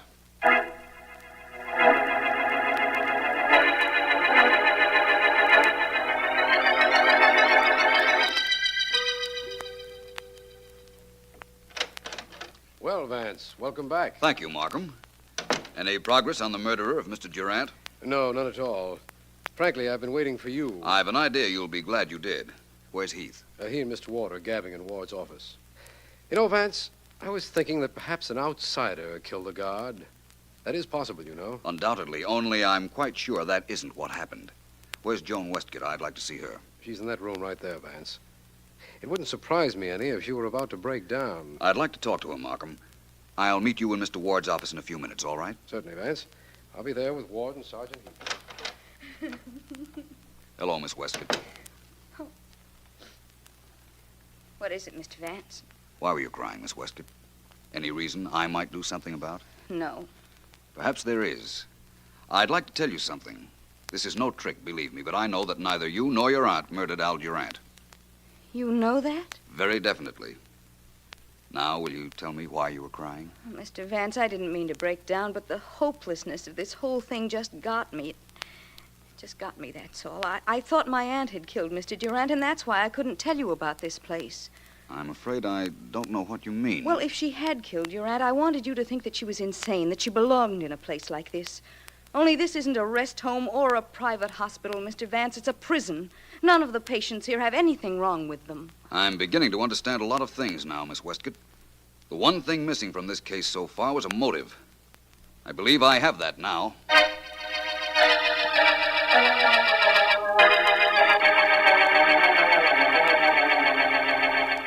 You'd do all of us a great favor, Mr. Ward, if you'd cooperate with Sergeant Heath and me. I'd be glad to, Mr. Vance. How can I help? I'll get around to that in a moment.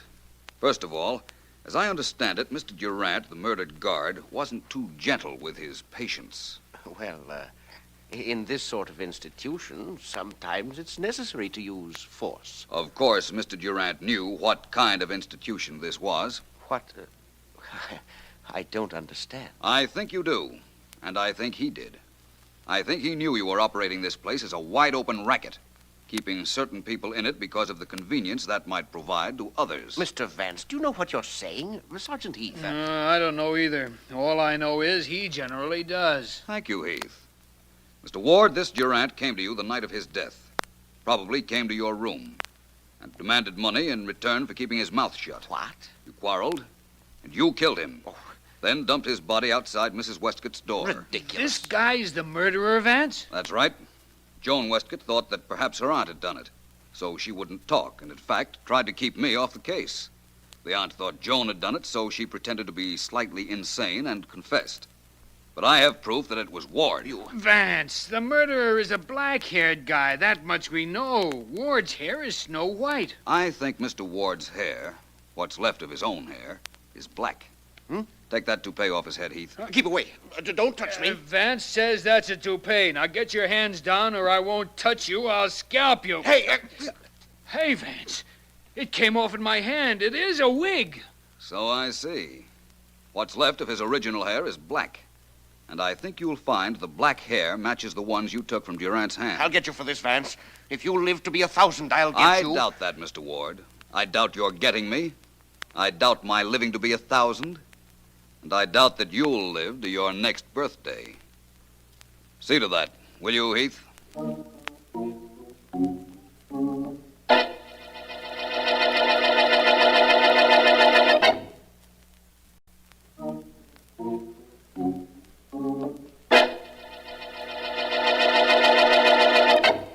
Mr. Vance, I'm so mixed up about that hair thing. I don't know how to begin asking you what made you so sure. I'm dumb, huh? Leading question, Miss Woods. Perhaps I might explain, though. The one clue we had was the black hair. Yeah. It had a bit of gum arabic on it. I believed that the gum arabic, or glue, got on the hair from a toupee. That's the way it turned out, too. That's right. I was sure then that Ward wore a toupee, and I reasoned that Durant must have come into his bedroom when he was preparing for bed, at which time he'd have taken off the toupee. Oh, hey, then they battled, and that's how Durant got some of Ward's real hair in his hand. That's right. Sergeant Heath spent his time looking first for a black-haired individual. Sure, that Mr. Ward's toupee was snow white. He had quite a racket, didn't he, Mr. Vance? For a while. But, like all rackets, eventually it backfired. This one backfired very convenient for me. Hmm? You got back here just at 5:30. right at the end of the day. That's right, Miss Woods. And right at the end of the day, we're right at the end of the Blackjack murder case.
Hey, Harkins. The old man wants you in his office. Oh, thanks, Eddie. Probably wants to give me a bonus on that last yarn I turned in for the sheep. Who knows what he wants, including him. Walk you to the door? Yeah, do that. Some young cub reporter might be waiting to take a bite out of me in transit. What are you working on for the old man, Harkins? Something hot? Big secret stuff. No can talk. Not even to me. I'm working here, you know. You never know it. See you later, Ed. Hi, boss. Come in, Harkins. I got an assignment for you. Good. Let's have it. Ever hear of Philo Vance? Private investigator par excellence? Sure, I've heard of him. Get an interview on him. Something about the cases he's worked on. Want to make a good feature. Maybe we'll run it as a series on Sundays. That's all. Just like that, I'm to get a story out of Vance. My, you know he never talks to reporters. So don't be a reporter. Be a society gal. Be somebody in trouble. Be anybody. Nobody said you had to be a reporter. No, that's right. Nobody did. A lot of people have told me I'm not a reporter. But you wouldn't be one of them, would you, Mike? I might one of these days. Call me and let me know how you make out. Okay, Mike.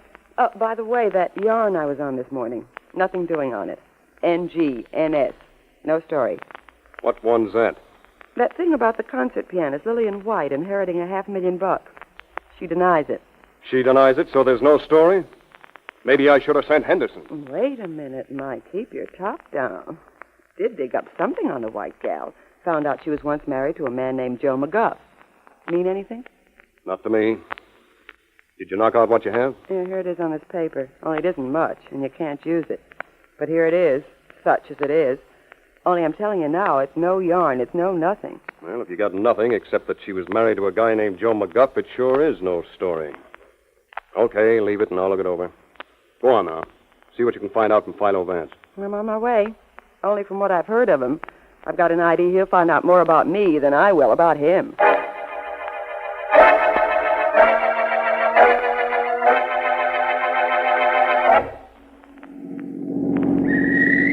Keep moving!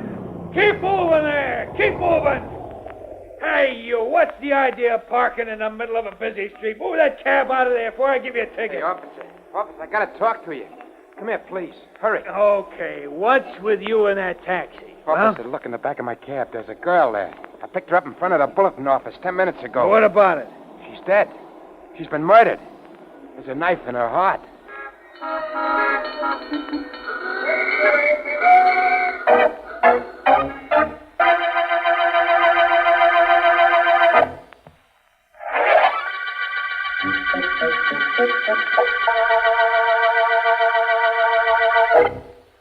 That's the story, Vance, all of it. The girl was a reporter on the Bulletin, and she was on her way to interview you when she was murdered. Interview me? That sounds like a very interesting case, Markham. Not to me, it doesn't. If anybody was murdered because they were on their way to interview you, Vance, murder's getting a little too close to home. Perhaps we'll move our home then, Ellen. What does the district attorney think about that? I'm not thinking about anything, Vance, except this girl's murder and the fact that she was on her way here when she was killed. Generally, you're not concerned with the murder until after it happened. That's true, of course. But before I do anything on the girl's murder, I think it might be an idea to quiet my secretary's fear for my safety. Ellen, up until now, I've done a pretty good job of taking care of myself, haven't I? Yes, Vance, you have.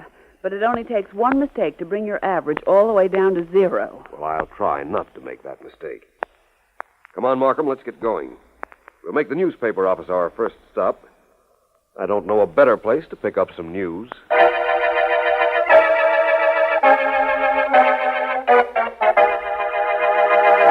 Eddie, listen to me.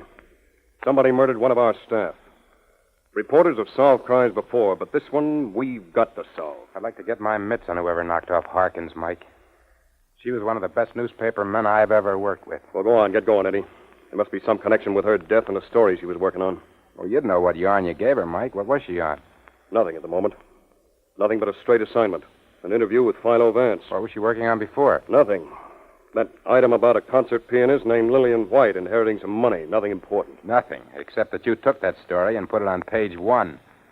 What a nice little job you made of it, too. Headline, is this the story that caused the death of the Bulletin reporter? Subhead, who is this mysterious Joe McGough? Nuts. McGuff. G-O-U-G-H is McGough. All right, Eddie, have it your way, only don't be bitter. That yarn, treated just that way, will be on page 1 of every paper in the country by morning. They'll all handle the story the same way. It's human interest. Story that wasn't even a story becomes front-page news, only it costs the reporter's life. Maybe I'll turn in my press card. I know how you feel, Eddie, but forget it. Now, listen. How about to the house where the taxi driver lives? The one that picked up Harkins in front of our building. Get him to say something. Whether he saw anybody get in the cab when it stopped for a light. Anything. Okay, Mike, I'm on my way. Only if the cab driver knew anything, he'd have told the cops. And Riley at headquarters said he keeps insisting he didn't see anyone get into the cab after Harkins got in. The cops let him go, Eddie. He's home now. You got the address? Sure, Riley gave it to me. Well, get on your horse and see what you can find out. Okay. Only don't expect me to die just to put my story on the front page.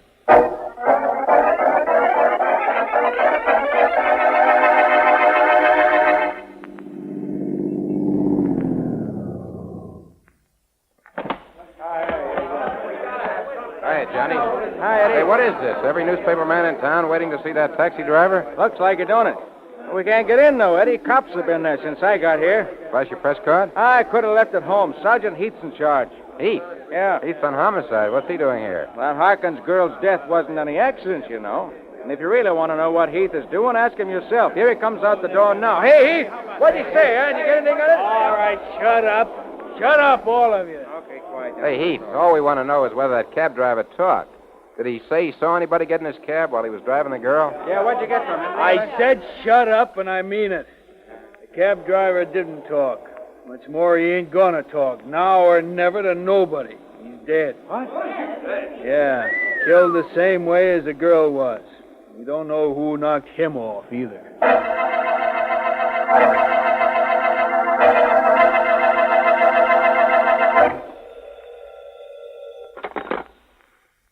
Hello? Miss Lillian White? Yes? Long distance is calling. I have your party, sir. Go ahead, please. Hello, Lil. Yes, who is this? This is Joe, Lil. Your darling husband. Remember me? Joe, where are you? What do you want? It don't make hardly any difference where I am. And what I want?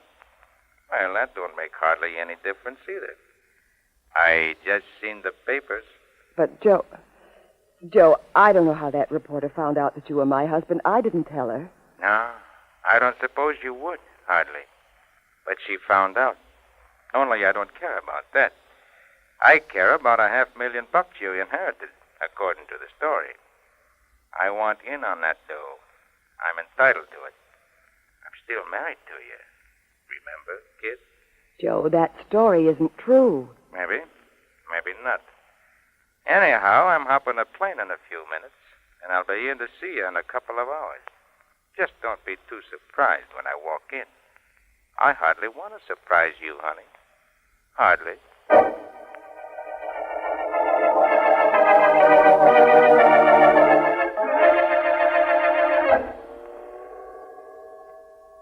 City room's on the 8th floor, Jenny. Thank you.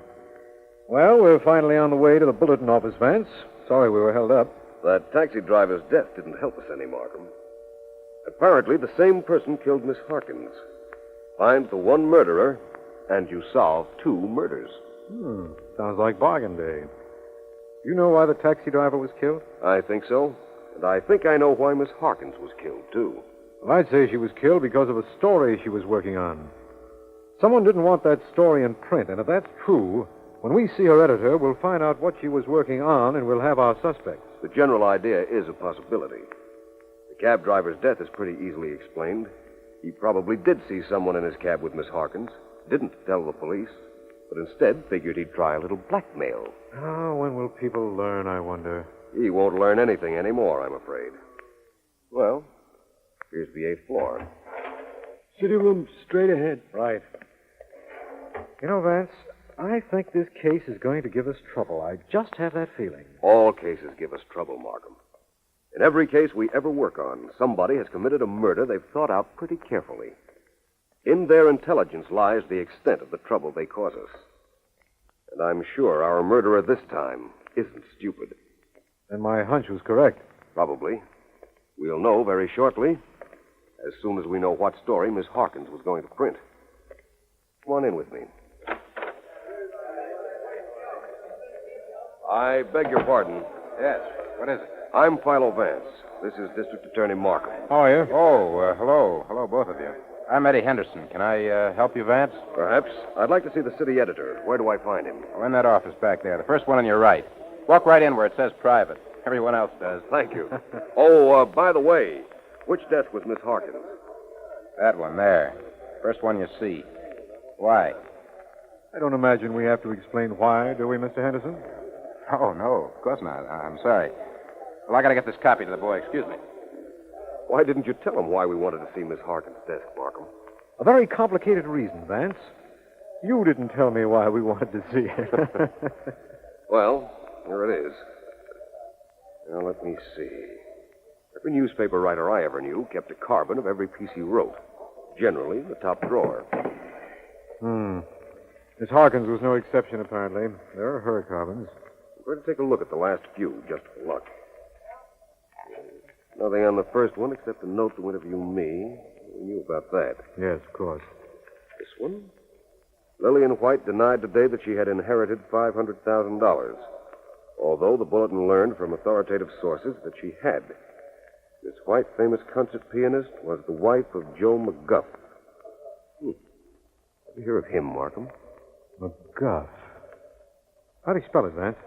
M-C-G-U-F-F. Know him? I'm not sure. Well, Markham, that's the unfinished story every paper in America carried as the last item Miss Harkins wrote. That's the story her killer didn't want finished, I imagine, eh? Perhaps. Then again, perhaps not. I'll just borrow this carbon. Now let's see our friend, the city editor. Oh, his name is Abbott. Mike Abbott, though that doesn't tell us anything, of course. It isn't his name, I expect, will tell us anything. I'm hoping that he will.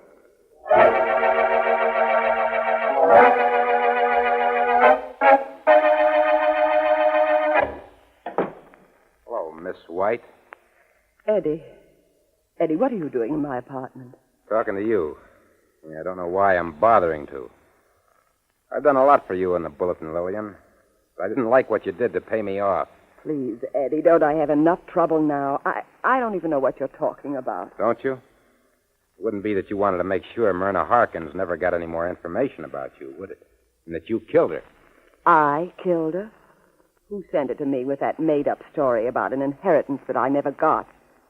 Couldn't have been anybody but you. Doesn't matter where the paper got the tip that sent Harkins here. What does matter to me is that you wouldn't want any information about your husband, this Joe McGuff, to get out. You see, I just got finished checking, and I found out the rackets he's been running. Get out of here, Eddie. Get out of here before I send for someone to throw you out. Who are you going to send for, Joe? And what are you going to tell him? And aren't you afraid I've got something to tell him, too?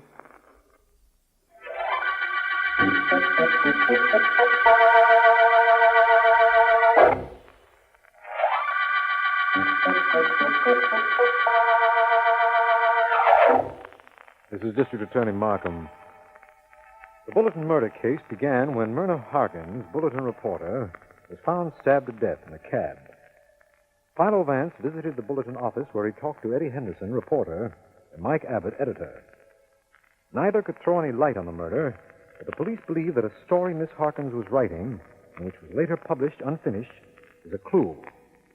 It concerns a concert pianist named Lillian White and her secret and up till now missing husband, Joe McGuff. Vance was on his way to Miss White's apartment when I last saw him. He should be there in a few minutes.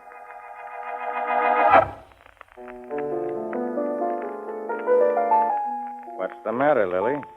You don't seem hardly glad to see me at all. Hardly. Go away, Joe. Go back where you came from. I hopped the plane just to look at you, Lily. So stop playing that piano. I want to look at you and that $500,000. There is no $500,000, Joe. I don't know where the newspaper ever thought I inherited anything. I didn't. Believe me, I didn't. Maybe not. Anyhow, I'm going to stick around town here to make sure. Hey, that newspaper dame that wrote that story. She's the one got herself killed. That wouldn't hardly be anything you did, Lily. Joe, you don't know what you're saying. No? Maybe not. Hey, Lil, I've been away a couple of years. I was coming back about this time anyhow to take care of a guy. You wouldn't hardly know nobody named Gregory, would you? Bill Gregory? No. No, I never heard of him, and I wish I'd never heard of you. I like you too, Lily lady. Only I don't hardly like the way you talk to me. Somebody calling on you, Lily? I don't know. I'm not expecting anyone. Might be the police. They've been here almost all the time since that story appeared. Okay, Lily. If it's the cops, I'll get out the back way. I gotta take care of you. And that Gregory guy. Only it's two different ways of taking care. Be seeing you, Lily. I'm coming. Just a moment. Yes? Miss White, I'm Philo Vance.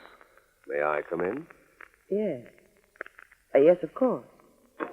Your company left in a hurry, I presume. I didn't scare him off, did I? How did you know there'd been somebody here? Oh, please, Miss White. Don't expect any Sherlock Holmes explanation such as a rubber heel mark on your rug or a burning cigar left carelessly behind. I merely heard voices from outside.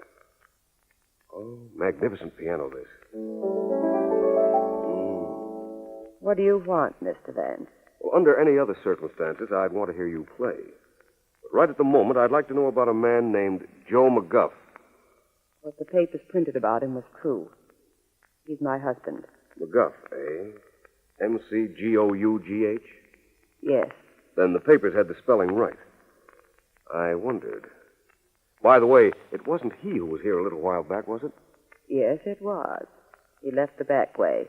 He thought you might be the police. Oh? What's his allergy to police, Miss White? I don't know what he's been doing. He's been away for 5 years. All I do know is that right now he's looking for a man named Gregory. He's been away 5 years, and Miss Harkins found out about you and him? She came to interview me when I was out. My maid let her in, and she was alone here in the apartment. She might have come across my marriage license, correspondence, anything. They did say she was a good reporter. Miss White, have you any idea where I can see Joe McGuff? No. No, I don't. I haven't either. But I'll find him. You may be unhappy to learn.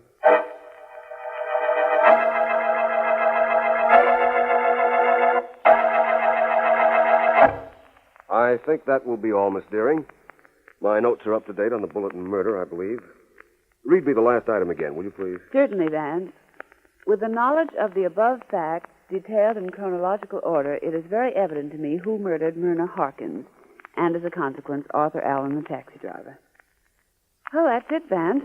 Now tell me, who was it? Who it was, Ellen, is secondary in this case to why it was. Wait until Markham gets here, which should be momentarily, and I'll tell you both at the same time. You could dictate it, and then I'll promise not to even look at it until the district attorney gets here. Oh, Ellen. I'll wait for Markham.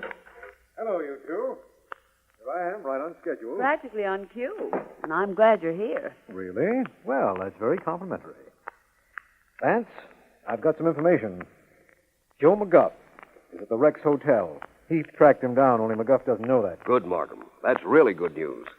It will postpone my announcement, however. I'm going to see Mr. McGuff. Vance, you promised. Yes, I did, Ellen, but I told you the fascinating part of this case was why Miss Harkins was killed. That's the part I don't know either. But it's the part I'm going to find out now.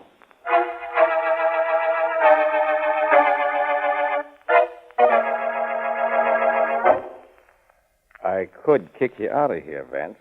You could hardly blame me for that, could you? Hardly. No, I couldn't. You don't seem surprised that I found you, Mr. McGuff. I heard of you, Vance. I ain't surprised at nothing you do. Then it won't disturb you too much to know that I can find a certain man named Gregory for you. Gregory. You know where he is? I think so. Maybe you're thinking ain't so good. Maybe you talk faster than you know. What does he look like? About 45, gray hair parted on the side, big fellow, big hands. And big bluff. Okay, Vance, you know him. Where is he? First, what do you have against Mr. Gregory? A beef, that's what I have. And he knows I got that beef. And he knows that one day I was going to come and take it out on him. The hard way. So he's afraid of you? He's been afraid of me for 5 years, ever since he crossed me. And every day of those 5 years, he ain't hardly slept, on account of he knew I'd get him. You think not? Hardly. Joe, I'm going to do more than just tell you where Gregory is and what name he's using. I'm going to deliver him to you. How'd you like that? How'd I like it? With bells on, my coat off, and my sleeves rolled up. That's how I'd like it.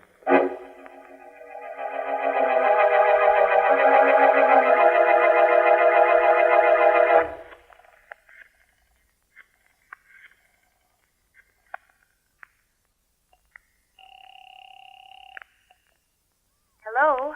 Ellen, this is Vance. Is Markham still at the office? Yes, he's sitting right here, Vance, and so am I, only I'm on pins and needles. Rather uncomfortable, I imagine. Vance, I've got to know who killed Myrna Harkins and why. But I'll settle for one thing now.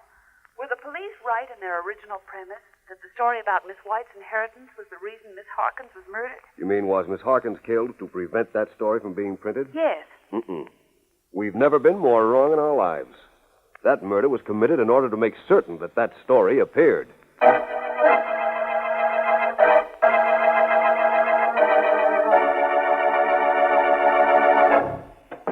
Good evening, Mr. Abbott. Huh? Oh, hello, Vance. Where's your star reporter, Mr. Abbott? Mr. Eddie Henderson, I believe his name is. He's out in the city room. You want him? Yes, as soon as I check some facts with you. Yeah? Check away. Mr. Abbott, Myrna Harkins' last story would never have been printed if she hadn't been murdered. Isn't that so? You mean it was no story the way she wrote it? That's right. Suppose it was important to somebody that that story appear not only in your paper, but nationally. It would be impossible unless the person who wrote it suddenly became important. You know, Abbott, I think... Hey, Chief. Oh, come in, Henderson. We were talking about you a while ago. Sergeant Heath. Yeah, Vance? Please come in with Mr. Henderson and stay close to him, will you? Sure, Vance. Anything you say. Come on, Henderson. Vance wants you. What do you want with me, Vance? Eddie, Mr. Vance thinks you had something to do with Myrna Harkins' death. He does? Well, isn't that nice? Now, don't get tough with Vance, or I'll rap you one. Thank you, Sergeant. Don't mention it. Henderson, you knew nobody would print the Lillian White inheritance story the way she wrote it. So you killed her to make sure it would appear. Take him downtown, Heath. Sure, Vance. Come along, you. Get your hands off me, you big ape. I never killed anybody. Come on, Nobody's gonna come on, out me. with you. I'll take care of this character, Vance. Don't worry. Thank you. Don't mention it. Well, so Henderson's a murderer. I can't believe it. Then don't try to. Oh, Mr. Gregory. Yeah? I mean, who? Don't bother with the deception, my friend. I know your name is Gregory, and I know you killed Myrna Harkins. That little byplay with Henderson just now was to throw you off your guard so you'd answer to the name of Gregory. Well, what does that prove? A lot of things. You said whoever killed Harkins did it so her story would get in the paper. Well, I'm the editor. I could have used that story if I'd wanted to. And what's this Mr. Gregory business about? You're Gregory, all right. I described you to Joe McGuff. McGuff? That's right. And it's right that you could have published Miss Harkin's story in your own paper. But that wasn't any good. You had to have a story that would break nationally, so no matter where McGuff was, he'd see it and come back here. I wanted him back here, whoever he is? Most certainly. That was your intention when you first dreamed up the inheritance story for Miss Harkins to work on. You had the whole thing planned then. Let her write the denial. Then you were to kill her, and her last story would then be page one news all over the country. You wanted McGuff back here so you could kill him before he got you. Heath! Heath! Here I am, Vance. I take this guy downtown? Please. He's one of the lowest murderers I've ever met. Killing an innocent girl just as a means to bring somebody here where he could get his hands on him. Harkins innocent? That's how much you know. She knew all about me. The same things that McGuff knew. She'd been blackmailing me for years. Hey, Vance. Vance, tell me. I gotta know something. Where did I make my mistake? You were too good a newspaper man, Gregory. Too good a newspaper man, but not too good a murderer.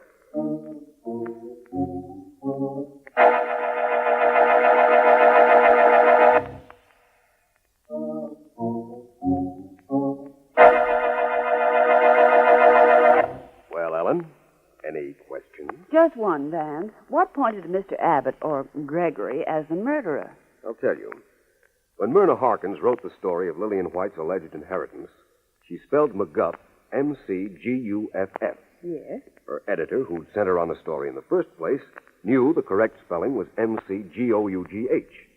So he changed her copy accordingly. Oh, I get it. And actually, he'd have no way of knowing the right spelling unless he knew McGuff. Correct. He had to change the story to be sure it came to the attention of the right McGuff. Quite simple, isn't it? It always is after you explain it. Vance, you're so wonderful. You solved this one, and it was a pretty tough package. Well, let's not discuss packages, Ellen.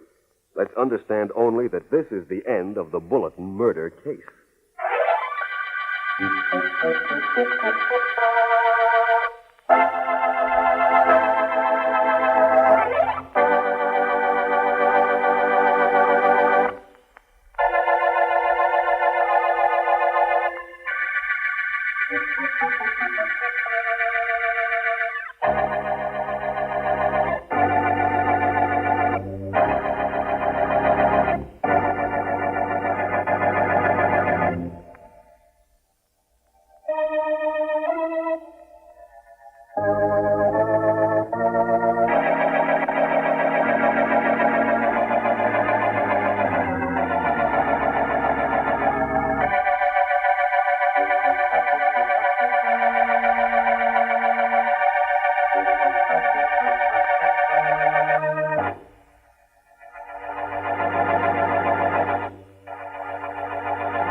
Greg?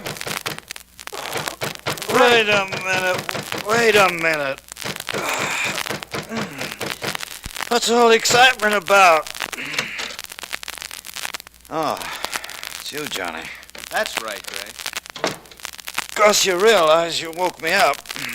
That's all right. If it is, it's the only thing that's all right. Greg, I've got something to talk to you about. Couldn't it wait until we're at the airport this afternoon? Seems to me you're my co-pilot on the Center City flight, aren't you? That's right. Only I'm doing you a favor by not talking about this where anybody else can hear. I want you to keep away from Sue Gordon. Oh, you do? Well, what do you know about that? Now, don't kid about it, Greg. You're only giving her a run around and she's taking you seriously. And you don't like your girl taking me seriously. Selfish, aren't you? I wouldn't mind if she meant anything to you, but she's too nice a kid for you to be Look, taking... Johnny, I'll see Sue, and she'll see me. Just as often as we like. And there isn't a thing you can do to stop that. Understand? Not a thing. Oh, no? I don't like the way you said that. Well, I've got something to say you're going to like even less. If you don't stop seeing Sue, a certain party is going to learn about you and that certain party's wife. What certain party? You want names? Yeah. Okay, you'll get them. The woman's name is Sylvia Crane. Oh? And her husband is Millard Crane. How do you know about Sylvia and me? I made it my business to find out. And I can make it my business to keep quiet about it, too. If you keep away from Sue. We're going to be a very swell crew when we fly this afternoon, aren't we? My co-pilot is ready to cut my throat over the hostess on the ship. Never mind about what happens when we get in the plane. What happens from now on is what I want to know. I'll think it over, Johnny boy. I'll scram out of here while I take a shower and get dressed. I think we can make a deal about the Sylvia Crane situation. Good enough. I don't want to hurt her. All I want to do is keep you from hurting Sue. I know. You said that before. Goodbye, Johnny. I'll see you at the airport. Yeah. Seems to me that maybe Sylvia ought to know something about this. Yeah. Certainly think she should.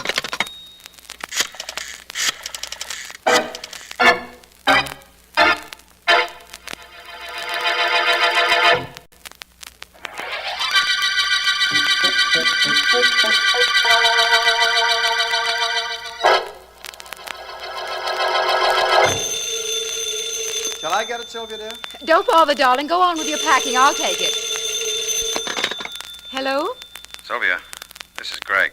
Oh, hello, Barbara. I get it. Your husband's there. Okay, this won't take a second. Listen, we'll have to watch our step for a while. I'll explain why I want to see you.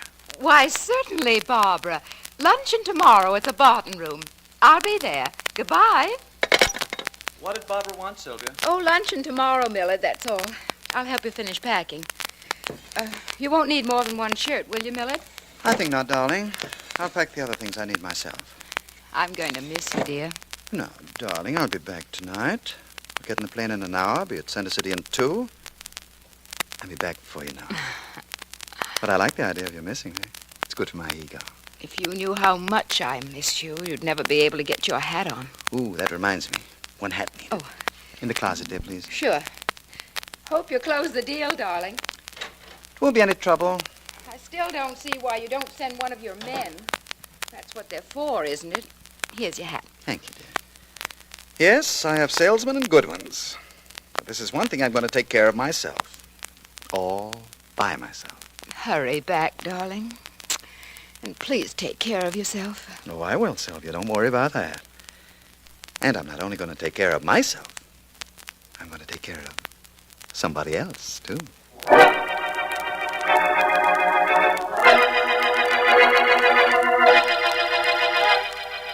Flight 22 for Center City, now loading at Gate 7. Flight 22 for Center City, now loading at Gate 7. Good afternoon, miss. Hello. Hope you have room for one more on this plane. Certainly, sir. Just take any seat at all. I'm Sue Gordon. I'll be your hostess on this trip. How do you do? My name is Crane. Go right in, Mr. Crane. I think you'll find most of the other passengers already aboard. We're about to take off. Yes, I see the pilot and co-pilot coming now. Thank you, Miss Gordon. I'll see you on the flight. Righto, Mr. Crane. Hello, Johnny. Hi, sweets. Customers all on board? Practically a full house. All over me, Sue? Of course, Greg. How are you? Leave her alone, Greg. I warned you about bothering Sue, didn't I? She's the only one who knows whether it's a bother or not, Johnny. She knows. Believe me, she knows. I like the way she said that. Come on, Johnny. Let's get this plane started. Okay. I'll see you in a little bit, Sue. Do that, Johnny, please. Duck your head, low bridge. Don't worry about me. You're going to have enough trouble looking out for yourself. Come on in. Tell me all about it, lad. What's going to scare big bad me? Skip it. Let's get the plane warmed up. Thanks for telling me my business, but go ahead with the checking. Left and right engine. Gas electric valve set. Check. Control tabs. Set. Mixture control. Idle off. Props. Low pitch. Gyros, altimeters. Set. Battery switch. On. Hold it. It's being held, boy. It's being held. Okay. Ignition switch. On. Here we go with engine number 1.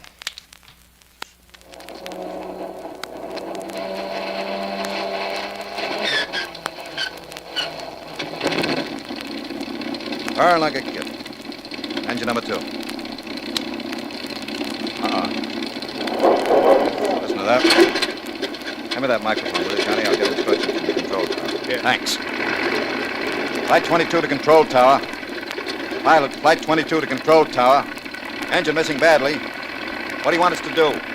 Over. Control tower to Flight 22. Inform passengers there will be delay while we transfer them to another ship. Inform passengers they will be transferred and flight will be delayed 1 hour. That is all. Well, Johnny, my boy, cut the engines. And tell your girlfriend to relay that little information to the customers, will you? Tell them we're leaving in an hour. Okay, Greg. Only I wouldn't be so sure that all of us were going to be leaving in an hour.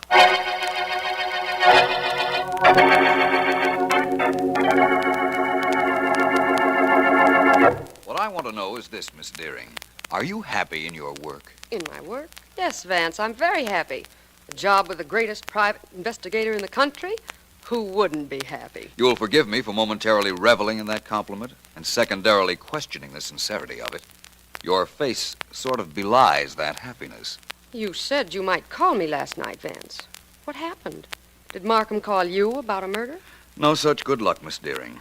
I haven't seen the district attorney in days. Seems that I became involved at dinner over a discussion concerning the merits of modern as against medieval architecture. Quite interesting. So interesting that you forgot all about the fact that I was waiting for your call. You didn't wait too long. You went to the movies, and not later than 9 o'clock. Who told you? Nobody. There's a single ticket stub from the Kingsway Theater in your bag. The date is on it, and your purse is open. The last feature at the Kingsway starts at 9 o'clock, so, you see? Yes, I see all right. Vance, does anything ever escape you? Of course, my dear, many things. Now, inasmuch as I have explained how I knew you didn't wait too long for me, am I excused for last night? You were excused last night for last night, and you know it. Hello there, you two. Oh, apparently I'm hello, interrupting something pleasant. How are you? Hiya, Markham. Welcome to our little city. I hope I know why you're here. Yes, you do, Vance. Who was it this time, my friend? What puzzles me is that you don't know. You always seem to be able to anticipate everything. It was an airlines pilot, Vance, a man named Gregory Allen. I was on my way to the airport and dropped by to pick you up. I'm glad you did. What are the particulars, Markham? Well, from what we've been able to gather so far, this Allen was kind of a ladies' man. Oh? He had a romance going with the airplane hostess, Sue Gordon, and this was resented by her boyfriend, his co-pilot, Johnny Taylor. That sounds like a nice, happy crew. Remind me to travel by train hereafter. Oh, that isn't all. The dead man also was going around with a woman named Sylvia Crane, and her husband was aboard the plane. You're going a little too quickly for me, Markham. Was Mr. Gregory Allen killed in the plane? No. It seems that when he was about to take off, one of the motors went bad, so everyone was to be switched to another plane. That would have meant a delay of about an hour. So Allen went into the pilot's room in the administration building, and that's where his body was found, in the pilot's room, with the lights out. The murderer probably turned them out to delay the finding of the body. When did all this happen, Markham? Not 15 minutes ago. I've had all the passengers held, although they're all quite anxious to get to their destinations. Good. You had the co-pilot and the hostess held, too, I imagine. Of course, Sergeant Heath is there now. In that case, Markham, I might say that within a half hour we should be there, too. Good day, Miss Deering.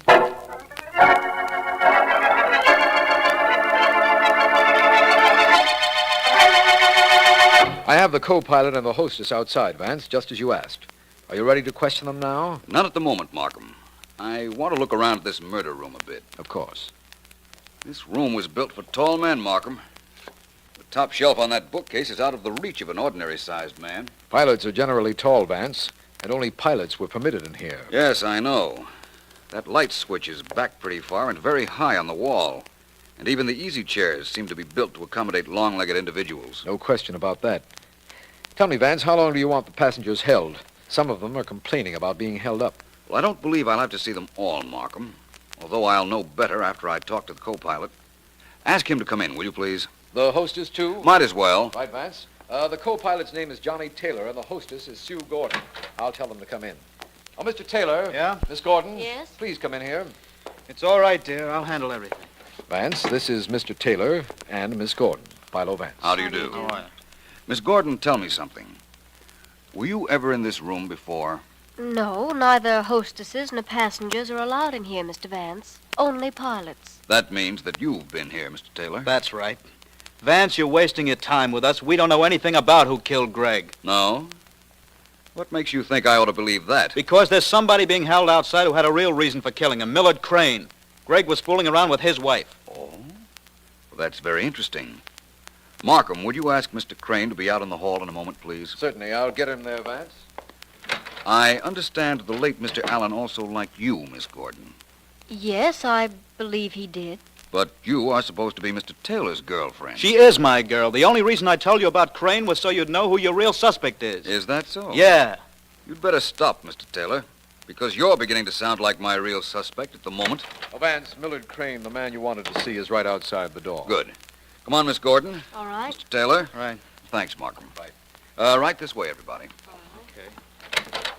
Mr. Crane, I want to see you. And I want to see you too, Vance. I understand it's because of you that we're being delayed. The delay will only be temporary. Mr. Crane, I've just been told by Mr. Taylor here that your wife and the dead pilot were quite friendly. You were told that, were you? Yes.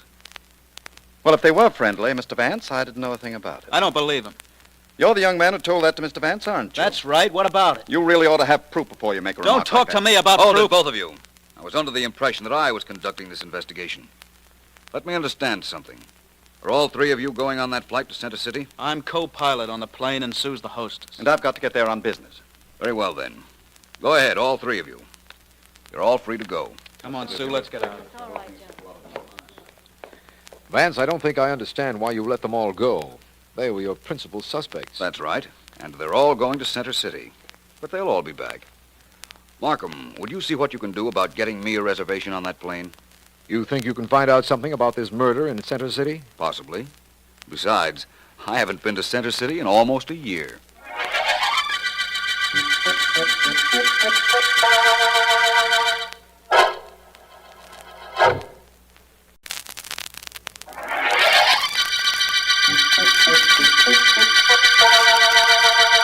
This is District Attorney Markham.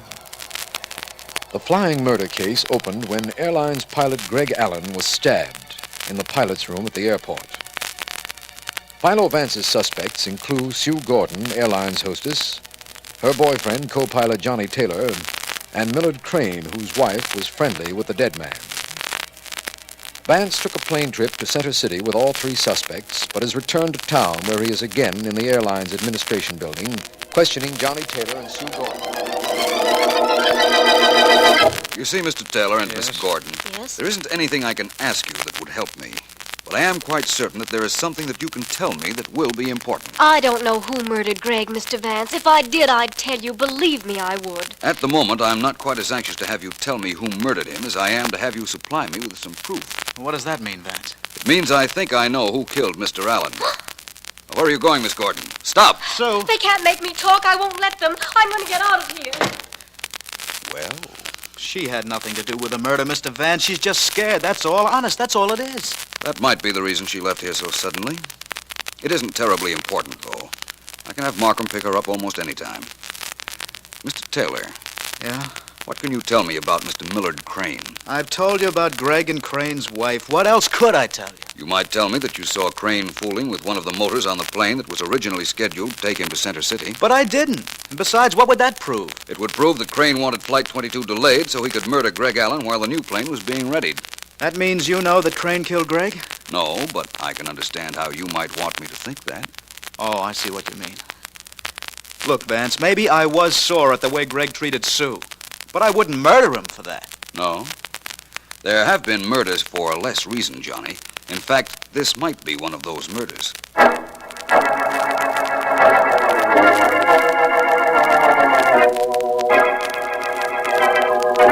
You haven't told me anything about your trip to Center City, Millie, darling. Was it successful? Very, Sylvia, dear. Very successful. I'm glad. There was a little delay at the airport before we got started, but that's all. Delay? What sort of delay?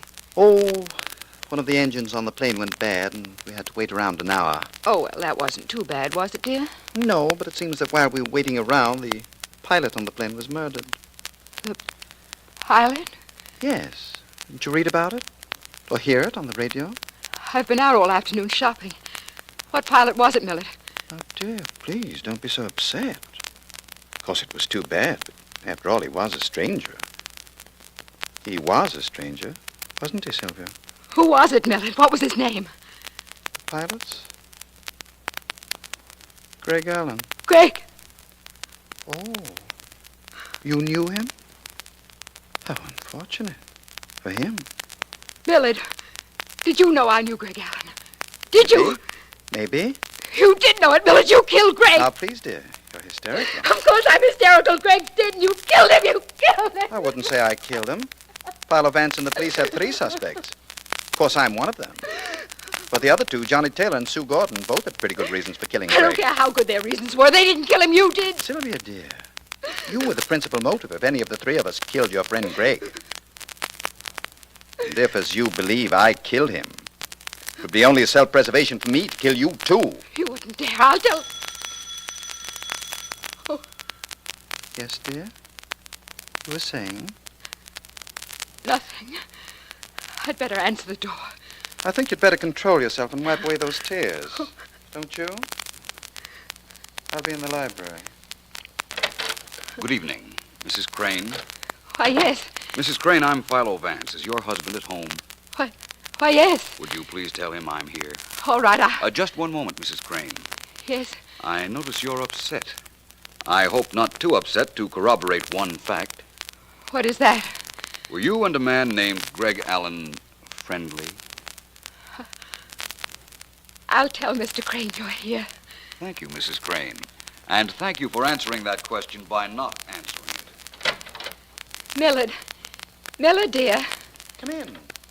I didn't mean to interrupt you, dear, but Philo Vance is here, and he wants to speak to you. Well, ask him to come in. I've nothing to hide. Come in, Mr. Vance. Hello, Mr. Crane. Sorry to have to drop in on you like this, but it was important. Yes, Mr. Vance? Mr. Crane, you took a plane to Center City today. Why? I had business there. That's the only reason? Of course. Did you transact your business, Mr. Crane? Yes, as a matter of fact, I did. Why? Nothing. Except that it's very strange where business is being transacted these days. What do you mean? Well, after you left the airport at Center City, I followed you. Yes, I know. You knew that, did you? Did you also know that I was in back of you when you went to a movie in Center City? Never forgive you for that, Crane. Bad picture. So I went to a picture show in Center City. And unless that's illegal, Vance, I'm afraid I'm going to have to ask you to leave. It isn't illegal, and you may invite me to leave if you like, of course. But may I extend you an invitation, too? Would you meet me and District Attorney Markham at the airport in exactly 2 hours, please?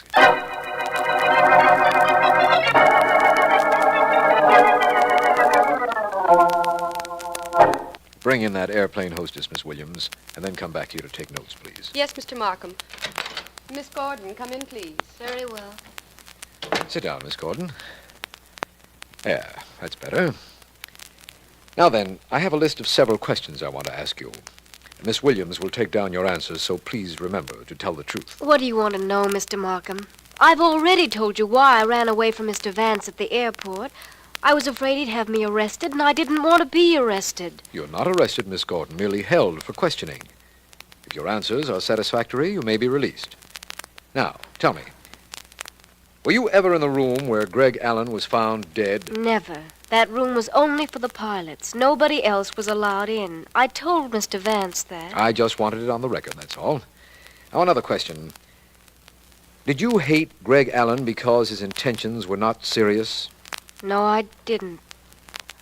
I couldn't hate him. I imagine Johnny Taylor knew that, too. What's that? Nothing. Just thinking out loud. Mr. Markham, what's the reason for these questions? The real reason, I mean. You want the truth, Miss Gordon? Of course. Well, then, ask Philo Vance. We're going to meet him at the airport now, and I have a hunch that this case might hang on your answers to these questions.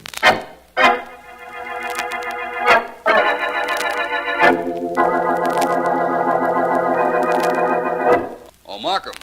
Markham. Hello there, Vance. Hello, Mr. Vance. Well, I brought Miss Gordon to the administration building, just as you asked. Thank you, Markham. And I've brought Mr. Johnny Taylor. Sue, have they done anything to you? Of course not, Johnny. Everything's going to be all right, believe me. I invited Mr. Crane to be here, Markham. In fact, that should be the gentleman in question coming now. And it is. Hello there, Mr. Crane. Well, let's get this over with. I'm here.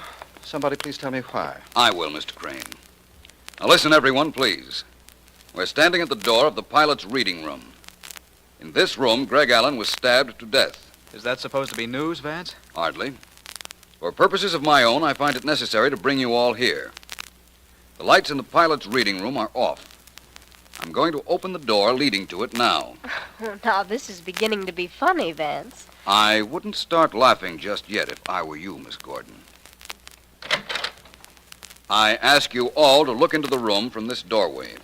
That's a good trick if you can do it. The room's pitch black. You can turn on the lights if you like, Mr. Crane. All right. You want the lights on? There.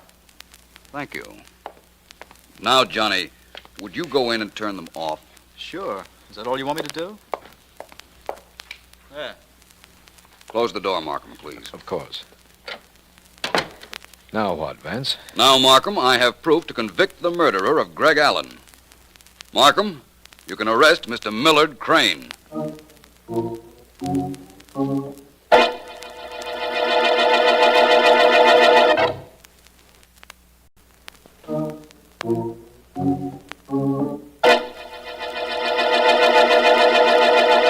Ready, Miss Deering? With eagerness, anticipation, and everything else the secretary's supposed to have. No curiosity. Oh, well, that's standard equipment with gals, Vance. You know that. By the way, I think I know how you knew Crane was guilty. But I don't know what proof you finally got. Tell me first how I knew it was Crane. Oh, well, I think I followed that. He had no reason to go to that airport in the first place, inasmuch as his business trip was a phony, which you found out by trailing him to a movie in Center City. That's correct. And now you want to know about the proof. Well, for the purposes of our records, yes. Well, then, if that's the only reason, the explanation isn't important. After all, he has confessed, you know. And so has the mechanic he bribed to fix one of the engines on the plane Greg Allen was to fly. Vance, you know I'm dying of curiosity. That's different. In that case, listen. Who was allowed in the pilot's reading room? You mean where Greg Allen was killed? Mm-hmm. Nobody but pilots, of course. Everybody kept insisting that all through this case. That's right. But still, today, when we were out at the scene of the crime, and I asked Mr. Crane to please put on the lights, he walked into the dark room and, without a second's hesitation, snapped them on. Which meant that he'd been there before. Correct. The light switch was in an unusual position, way back on the wall. He'd been there to kill Allen, and after he killed him, he snapped off the lights to delay discovery of the body. Mm-hmm. When he turned on the lights for me, well, that was all the proof I needed. Oh, this was an unusual case, Vance. The principal suspect turned out to be the killer. Mm-hmm. The whole thing was awfully simple, though, wasn't it? Not that it isn't always after you explain it. Thank you, Miss Deering. For that, you may have the rest of the day off. Oh, thank you, sir. Of course, it's after 9 o'clock, but thanks just the same. I think I'll go wash up, inasmuch as Mr. Millard Crane is all washed up, and so is the flying murder case.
Miss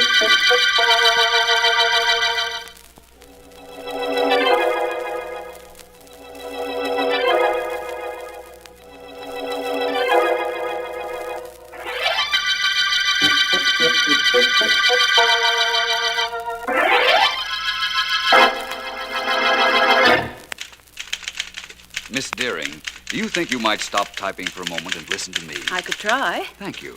You see, Vance, you never know the things you can do until you try. What am I to listen to? At the moment, a bit of thinking aloud. Markham phoned and asked me to wait for him in my office. Right. Why? I don't know. It can't be a murder case, or the eminent district attorney would have asked you to meet him at the scene of the crime. Say, who's doing this thinking aloud, you or me? Both of us. Markham said he was going to bring someone with him. Now, who could that be, and why? Well, it could be anyone, and for almost any reason. Ellen, I know. Go back to my typing. I'd like to make a wager with you. I'll bet I come closer to guessing the purpose of the district attorney's visit than you will. Vance, if I bet against your guessing or your reasoning, you'd have the only full-time secretary with no pay on record. Oh, there, you two. Oh, hello, Mr. Markham. Come in, Doris. Welcome, Markham. And an extra special welcome to your lovely companion. Miss Janelle, may I present Philo Vance and Ellen Deering? How do you do? How Doris do you do? Janelle. How do you do? Come into my private office, Markham. Thanks, we will. Come along, Miss Janelle. Go right in, Miss Denell. Thank you. Markham. Thanks. Oh, Miss Deering, Yes, Mr. Vance. you should have made that wager. I've never been further off base in my life. Now he tells me. Well, I'm delighted to see you, Markham. And I hope I know why you're here. Well, I'm not sure myself whether I should have come, Vance. This isn't exactly in your line. I'm a private investigator. What's the trouble? Isn't this private? Yes, it most certainly is. Vance, Doris Janelle is the star of the play at the King's Theater. Let me tell him, Mr. Markham, please. By all means. Mr. Vance, I received this note this afternoon. It worried me. I brought it to the district attorney's office because I thought that was the thing to do. Here it is. Will you read it, please? You read it to me, Miss Denell. What does it say besides threatening you with death? But you haven't seen it yet. How did you know? You're upset, Miss Denell. Nothing else would account for it. What else does it say? It says, if you play your role in the theater tomorrow night, you will be dead before morning. And that's all, Mr. Vance. That's enough, I'd say. So the note threatens you if you go on tomorrow night, not tonight. It might be the work of a crank, but I don't think we can afford to take that chance. I can't, I'll tell you that. Do something for me, Miss Denell. If you receive any further communication, please mention it to no one. Now, that's important. I imagine you're not going on tomorrow night. Mighty good imagining, Mr. Vance. I definitely am not. I don't mind taking chances, but when I do, I just as soon it cost me money if I lose. Not my life.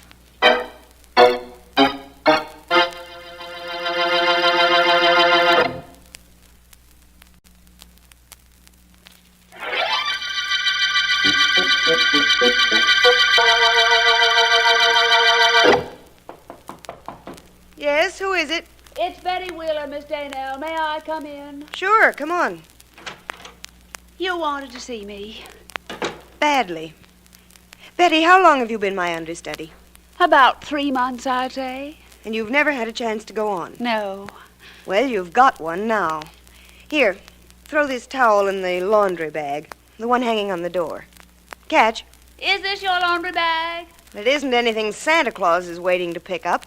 Just the laundry man, and he won't be here for 2 days. Well, what about tomorrow night? Do you want to go on for me? Do I? Playing the lead on Broadway opposite Jack Aldridge. Oh, I can hardly believe it.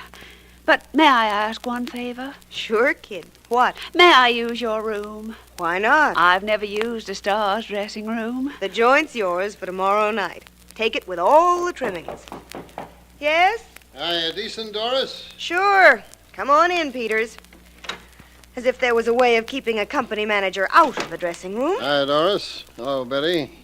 What's going on here? Hello, Convention? Mr. Peters. Have you heard I'm going on for Miss Danell tomorrow night? Huh?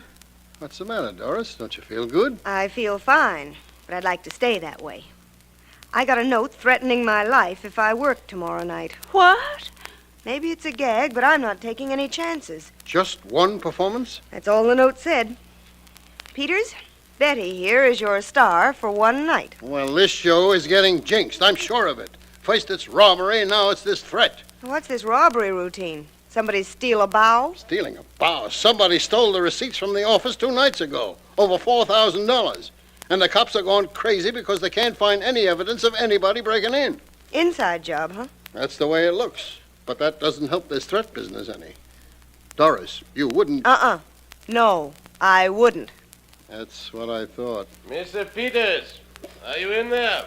That sounds like our director. Yeah, come on in, Hartley. Good evening, Mr. Nail. Miss Wheeler. Good evening, Mr. Hartley. Peters, they told me you were in here. That was very nice of them. And you found my dressing room without trouble. Well, the director of our show has a sense of direction. Hey, I'm starting to feel better already. Miss Daynell, can't we go somewhere and talk? There are so many things I want to ask you. Well, there's one thing I want to tell you. Don't get used to the way Jack Aldridge makes love to you on stage. He's mine. On stage, and what's more important, off. Oh, of course, Miss Daynell. I know that. Well, what are you standing there like that for, Hartley? You're supposed to have come in here to see me. What about? I did not want to interrupt the young ladies. I find their conversation very interesting. I'll have a record of it made for you. Now, what do you want with me? Please come outside, Peters, so we can talk. Tell me in here. I think it would be better for you if you came outside. Okay, come on, I'm ready. Well, Hartley, what is it? What's on your mind? Money, Peters. I need some money. 10 till payday? Let's not fool Peters. I don't want any of that vaudeville money. I need dough. 1,000, maybe 1,500. Who doesn't? You are going to give it to me. Am I? How do you know? It isn't how I know, it's what I know. Shall I go into details?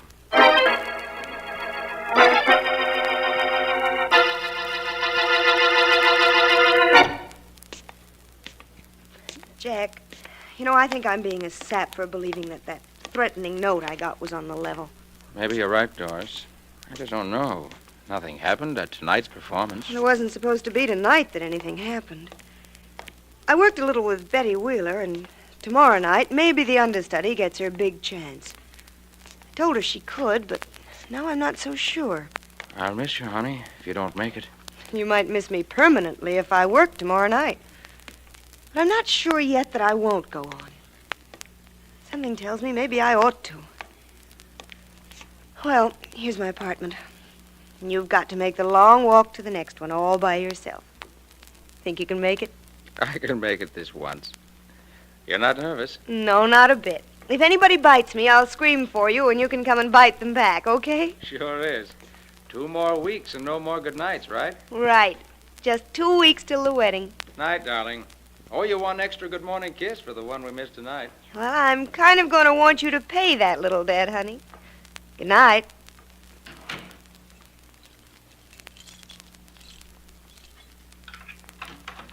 Oh, what's the matter with this lock? Oh, it's not the lock, it's me. There. Oh, I'm so tired. Oh, who can that be at this hour? Hello? Miss Daynell, you got my note? Yes. Who is this? Never mind. You're gonna be a smart girl and not go on 'em all night, ain't you, Miss Daynell? I don't know. You better know. You better know for sure, too. On account of I wasn't kidding, sister. I meant it. You walk on stage tomorrow night, and you'll be carried out of your apartment the next day.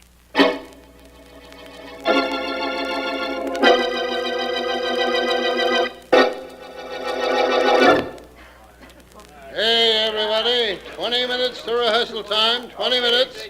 On stage in 20 minutes. That's what we did for your understudy, Doris, called a special rehearsal. Where is Betty, Peters? In your dressing room. Oh. She said she had an okay from you to use it. That she did.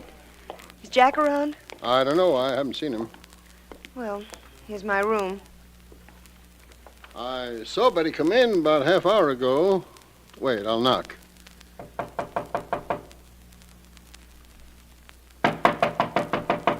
Hey, she couldn't have gone out, or I'd have seen her. Betty! Betty! Miss Wheeler! Hey, Wheeler, open up. Peters, I never locked that door in my life. Something's wrong here, Doris. Hey, somebody, Miller, Hartley, come on over here. Something's the matter in Doris's dressing room. Doris. Well, it isn't me, Jack. It's Betty Wheeler. She was using my room. Oh, thank goodness. What's going on, Peters? I don't know. Wait a minute. I got a key to this dressing room. Betty took mine yesterday. Miss Wheeler is in there. I saw her go in. Thanks, Hartley. You're a big help. Yeah, here's the key. Jack, darling, stay close to me. I think I'm getting scared. Come on. Betty. Good Lord. Well, let me see. Honey, Get back, everybody! Everybody keep away from this room until the police get here. Betty Wheeler has been murdered.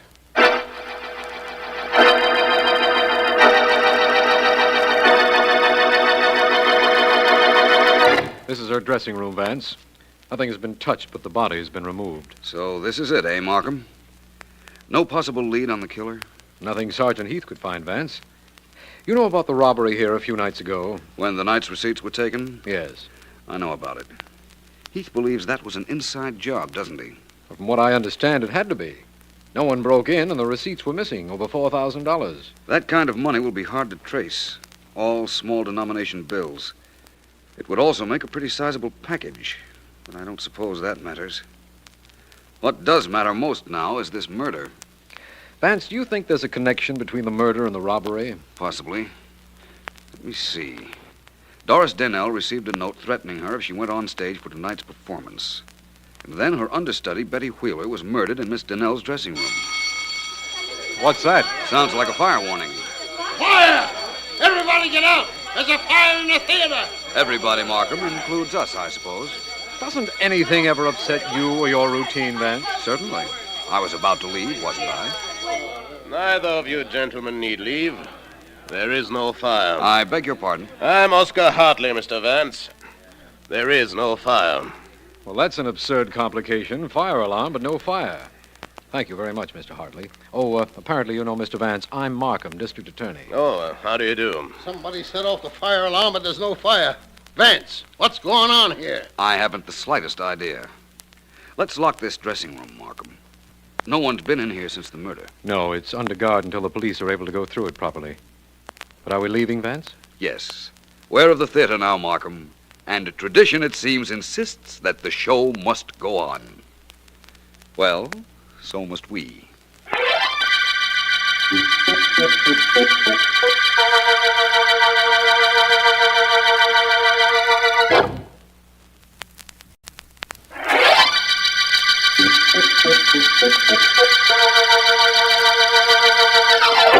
This is District Attorney Markham.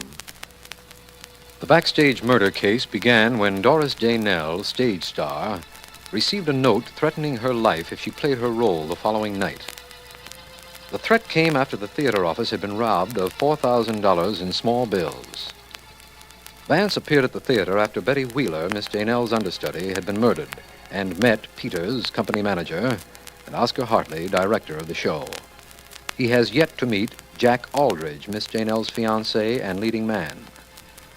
I have just had a report that Peters, the company manager, is in his office with Doris Daynell.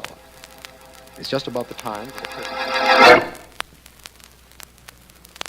Look, I don't want to hear any more about it, Doris. You're going on tonight. You've got to. I can't, Peters. I just can't. Can't? Why? Because of what happened to Betty? Not only that. I can't tell you why. Mr. Vance told me not to. What is all this? What's going on here? Oh, all right, I'll tell you.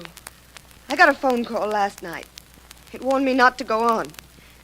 Mr. Vance told me if I received another threat, I was to mention it to no one, and I haven't till now. You told nobody? Nobody but you, Peters, not even Jack. Doris, you've got to go on. I'll fill backstage with policemen if necessary, but you've got to go on. Oh. I can't refund the money for tonight's performance, and I'll have to if you don't work.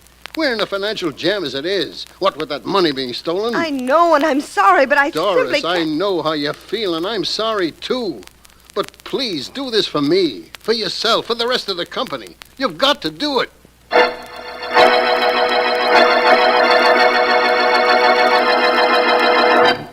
Hey, D.A., maybe I ought to take this murder room apart, piece by piece. Maybe then I'd get a clue to who killed that Betty Wheeler. Well, if you think that'll help, go ahead, Sergeant Heath. Maybe that won't be necessary, Heath. Hello, Markham. Oh, hello, Vance. Heath and I were just sitting here in the dressing room trying to reason out this Wheeler murder. That's not a bad way of solving a murder, Markham. Heath, what's the status of this room? What's been done to it since the murder? Nothing yet. Fingerprint men went over it, found nothing. I'm thinking of taking it apart. Not a bad idea. What's this on the back of the door? You mean the laundry bag? No, I mean this tacked-up notice. Don't forget to turn out lights. Laundry will be picked up every Friday. That's tomorrow. Please leave key with doorman. Well, there's certainly nothing unusual about that. It's on every theater door in the country. You know, Vance, I was thinking the murder of this Wheeler girl had something to do with a robbery in this theater. I think it's the other way around, but I agree. You know something, Vance? If I could just find out who stole those receipts or where the money is, I'd be on the right track. I'm sure of that. Oh, I know where the money is. What? You do, Vance? And who stole it? I don't know who stole it or who murdered Miss Wheeler. But I repeat, I do know where the money is. Well, where is the dough, Vance? Right there in that laundry bag. But you can't know that, Vance. You were only in this room once before, and then only for a few minutes, and I was with you all the time. I didn't see you look in that bag. I haven't looked yet, but I see the sergeant is about to. Go ahead, Heath. Dump all that stuff on the floor. That's just what I'm doing. Holy mackerel. This package. Is that the money, Vance? Probably. Hey, it is money. Lots of it. Over $4,000, if I'm not mistaken. Vance, anytime you say anything from now on, I'll bet you're not mistaken. How did you know it was there? Reasoning, Markham. The theater robbery we suspected was an inside job. In view of what followed, it seemed reasonable to me that the thief hid the money in this dressing room. Why would he do that? My guess is that he was almost caught. There's a night watchman at this theater. Maybe the thief saw him and knew he couldn't explain the package. Miss Danell told me her dressing room was never locked. Everybody in the show must have known that. So the thief, to avoid being seen, ducked into this dressing room. That's right. He dropped the money in the laundry bag here, thinking he could pick it up the next day. But he couldn't get in here because Miss Danell was using her dressing room. And when she wasn't, there was somebody around. Her maid, her fiancé, actors, or somebody. So he couldn't get in here to take out the money. He knew the laundry was to be removed tomorrow. And tonight was the last chance he had to get into this dressing room and get back the money he'd stolen. Go ahead, Markham. You're doing fine. Thank you. First, he threatened Miss Danell. But he found that didn't work because Miss Wheeler was using this room. That's right, Markham. And when he learned Miss Wheeler intended to use this dressing room tonight, he tried to get in here this afternoon. Only Miss Wheeler caught him. He had to kill her. But he still had no chance to get the money out. Later, he tried to get us out of the room with that fake fire. But that didn't work either. Yes, that certainly sounds reasonable, Vance. It's what happened, Markham, I'm sure. Let's not say anything about finding this money. As a first step. Toward finding the killer? That's right.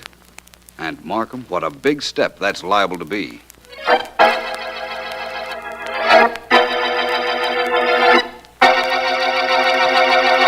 I've questioned Jack Aldrich and Mr. Peters, Mr. Hartley, and I didn't want you to think I was slighting you in any way. I know you had talked to them. I overheard you. You did? How? By the exceedingly simple process of putting my ear to the door. I just wanted to see how far Peters would go in indicting me. You see, he and I did not get on very well. So I learned. But still, you direct every show he's connected with. I'm a genius. That's not the way I heard it. Apparently, you have a hold of some kind on Peters. Very definitely. You see, many years ago, Mr. Peters happened to take some money out of a theater safe.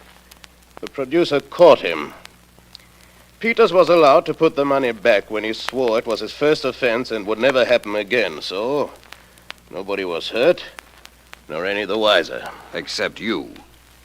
Oh, I had to know. You see, I was the producer.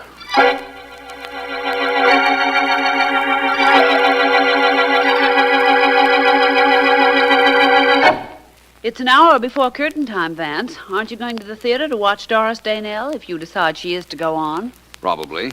And you're going with me, Miss Deering. Well, good. You think I might have time to hop off home and don some gayer raiment? Yes, if you like. I thought I'd... Vance, you've got to come to the theater now. Sit down, Aldrich. Relax. What's the trouble? Doris received another threat. A phone call last night.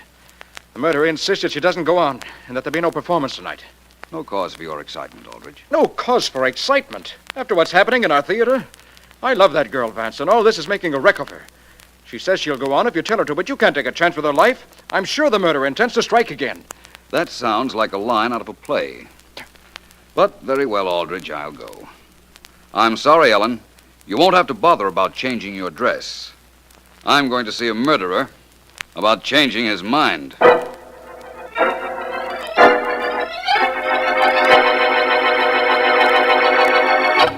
I'm so glad you're here, Vance.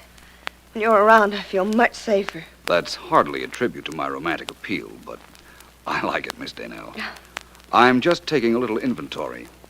How many phone calls did you receive? Just one. The one in my room. Oh, Vance, I told Mr. Peters about the call. I had to. I was trying to tell him why I couldn't go on tonight. You're going on, Doris, and you're going to be great. But the man who murdered Betty and who threatened me, Vance, what about him? Him? Oh, I know who he is, Miss Daynell. He probably thinks he's very clever. I'm going to let him make his second mistake. Second? What was the first? Thinking he was very clever.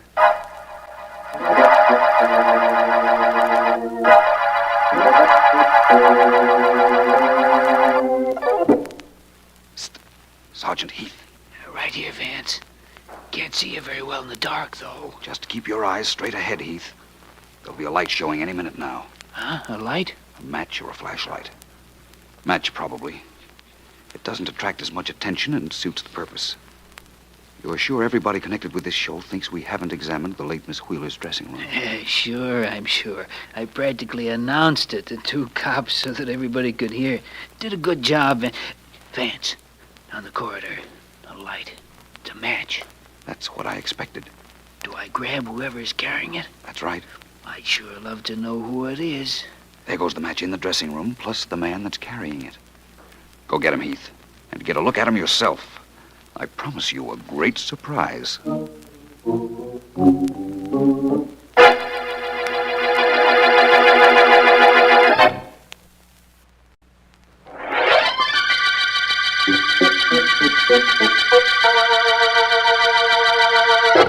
Ellen, how long will you be getting dressed? Not long. What's the hurry? Won't they hold up the show till we get there? Well, Vance, how do I look? As interesting as an unsolved murder. As soon as I find out if I like that, I'll thank you. And speaking of unsolved murders, let's talk about one you solved. The backstage murder case. I understand from Mr. Markham that you had everything in the case all figured as you went along. How'd you know? Trade secret. Let's trade secrets. I'll tell you why I like going out with you, and you tell me how you knew the murderer. Deal. You know all about the robbery of the theater safe and its association with the murder of Betty Wheeler? Yes, of course. Your turn. Well, I like going out with you because I never know what you're going to do or say next. Your turn. Oh, just a second. Seems to me that I understood Doris Daynell got a phone call from the murderer several nights ago, just a few seconds after she'd said goodnight to a fiancé. Now, how could the murderer have been Jack Aldrich? Very easily. He needed only a few seconds to go into his apartment and call Doris to threaten her. Well, I'm waiting, Ellen. Oh, let's see. I like going out with you because you're so different. Now, another question. How did you know it was Aldrich? Good question. When he came breaking into our office last evening, he seemed terribly distressed about the phone call his fiancée had received. Mm-hmm. He wasn't supposed to know anything about that phone call. Doris didn't tell him. Peters, whom she told, didn't tell him. So? So the only way he could have known about it is if he made the call. So he made it. Now it's my turn to say something nice to you, isn't it? Mm-hmm. Well, let's see now. Well, is it that difficult? No, I've got it. I like going out with you on account of most of all, I like going out with you. A little repetitious, but very flattering repetition. Well, that's about all there was. Of course, while I knew his identity, I couldn't prove it. So I set the stage for Aldrich to steal back the money he had hidden in Doris Dennell's laundry bag. He tried to, and Sergeant Heath took care of him. I'm glad. That Sergeant Heath took care of Aldrich? That and the fact that you were right again, and that we're going out, and that you're you, and that I'm me, and most of all, I'm... What? Glad Yes? that this is the end of the backstage murder case.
The makers of Raleigh cigarettes present John Emery, star of the Broadway success Angel Street, as Philo Vance in S.S. Van Dyne's murder mystery, The Case of the Cellini Cup.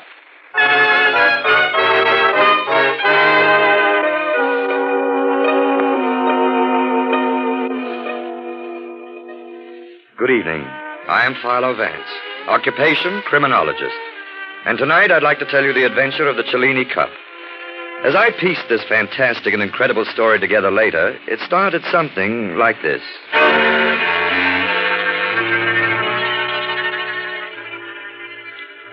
In the East 70s of New York City, deep in the gloomy shadow of the 3rd Avenue L, is a dingy little second-hand store called the Old World Curio Shop.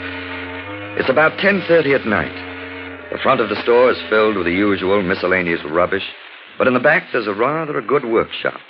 There's a light on there. The man is hunched over a workbench repairing the enamel on, of all things, a cloisonne elephant. This man is Paul Getman, about 43, rather heavy-set, oily complexion, little pig eyes, smug and self-satisfied, but a clever workman. An unpleasant man, but then he hasn't long to live, although he doesn't know that.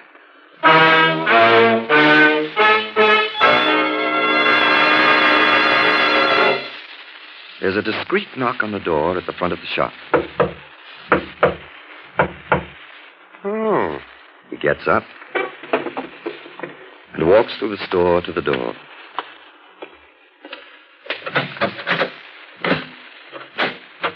Oh, it's you. What do you want? Well? Hey, put that gun down. Someone's liable to get hurt. Wait a minute. Take it easy. What are you going to do? No, you don't dare. You can't get away with it. That's murder. For God's sakes, don't do it. Well, why don't you say something? What are you waiting for? I know what you're waiting for. You're waiting for the elevator train. You're waiting for the elevator train to drown out the shot. Well, I got burglar alarms here, and I'm going to...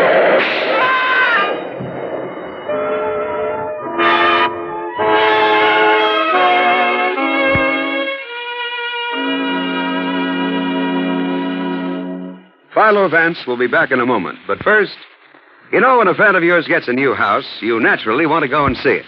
Well, an old tried-and-true friend of yours, Raleigh Cigarettes, is living in a brand-new house, and you really ought to see it.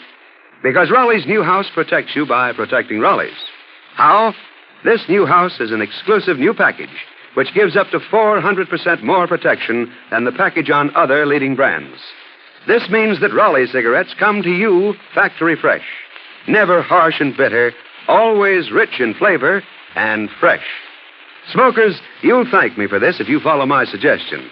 Make your next pack Raleigh's, America's freshest cigarettes.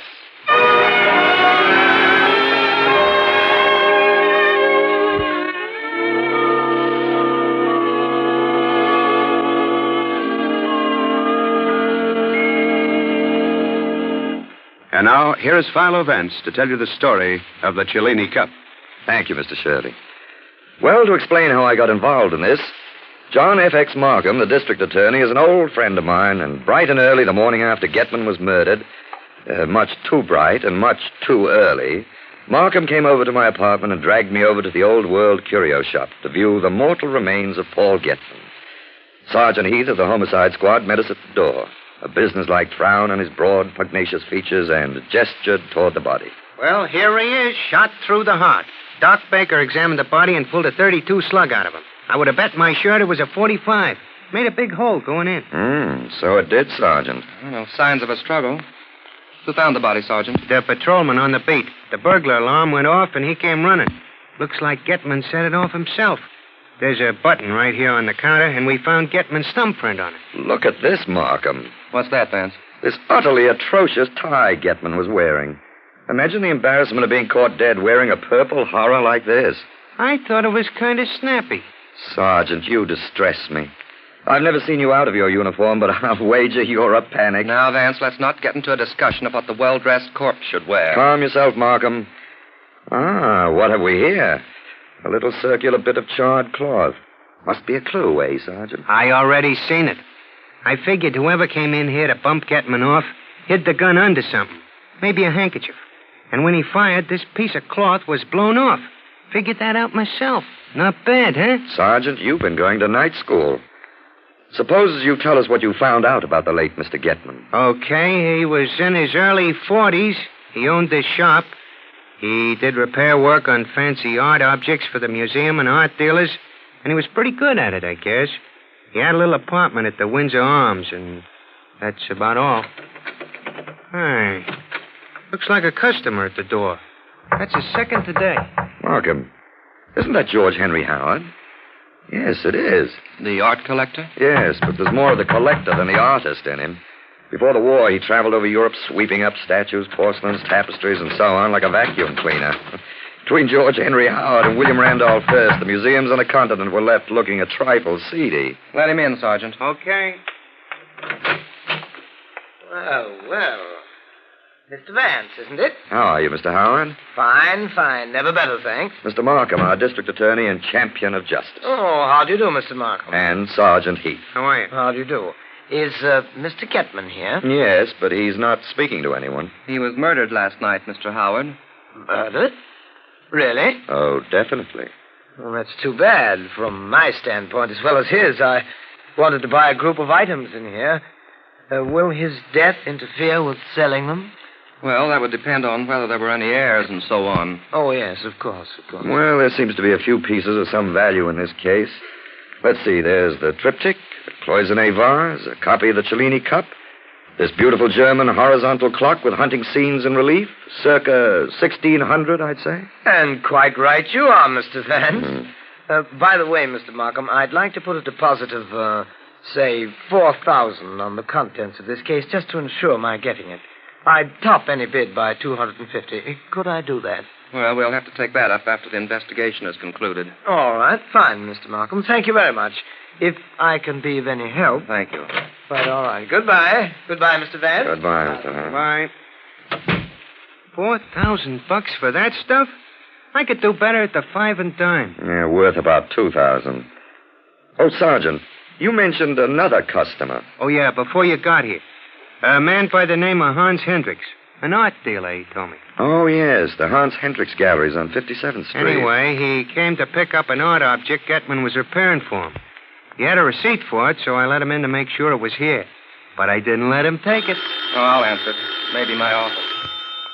Well, what do you think of this, Sergeant? Oh, I got a theory. When there ain't no clues, I always say what the French say. Cherchez femme. Cherchez femme. Cherchez femme, eh? Yeah, in French, it means look for the dame. Oh, thank you for the translation, Sergeant. That's okay. That was the office, Vance. Swacker tells me they got the license number of a car that was seen here last night. Well, now we've got something concrete to work on. I have nothing very exciting to do this afternoon. Suppose I take this gentleman and scholar, the incredible Sergeant Heath, and the two of us will trace that license number to its lair.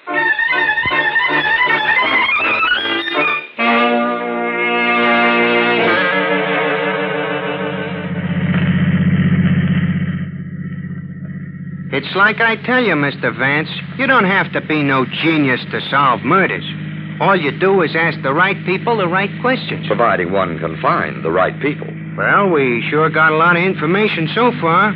The owner of the car rented it to a guy named Tony Carpini who lives in Queens. Yes, and this Carpini had a date last night with a girl named Norma Allen who lives in Flushing. Cherchez femme, huh? She'll be in Mr. Markham's office tomorrow morning. I'll pick up Carpini and we'll ask questions and solve the murder. You make it sound delightfully simple. Yeah, it's a cinch. I guess I know how to figure these things out instinctive. Sergeant, you've been most instructive. Oh, that's okay. Well, now, let's get on to the Hans Hendricks galleries. I'd like a few words with Mr. Hendricks.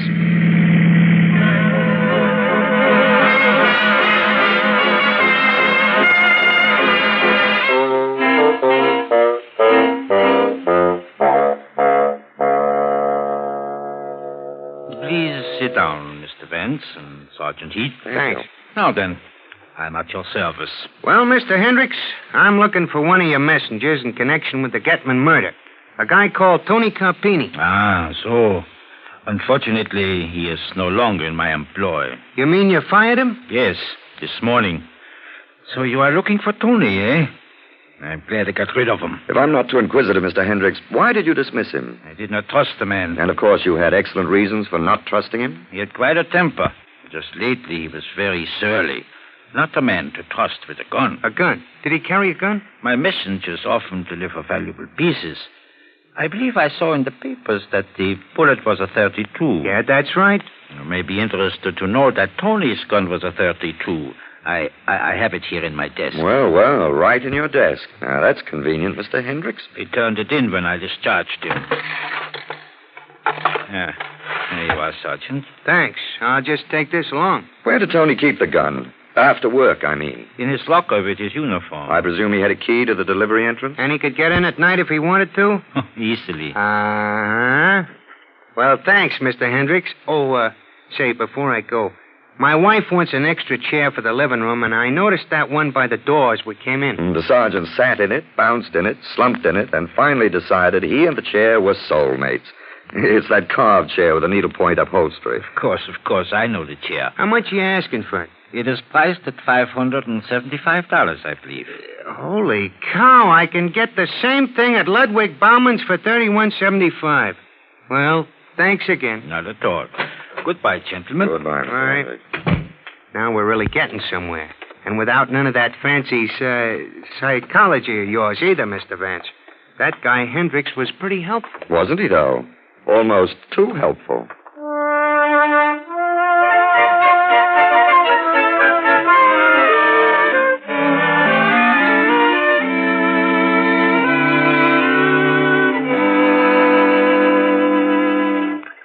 Well, what's the news this morning, Markham?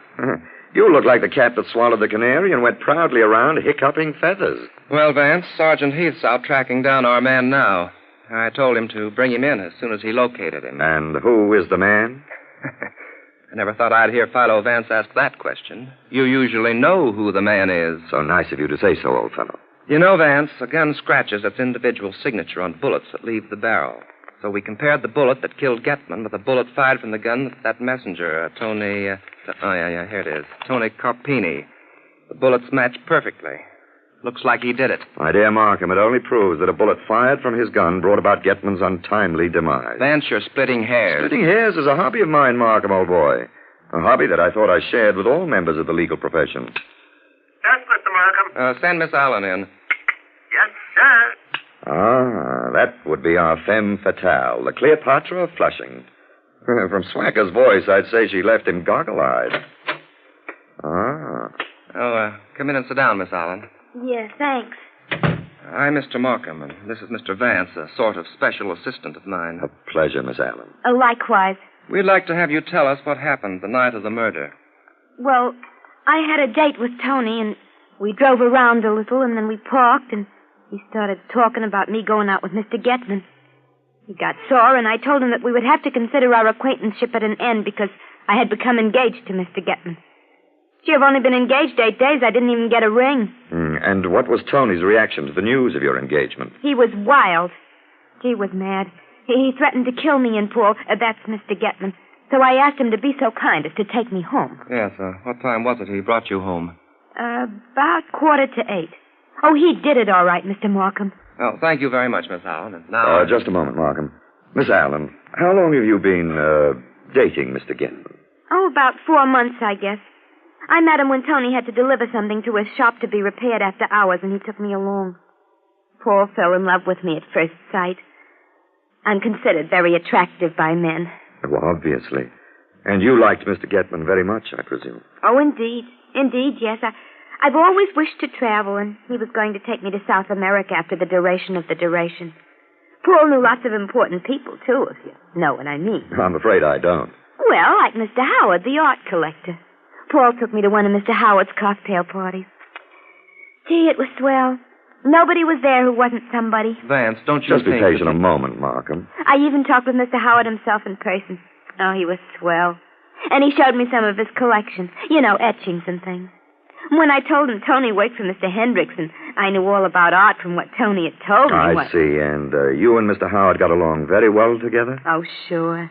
I told him all about Tony and I and Paul, and he laughed and laughed. I was a big hit at that party.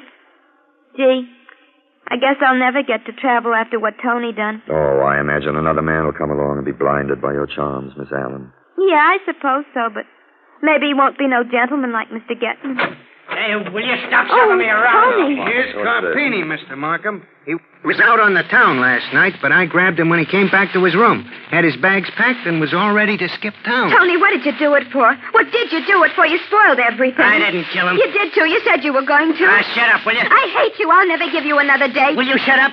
I tell you, I didn't kill him. I didn't have nothing to do with it. You did, too. You're a murderer. That's what you are, a murderer. Oh, he hit me. Cut it out, Carpini. Let go of me. It's her own fault. She started it. Take him away, Sergeant. Okay, Mr. Markham. I guess he's a man, all right. What'd I tell you, Mr. Vance? Church A femme? Church A femme? Come on, Carpini. Oh, nuts. Here, use my handkerchief, Miss Allen. Oh, gee, thanks. You're awfully nice to me. Not I, Miss Allen. Some other gentleman. Well, Vance, are you convinced now? Not entirely, Markham. So I think I'll trot along and see if I can comb a little information from George Henry Howard. Are you going now? Yes, Miss Allen, but before I depart, I think you may be interested to know that Mr. Markham is a bachelor and a very eligible gentleman. Confidentially, he's fascinated by you. No kidding. Why, Mr. Markham. Vance, what's the idea? Bye-bye, Markham.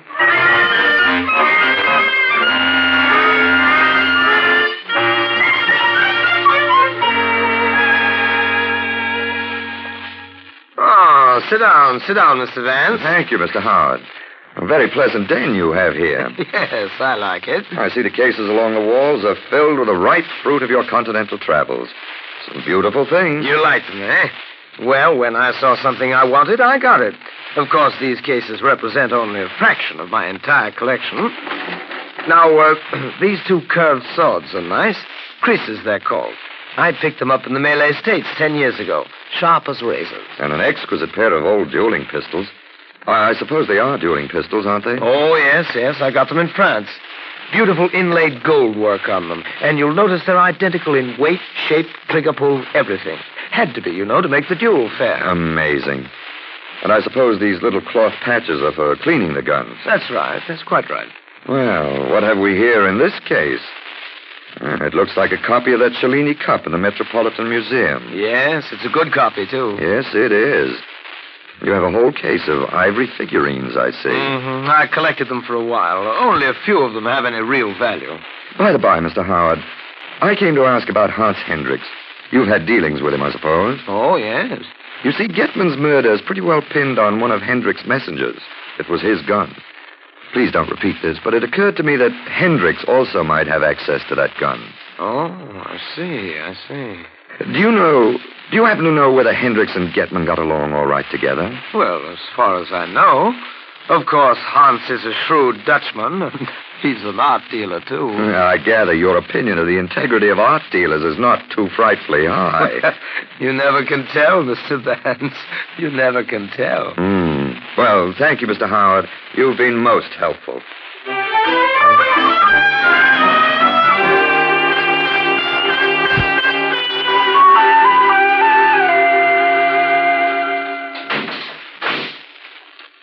Well, Tony, nice cell you have here. Don't be funny. Tony, I'd like to ask you a question or so. Yeah? You trying to help me? Yes. What's your angle? Well, Tony, I'm of the opinion that jail is an unhealthy place to be. If you answer a few questions, I may be able to help get you out. Okay. What have I got to lose? Did Mr. Hendricks know about your trouble with Miss Allen and Getman? If he did, I didn't tell him. He might have found out from Getman, though. That's right, too. Did Mr. Hendricks ever give you anything to deliver to Mr. Howard? Yeah, a couple of times. And that Mr. Howard is a right guy. And how did you come to that conclusion? Well, you see, I delivered a vase about a week ago, and there was a party going on. Mr. Howard was pretty tight, and he spilled 2 drinks he was holding all over me. Oh, Mr. Vance. Just a moment, Sergeant. Go ahead, Tony. Well, he took my clothes and gave me one of his silk bathrobes to wear and had my clothes dried while I sat in the room. Then he gave me $10. I thought that was okay. Now, Sergeant? I found out if Mr. Markham was in his office like he asked me to. He is all right. Thanks very much, Sergeant. You're a noble custodian of the law. I'll go right up and see him. And thank you, Tony. Don't worry too much.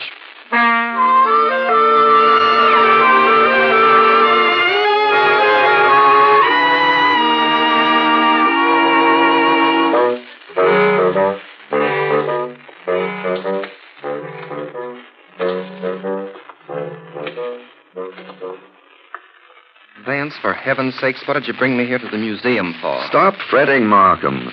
I wanted to lift you out of the hurly-burly of your mundane world, far from the madding crowd's ignoble strife, and to transport you to the cool halls of this temple of art. What sort of nonsense is that? Once in a while, you've got to get away from jangling telephones, noisy courtrooms, and intellectuals such as the good Sergeant Heath. You've got to get away and enter this world of beauty and quiet and romance. Look at the Etruscan shield in this case, Markham. Yeah, very nice. What stories it could tell. How many heroes buckled it on and strode bravely into battle shouting some barbaric cry. Yet here it is today, still full of beauty. Ah, here's the Cellini cup.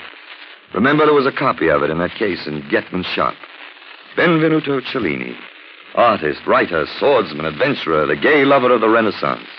And over here... Now, Vance, you're not going to take me on a conducted tour of the Metropolitan Museum, are you? I've got work to do. All right, Markham. I have a few things to do myself. But if you and Sergeant Heath will arrange under some pretext for Howard and Hendricks to be at the Old World Curio Shop 2 hours from now, I'll turn over the murder of Paul Getman to you at the conclusion of a short lecture.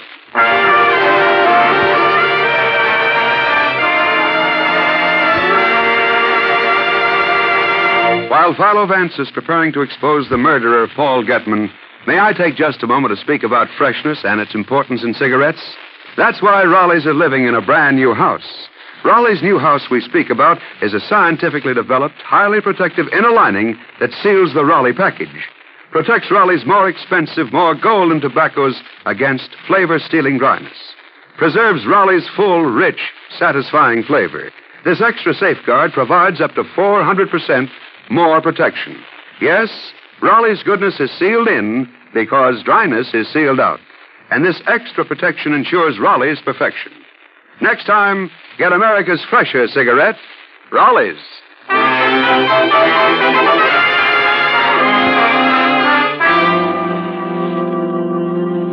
And now here's Philo Vance. Well, Howard and Hendricks put in their appearance at the Old World Curio Shop on the dot of 8 with Markham and Sergeant Heath. Howard was his usual jovial self, but Hendricks was quiet, and it seemed to me a little suspicious. I had chairs arranged around a table. and seated Howard and Hendricks with their backs to the showcases. Markham tossed the conversational ball right into my lap. Mr. Vance will explain this meeting to you, gentlemen. Yes. Well, you both have something you want to get out of this shop, and knowing how complicated the legal machinery that Mr. Markham so valiantly protects is, I persuaded him to settle the whole thing tonight and save both of you the inconvenience of waiting for Getman's fares to be settled. Mr. Hendricks, I believe there's something of yours here in the shop that Getman was repairing for you. A large cloisonné elephant. And, Mr. Howard, you wanted to buy the contents of one of these showcases, didn't you? That's right, Mr. Vance. Getman and I had already agreed on a price of $4,000. Which seems more than fair to me. It's amazing, isn't it, how a small piece of lead can complicate the lives of a lot of people? Tony Carpini didn't simplify matters for either of you. Then he's the one who did it, huh? That's right, Mr. Howard. Church femme. I didn't know I had a man like that working for me. Funny, I always thought he was a nice boy. Well, I don't agree with Sergeant Heath's cherche femme theory, as he calls it. I think the motive was robbery. There was one item in this case that Tony might have thought represented a fortune in itself. Just a minute. It was this item right here. Look, a copy of the Cellini Cup. This is what lured a man to the depths of murder. But it never will again because I'm going to smash it to pieces on this table. Don't do that. Don't, you fool. Stop. That's the real cup. That's the original. Stop it, you idiot. You're smashing one of the greatest treasures in the world. Sergeant Heath, you may arrest Mr. Howard for the murder of Paul Getman.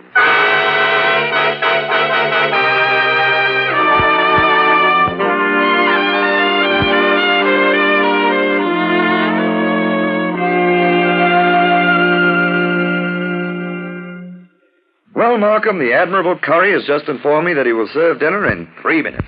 Vance, you irritating so-and-so. Sit down and tell me how you knew Howard murdered Getman. His confession clears Tony, but there's still a lot of things unanswered. Well, there's no point in my being coy with you, Markham. Where shall I begin? Why did Howard kill Getman? His confession explains that, but suppose I put it in order. A. Howard was a wealthy art collector who wanted something he couldn't buy. The Cellini Cup that was in the museum. B. Getman was a clever goldsmith who did repair work for the museum. He had access to the Cellini Cup. C. Howard bribed Getman to make a copy of the cup and substitute it for the original. But D. Getman made 2 copies, substituted one for the original, which he kept, and sent the other copy to Howard, who, E, for exterminate, decided to kill him when he found he had been double-crossed, and did. Yes, Vance, I know all that, and it isn't necessary to talk to me as though I were a child. Yeah, I'm not at all sure about that, Markham. Oh, go on. What about the bullet from Tony Carpini's gun, matching the one that killed Getman? Stop giving me the story in driblets. Well, at that party Miss Allen went to, she mentioned to Howard that Tony had threatened to kill Getman, and Howard realized he had a perfect fall guy, shall we say. He ordered some items sent from Hendricks, and then Tony delivered it. Howard spilled the drinks on him. With the pretext of drying his clothes, Howard got hold of the gun, took it to the basement, fired several shots into something that wouldn't destroy the markings on the bullets, then cleaned the gun and replaced the empty shells. Yes, but how did he shoot Getman with that bullet? Oh, very simple.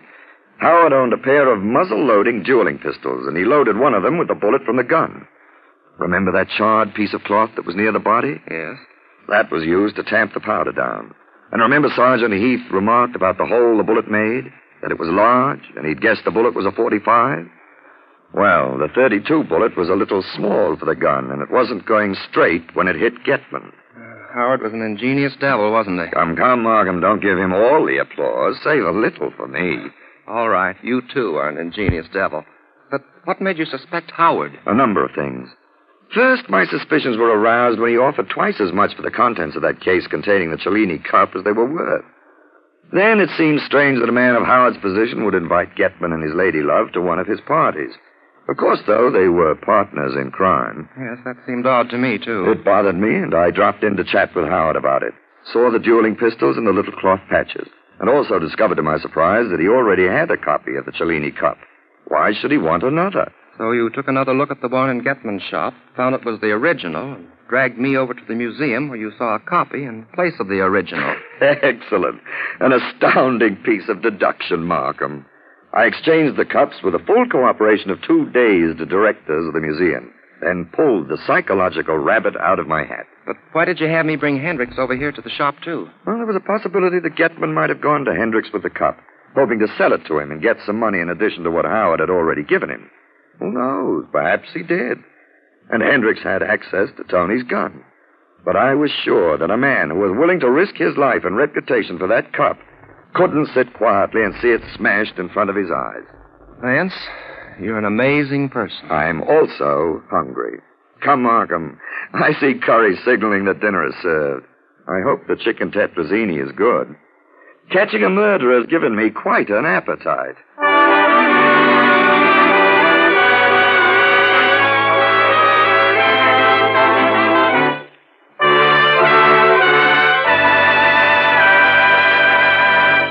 Raleigh cigarettes are protected in a way that no other cigarette is protected. Raleigh's live in a new house, a revolutionary new package that keeps them factory fresh. Raleigh's special package provides up to 400% greater protection than the package on all other leading brands against loss of freshness, loss of flavor. Why not smoke the cigarette you know is fresh? Raleigh's, America's freshest cigarette.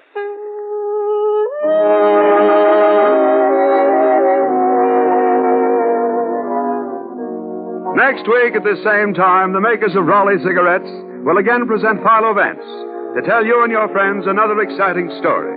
A story he calls The Mystery of the Singing Cat. The part of Philo Vance was played by John Emery. Tom Shirley speaking. This is the National Broadcasting Company.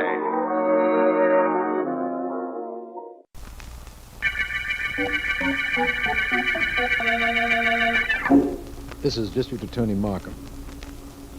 The shoeless murder case involved the killing of 3 girl models, all of whom had participated in a contest at the home of Walter Jordan, shoe manufacturer.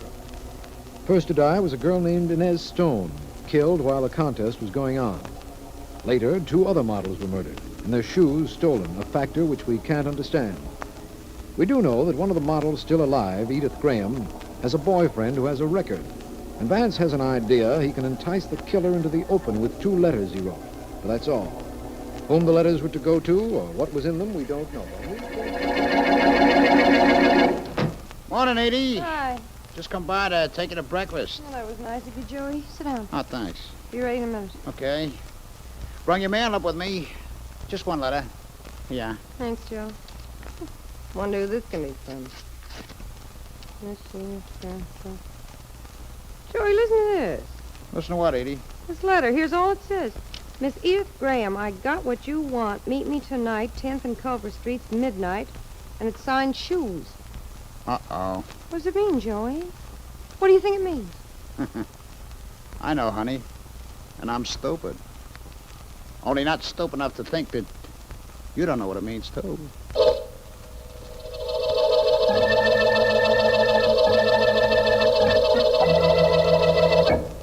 That's all the mail this morning, Mr. Jordan. All right. Except 1 letter marked personal. Do you want me to open it? Please do. Mark personal. Yes. Well, it can't be anything my assistant shouldn't know about.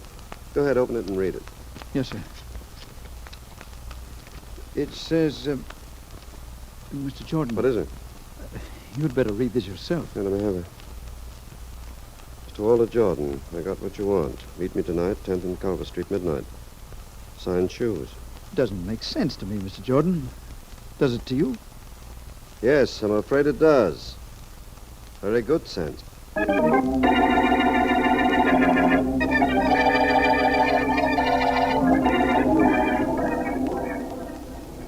10 minutes after midnight, Vance, our murderer hasn't shown up. 10 past midnight, 10th and Culver, you and I, Markham, but no murderer. Yes.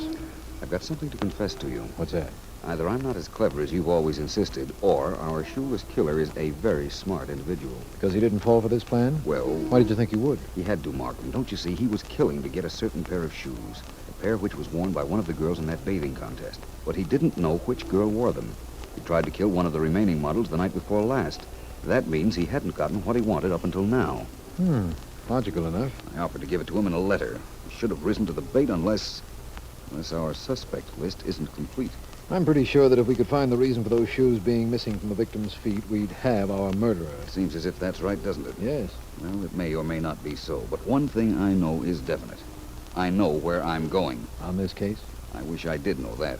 No, Markham, my next move may possibly be wasted, but I'm going back to the Jordan home for a look at some of Walter Jordan's personal records. You think he'll show them to you?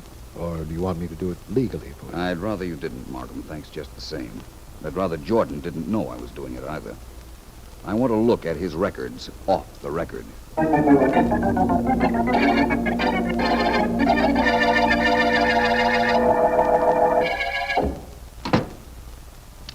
Stand right where you are, whoever you are.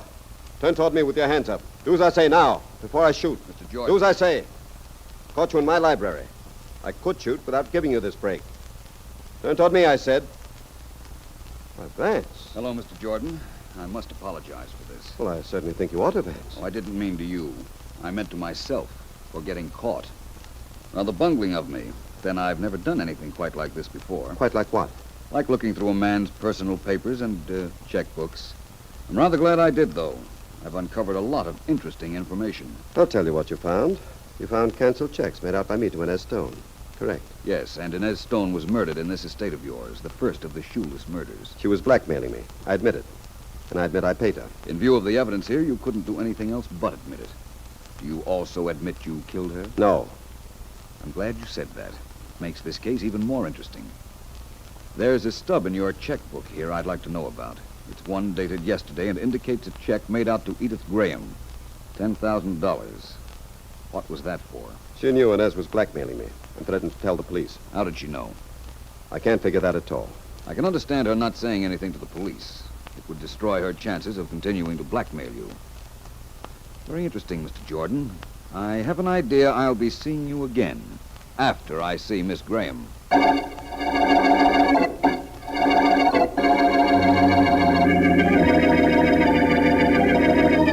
I don't know why I did it, Mr. Markham. I just don't know why. Easy now. I know it was wrong, but I couldn't help it. I think I understand, Miss Graham, and I'm glad you came to me.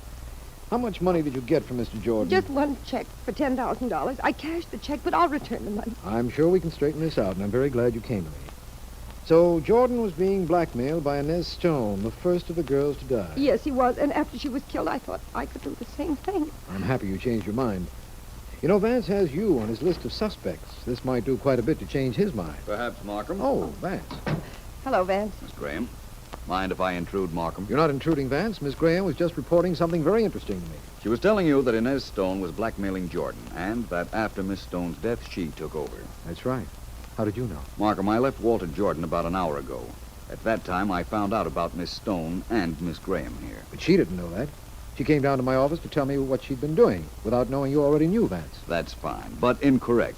As soon as I left Walter Jordan, he called Miss Graham. Called to tell her her blackmailing was over, that I knew. I overheard him calling the number. And her being here now indicates the conversation. Miss Graham knew I'd be after her to admit she was blackmailing Jordan, so she beat me to it and came to you, thereby eliminating suspicion from herself, she thought. That's all very cute and clever, Vance.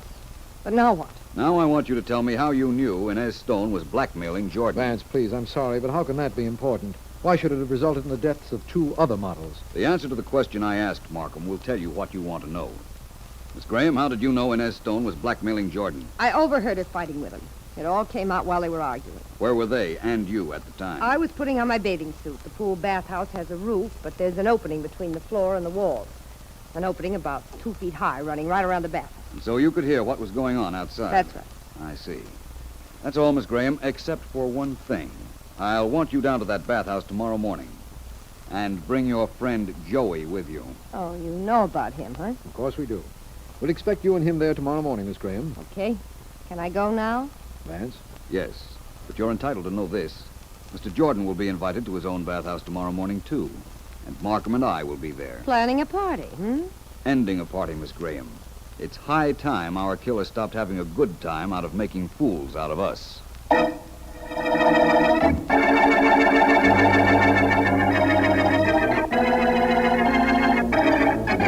Markham, can you hear me? Yes, Vance. Good. You have Joey and Mr. Jordan in the bathhouse with you? That's right. Very well. You are now in the position that Miss Graham says she was in when she heard Jordan and Inez Stone arguing. Can you hear this very plainly? Listen. Go ahead, Miss Graham. Say the words you overheard. Okay. Don't give me that, Walter. You'll keep paying till you're blue in the face. And incidentally, I'm winning this contest today. Don't forget it. You're paying, and I'm winning, or I talk. And then here Jordan tried to get her to quiet down, but she wasn't having any. And she said, "Don't shush me, Walter Jordan. Suppose everybody knew how you took over your shoe business by swindling the man who owned it. How long do you think you'd be such a big man?" "Well, how long?" That's about all, Vance. Hear all that, Markham? Very distinctly. Apparently she's telling the truth, Vance. Yes. Come out here, will you, Markham? All right. Miss Graham, who was in the dressing room with you when you heard all this? Nobody. I came in early. That's why Inez and Jordan talked out here. They didn't know I was inside. I see. And Inez Stone was killed in almost this same spot a few hours later. I suppose that's right. Where were you at the time? I don't know where I was when she was killed. You don't trick me, Vance. Well, Vance, what's up? Markham, look down at the opening in the bathhouse wall. It doesn't extend all the way to the floor. What do you see? See? Yes. I see a pair of legs belonging to Mr. Jordan, and another belonging to Joey. Why shouldn't I see them? They're both in the bathhouse. That's right. And now, if you will, you can make your arrest. You mean you know the murderer? Why the 3 girls were killed, and why the shoes were missing? Yes, I'll tell you all about that later. But right now, you can arrest Edith Graham for murder.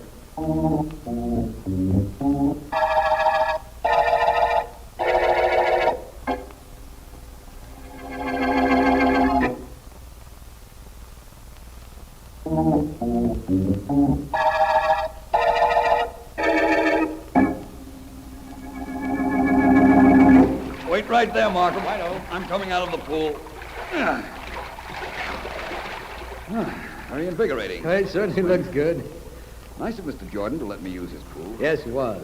And it'd be very nice of you, Vance, if you brought me up to date on the shoeless murders. Well, you want to know first why they were shoeless. Is that right, Markham? I want to know why the shoes were removed from the dead bodies, yes. That was the most confusing part of this case, and it still is. It was intended to be confusing, Markham. In fact, that was the only reason the shoes were taken. I beg your pardon? The murderer, who we know now as Edith Graham, knew that we would try to find some link between the missing shoes and her. There was no link, of course, but she was trying to lead us up a blind alley. Well, she most certainly succeeded. In other words, the shoes were taken merely to throw us off. She was sure we'd concentrate on them, and we did. Yes. Very clever idea. Now tell me this. Why were the 3 girls murdered? The answer is simple. When Edith Graham murdered Inez Stone out where she had heard Stone and Jordan arguing, she looked down and saw a pair of girls' legs in the bathhouse. She immediately assumed that whoever owned those legs had heard Miss Stone's death struggle, and probably had heard Miss Stone mention her, Miss Graham's, name. Go ahead. Well, by the time she'd killed Miss Stone and made her way into the bathhouse, whoever it was in the bathhouse had disappeared. All Miss Graham knew was that one of the girls was a possible witness to the murder, a murder she committed to enable her to blackmail Walter Jordan. She had to get rid of that possible witness. In order to do that, she had to kill 3 more girls. That's right. She had no idea which one of the 3 other girls in the contest was a possible witness to what she'd done, and there was no way to find out. Right. Listen to this, Vance. Originally, there were 5 girls. Miss Stone was killed. That left 4. 2 of the other girls were murdered. That left 2, Doris Morgan and Edith Graham. The killer tried to get Miss Morgan in the park, but she escaped. That left only 1 girl who could have done the killings, Miss Graham. You're right again, Markham. Now we know how and why and that she killed the others. Now we have her confession. We know one other thing, too, Vance. We know this is the end of the shoeless murder case.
You know, I was just thinking, Colonel Tim. Yeah? If I get a few more little people to work with you in the act, it might be better entertainment. Whatever you say, Mr. Edwards.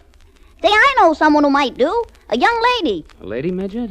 How tall is she, Tim? Oh, about my size, 33 inches. Uh-huh, that's not bad.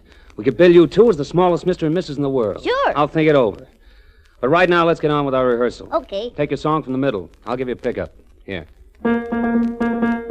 You've seen our little village, and I guess you all have learned that it really is a small world as far as we're concerned.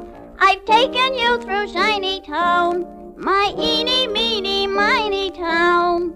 Now we say to Tiny Town, goodbye. Ah, that's swell, Colonel Tim. Billy Edwards and Company. I like the sound of that.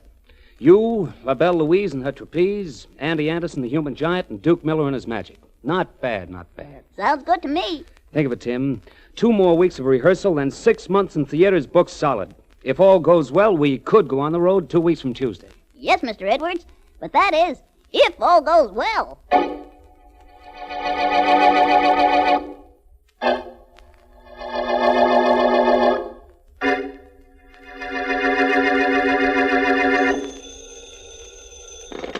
Homicide Department, Sergeant Heath speaking. Sergeant Heath, this is Jennings. I'm the janitor of the rehearsal building on Kearney Street. Hurry over, please, Sergeant. Please come right away. Okay, Jennings, take it easy. Tell me what happened. A man's been shot, and he's lying on the floor of one of the rooms. Hurry, Sergeant, hurry. Be right there. You know the man's name? Edwards, Billy Edwards. Hurry, please hurry. Don't touch anything and don't leave till I get there. Be up in 5 minutes.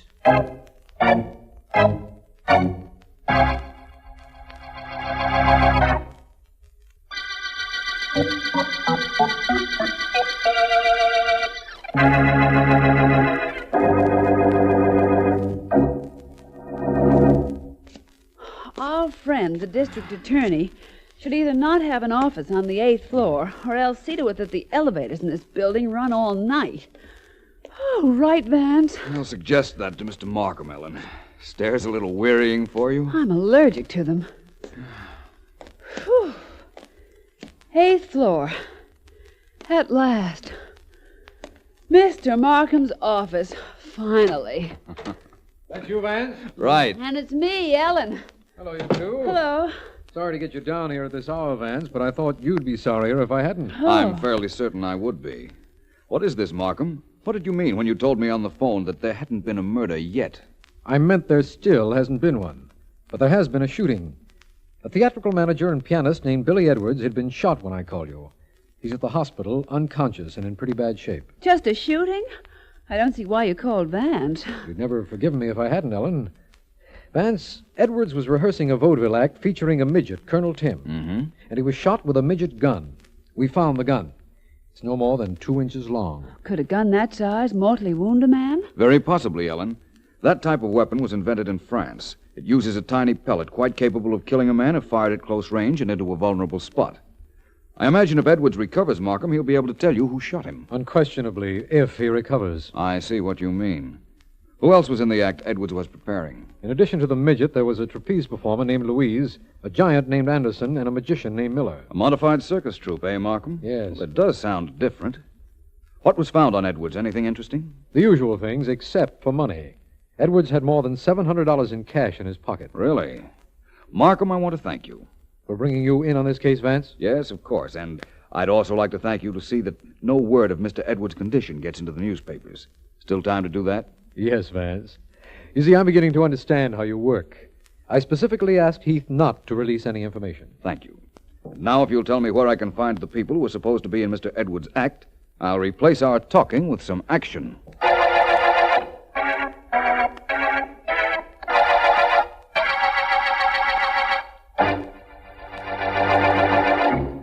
Look, Louise, why not team up with me? Even if Edwards gets better, it'll be months before he puts our act on the road now. No, Duke. I don't think it's right. I just don't. And I don't either. The least we can do is wait for Mr. Edwards to get better. Maybe he ain't gonna get better. And what happens? We lay off for months.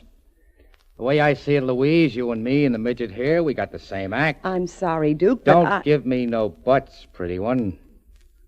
I've been nice and quiet, and I've been trying to show you it'd be smart to send the act out without Edwards. But if you're going to make me get tough, where you going, runt? Out. Just out. Hey, wait a minute. I think he worships you, Louise.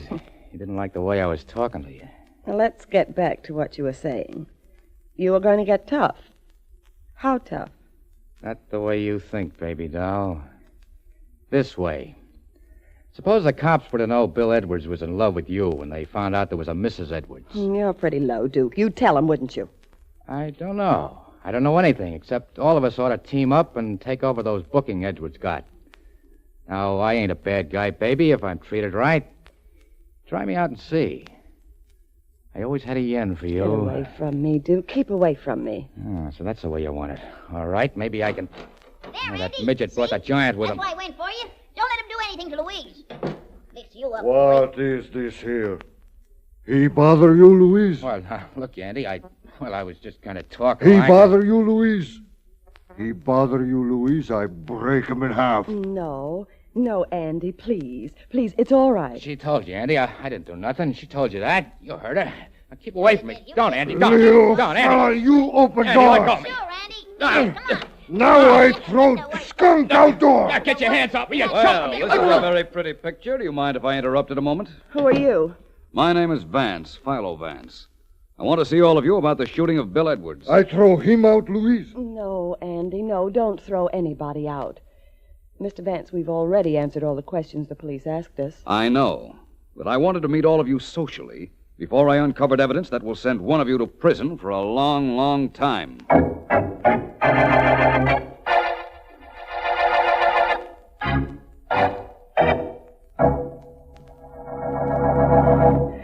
Did you find anything, Mr. Markham? No, nothing, Heath. But let's keep looking. This apartment isn't very large. No. I'm sure there's something here that'll give us a lead on who shot Edwards. Oh, that's his picture there on the piano. Nice-looking fella. Probably his wife next to him, huh? Probably. It's quite pretty. Hope she doesn't mind what we're doing to her apartment when she returns here. Uh-huh. Oh, Heath, have you followed Vance's instructions about keeping Edwards' condition out of the newspapers? Sure I did. D.A., do I have to keep on taking orders from him? Heath, we haven't done badly by taking suggestions from Vance in the past, have we? Oh, only this is just a routine case, D.A. God, I guess that's it. Nothing left to look into except that trunk in the corner. Yes, well, let's look in that. Now, come on over. We'll do it together. Okay. Sure wish Mrs. Edwards would get here. If we can't find anything, maybe at least she'd tell us something. Huh. Trunk's not locked. That's something. Yes. Seems to be stuck, though. Help me, will you, D.A.? Sure. There. Holy mackerel. Look what's in it. Mrs. Edwards. Look at her neck, D.A. Those red marks. She's been choked to death. Yes. By somebody with very powerful hands. Choked to death and crammed into this trunk. Ugh. Heath, I don't know what Mrs. Edwards might have been able to tell us.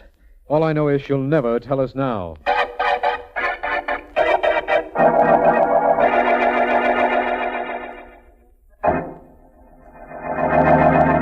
No, I'm sorry. I can't connect you with Mr. Vance's private office. He gave me instructions that he wasn't to be disturbed. Well, I'll have him call you just as soon as he's free. Goodbye. Now, let's see.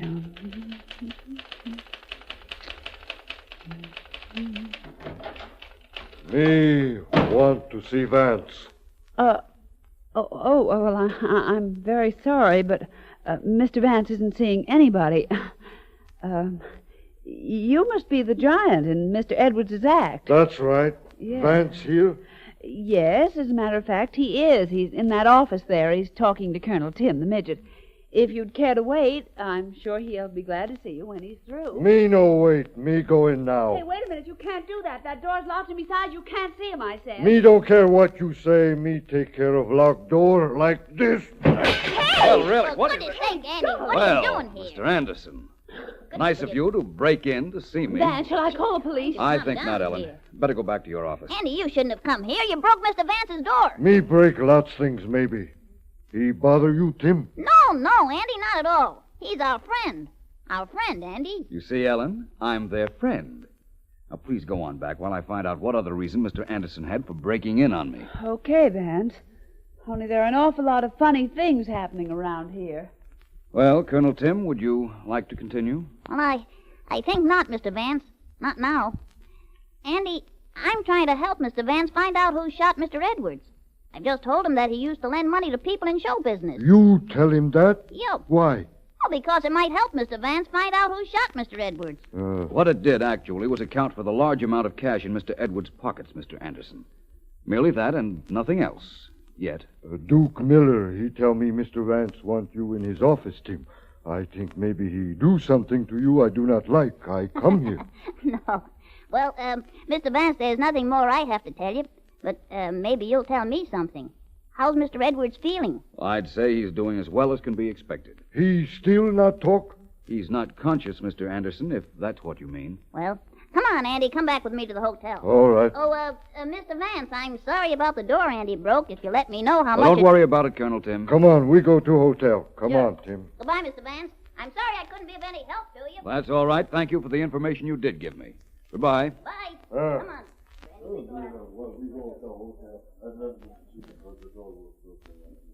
Ellen. Oh, coming, Vance. Well, that was quite a little party you had here. Oh, it was nothing, really. Quite an informal gathering, I assure you. They've gone? Very much so. Thank goodness. Did you find out anything?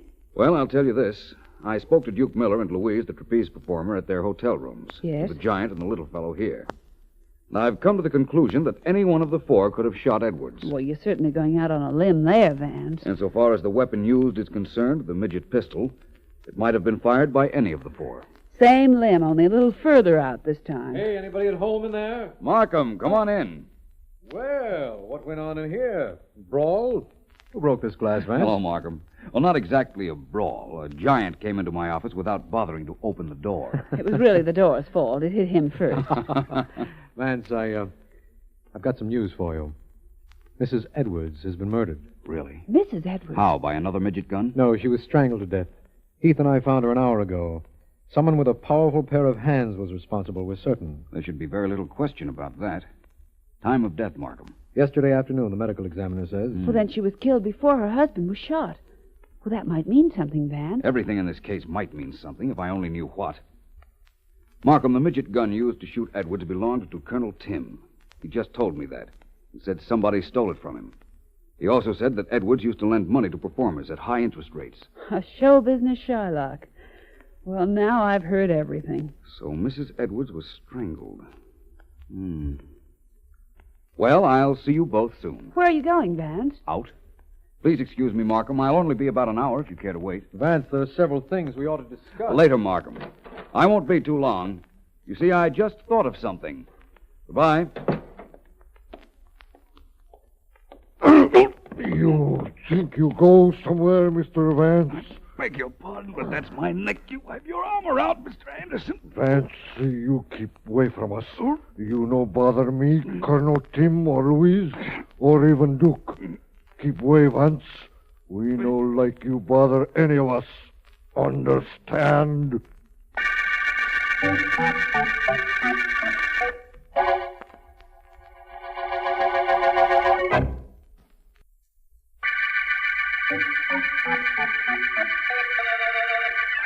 This is District Attorney Markham. When Billy Edwards, theatrical manager, was found shot by a midget pistol, Philo Vance uncovered 4 suspects: a midget, a giant, a trapeze performer, and a magician. Then Edwards' wife was found dead, strangled. None of the suspects knows what condition Billy Edwards is in because at Vance's request, all information other than the fact that he has as yet not talked has been withheld. I have been informed that Sergeant Heath has picked up Andy Anderson, the giant, and is questioning him at this moment. They are having a bit of... Look, how many of you guys does it take to hold him down? That's better. Okay, Anderson, you're a big guy, a giant. But you could also be a murderer. Me no murderer. Now, this is the way I figure it. Edwards, the guy who was shot, was married. All right, maybe he isn't dead, but his wife is. I figure you strangled her with those big hands of yours because you were going to kill Edwards and she knew you'd threatened him in the past. Why I kill anybody? You try make fool of me. I not let you. Hold him in that chair. Don't let him get up. You want to know why you tried to kill Edwards? I'll tell you. You were in love with Louise, the trapeze performer. You knew Edwards was playing around with her, so you tried to knock him off. All right, I know a way to get you to talk. Murphy. Yes? Bring in that girl, Louise. She's in the next office. Right. Come on in here, Miss La Belle Louise. Okay. Sit right down there. That's right. Well, what do you want with me? You're the reason this giant won't talk. Make him open up. Make him confess he killed Mrs. Edwards and tried to kill Edwards. Andy.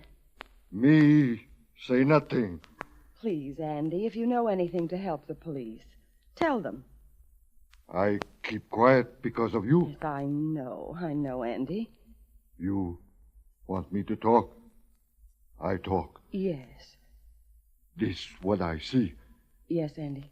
Night before Mr. Edwards is shot, I see you with little gun. Same kind as what killed Mr. Edwards. This I no want to tell police. You even have same gun with you now. This?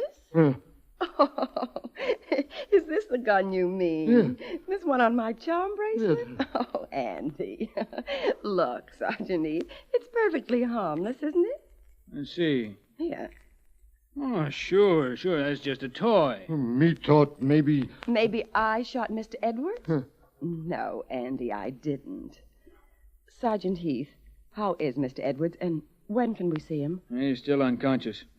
All this questioning may mean nothing if he's ever able to tell us who shot him. You can go, Louise. Oh, thank you. And, Andy? I want him here for a little while. Some more questions I just dreamed up. I see you later, Louise. Yes, of course. Goodbye. Louise. What? Oh, Did I startle you, Louise? I'm very sorry. my nerves are a little on edge, Mr. Vance. Louise, I've got to know something. I'm pretty certain, as Sergeant Heath is, that our giant friend, Andy Anderson, is in love with you. And that Colonel Tim, the midget, worships you. I like them both, Mr. Vance. They're really wonderful people. I'm sure they are.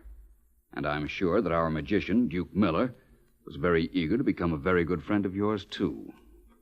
I gathered that from outside your apartment yesterday when I met all of you for the first time. Oh, I see what you mean. You think that because they all like me, and I like Mr. Edwards, that they might have tried to kill him, and had some other reason for murdering Mrs. Edwards. Is that right? Yes. All of them apparently wanted something from you. Your affection. Now, I want something too, Louise. I want your help in finding which one shot Edwards.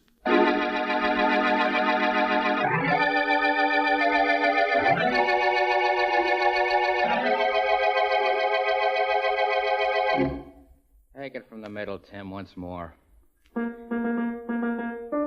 You've seen our little village, and I guess you all have learned that this really is a small world as far as we're concerned.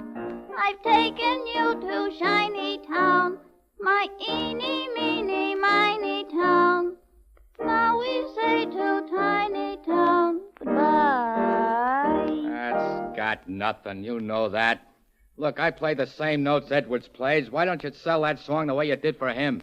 I don't know. I just can't. Maybe I know a way.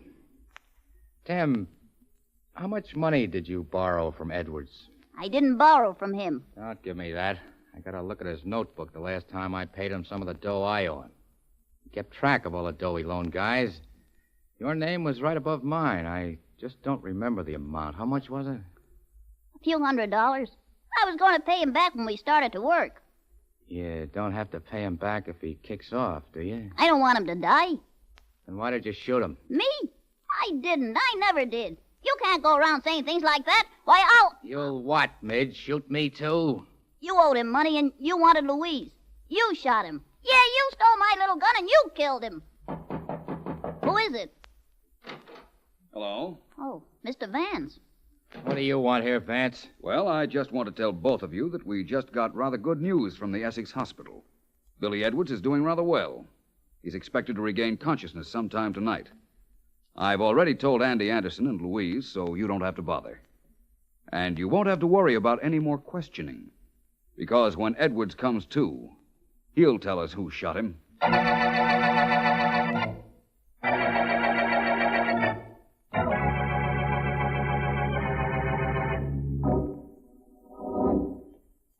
Officer, is it all right if I go into Mr. Edwards' room with these flowers? No, ma'am. Nobody gets into this hospital room. Them's my orders. But I'm a nurse. I know you're a nurse. And what harm could you do? How do I know what harm you or anybody could do in there? All I know is I'm God here to see that nobody gets in Mr. Edwards' room. Very well. There's a patient up on the next floor who'll appreciate these. I'll take them up to her. Do what you like. You could save me one of them, though. How you take it home to the wife.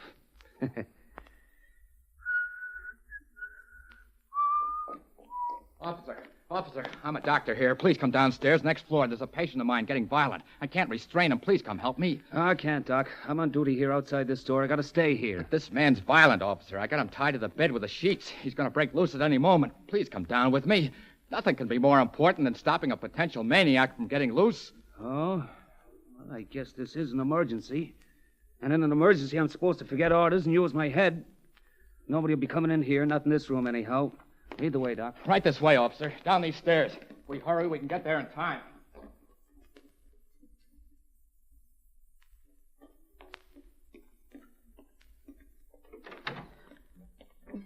I mustn't put on the light.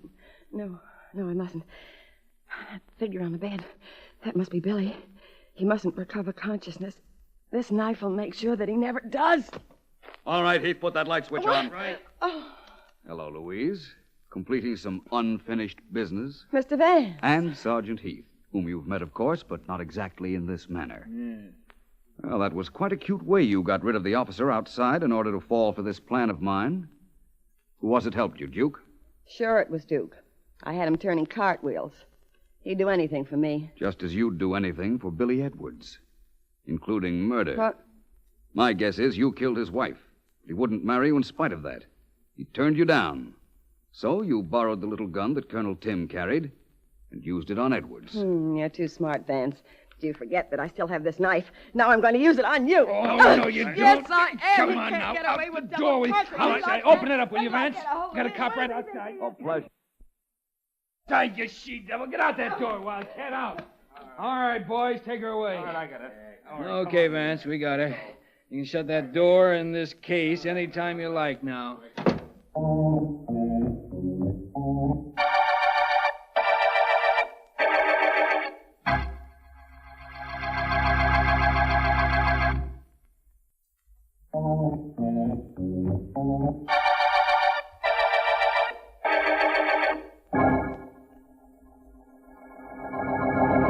No, I'm sorry, Mr. Vance is not in. Goodbye. See what I'm doing for you now, Vance? Becoming a prevaricator. Is that good? Well, it isn't bad when I tell people you're not in so that you can have a little relaxation. Vance, what gave you the idea that La Belle Louise was the murderer in the midget murder case? She did. My investigations proved that each of the 4 suspects involved had motive and opportunity. And the girl actually made no mistakes that pointed the finger at her. Oh, so you had to let her convict herself. Something like that. I had an idea we might run into a stalemate on this case. That's why I asked Markham at the beginning not to make any announcement of Billy Edwards' physical condition. How is he, by the way? And incidentally, you took quite a chance on Edward's life, letting Louise loose in his room with a knife just to prove she tried to kill him once before, didn't you? There was nobody in that room, Ellen. Edwards has been dead for 2 days. Huh? He died soon after he was brought to the hospital. But that was something I didn't want the murderer to know. Or me either, apparently. Mm-hmm. You know something, Vance? You know what threw me off? The strangling of Mrs. Edwards. I knew it had to be somebody with a powerful pair of hands, and I thought of the giant right away. Louise was an aerial performer, Ellen, remember? She hung by her hands, did tricks with her hands and arms. They were very well developed. Too bad her imagination wasn't. Of course, I know why she went to the hospital with that knife. She thought Edwards was still alive and that she had to kill him before he recovered consciousness and told the police that it was she who'd shot him. I hoped that's what she would think. I didn't know she'd get Duke to help her, but I imagined she'd need and could get some assistance. Well, the midget murder case was simply another example of the fury that lies within a woman scorned. That's something you might remember, oh brilliant one. Any time you begin some other romance, I mean. At the moment, I'm not concerned with beginning anything. Right now, Ellen, I'm serene, content, and quite pleased with the end of the midget murder case.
This is District Attorney Markham.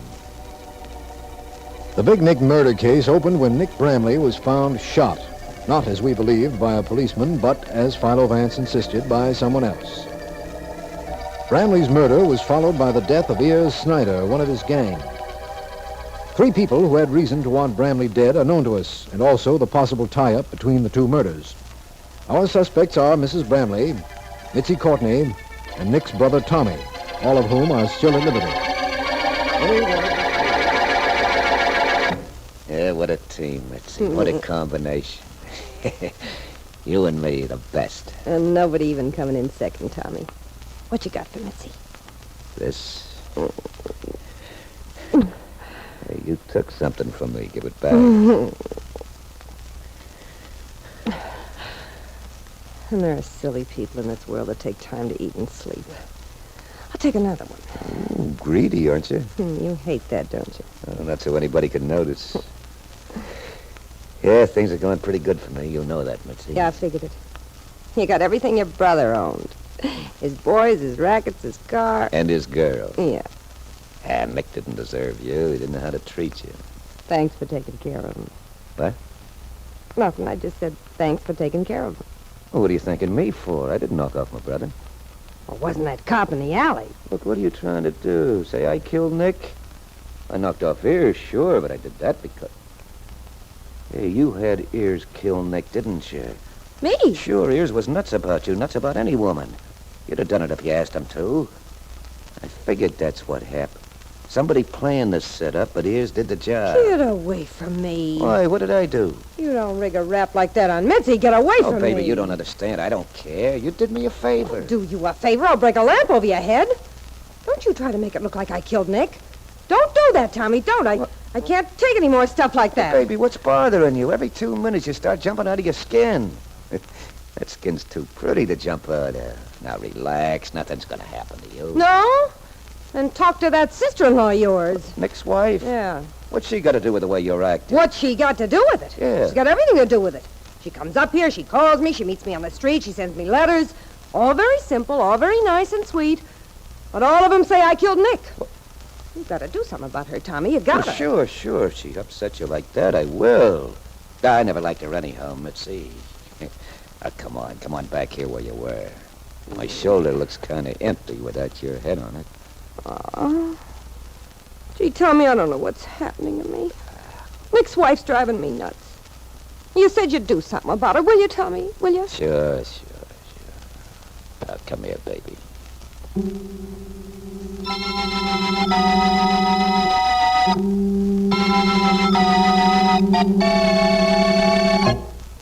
It's very simple, Mr. Markham. Either that girl killed Nick or his brother killed him. Believe me, I know. I appreciate what you tell me, Mrs. Bramley, but the fact that you know doesn't constitute proof in a court of law. I'll have to have definite facts. Well, By the way, how did you know it wasn't the policeman's bullet that killed your husband? Nick was smart. He wouldn't shoot it out with any cops. But don't you understand? The policeman saw him. No. They were standing together. Nick shot at them, then he ran. They chased him up a blind alley, then saw him shoot at them from a fourth-floor window. No. One of the officers shot back. They went in and found your husband dead. Oh, I know that's the story the newspapers carried, but that isn't true. We found that out later when we checked the bullet in your husband's body and those fired from the officer's guns. Philo Vance knew somebody else had killed Big Nick even before that. How did you know? Nick wouldn't shoot it out with any cops. He was too smart for that. Oh, hello, Vance. Hello, Markham. Forgive my barging in like this. I didn't know you had a visitor. This is Nick Bramley's widow, Vance, Mrs. Bramley. Philo Vance. How do you do? How do you do? Mrs. Bramley insists that it was Mitzi Courtney or Tommy Bramley who killed her husband, Vance. Does she? Yes. Well, that's hardly startling information. We've always thought it was either of them or... Or? Yes, or you, Mrs. Bramley. I didn't kill him. I loved him. I want Mr. Markham to find out which one of them did it. I think I have a plan to do just that, but I'll need some help. From me? That's right. Just tell me what you want me to do. That's what I was hoping you'd say. All right, Mrs. Bramley, I'll tell you what I want you to do, and if you do it, I'll deliver your husband's killer to Mr. Markham tonight.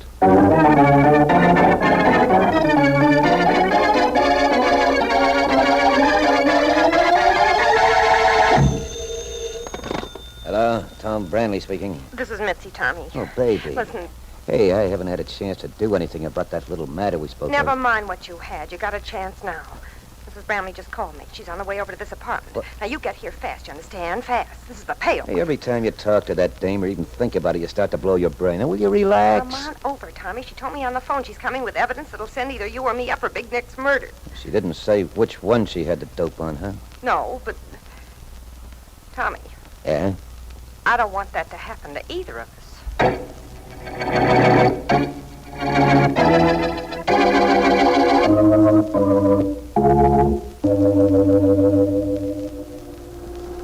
Markham, if this little plan of mine works, this case will be over very soon. I've got my fingers crossed. What floor is Miss Courtney's apartment? The next one, according to Mrs. Bramley's instructions. You know, of course, we're a half hour earlier than we told Mrs. Bramley we'd be here. Yes, that's part of the plan. After you. Thanks. Apartment 5E. That should be right down at the end of this hall. Vance, I've been thinking. And? Isn't it possible that Tommy Bramley and Mitzi Courtney did the killing of Nick Bramley together? Whom did the policeman chase down that blind alley and into that house, Markham? Why, Big Nick, of course. Somebody was hiding in the house. After he shot at the police officers, somebody else shot him. He fell to the floor, and the officers, finding the body when they went up, never thought to look for anybody else. Did the officers hear the shot that killed Nick? Why, no. What are you doing, trying to make this thing even more mysterious? Not at all. I'm trying to make it as simple as I can. Well, here we are. Listen. What's going on in that apartment? Apparently all three of our suspects are there. That's the important thing. Let's go in. The door's locked. Yes. I don't care who you are. I'm glad you're here.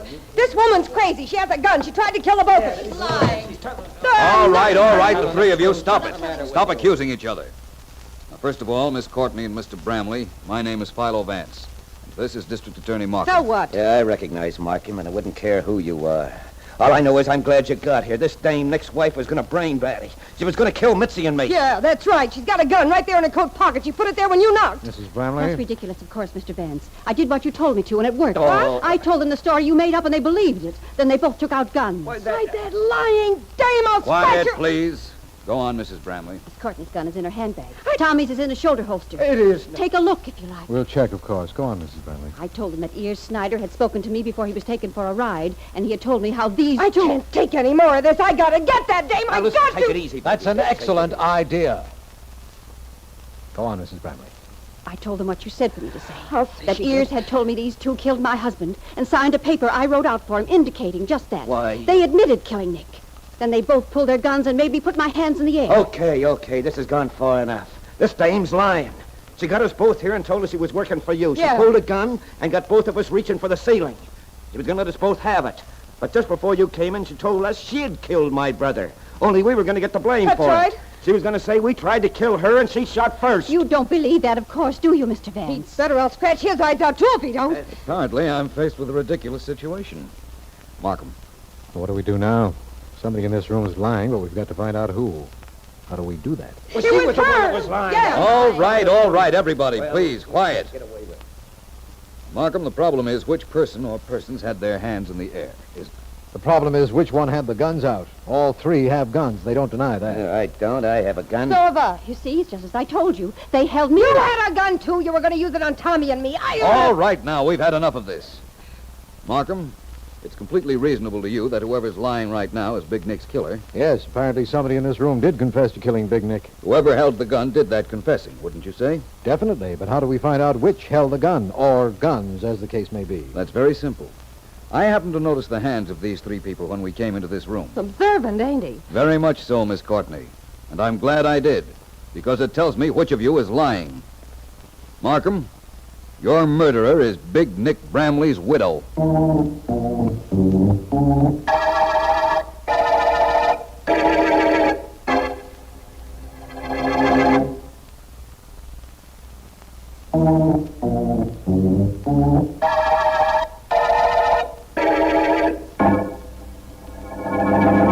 Take this down, Miss Henderson. Yes, Miss Markham.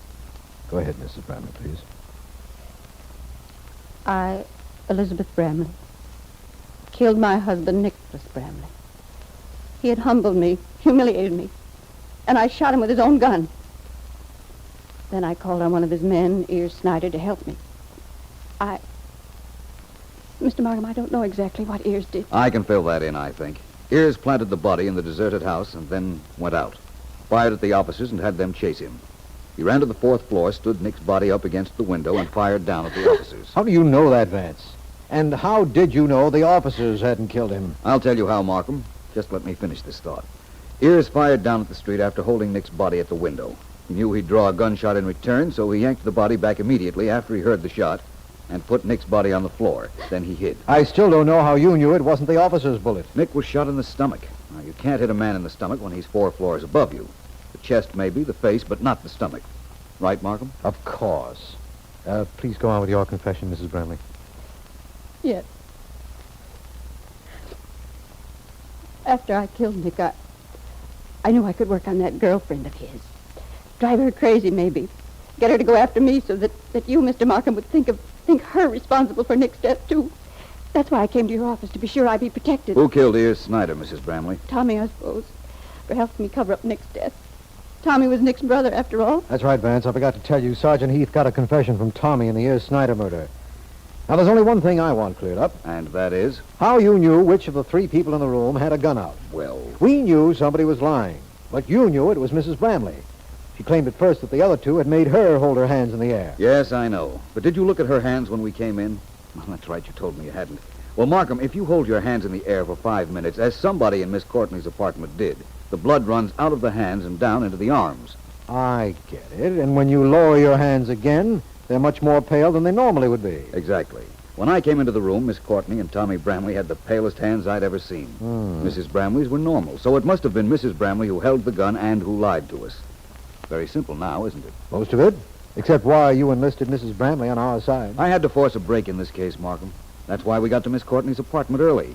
I wanted to give Mrs. Bramley, if she were our murderer, a chance to make a mistake, believing she had a half hour to cover it up in. I thought I could get away with my story, Mr. Vance. It would have been a pretty good one. I don't doubt that. But your hands gave you away, Mrs. Bramley. They were the beginning of your downfall. And we are at the end of the Big Nick murder case.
Come.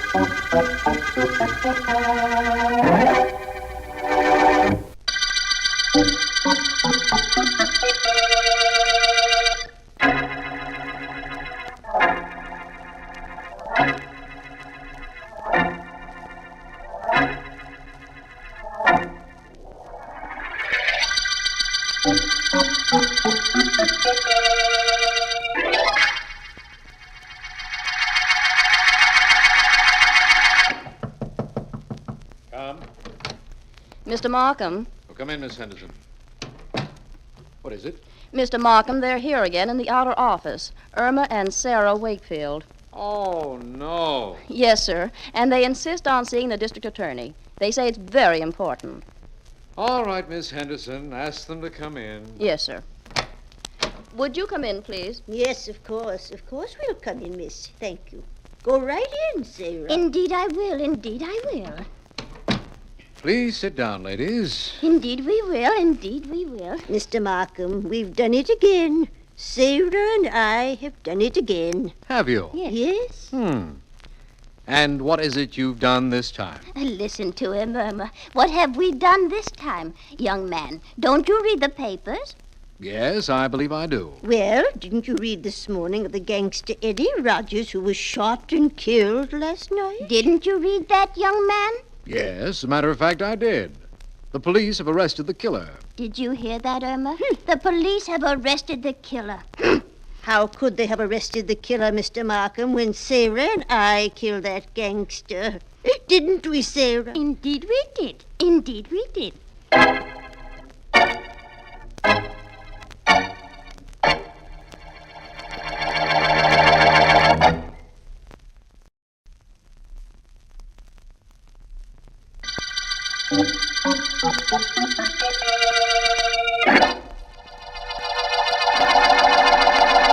I just had to call you up and tell you about it, Vance. The two old girls were so serious about thinking they murdered Eddie Rogers, I had a hard time convincing them that they didn't. I'm not sure I understand about them, Markham. It's simply this. They're both spinsters, have no family we know about, and they sit at home and worry about all the evil men in the world. Then they pick out some public enemy and concentrate on his death. In the event that a gang bullet ends that gangster's career, they come in to confess. And they've done it twice before, is that it? Yes, they're perfectly serious, Vance. They apologize for the potency of their concentration and insist they're quite willing to accept the consequences. Apparently, a district attorney meets almost as many eccentric characters as a private investigator. Well, Markham, what about dinner tonight? Busy? No, why don't you call me later? I will. Bye. Bye. You and the DA are pretty friendly, aren't you, Vance? Who are you? How did you get into my office? My name's Sterling, Joe Sterling, and I walked in. Any more questions? What do you want? And why didn't you knock? You don't seem to understand, Vance. I said I was Joe Sterling. I don't knock on doors. When I want to get in somewhere, I walk in. How'd you like to get thrown out? Now, wait a minute, Vance. Take it easy. I'm not looking for any trouble. Besides, you don't throw clients out of your office, do you? You're not my client. I'm just about to be. Vance, I run the 19th Ward. I'm what the papers call a political leader. Well? I control a lot of votes, and I'm pretty important in my territory. I still say, well? I want to hire you to shadow somebody. Who? There are a lot of people I have an interest in, Vance. A lot of people who have an interest in me, good and bad. Fellows like my political opponent, Frank Allen, for instance. The man I want you to shadow happens to be the most important interest I have. I want you to shadow me.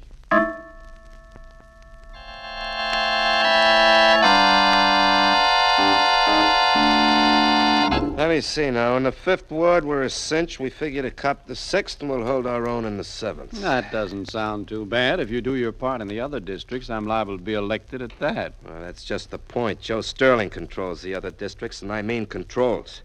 People in those districts would vote for a cow if he was in back of the cow. It's no good, Edgar. Not the way it stands, I'll grant you that, but we can do something about Sterling, can't we? Any suggestions? Oh, I'm not supposed to think. I'm just the candidate for office, Frank. You're the one with the brains, so I've been told. Don't get sarcastic, kid. Now, look, you've got everything in your favor. Public sentiment, for one thing. The orphan boy who studied at night and worked 18 hours every day to get through law school. You're young, good-looking. But that's not enough. And so you keep telling me you're my campaign manager. Don't you have anything to suggest so we can lick Joe Sterling and win his district? The only thing I can tell you is his people will vote the way he wants them to as long as he's alive. Well, why can't something be done about that?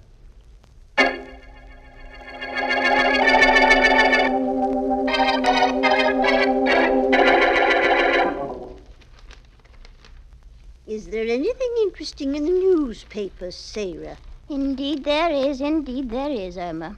Everybody's writing about the election. Yes, of course, the election.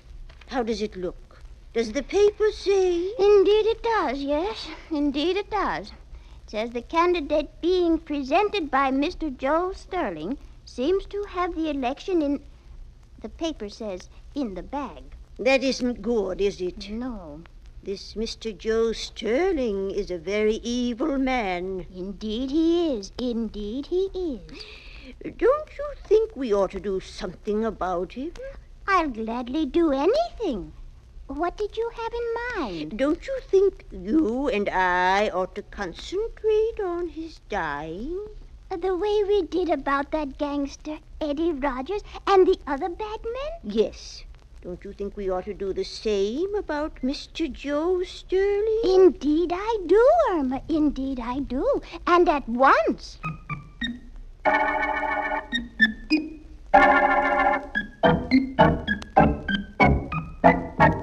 No, I don't think so. No, I'm going down to check my districts. I'll keep in touch with you here at the office. Very good, Mr. Sterling. Now, the opposition may have something cooking. You keep your ear to the ground, see that I'm kept posted, Danny. Yes, sir. I'll call you in an hour. You better leave this door open so you can see your way down the stairs, Mr. Sterling. The light in the hall is out. Good enough. Now, don't leave until I call here. Hey, you're right. About what, sir? About it being dark. Just make out the stairs. Seems to me What? there's somebody at the bottom of these stairs on the street. Danny, come here a moment. Mr. Sterling! Sterling!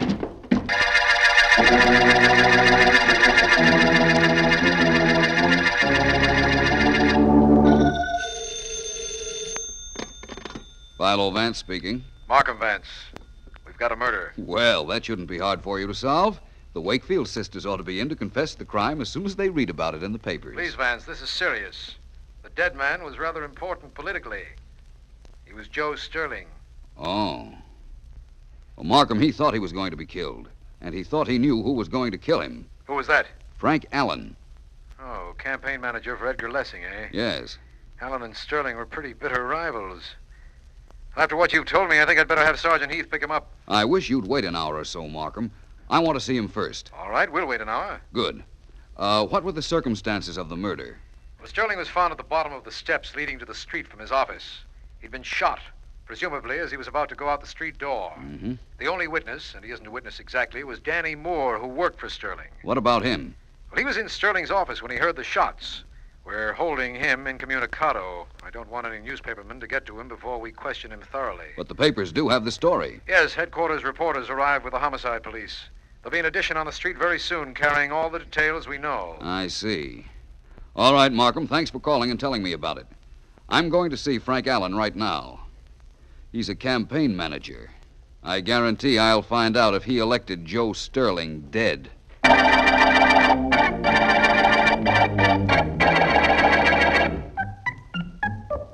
If you want to come with me to see that nice Mr. Markham, Sarah, please hurry. Indeed I do want to come with you, Irma. Indeed I do. But I'll only be a moment finishing this collar I'm crocheting.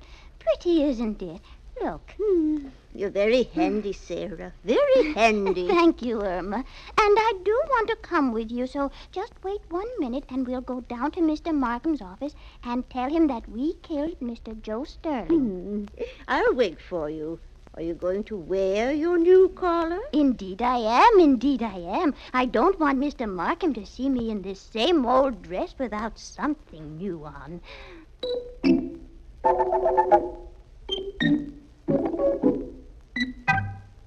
Look, leave me alone, Edgar. I gotta think. All right, Frank. There doesn't seem to be anything to think about. Oh, you belong in politics, all right. You don't know from nothing. How do we know how the public's going to take Joe Sterling's death? Isn't it a little late for you to be thinking about that? Wait a minute, you little dope. You're not trying to say... Get your hands off me. Take them off. I'll keep that mouth of yours shut, then.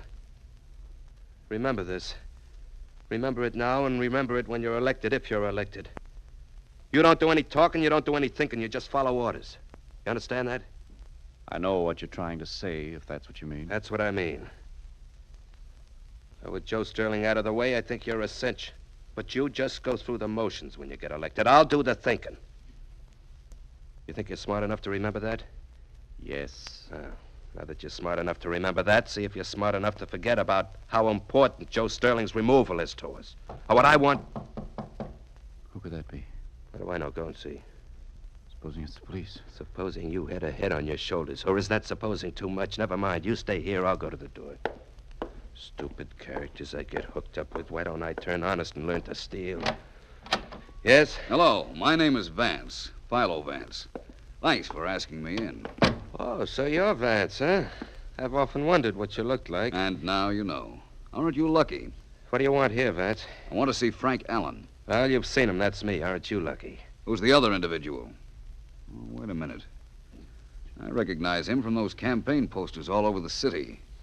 He's Edgar Lessing, isn't he? I'm very pleased to meet you, Mr. Vance. Look, Edgar, you don't have to shake hands with everybody, just the people I tell you to. Now go on back over there and sit down. When you throw him a bone, does he bark? Okay, Vance, what's up? What are you doing here? I came to find out one little fact, Allen. What's that? I want to know whether you killed Joe Sterling. Is that all you want to know? Mm-hmm. Well, Vance, why, you didn't have to come all the way over here for that. You could have phoned. I'd have been delighted to confess to you over the phone. Cute, aren't you, Allen? That isn't what my mirror tells me. Well, listen to what I tell you. I tell you that Joe Sterling believed you'd try to kill him. And I tell you something else.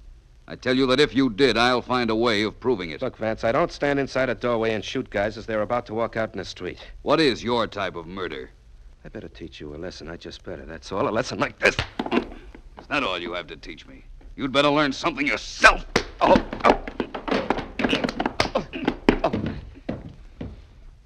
on, get up. You're not hurt too badly. Get up, Allen. Okay. Okay, big man. Now what? Now I repeat what I told you before. That if you killed Sterling, I'll find a way of proving it. And if you do, they'll pin a rose on you, won't they, Vance? Well, I got news for you. If you try, you aren't going to get a rose.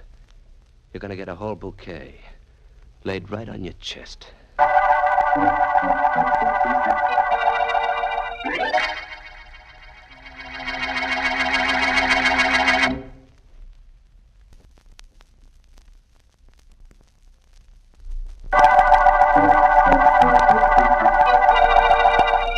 This is District Attorney Markham.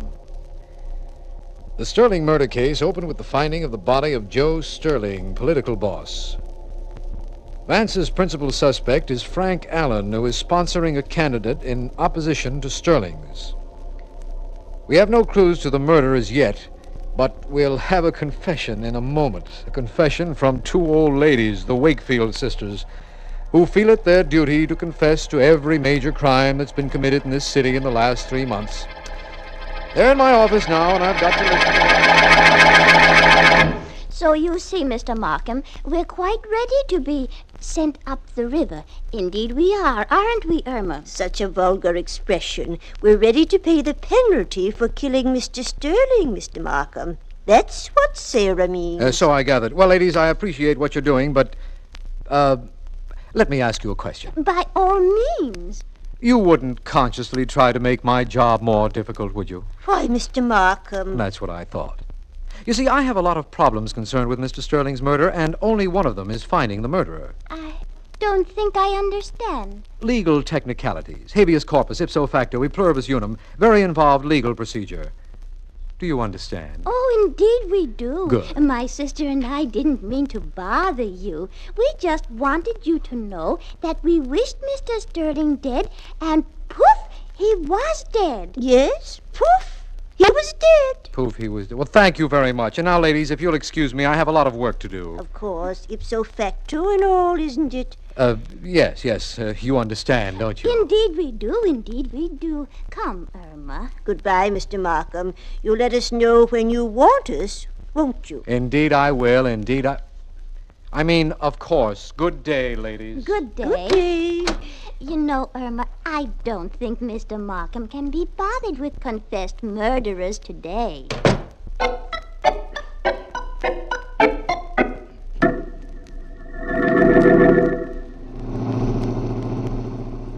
Okay, Edgar, now look. In a few minutes, we'll have this truck right in the middle of our district. There'll be a big crowd there. I've had a couple of singers entertaining them for an hour. And I'm going to make a speech over the loudspeaker. Okay, Frank, I know. And I know the speech I'm going to make, I'll have them in the palm of my hand. You better. There's just a slight chance they'll resent Joe Sterling's death. This was his district, too, you know. How well I know. If it weren't, and if you could control it instead of him, he'd be alive today. Look, I don't want to hear talk like that, especially from you. You're running for office because I put you up. I'll break you in a minute if you get out of line. Don't ever forget that. All right. Hey, is that the mob I got to talk to? What's the matter? You scared? I don't know. I'm not sure. Well, be sure. Be sure you're not. All right, go on. Now tell them something and make it good. Well, doesn't somebody introduce me? You tell them who I am? They've seen your campaign pictures, haven't they? Who could miss that cute mustache, that blonde wavy hair? They'll know you, all right. Maybe you'd better introduce me, just to make sure. All right. Give me the microphone. Okay, here. I'm ready whenever you are. My friends, it gives me great pleasure to introduce to you the man whom you're going to choose to represent you because he does represent you. The man who came up the hard way, who struggled just as you struggled, so that he knows each and every one of your problems. The man you're going to elect to office, Edgar Lessing. Go ahead, Edgar. It's all yours. Friends, I'm not going to stand up here and make a long speech. I'm not going to do what most candidates for office do when they're campaigning. I'm not going to make you a lot of promises. My purpose in coming to talk to you today is simply this. You, every one of you, have a right to representation. And I have only this to tell you, that if I'm elected, you're going to get it. Sure, like Joe Sterling got it. Just a moment, please. Just a moment. You wait, Lessing. Joe Sterling was our friend. We don't like what happened to him. We don't like what's going on here. We don't like you. Let's get this guy out of here. What do you say, man? We better get out of here. Johnny, get that motor going. Hurry up, can't you, Johnny? We'll be mobbed. Come on. Okay, we'll be all right now. Maybe this wasn't such a good idea as I thought. Maybe killing Joe Sterling wasn't such a good idea as you thought either.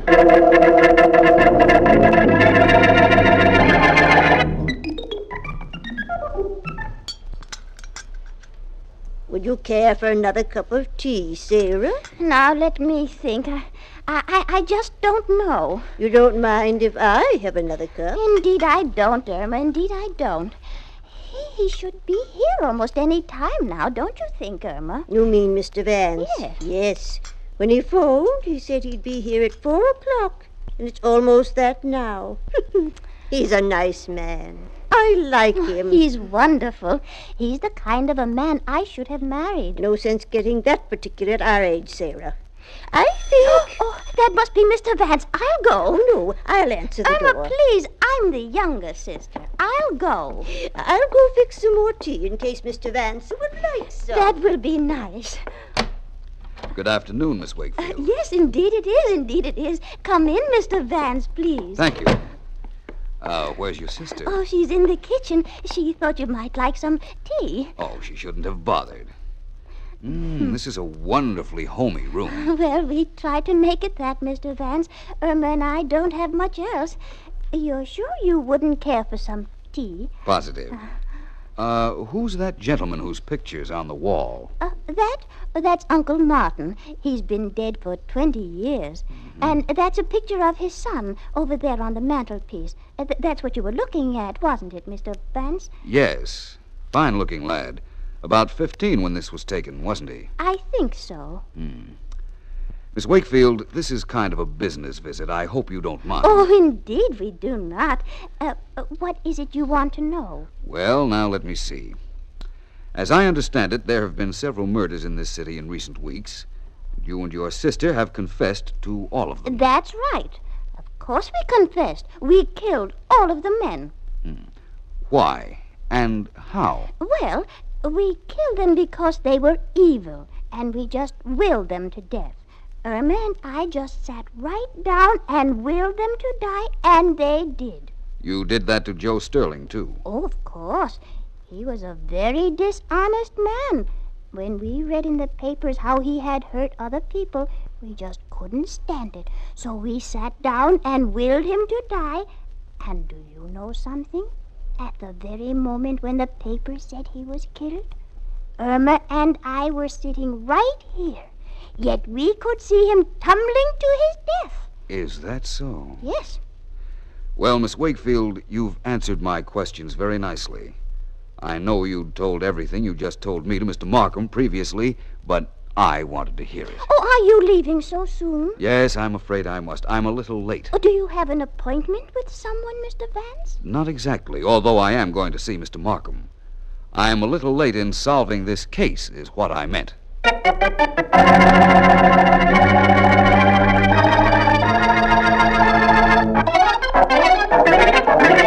Vance, will you tell me what on earth you're doing? Certainly, my friend, but not at the moment. That's what I like, information. You come breaking into my office with a campaign poster in one hand and a photograph in the other, and you proceed to make my desk look like an art gallery. How am I doing with this pencil, Markham? From all I can see, you're drawing a mustache on that photograph of the young fellow you brought in with you. Mm-hmm. Is that your idea of fun, Vance? It's a lot of other people's, Markham, but not mine. I'm deadly serious. Look at this campaign poster. I'm looking. Nice-looking young fellow. Big type says, vote for Edgar Lessing. Describe Mr. Lessing.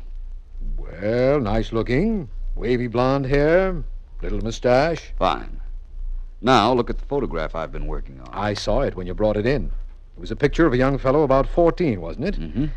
Let me see it now that you've put a mustache on him and fixed his hair with that pencil. Here you are. Look. Uh-huh. What? Well, that's a picture of Edgar Lessing as a boy. The likeness is unmistakable now. That's what I imagined. The Sterling murder case is practically over, Markham. Well, it's nice of you to let me know that. Now, who killed Joe Sterling? I have only one question to ask you, and then I'll tell you. All right. Sterling was found dead on the ground floor of his office building. His office was on the second floor. There was no elevator, right? That's right. You told me he was shot as he was about to go out into the street.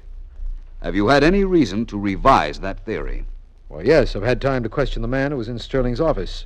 He told me Sterling had been shot at the top of the stairs and fell down them to the ground floor. What does that prove? What I imagined it would. That you can, without any hesitation, arrest the Wakefield sisters for murder.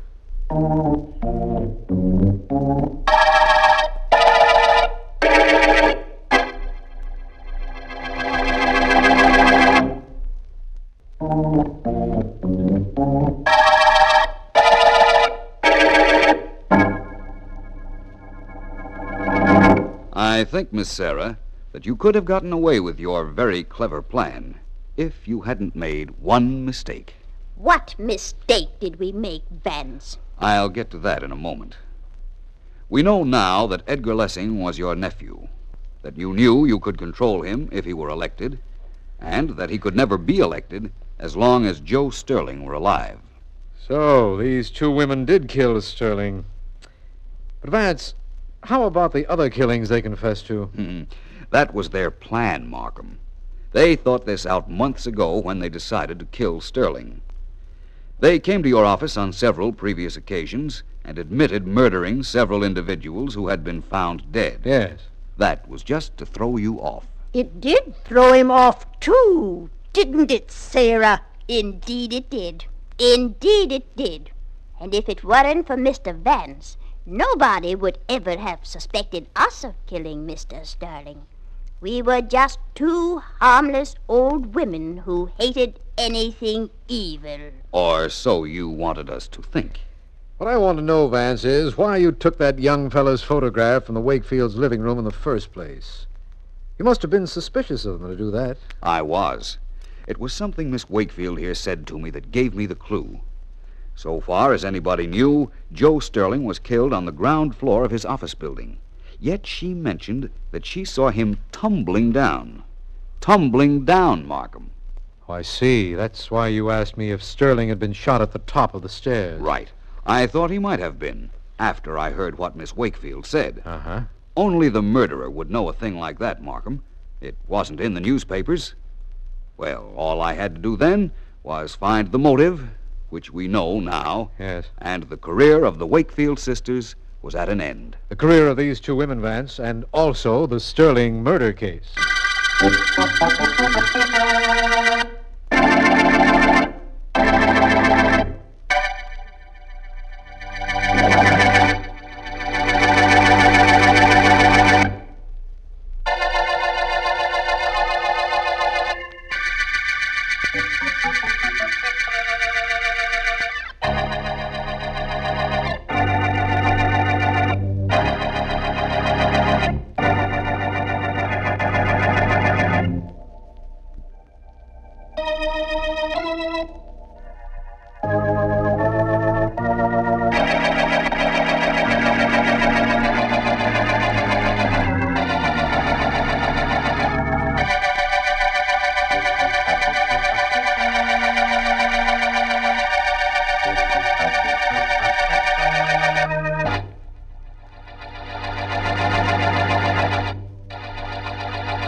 Sit down, Vance. Sit down.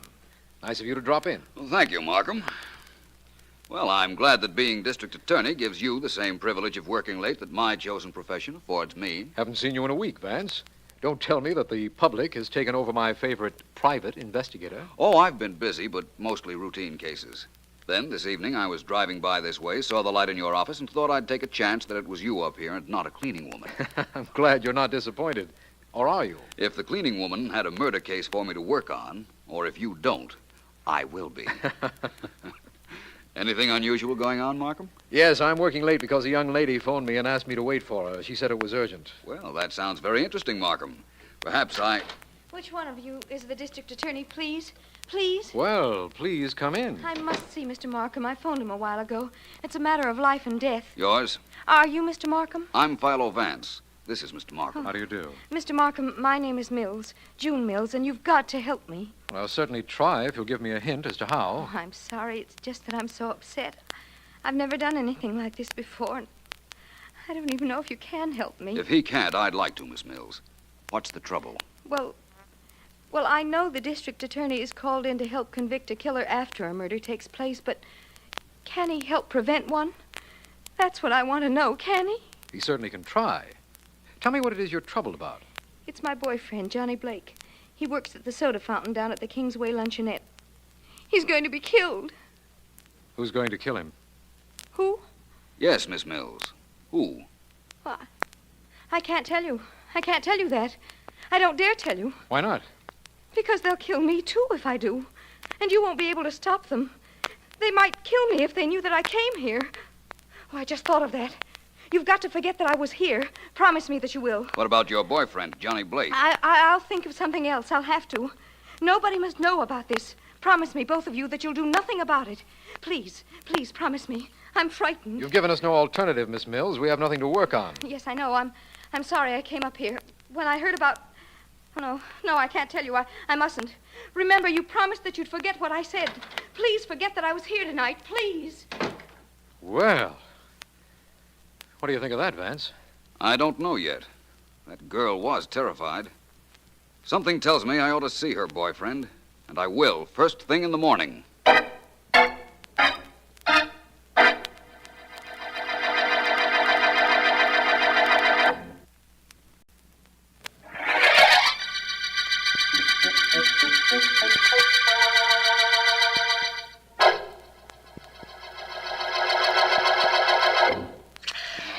Chocolate soda, all black, no whipped.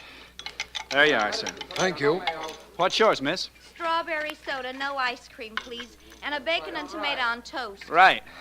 BT down. Echo. BT down. Right, BT down. Strawberry, right, miss? Yeah, and a bacon and tomato on toast. Well, that's coming up. I'm only vice president in charge of sodas. There you are. Your sandwich will be right up. Thank you very much, I'm sure. Yes, sir. What'll you... Oh. Finish it, Johnny. You want to know what I wanted? Or do you know, kid? I know. Tony, I've got to talk to you. Nothing says I got to listen. Only one thing talks with me, kid. Dough. Wait a minute.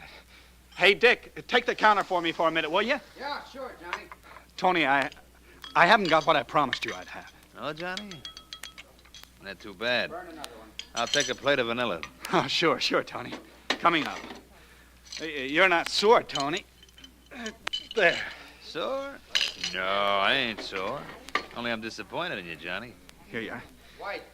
That's right. It's good ice cream.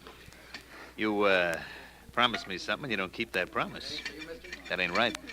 Next Saturday, I'll have it for you, Tony. The whole $50. Johnny, let me show you how I work. You borrowed $50 from me a month ago. Supposed to be for 1 week. Next week, you were supposed to pay me $55. I know, but I couldn't that week. Okay, so you paid me the interest, $5. But the next week, and the week after, and the week after that, nothing. Now you say next week you'll pay me the $50. Nothing doing, Johnny. But I haven't got it, and I can't get it, Tony. Don't you understand that? I don't understand anything except if you don't pay me, I gotta take it out on you. Nothing personal, Johnny. Just that guys like me, we don't ask for security when we lend you guys dough. If I let you get away with it, other guys will get the same idea. There's good ice cream. Look, Tony, there must be some way I can make a deal, will you? There must be something you'll take. Sure, kid. My money. You better run around tonight and get it, Sonny, or tomorrow maybe you won't even be able to walk. It's good ice cream you got here, you know?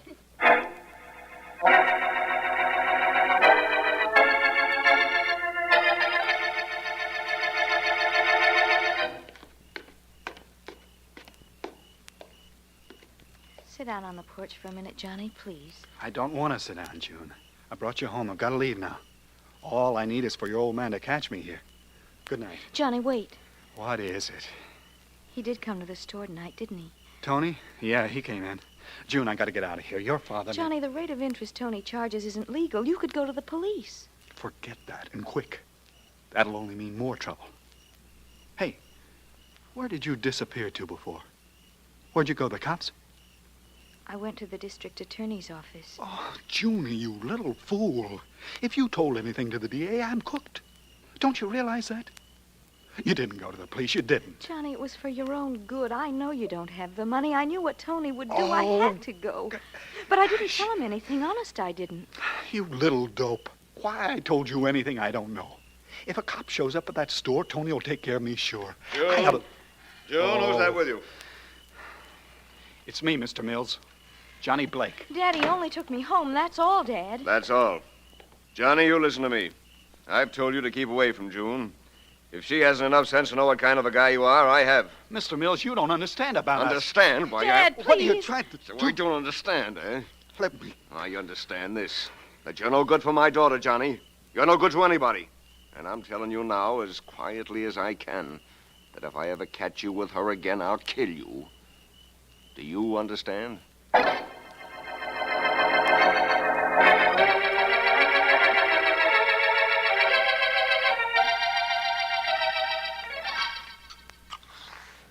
Yes, sir. What do you have? Oh, good morning, young man.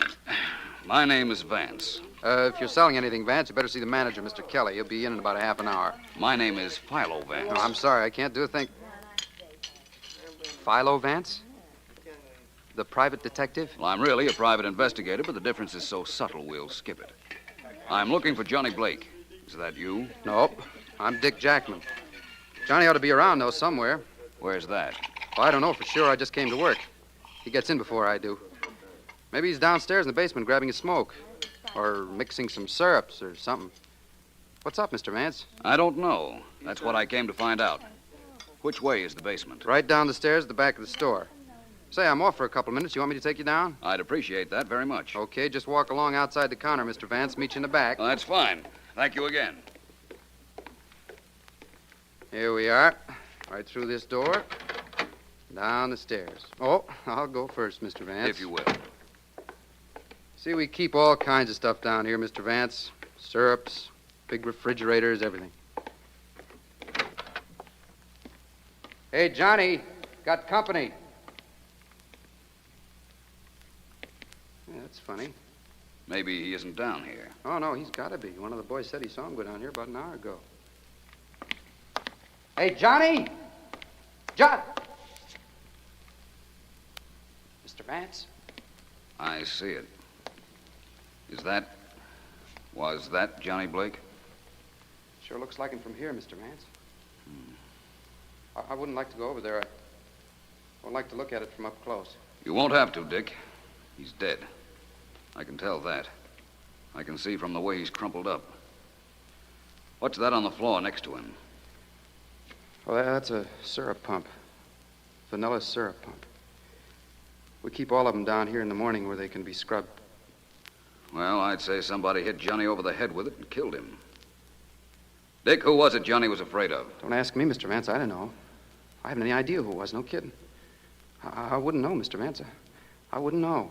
It might help me find whoever killed Johnny, Dick. Yeah, maybe, Mr. Vance, but I'd say that nobody can help Johnny anymore, and, well, I don't want to be in a spot where nobody can help me either. Dick, listen. Johnny's girlfriend, June Mills, told me part of the story. She told you about Tony? Vaguely. I need a little more information. Well, Tony's the reason I won't talk, Mr. Vance. See, he's a pretty tough character. June probably told you that Johnny borrowed dough from Tony, didn't she?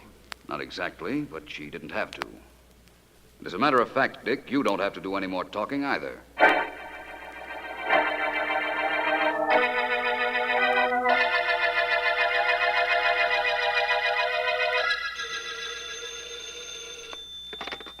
Hello, Markham speaking. Markham, this is Vance. Hello, Vance.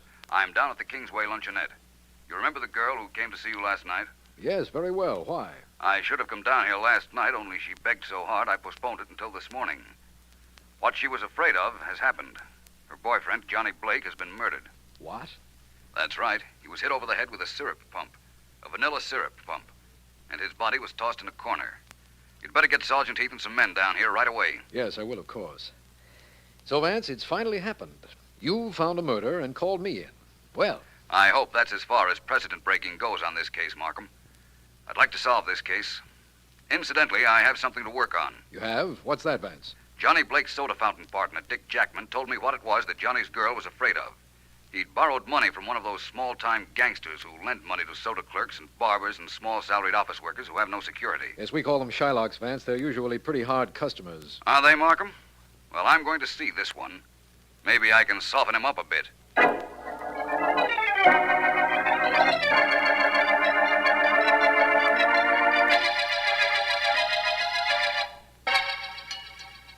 It's good ice cream, Vance. Sure you don't want any? Quite sure, Tony.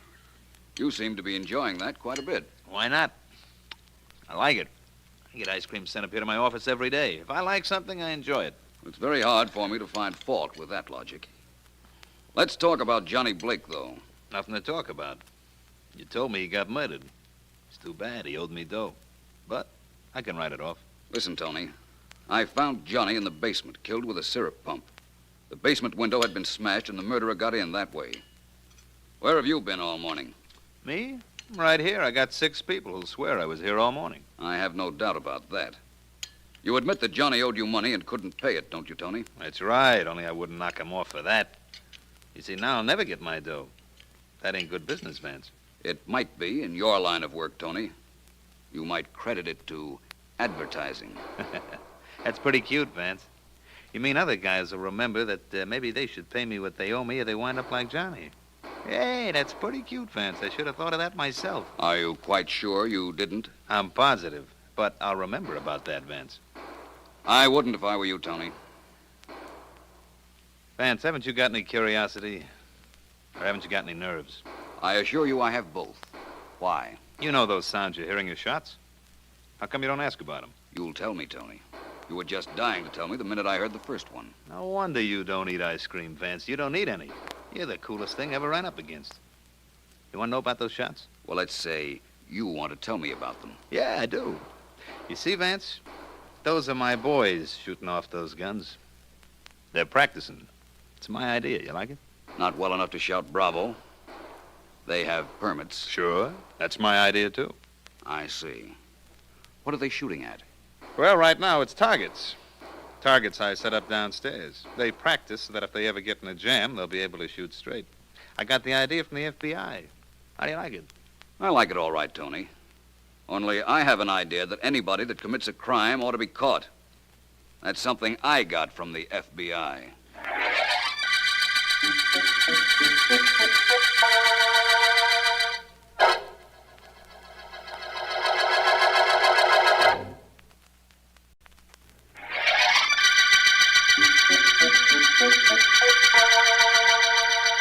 This is District Attorney Markham. The Vanilla murder case began when Johnny Blake, a soda dispenser, was found dead in the basement of the store where he worked. Vance and Dick Jackman, another soda clerk, discovered the body, and beside it, a syrup pump which Vance found to be marked Vanilla. Vance has found out that Tony Amrotti, a loan shark, had threatened Johnny. I've uncovered some information that might be helpful to Vance, and I've phoned him to meet me outside the basement window. He should be along any minute now because it's about half an hour. Vance, is that you? Yes. Hello, Markham. What's going on that you couldn't tell me on the telephone? I could have told you then, I suppose, but I thought I'd like to have a private chat with you, Vance. First, though, here's the news. You sound like a radio commentator, Markham. No analysis, Vance. That's your department. I'll stick to the facts. You can tell me what they mean. You remember the girl who came to my office last night? June Mills, of course. Well, I've talked to her. And she admits to me that her father threatened Johnny. Oh? He's not too involved, but he didn't like Johnny. In fact, he threatened to kill him if he found him with his daughter again. Is that so? Definitely. Well, this little piece of information of mine gives you another suspect, Vance, right? No question about it. Where is Mr. Mills now? June and her father are at home. Sergeant Heath is keeping them there temporarily. In that case, I think I'll pay them a visit. I might as well clean up that little detail. Vance, I've given you some information, but you've been a little reluctant to part with any news. Have you made any progress at all on this case? I think so, Markham. In fact, I can tell you with every confidence that when I return from the Mills house, I'll tell you who murdered Johnny Blake.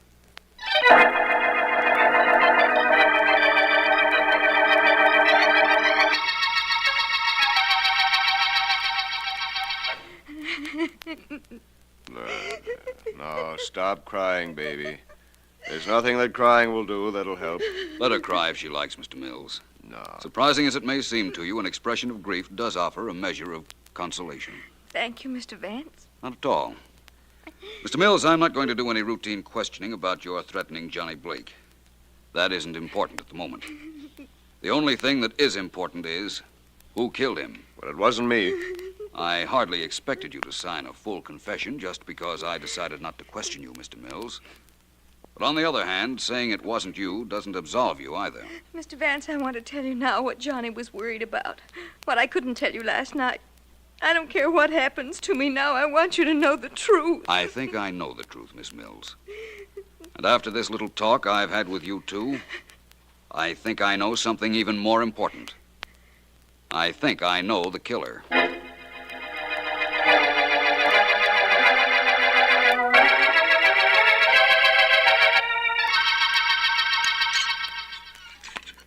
I'll have a large strawberry soda, no ice cream, and a bacon and tomato on toast, please. Right. Stretch a strawberry. BT down. Thank you. Oh, hello there, Mr. Vance. Something I can serve you? No, thank you, Dick. Not right now. Listen, you've been very helpful to me. Would you do one more thing, please? Well, if it'll help, count me in, Vance. It will help. I want you to borrow $50 from Tony Amrotti. Mr. Vance. No can do. But you said you'd help. Tony wouldn't lend me a dime. Don't believe me, ask him yourself. He's sitting right over there at the corner of the counter eating ice cream. Vanilla, of course. Natch. So Tony won't lend you any money, Dick? Nope. Don't ask me why. It isn't as if he was afraid he wouldn't get it back. Tony's got his own way of collecting, you know. Yes, so I've learned. Well, thanks just the same, Dick. I think I'll have another talk with him. Good enough. See you around, Mr. Vance. Hello, Tony. Hi, Mr. Vance. Come on over and have some ice cream. I'm coming over, but not for that reason. Come on, there's a stool right here, just waiting for you. Sit down. Thank you. Tony, I understand you lend money to anybody with or without security. That's right. That's a little illegal, isn't it? I mean, at the rate of interest you charge. Maybe. Only there ain't no such thing as a little illegal, is there, Vance? I suppose not. Tony, inasmuch as you lend money to anybody, why won't you lend any to Dick Jackman? That soda jerk over there? He's a bad boy, Vance. He forgets to pay back. And if you start putting any pressure on him, he'll yell for the cops. And you don't like that, eh, Tony? Look, if you was in my line of work with you, that's the only risk we take in this racket. The guy don't scare, we're sunk. If you've never lent Dick any money, Tony, how do you know he's a bad risk? Information. I got information about 6 months ago on that guy. He owed a bookie half a C for 5 months and only paid him a month ago. Half a C? Half a century. Century's $100. I know. Let me understand something. Dick paid your bookmaking friend $50 a month ago. Just a little after Johnny borrowed $50 from you. I guess that's right. Coincidence, huh? Perhaps not. Well, thanks, Tony. I hope you enjoyed your ice cream as much as I've enjoyed this little chat. I'm only starting on my ice cream. Only one portion so far. Hey, Dick, another plate of vanilla, huh? Right. Coming up, Tony. Tony, you know where the district attorney's office is. Sure. Somebody once pointed it out to me. Why? Be there at 6 o'clock tonight. Unless you'd rather I had an escort sent to invite you down. I see what you mean. What do you want me there for, Vance? Oh, a lot of reasons. And you won't be alone. I'm going to ask Dick Jackman and June Mills and her father to be there, too. You're really going to want to come, aren't you, Tony? Am I? Why? Why? Because I'm going to name Johnny Blake's murderer. And I couldn't very well do that without you there, now could I?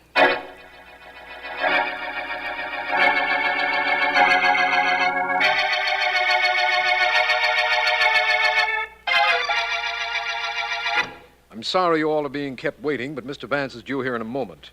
He stopped by to see Sergeant Heath at police headquarters to get the results of some fingerprints we were checking. Is that why our prints were taken when we came in here, Mr. Markham? That's right, Mr. Mills. Yours, your daughter's, and Dick Jackman's.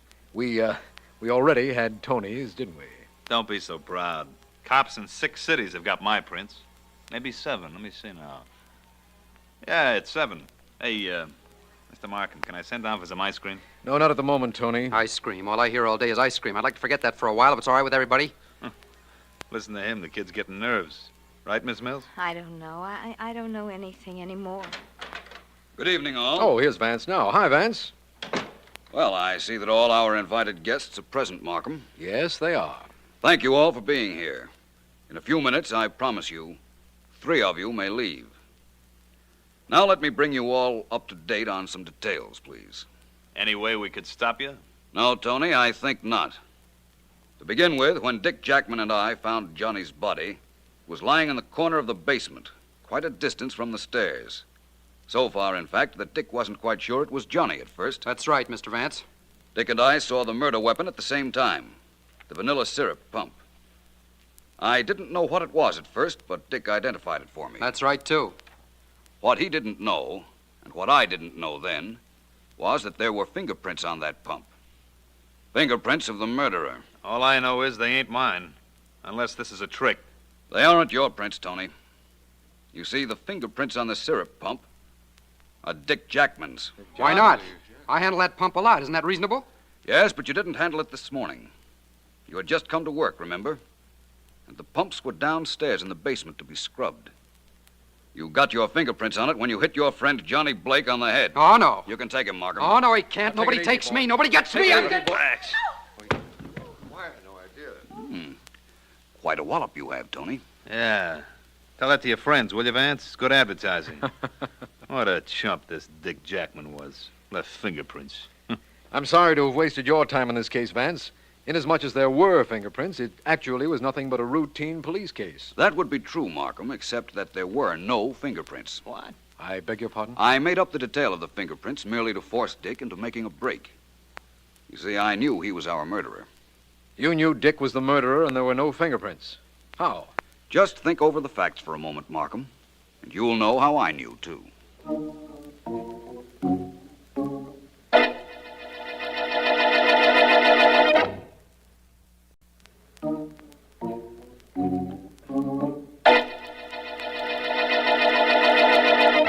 Well, Markham, where do you want me to begin? Now that our 3 other suspects are out of the office and Mr. Dick Jackman is in Sergeant Heath's hands. I like my explanations slowly, Vance. Start with the motive, please. Motive? Money. You see, when Johnny Blake borrowed money from Tony, he actually borrowed it for his friend, Dick Jackman. How did you find that out? It added up. Tony told me that Dick paid a 6-month-old debt shortly after Johnny borrowed money from Tony. I'm beginning to understand. When Tony demanded money from Johnny, Johnny went to Dick and insisted that Dick pay him the $50. Dick couldn't pay it, knew he was in a spot if Johnny talked, and he had to do something desperate. He had to, and he did. Let me see now. On his way to the store the morning of the murder, he passed the basement window and saw Johnny working down there. He broke the window, jumped down, and hit Johnny with the pump Johnny had just finished cleaning. Exactly. Then he climbed out the basement window and came in the front entrance to work. I see. Well, I'm satisfied about the motive. Now tell me about the clue. The clue was there when I found the body, only I didn't realize it at the time. Markham, Dick and I were 15 feet away from Johnny's body and the syrup pump. But Dick knew it was a vanilla syrup pump. The only way he could have known is if he'd used it to kill Johnny. That's right. It was too far away to see the lettering on it, wasn't it? Of course, and in the maze of complicating details, I overlooked it. Temporarily, of course. When I thought back on the case, I realized what an error Dick had made right at the very beginning. I'm glad you did, Vance, because it was an error at the beginning that brought us to the end of the vanilla murder case.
Dan.